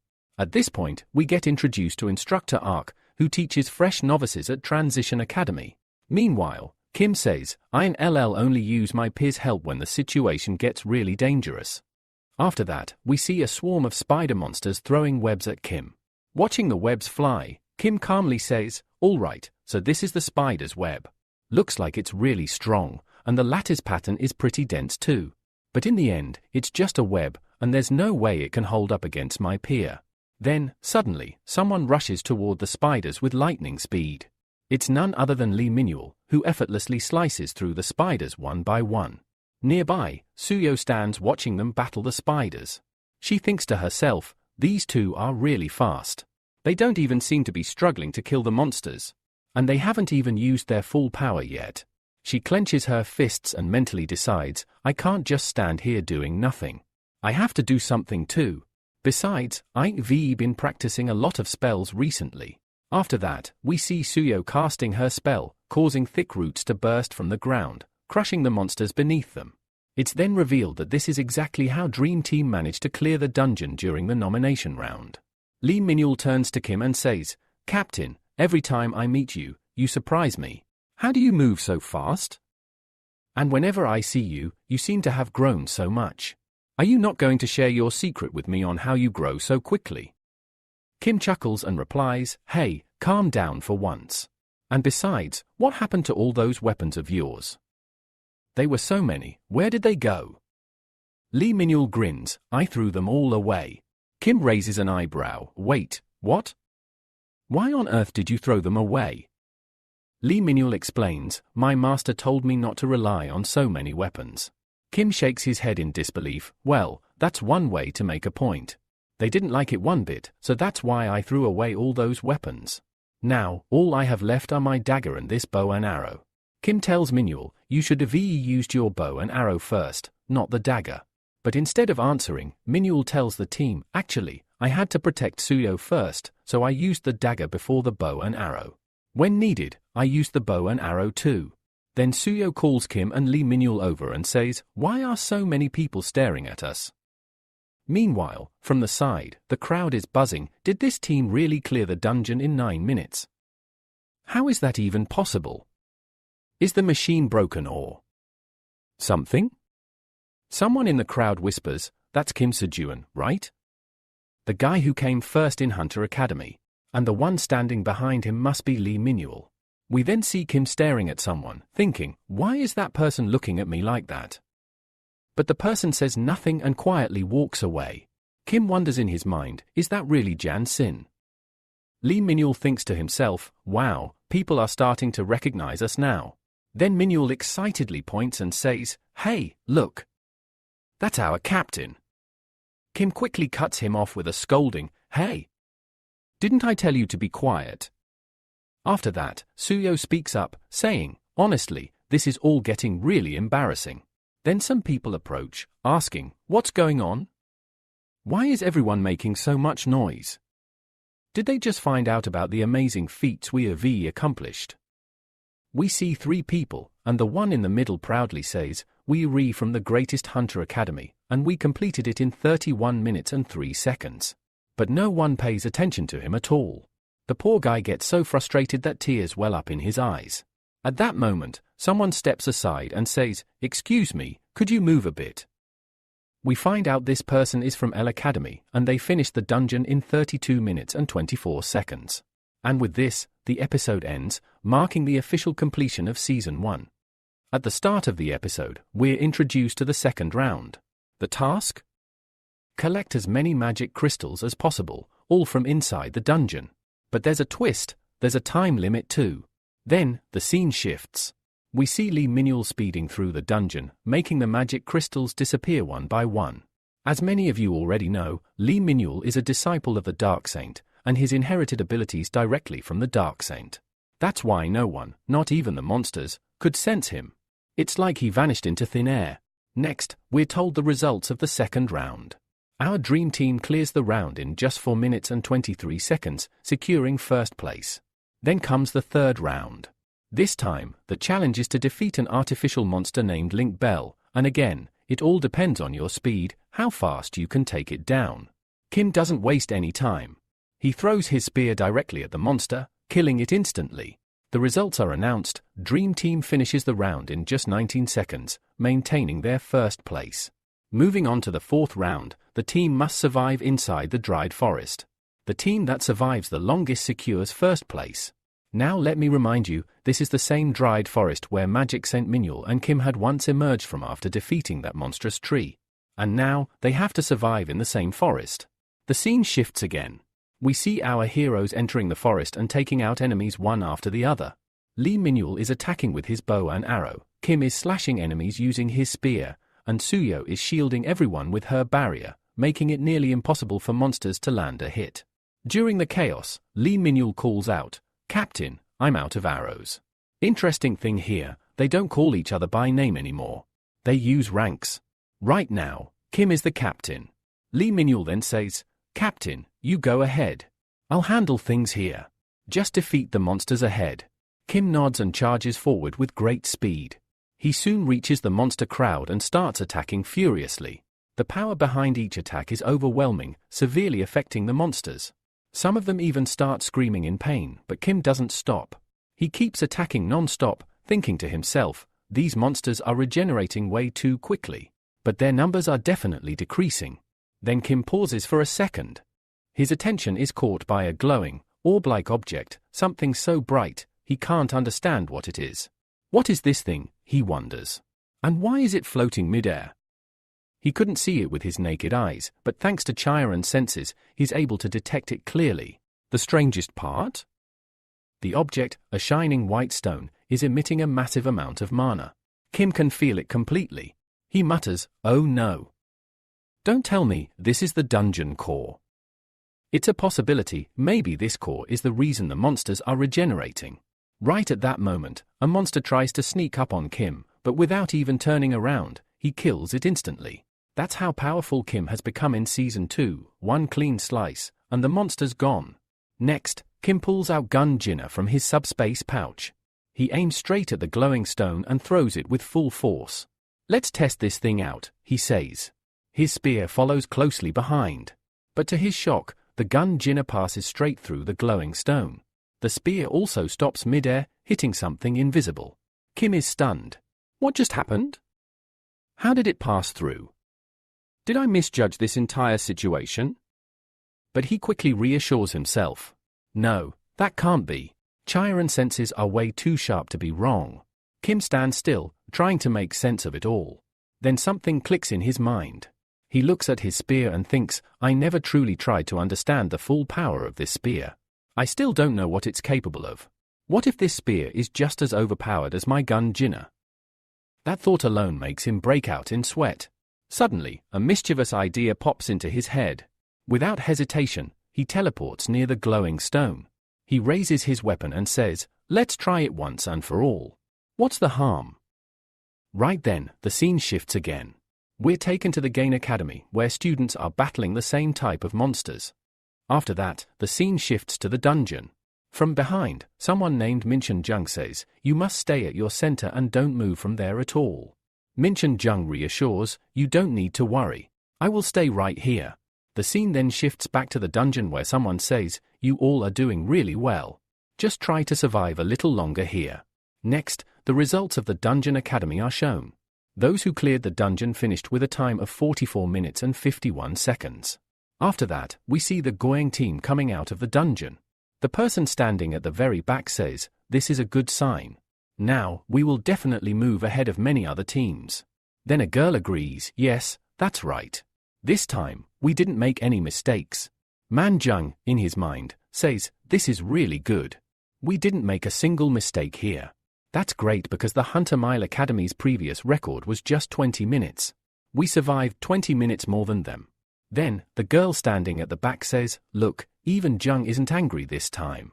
That means we did a really good job. And if you look at Jung, he seems quite happy.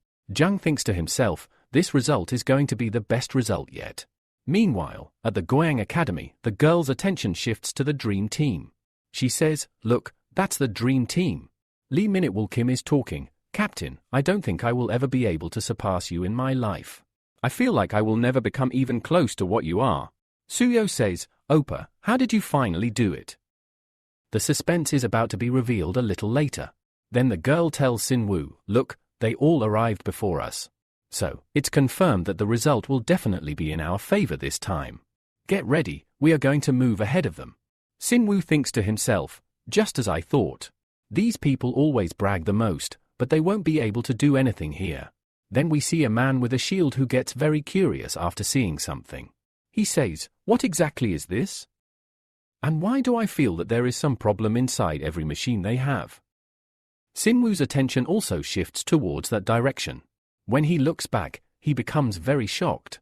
His sweat starts to pour, and his face shows extreme fear. The audience is also shown, and they look very curious. The crowd is just saying, how is all this even possible? Everyone there is asking the same question, how can someone see the main core of the dungeon? Then we see Lee, who also looks very curious. Finally, the Dream Academy's results are shown. The results say that the Dream Team's time is Imra Jabal, which means no one can measure or surpass them. Suddenly, someone shouts, what does it mean by Imra Jabal? It can't be measured. Lee says, I feel this is just a matter of a month ago when they gave a mock test inside Hunter Mile Academy. But still, how can anyone get this strong so quickly? He continues, if they keep progressing like this, those who haven't become professional hunters yet will become one in just a month. For me, it won't take 5 years, it might not even take a year to surpass everyone. But no matter what happens, I have to recruit this guy into my guild. Then we see several people on the phone with each other. They are asking, tell me, what is the current fund of our guild? How much money is available in our guild? It's clear that everyone is excited to recruit Kim into their guild. Then we see Kim looking at something with a sharp gaze. He's not looking at anyone else but at his old spare weapon. In his mind, he thinks, I swear, I can't believe it myself. What is it exactly? There is some power inside that ignores any mana barrier. It means mana doesn't affect it, it just passes through. But my new spare weapon also has some kind of similar power. At first, I thought there was no difference between the two. I assumed both weapons were the same. Now, I feel there is something special about my old spare weapon. The scene then shifts to the previous moment, where Kim has reached the white stone. He attacks the stone with the help of his old spare weapon. As a result of the attack, the stone splits right in the middle. Kim is very surprised because he had thought the gunner weapon had passed through it, but now his old spare weapon has cut the stone in half. And here, in the present time, Kim is also thinking the same thing, what exactly are the properties of this? Until now, he doesn't even know the special feature of his old spare weapon. Then he starts wondering in his mind whether this weapon's ability could be that if it attacks anyone, it provides some kind of assistance. After that, we see Lee Minul happily looking at Kim, saying that the monsters that suddenly appeared directly have disappeared. It seems to him that our captain must have defeated all those monsters at once. Here, Suyo also becomes very upset. It feels like Kim has some kind of ability that caused the entire dungeon to collapse on itself. Next, someone asks, what trick did you use after all? Then Kim looks around, trying to see who is speaking. It turns out to be none other than Jang Sinwoo, who asks Kim what cheat he used. Kim thinks to himself that it seems Jang's whole team must be very surprised. Didn't he come here as their representative? Then Kim asks Jang what he means by saying he used a cheat. Jang replies, don't make excuses in front of me. I know you used some cheat. Hearing all this, Lee Minul becomes very angry. It looks like he is about to attack Jang, but Kim stops him just in time. Then Jang tells Kim, all right, you tell me, what's your response to this current situation? At this moment, Jang Sinwoo thinks to himself that Kim is truly outstanding and performs very well. He had also heard that Kim cleared all the tests excellently in the Hunter Mile mock exam. Still, no one can create an unmerism point, which is supposed to be impossible in the 4th round. If it had been Lee Hon instead of Kim, it might have been possible. Then we see Jang not saying anything further to Kim.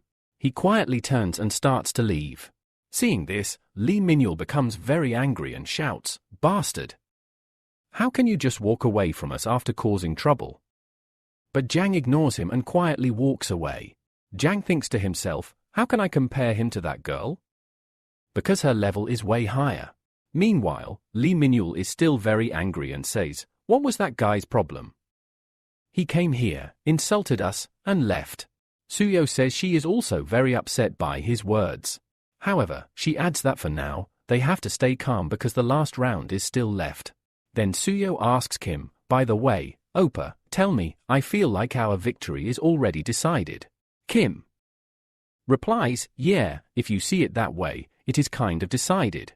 Kim thinks to himself that he expected the matches to be more interesting, but everything feels very boring and disappointing so far. Then someone behind calls out, "Finally, I found you guys." He shouts, "Excuse me, Dream Team, can I talk to you?"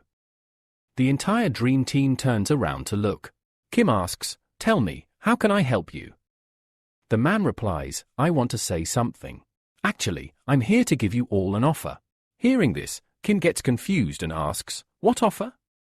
What kind of offer is this?"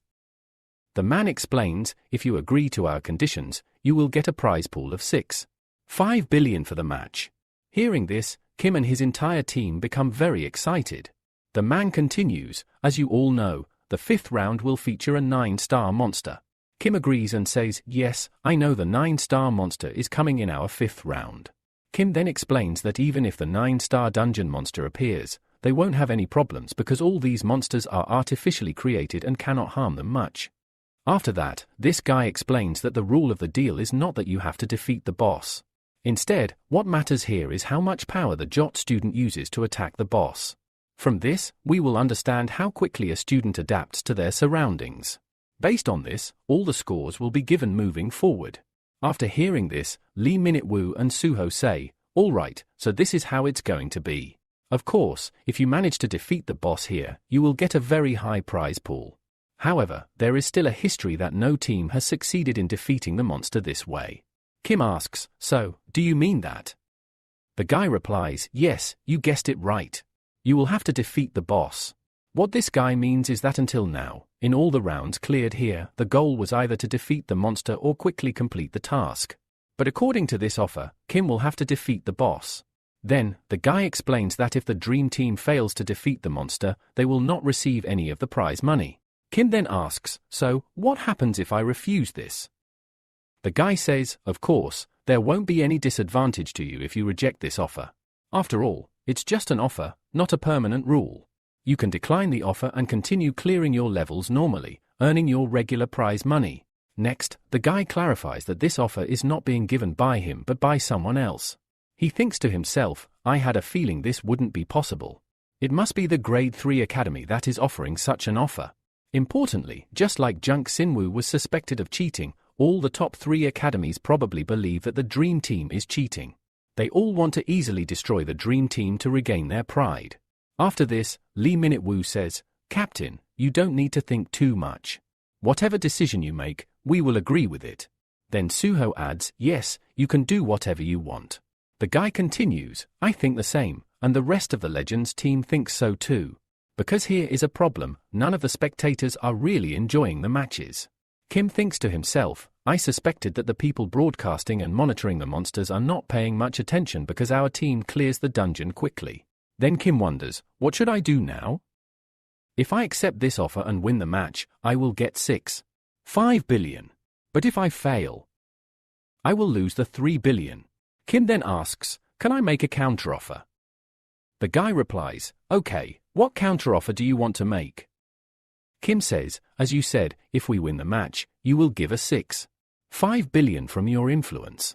But tell whoever gave this offer to increase the prize money from 6.5 billion to 10 billion. If you can do this, I will accept your offer." Hearing 10 billion, both Lee Minute-woo and Suho become very excited, and even the guy who was discussing the offer gets very enthusiastic. Kim then says, "If you don't accept this offer, there is no benefit. But think about this, if we don't accept it, we can easily get 3.5 billion anyway." Kim thinks to himself, "I really need 500 million. Even if we divide 6.5 billion by 3, each person will get just over 2 billion. After spending 500 million, I will have only 1.5 billion left, which isn't much to cover casualties. But things could change drastically if our prize money increases to the full 10 billion. If that happens, Kim can not only buy lectures but also buy agility for himself, which would be much better. He decides that it's worth the risk. Kim then extends his hand and asks the guy, "So, tell me, will you accept my offer now?" After this, the scene shifts to a group of guys talking. One says, "I never imagined that the Dream Team would ever make such a counteroffer. They already knew what the organizations want and what their main intentions are." He adds, "The Dream Team is truly the best, not only in fighting but in every aspect. But sometimes I feel they shouldn't take such a big risk." Then another guy says, "Well, this shows how confident they are." The scene then returns to our protagonist, who asks Lee, "Do you think they will actually do it?" Lee, while sipping tea, replies, "Yes, I think they will." Hearing this, the protagonist gets very excited and says, "Can you be this sure? Because until now, you have never answered so confidently." Lee responds, "You should know that this time's monster is not an ordinary one, it's going to be a revenant monster." We are shown the face of the revenant monsters. We learn that these are a type of undead monsters known as 9-star monsters. If you kill one, it will revive once again from a second core, which means you have to kill it twice. After this explanation, Lee speaks up. He says, "Yeah, this one seems pretty decent, nothing too special though." But Tackler replies, "Hey, you're not joking, right? You should know this is a 9-star monster." Then Lee responds, "Even if we talk about the Dream Team, it's possible to handle this."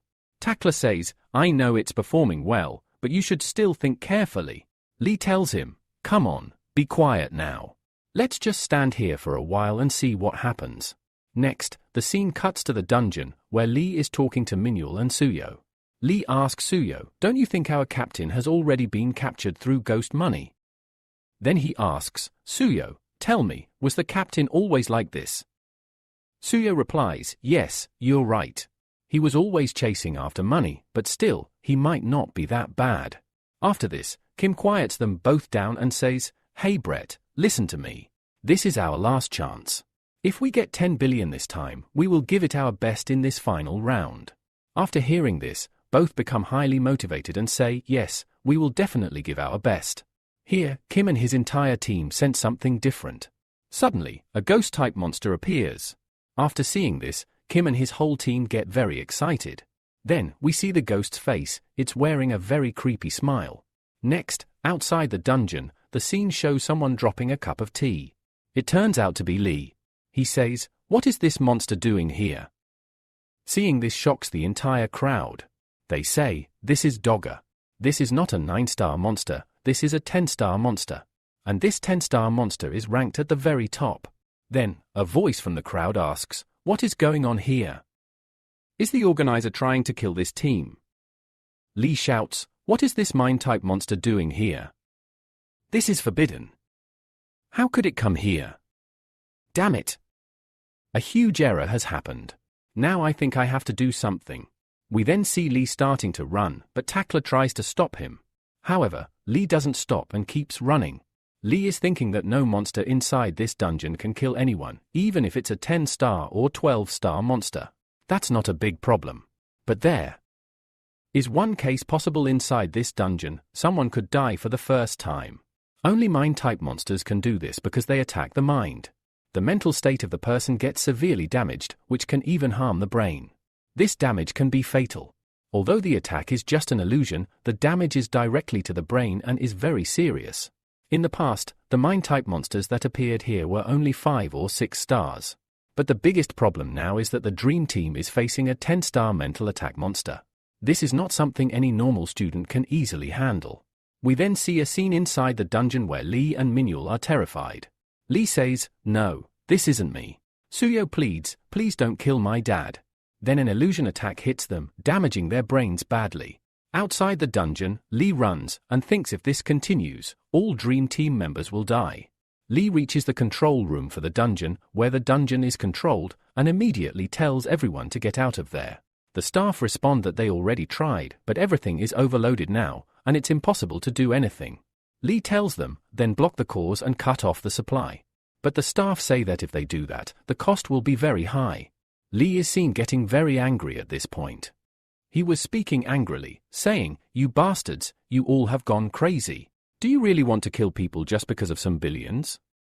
You don't understand at all how bright the future of those children is.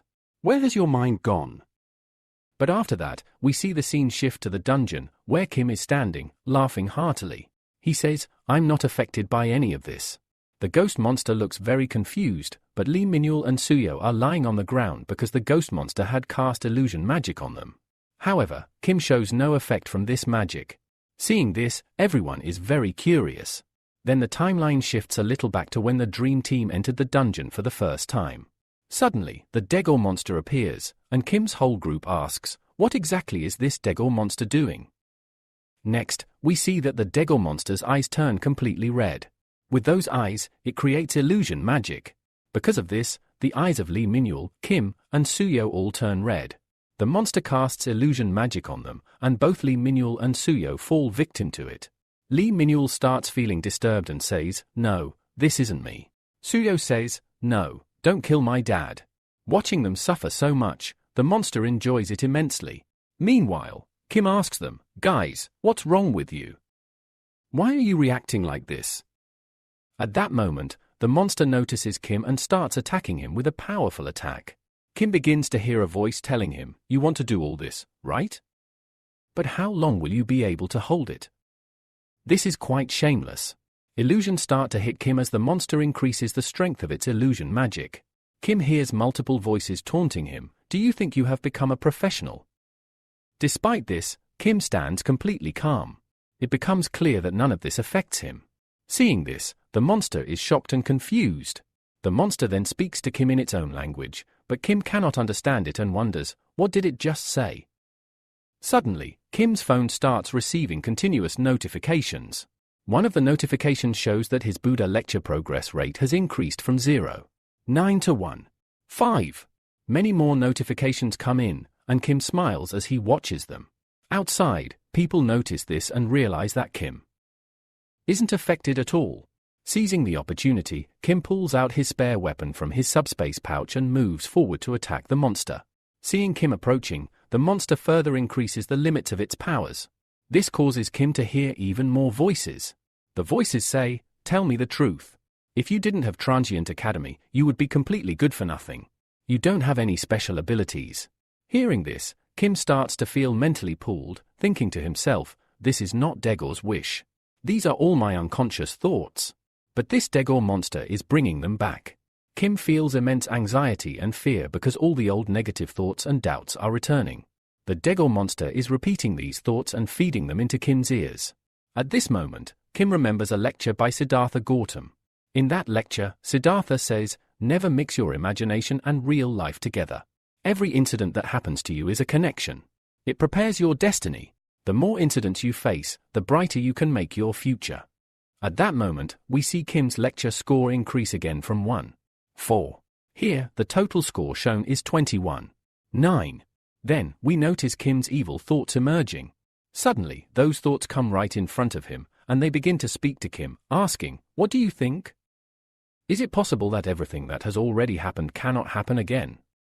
The real point here is that Kim never wants to accept that throughout his entire life, he may never achieve anything. But just then, Kim starts recalling Siddhartha Gautam's lecture. In it, Siddhartha explains that a depressed person always dwells on their past, whereas a calm person consistently focuses on the present. After that, Siddhartha Gautam goes on to say that if a painter becomes overly greedy, meaning excessively selfish, they start throwing all the colors onto the canvas without any thought. In the end, all the colors on that canvas turn completely black. This is why whenever you have too much burden, you need to remove it from your heart. If you're very confused, accept your present. First, climb up the mountain, then come down. Listen carefully to all the sounds of water. Watch the clouds fluttering in the sky. Feel the water, the land, and the mountains around you. And finally, remind yourself, aren't you a child of the universe? You absolutely deserve to know where you truly belong. Even if you feel too much, it's okay. Then, we see Kim's lecture score increasing again, now from 2.5. At this point, Kim shatters his entire illusion and moves forward toward the ghost. But the monster strengthens its power even more. After this, evil thoughts start coming back to Kim. He is able to do this repeatedly because it's a level 10 monster. Then, Kim's evil thoughts tell him, okay, you think about the present because of your calm mind. That sounds good, but haven't you ever thought that you might actually deserve all this? Can you say you're living a good life? Then, Kim remembers Buddha's lecture once again. Siddhartha Gautama explains, what do you think, who are you really? The struggle you face isn't random. All the great moments in our lives are captured just to teach us something. But the real truth is, everything we do or learn is to make our lives easier. The special moments that the whole world remembers mean nothing if you don't accept every moment of your life. After all, you have yourself. And if you can't accept yourself, you can't teach anyone anything. Because of that, you won't be able to take anything from others either. You don't even have the right to share your things with others. That is why every new breath you take is a new movement for you. This movement is critical, and after it, you gain great strength. Then, we see Kim quickly moving toward his evil thoughts. Using his own hands, Kim pushes his evil thoughts back and goes straight toward the monster. As soon as Kim reaches the monster increases its power to the limit. Because of the monster's dangerous attack, Kim thinks to himself that after such a powerful attack, all his senses and body parts are starting to malfunction. We see Kim in great pain. Suddenly, a golden aura surrounds him from all sides. Now Kim says, all my anxiety has completely disappeared. There are no more evil thoughts in my mind. To put it simply, I have entered a state of unwearying hurt. After this, Kim's progress rate increases from 7.3. Despite all this, Kim disconnects his entire aura and all his godly strength into his spear. Because of this, a powerful aura forms around him. Seeing Kim's power, even the monster becomes quite afraid. And here, Kim is talking to that monster. He says, by now, it's way too late for you. You have already made mistakes, and because of that, you can't dodge this at all. But actually, here, I want to thank you a lot because it's because of you that my progress rate has increased significantly. You have, in a way, acted like a lecturer for me. After this, we see Kim directly attacking the monster, which causes the monster's heart to come out. Then the scene shifts, and we see the entire screen turn completely black. After that, all the screens go off. Seeing all this, the members in the control room become very shocked. They have no idea what's going on. After watching all of this, everyone starts discussing how all this could even be possible. Anyone who saw this was completely stunned. One of them thought, how on earth did he defeat the Daegor monster? Because the Daegor monster was ranked top even among 10-star monsters, and it was a mind control type monster.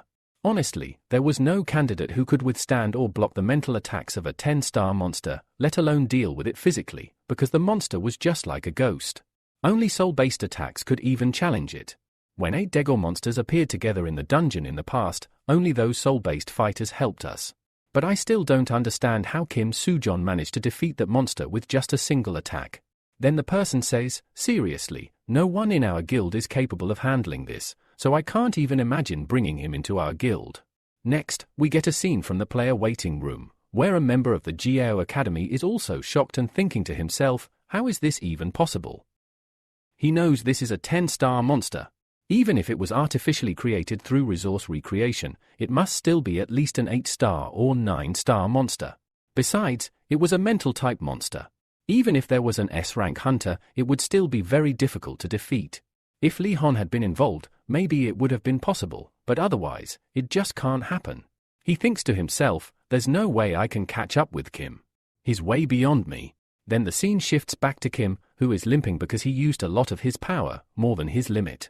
Kim says, well, it's good that I didn't faint like I did in that dryad monster's forest. Maybe that's because my old man's lecture really worked.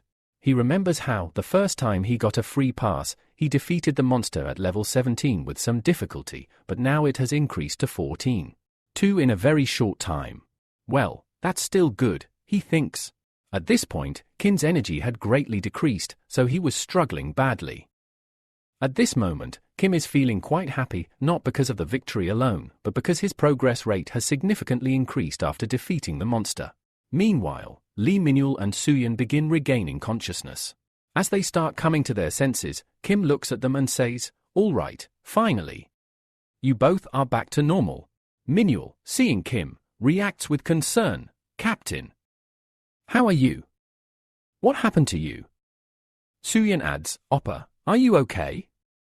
Both of them then look around and realize that the monster has been defeated. Shocked, they exclaim, Captain! Don't tell us you defeated that monster alone. Kim simply replies, yeah, I'm the one who took it down. Then he adds, come on, let's get out of here first.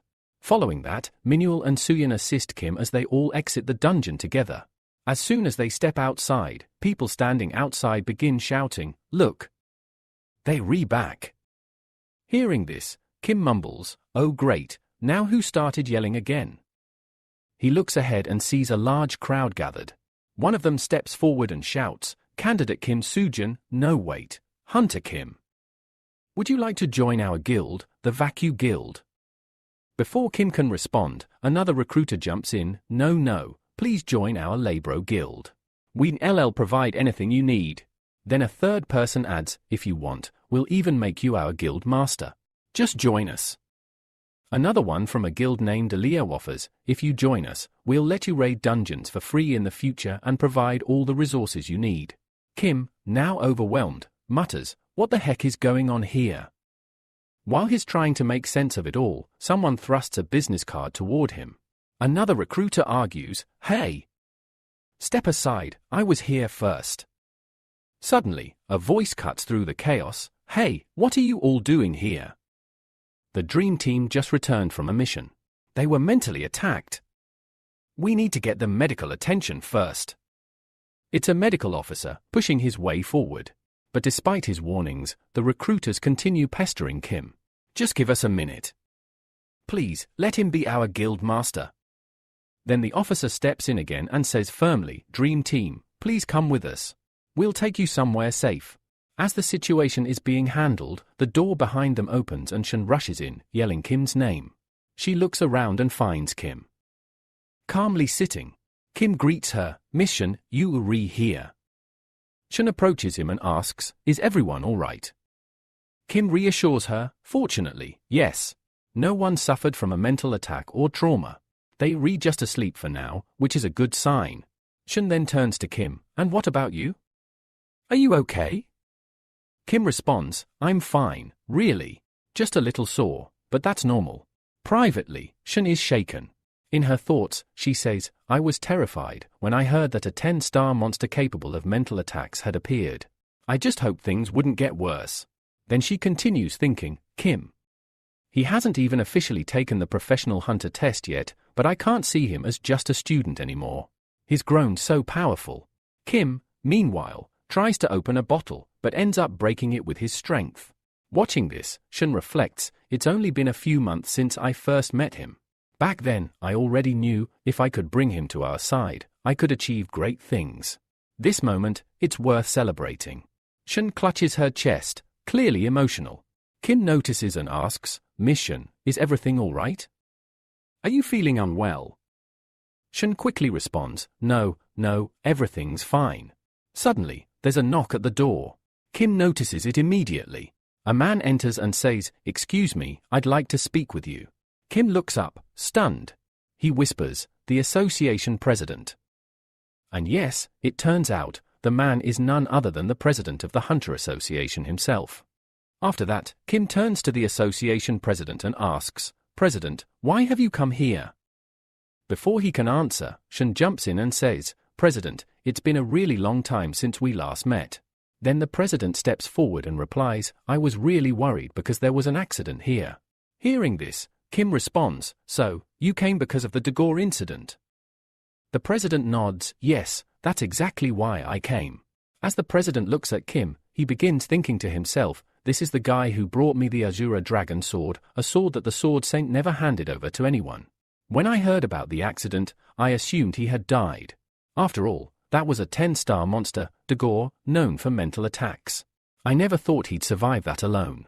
This situation intrigues him even more. He begins forming assumptions in his mind and says to himself, no wonder the Sword Saint is so interested in him. Meanwhile, somewhere else, the Sword Saint suddenly starts shivering. Whoa, why is it suddenly so cold? His assistant replies, Sir, the weather has gotten really cold lately. That might be why. But the most interesting thing is that the Sword Saint's granddaughter is always seen with this guy. Back to the scene, Shun asks Kim, okay, so tell me something. How exactly do you know the association president? Kim explains, what I mean is, I showed him the Azura dragon sword. The president, thinking to himself, well, it's a good thing I met this guy. Then Shun asks again, so you're saying, you gave the Azura dragon sword to the president? Hearing this, Kim starts sweating nervously. Meanwhile, the president keeps thinking about the sword saint, which causes the sword saint's blood pressure to spike. His assistant, concerned, asks, Headmaster, are you all right? Back with Kim and the president asks, are you hurt? You didn't get injured, right? Kim replies, no, I'm completely fine. I didn't suffer any serious injury.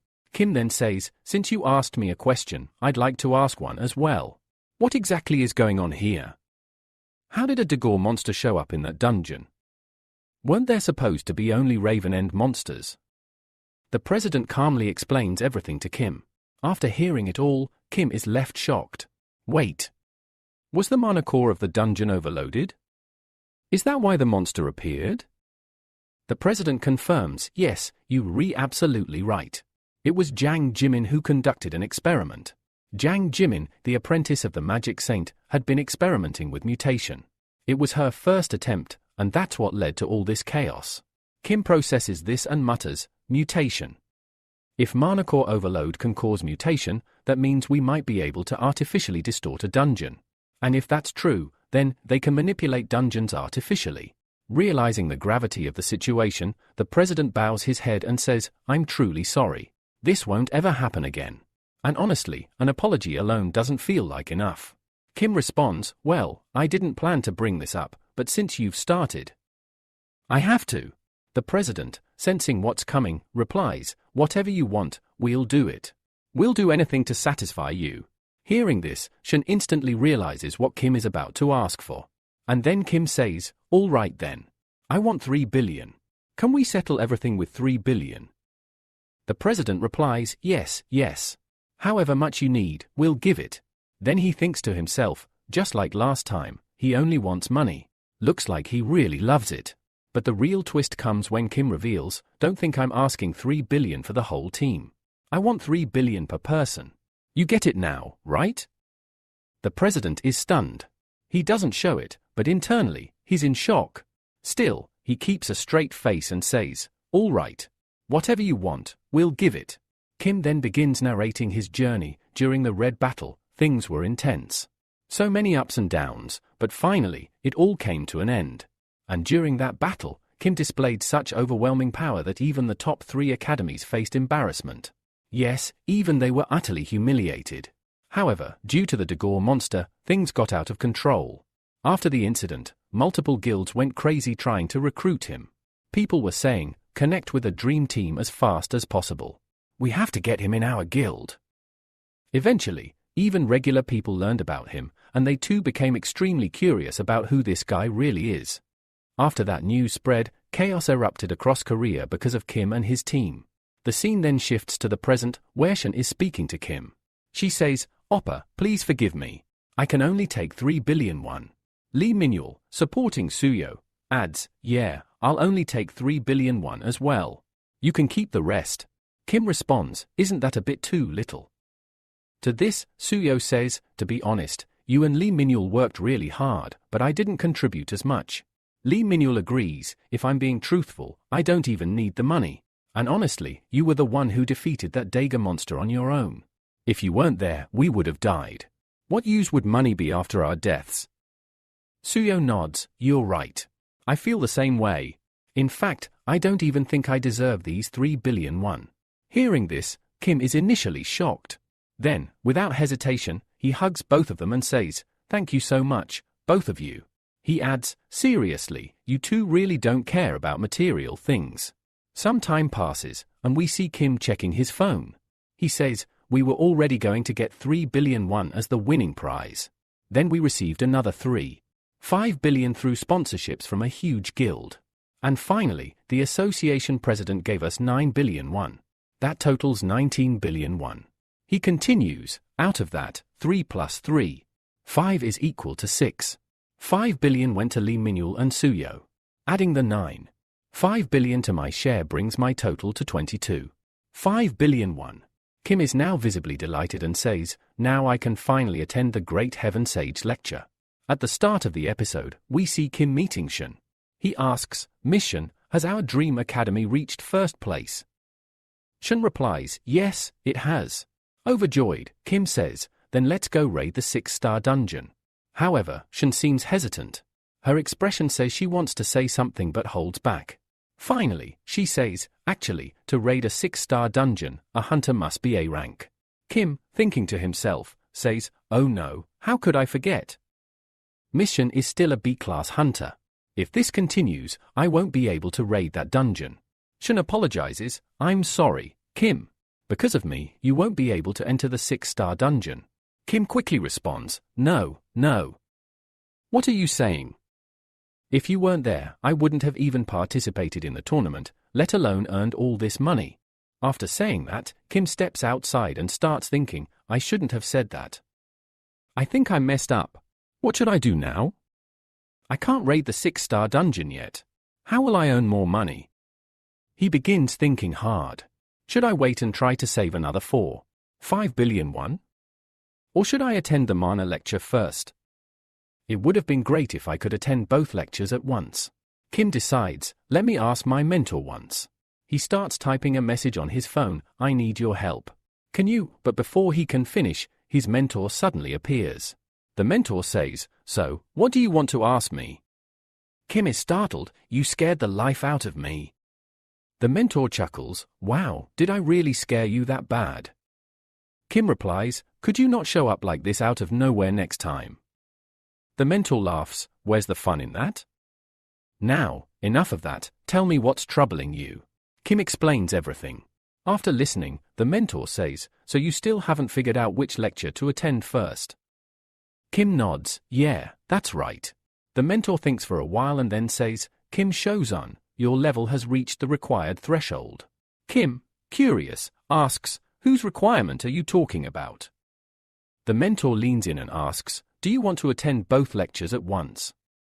If so, are you interested in a casualty discount? Here, Kim asks, what exactly is this casualty discount? In response, his mentor replies, as you can probably tell from the name itself, it's exactly what it sounds like. Then the mentor starts explaining properly.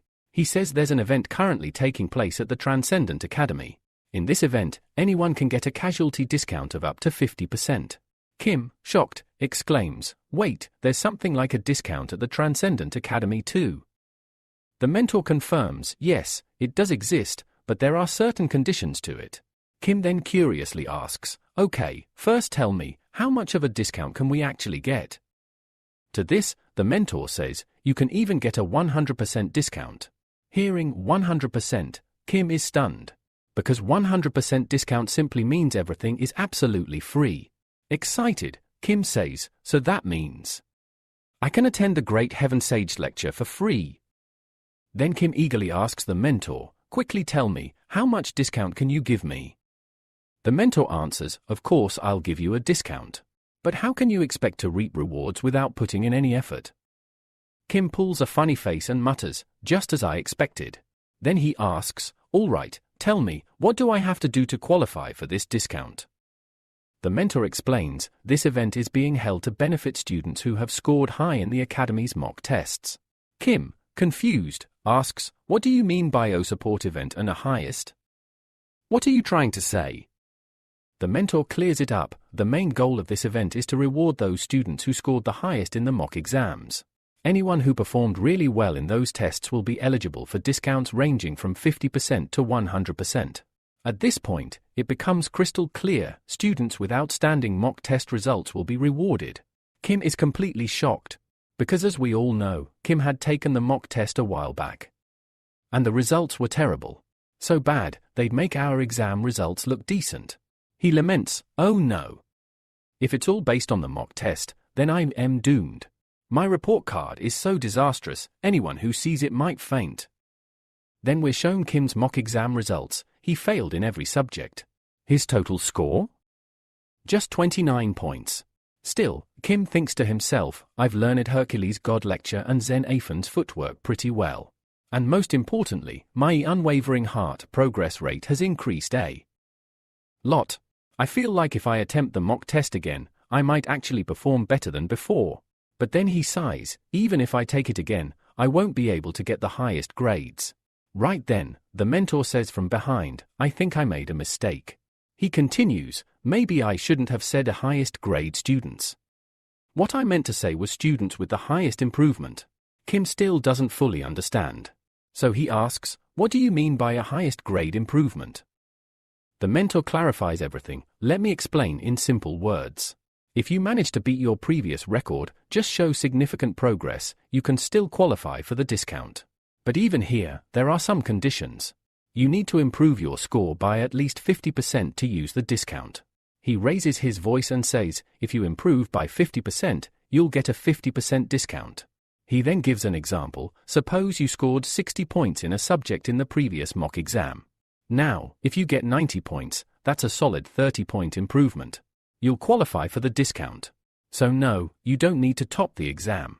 You just need to improve your own score. Hearing this, Kim is shook. He says, so all I need to do is improve myself. The mentor replies, yes. Based on what I've seen of Kim Seo-jun's level, I think you can easily clear it. So, do you want to give it a try?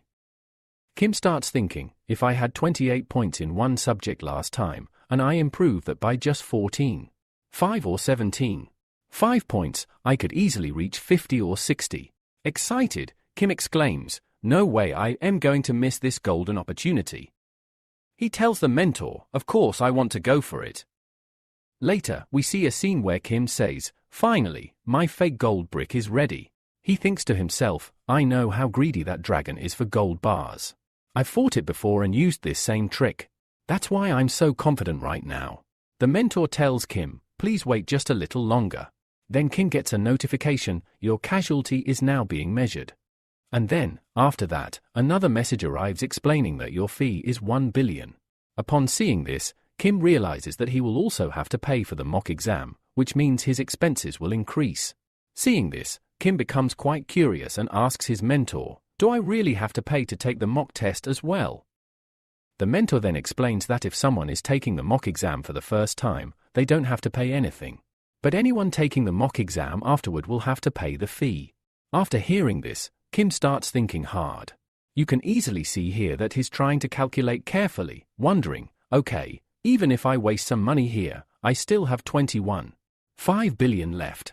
So, if I want a discount, I need a 60% discount so that I can attend both lectures for just 10 billion. If I get a 70% discount, I can even buy another item, like the accelerator, which is quite cheap. Then, Kim looks on sharply and says, all right, if I want to get a 60% discount, I need 3 points in each subject. Since there are a total of 7 subjects to be tested, Kim quickly starts clicking yes on the screen.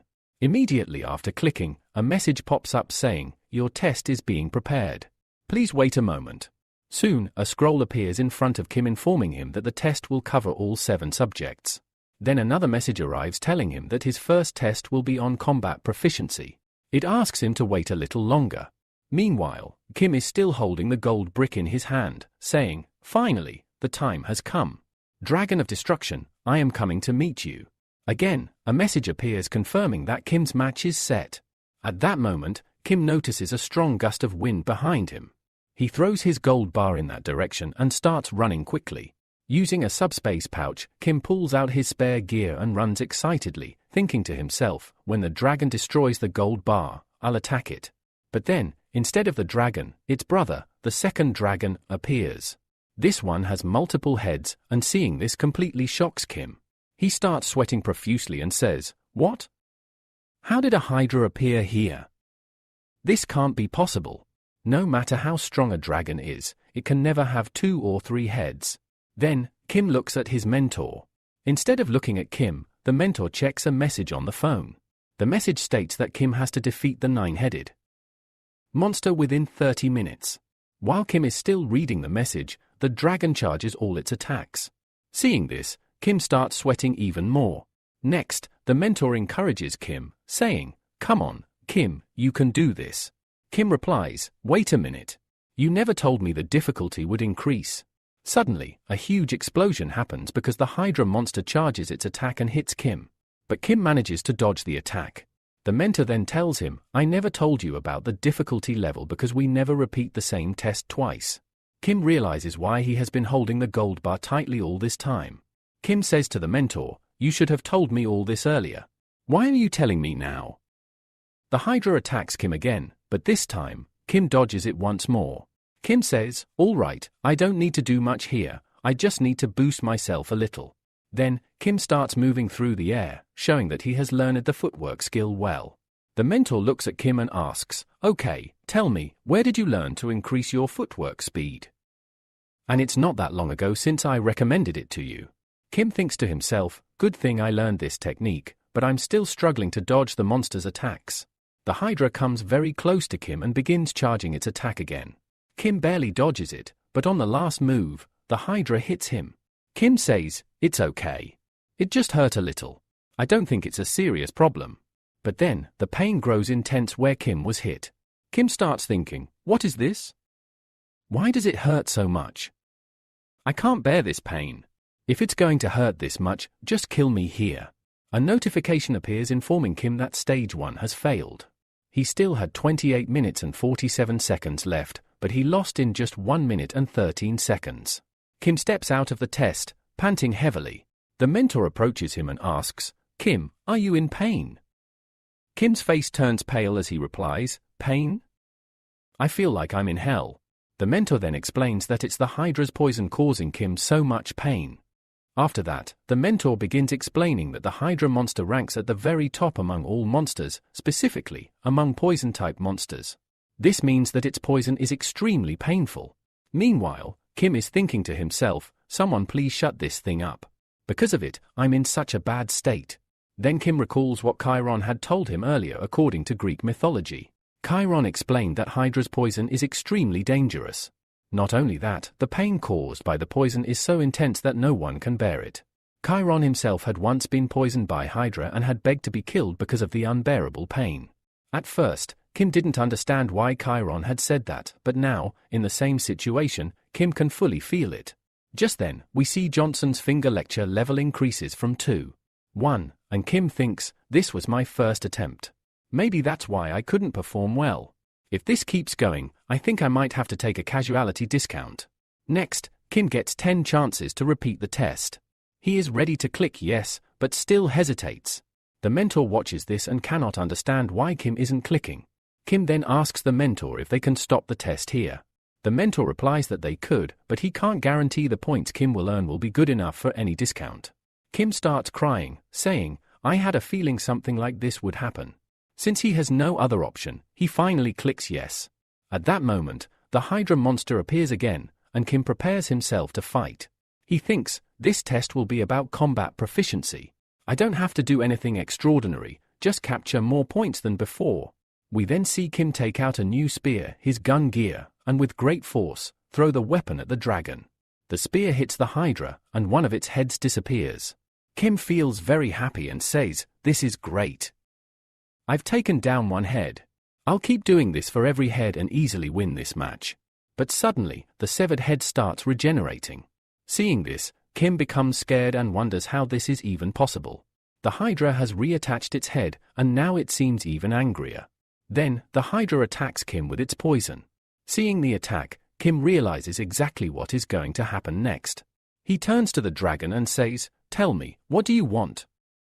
Whatever you say, I'm ready to do it. Just kill me with my own hands." After that, a message pops up saying Kim has failed stage 1 again, despite having 29 minutes and 41 seconds left. Kim opens his eyes and says, "How can I even fight that? How can anyone think I can defeat it?" He knows if this keeps going like this, he's in big trouble. Last time, he managed to land a hit on the dragon, but he still doesn't understand how to properly use points. If points come only from critical hits, then he's sure he'll end up with 0 points because he hasn't been able to scratch it properly yet. The mentor looks at Kim and says, "I think you're struggling a lot. You should try checking your commentary lectures." Kim is surprised and happy to hear this. He asks, "Do such things even exist?" The mentor explains that if Kim takes the commentary lecture, his score will be deducted. But if the lecture helps him, his score might increase. It depends entirely on whether Kim wants to take it or not. Meanwhile, Kim is crying and says, "What else can I do now?" In the end, Kim decides not to take the lecture and tries to give the test again. The Hydra appears once more, but soon after, Kim dies again. He says, "Just finish this already." The mentor encourages him, saying, "Come on Kim, you can do this." But this only makes Kim angrier. He gets hit by the Hydra and says, "I hate you so much. I don't like you at all. What kind of teamwork is this? I'm fighting alone here." But after that, we see that all the chances Kim has, they all get used up, and finally, Kim fails. Then, Kim receives a notification on his phone saying that he has used all the remaining chances, and his next test will be after 9 days. So, for now, his current score is being considered. Kim is pleading a lot, saying, "Please, at least give me some decent marks." After that, we see Kim's points are 8. 8. Seeing this, Kim becomes quite happy and says, "Finally, I have doubled my score."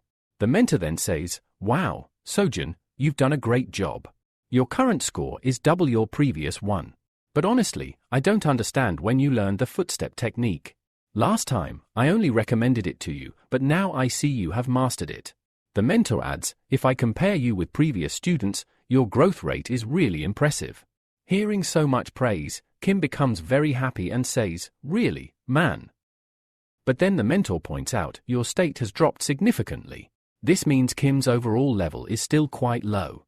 Hearing this, Kim replies, "Why do you always say such things to me? Please don't." The mentor says, "I'm just speaking the truth."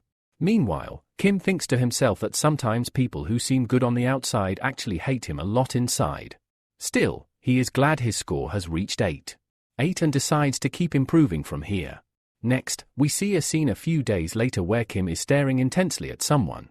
After a while, he drops to his knees saying, "Man, I'm exhausted." Then, we see a scene from 9 days earlier, where Kim is taking a basic endurance test. A person tells him to do his best. Kim is given a level 1 task, he must carry heaven for an hour. The person adds that Kim has to carry it only until he returns with the golden apple. Kim pleads, "Please have some mercy on this beggar and give me at least a little time. This is madness, how will I complete this?" After the test, Kim's score is 5. 9. Then, we see a scene from 6 days earlier, where Kim takes a reaction speed test. The level 1 task is to keep looking into the eyes of the person in front. One person tells Kim, "When I close one eye, I open the other." But we see the person doesn't have just one eye, his entire body is covered in eyes. Kim says, "Wow, this guy has so many eyes." At this point, Kim's eyes turn red and start watering. The result shows Kim scored 4. 2. Then, a scene from 3 days earlier shows Kim's test against Mana. Kim has to attack the leech standing in front of him. He attacks but suddenly stops. The leech asks, "Is that all you've got?" Kim replies, "Yes, that's all because I haven't attended Mana's lecture yet." Kim scores only 1. 6 in this test. Finally, we reach the present day where Kim says, "Man, I'm completely exhausted." He thinks to himself that his total points are 9. 1. And with the addition of current scores, he has 11. 2. But his target was 20. 3. Kim asks the mentor, "Tell me honestly, if my score is a little less or a little more than 50, will I get a discount?" The mentor replies, "No, that's not possible. Your improvement rate must be at least 50. Otherwise, you won't get any benefit." Hearing this, Kim says, "I really went all out this time." The episode ends here. At the beginning of the episode, Kim tells the mentor that his 1 billion points went to waste. The mentor says, "Okay, your exam is today. Let's start." Then the 5th exam begins, which is a mental test. Kim has to listen only to the leech's words. The leech says, "I hope you despise me as much as you did in the last round." This time, Kim is determined to score high no matter what. We see the leech rambling for a long time, and Kim listens patiently. The leech then says, "Wow, it's amazing that you gave your best." Suddenly, Kim receives a message that his level 1 test is complete. Kim says, "Finally, I completed it." Here, Kim is thinking to himself that he has completed the first level quite easily, which was actually very simple. Although he had already completed level 1 before, this time he feels that he has done it a bit better. After this, in the next round, Kim is told that all the demon souls in hell will try to possess his body, but he must not let them possess him at all. The time limit for this is 1 hour. Then, we see Kim starting to feel something. He begins to hear many voices speaking to him, blaming him. They say, "This all happened because of you. We died because of you. We will never forget you." However, Kim remains unaffected by these voices. He thinks to himself, what nonsense is going on here? Next, we see that level 2 is also completed, and then level 3 begins. In level 3, Kim has to become a tough guy. A very beautiful lady appears before him, trying to tempt him with her words. She says, "Wow, you are really cute." But Kim, now acting as a strong guy, responds firmly, "Auntie, why are you behaving so coldly with me?" From this, you can understand how tough Kim has become. After this, level 3 is completed easily. Seeing all this, the mentor is very impressed and asks Kim, "How did you do this?" Kim replies, "I don't really know, but yes, I endured it." Then, Kim receives a notification that level 4 is about to start. In this level, Kim is told that he will only hear the sounds of hell, screams and cries, for a full 30 minutes. We see that Kim's entire atmosphere changes, and he starts hearing many voices again. These voices plead, "Either save us or kill us." All the souls blame Kim, saying, "Because of you, we are dead. Now you have to take responsibility for this." Suddenly, a monster appears before Kim, accusing him, "All this is your fault." Kim calmly extends his hand and asks, "Wait a minute, have we met before?" This surprises the monster, who is confused and doesn't understand what Kim means. The scene becomes awkward, and Kim repeats, "Have we met somewhere, or do you know me?" After this, we see that level 4 is completed. The mentor is again very impressed by Kim's progress. Next, level 5 starts. Kim is told that if the Demon King offers him anything, he must refuse it without accepting. Then, a Demon King appears before Kim, with large wings. As the Demon King arrives, Kim hears strange voices saying that even the strongest could not endure this challenge before. The Demon King explains that there are 4 desires that even heaven cannot grant. The first desire is lust. For those who don't know, lust means intense desire or craving. Kim hears many voices related to this desire. The Demon King tells Kim that lust is a desire everyone has, and few people reject it easily. Kim manages to endure this temptation quite easily. The second desire is greed. Kim is known to be very greedy for money. However, we see Kim struggling hard to control himself. He hears many voices telling him about the greed for money, saying it is a desire that everyone has, even in heaven, many souls don't have money. The Demon King says, "If you want, I can give you as much money as you want, and with this money, you can order all the delicious food you desire." The third desire is sloth, meaning laziness. Kim hears voices telling him that even angels rest a lot and don't have to do much work. Kim almost gets influenced by this temptation, hearing voices that say, "Do whatever you want. Even heaven won't stop you. You can live your whole life comfortably." But Kim resists this temptation as well. The fourth desire is anger. The voices tell Kim that the more anger he feels, the more relief he will get. He can torture all those who troubled him. They urge him not to force himself and to come quickly if he wants to. After that, we see Kim firmly refusing it, saying, "No, man, I'm not going to do this." Then, at the 5th level, there is Enum, which means the desire to obtain something. At this point, Kim starts hearing many voices telling him that with its help, he can do anything. Whatever you want inside heaven, you can get it all. You can even use it to burn others. But then, we see Kim easily registers this too. After doing so much, Kim becomes very exhausted and says, "Man, I barely managed to register this. Otherwise, I would have completely failed here." Then, at the 6th level, some danger appears. This is of pride. You all must know well about pride. It is talked about everywhere. We see that Kim has fallen into this illusion. He is thinking in his mind, this has become really dangerous. Then, we see Kim coming out of that match, where he is told he has failed level 5, even though he still had 22 minutes remaining. Kim regrets it, saying, "Damn it, I failed." After that, Kim checks his phone and says, "The previous levels were quite easy, but suddenly why did this become so tough?" Then, we see Kim still has 10 chances left, and he clicks retry. But after that, the results come immediately, showing that Kim keeps failing repeatedly at this level. He tries again and again, but keeps losing. In his mind, Kim is saying, "I will definitely clear this at least once." Then, Kim receives a notification saying that he has cleared level 5, which means the mental level. Let me clarify, this does not mean he has completed the entire level 5, but that all his chances, 10 out of 10, are now over. That's why Kim gets this notification. Next, Kim receives another notification telling him that his next exam will be in 3 days and that his scores are still being measured. Then, Kim says, honestly, every time I got stuck at the same place, inside the illusion of pride, which was really tough for me. At this moment, the mentor asks Kim how he managed to reach level 5. Kim replies, it's a good thing that my unwavering heart progress rate has increased a lot. After this, the mentor makes a strange face and says, it hasn't been long since I last saw your progress rate. How much have you really increased it? Tell me. Kim tells the mentor that his unwavering heart's progress rate is 31.7. The mentor asks, what did you say? I didn't hear properly. Kim repeats, it is 31.7. Hearing this, the mentor becomes very curious and asks, how is this even possible? Last time your progress rate was approximately 15.5. How did you increase it by 16.2 in such a short time? Kim says, it just happened. But the mentor doesn't believe him and snatches the phone from Kim's hand. The mentor checks all the progress rates Kim had mentioned and finds them correct. The unwavering heart progress rate really is 31.7. Then the mentor says, wow, you're really telling the truth, but I can't believe how you did this. The mentor then watches Hercules' lecture where the progress rate is at 53.6. Seeing this, the mentor becomes even more curious and asks, how are you doing all this? How did you increase Hercules' progress rate so much? Kim replies, well, I guess I just got a little lucky. The mentor makes an even stranger face and asks, which heaven's definite luck do you have that is increasing your progress rate so much?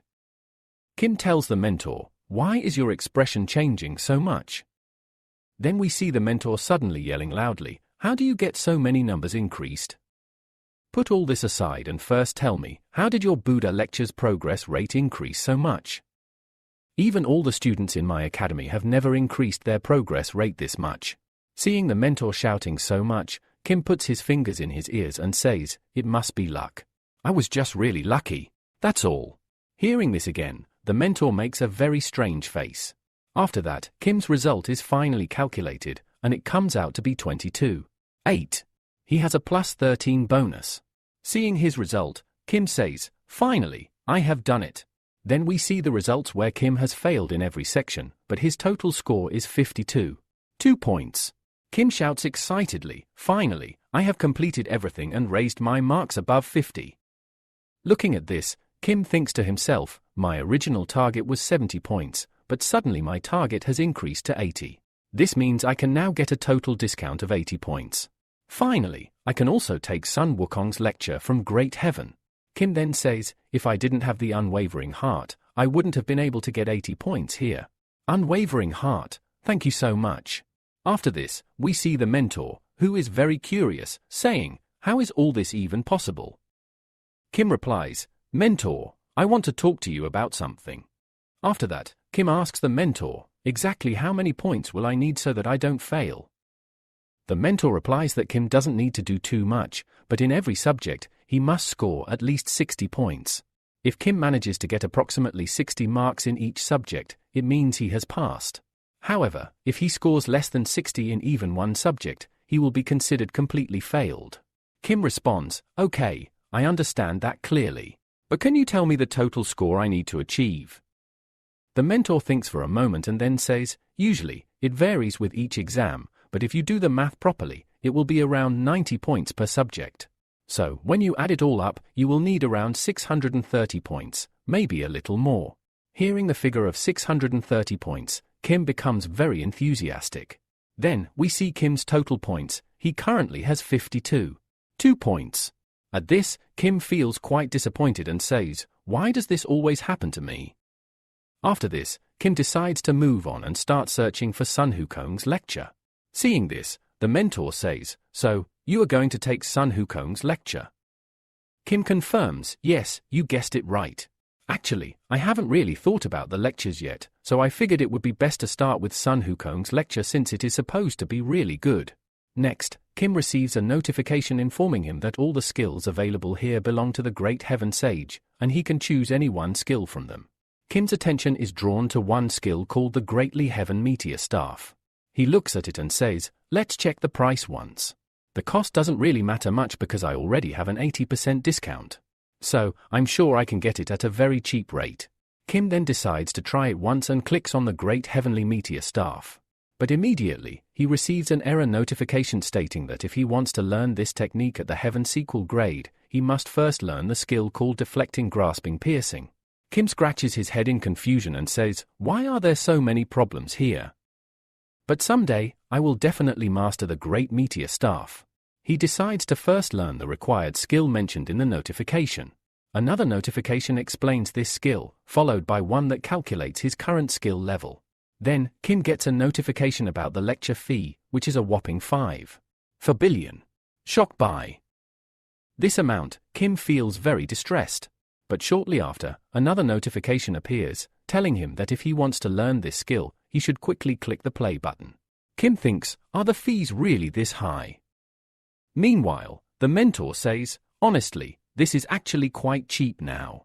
It used to be way more expensive." Kim replies, "That's good to know because I don't have to pay 27 billion now, thanks to the 80% discount I already have." Soon, another notification tells Kim that he can start playing the lecture. But then, Kim looks at a huge obstacle and becomes very confused. After a moment, he pats his phone and says, "How can this lecture freeze like this? I have invested the entire 5 billion in it. I hope my money isn't wasted." At that moment, Sun Wukong arrives and apologizes. We then see Sun Wukong's face fully.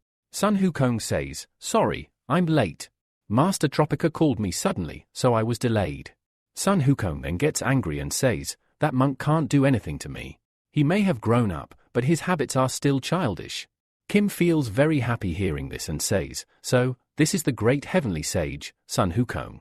He smiles and adds, "It's really great that I'm able to attend his lecture." Sun Wukong apologizes again and says, "I apologize once more for being late, but I promise to give you a perfect lecture." Then, Sun Wukong starts explaining that today's lecture will cover some special points. First, he will teach the basics of the staff, how to properly use it. Then, he will explain sparesmanship. Finally, he will talk about reflecting and piercing techniques.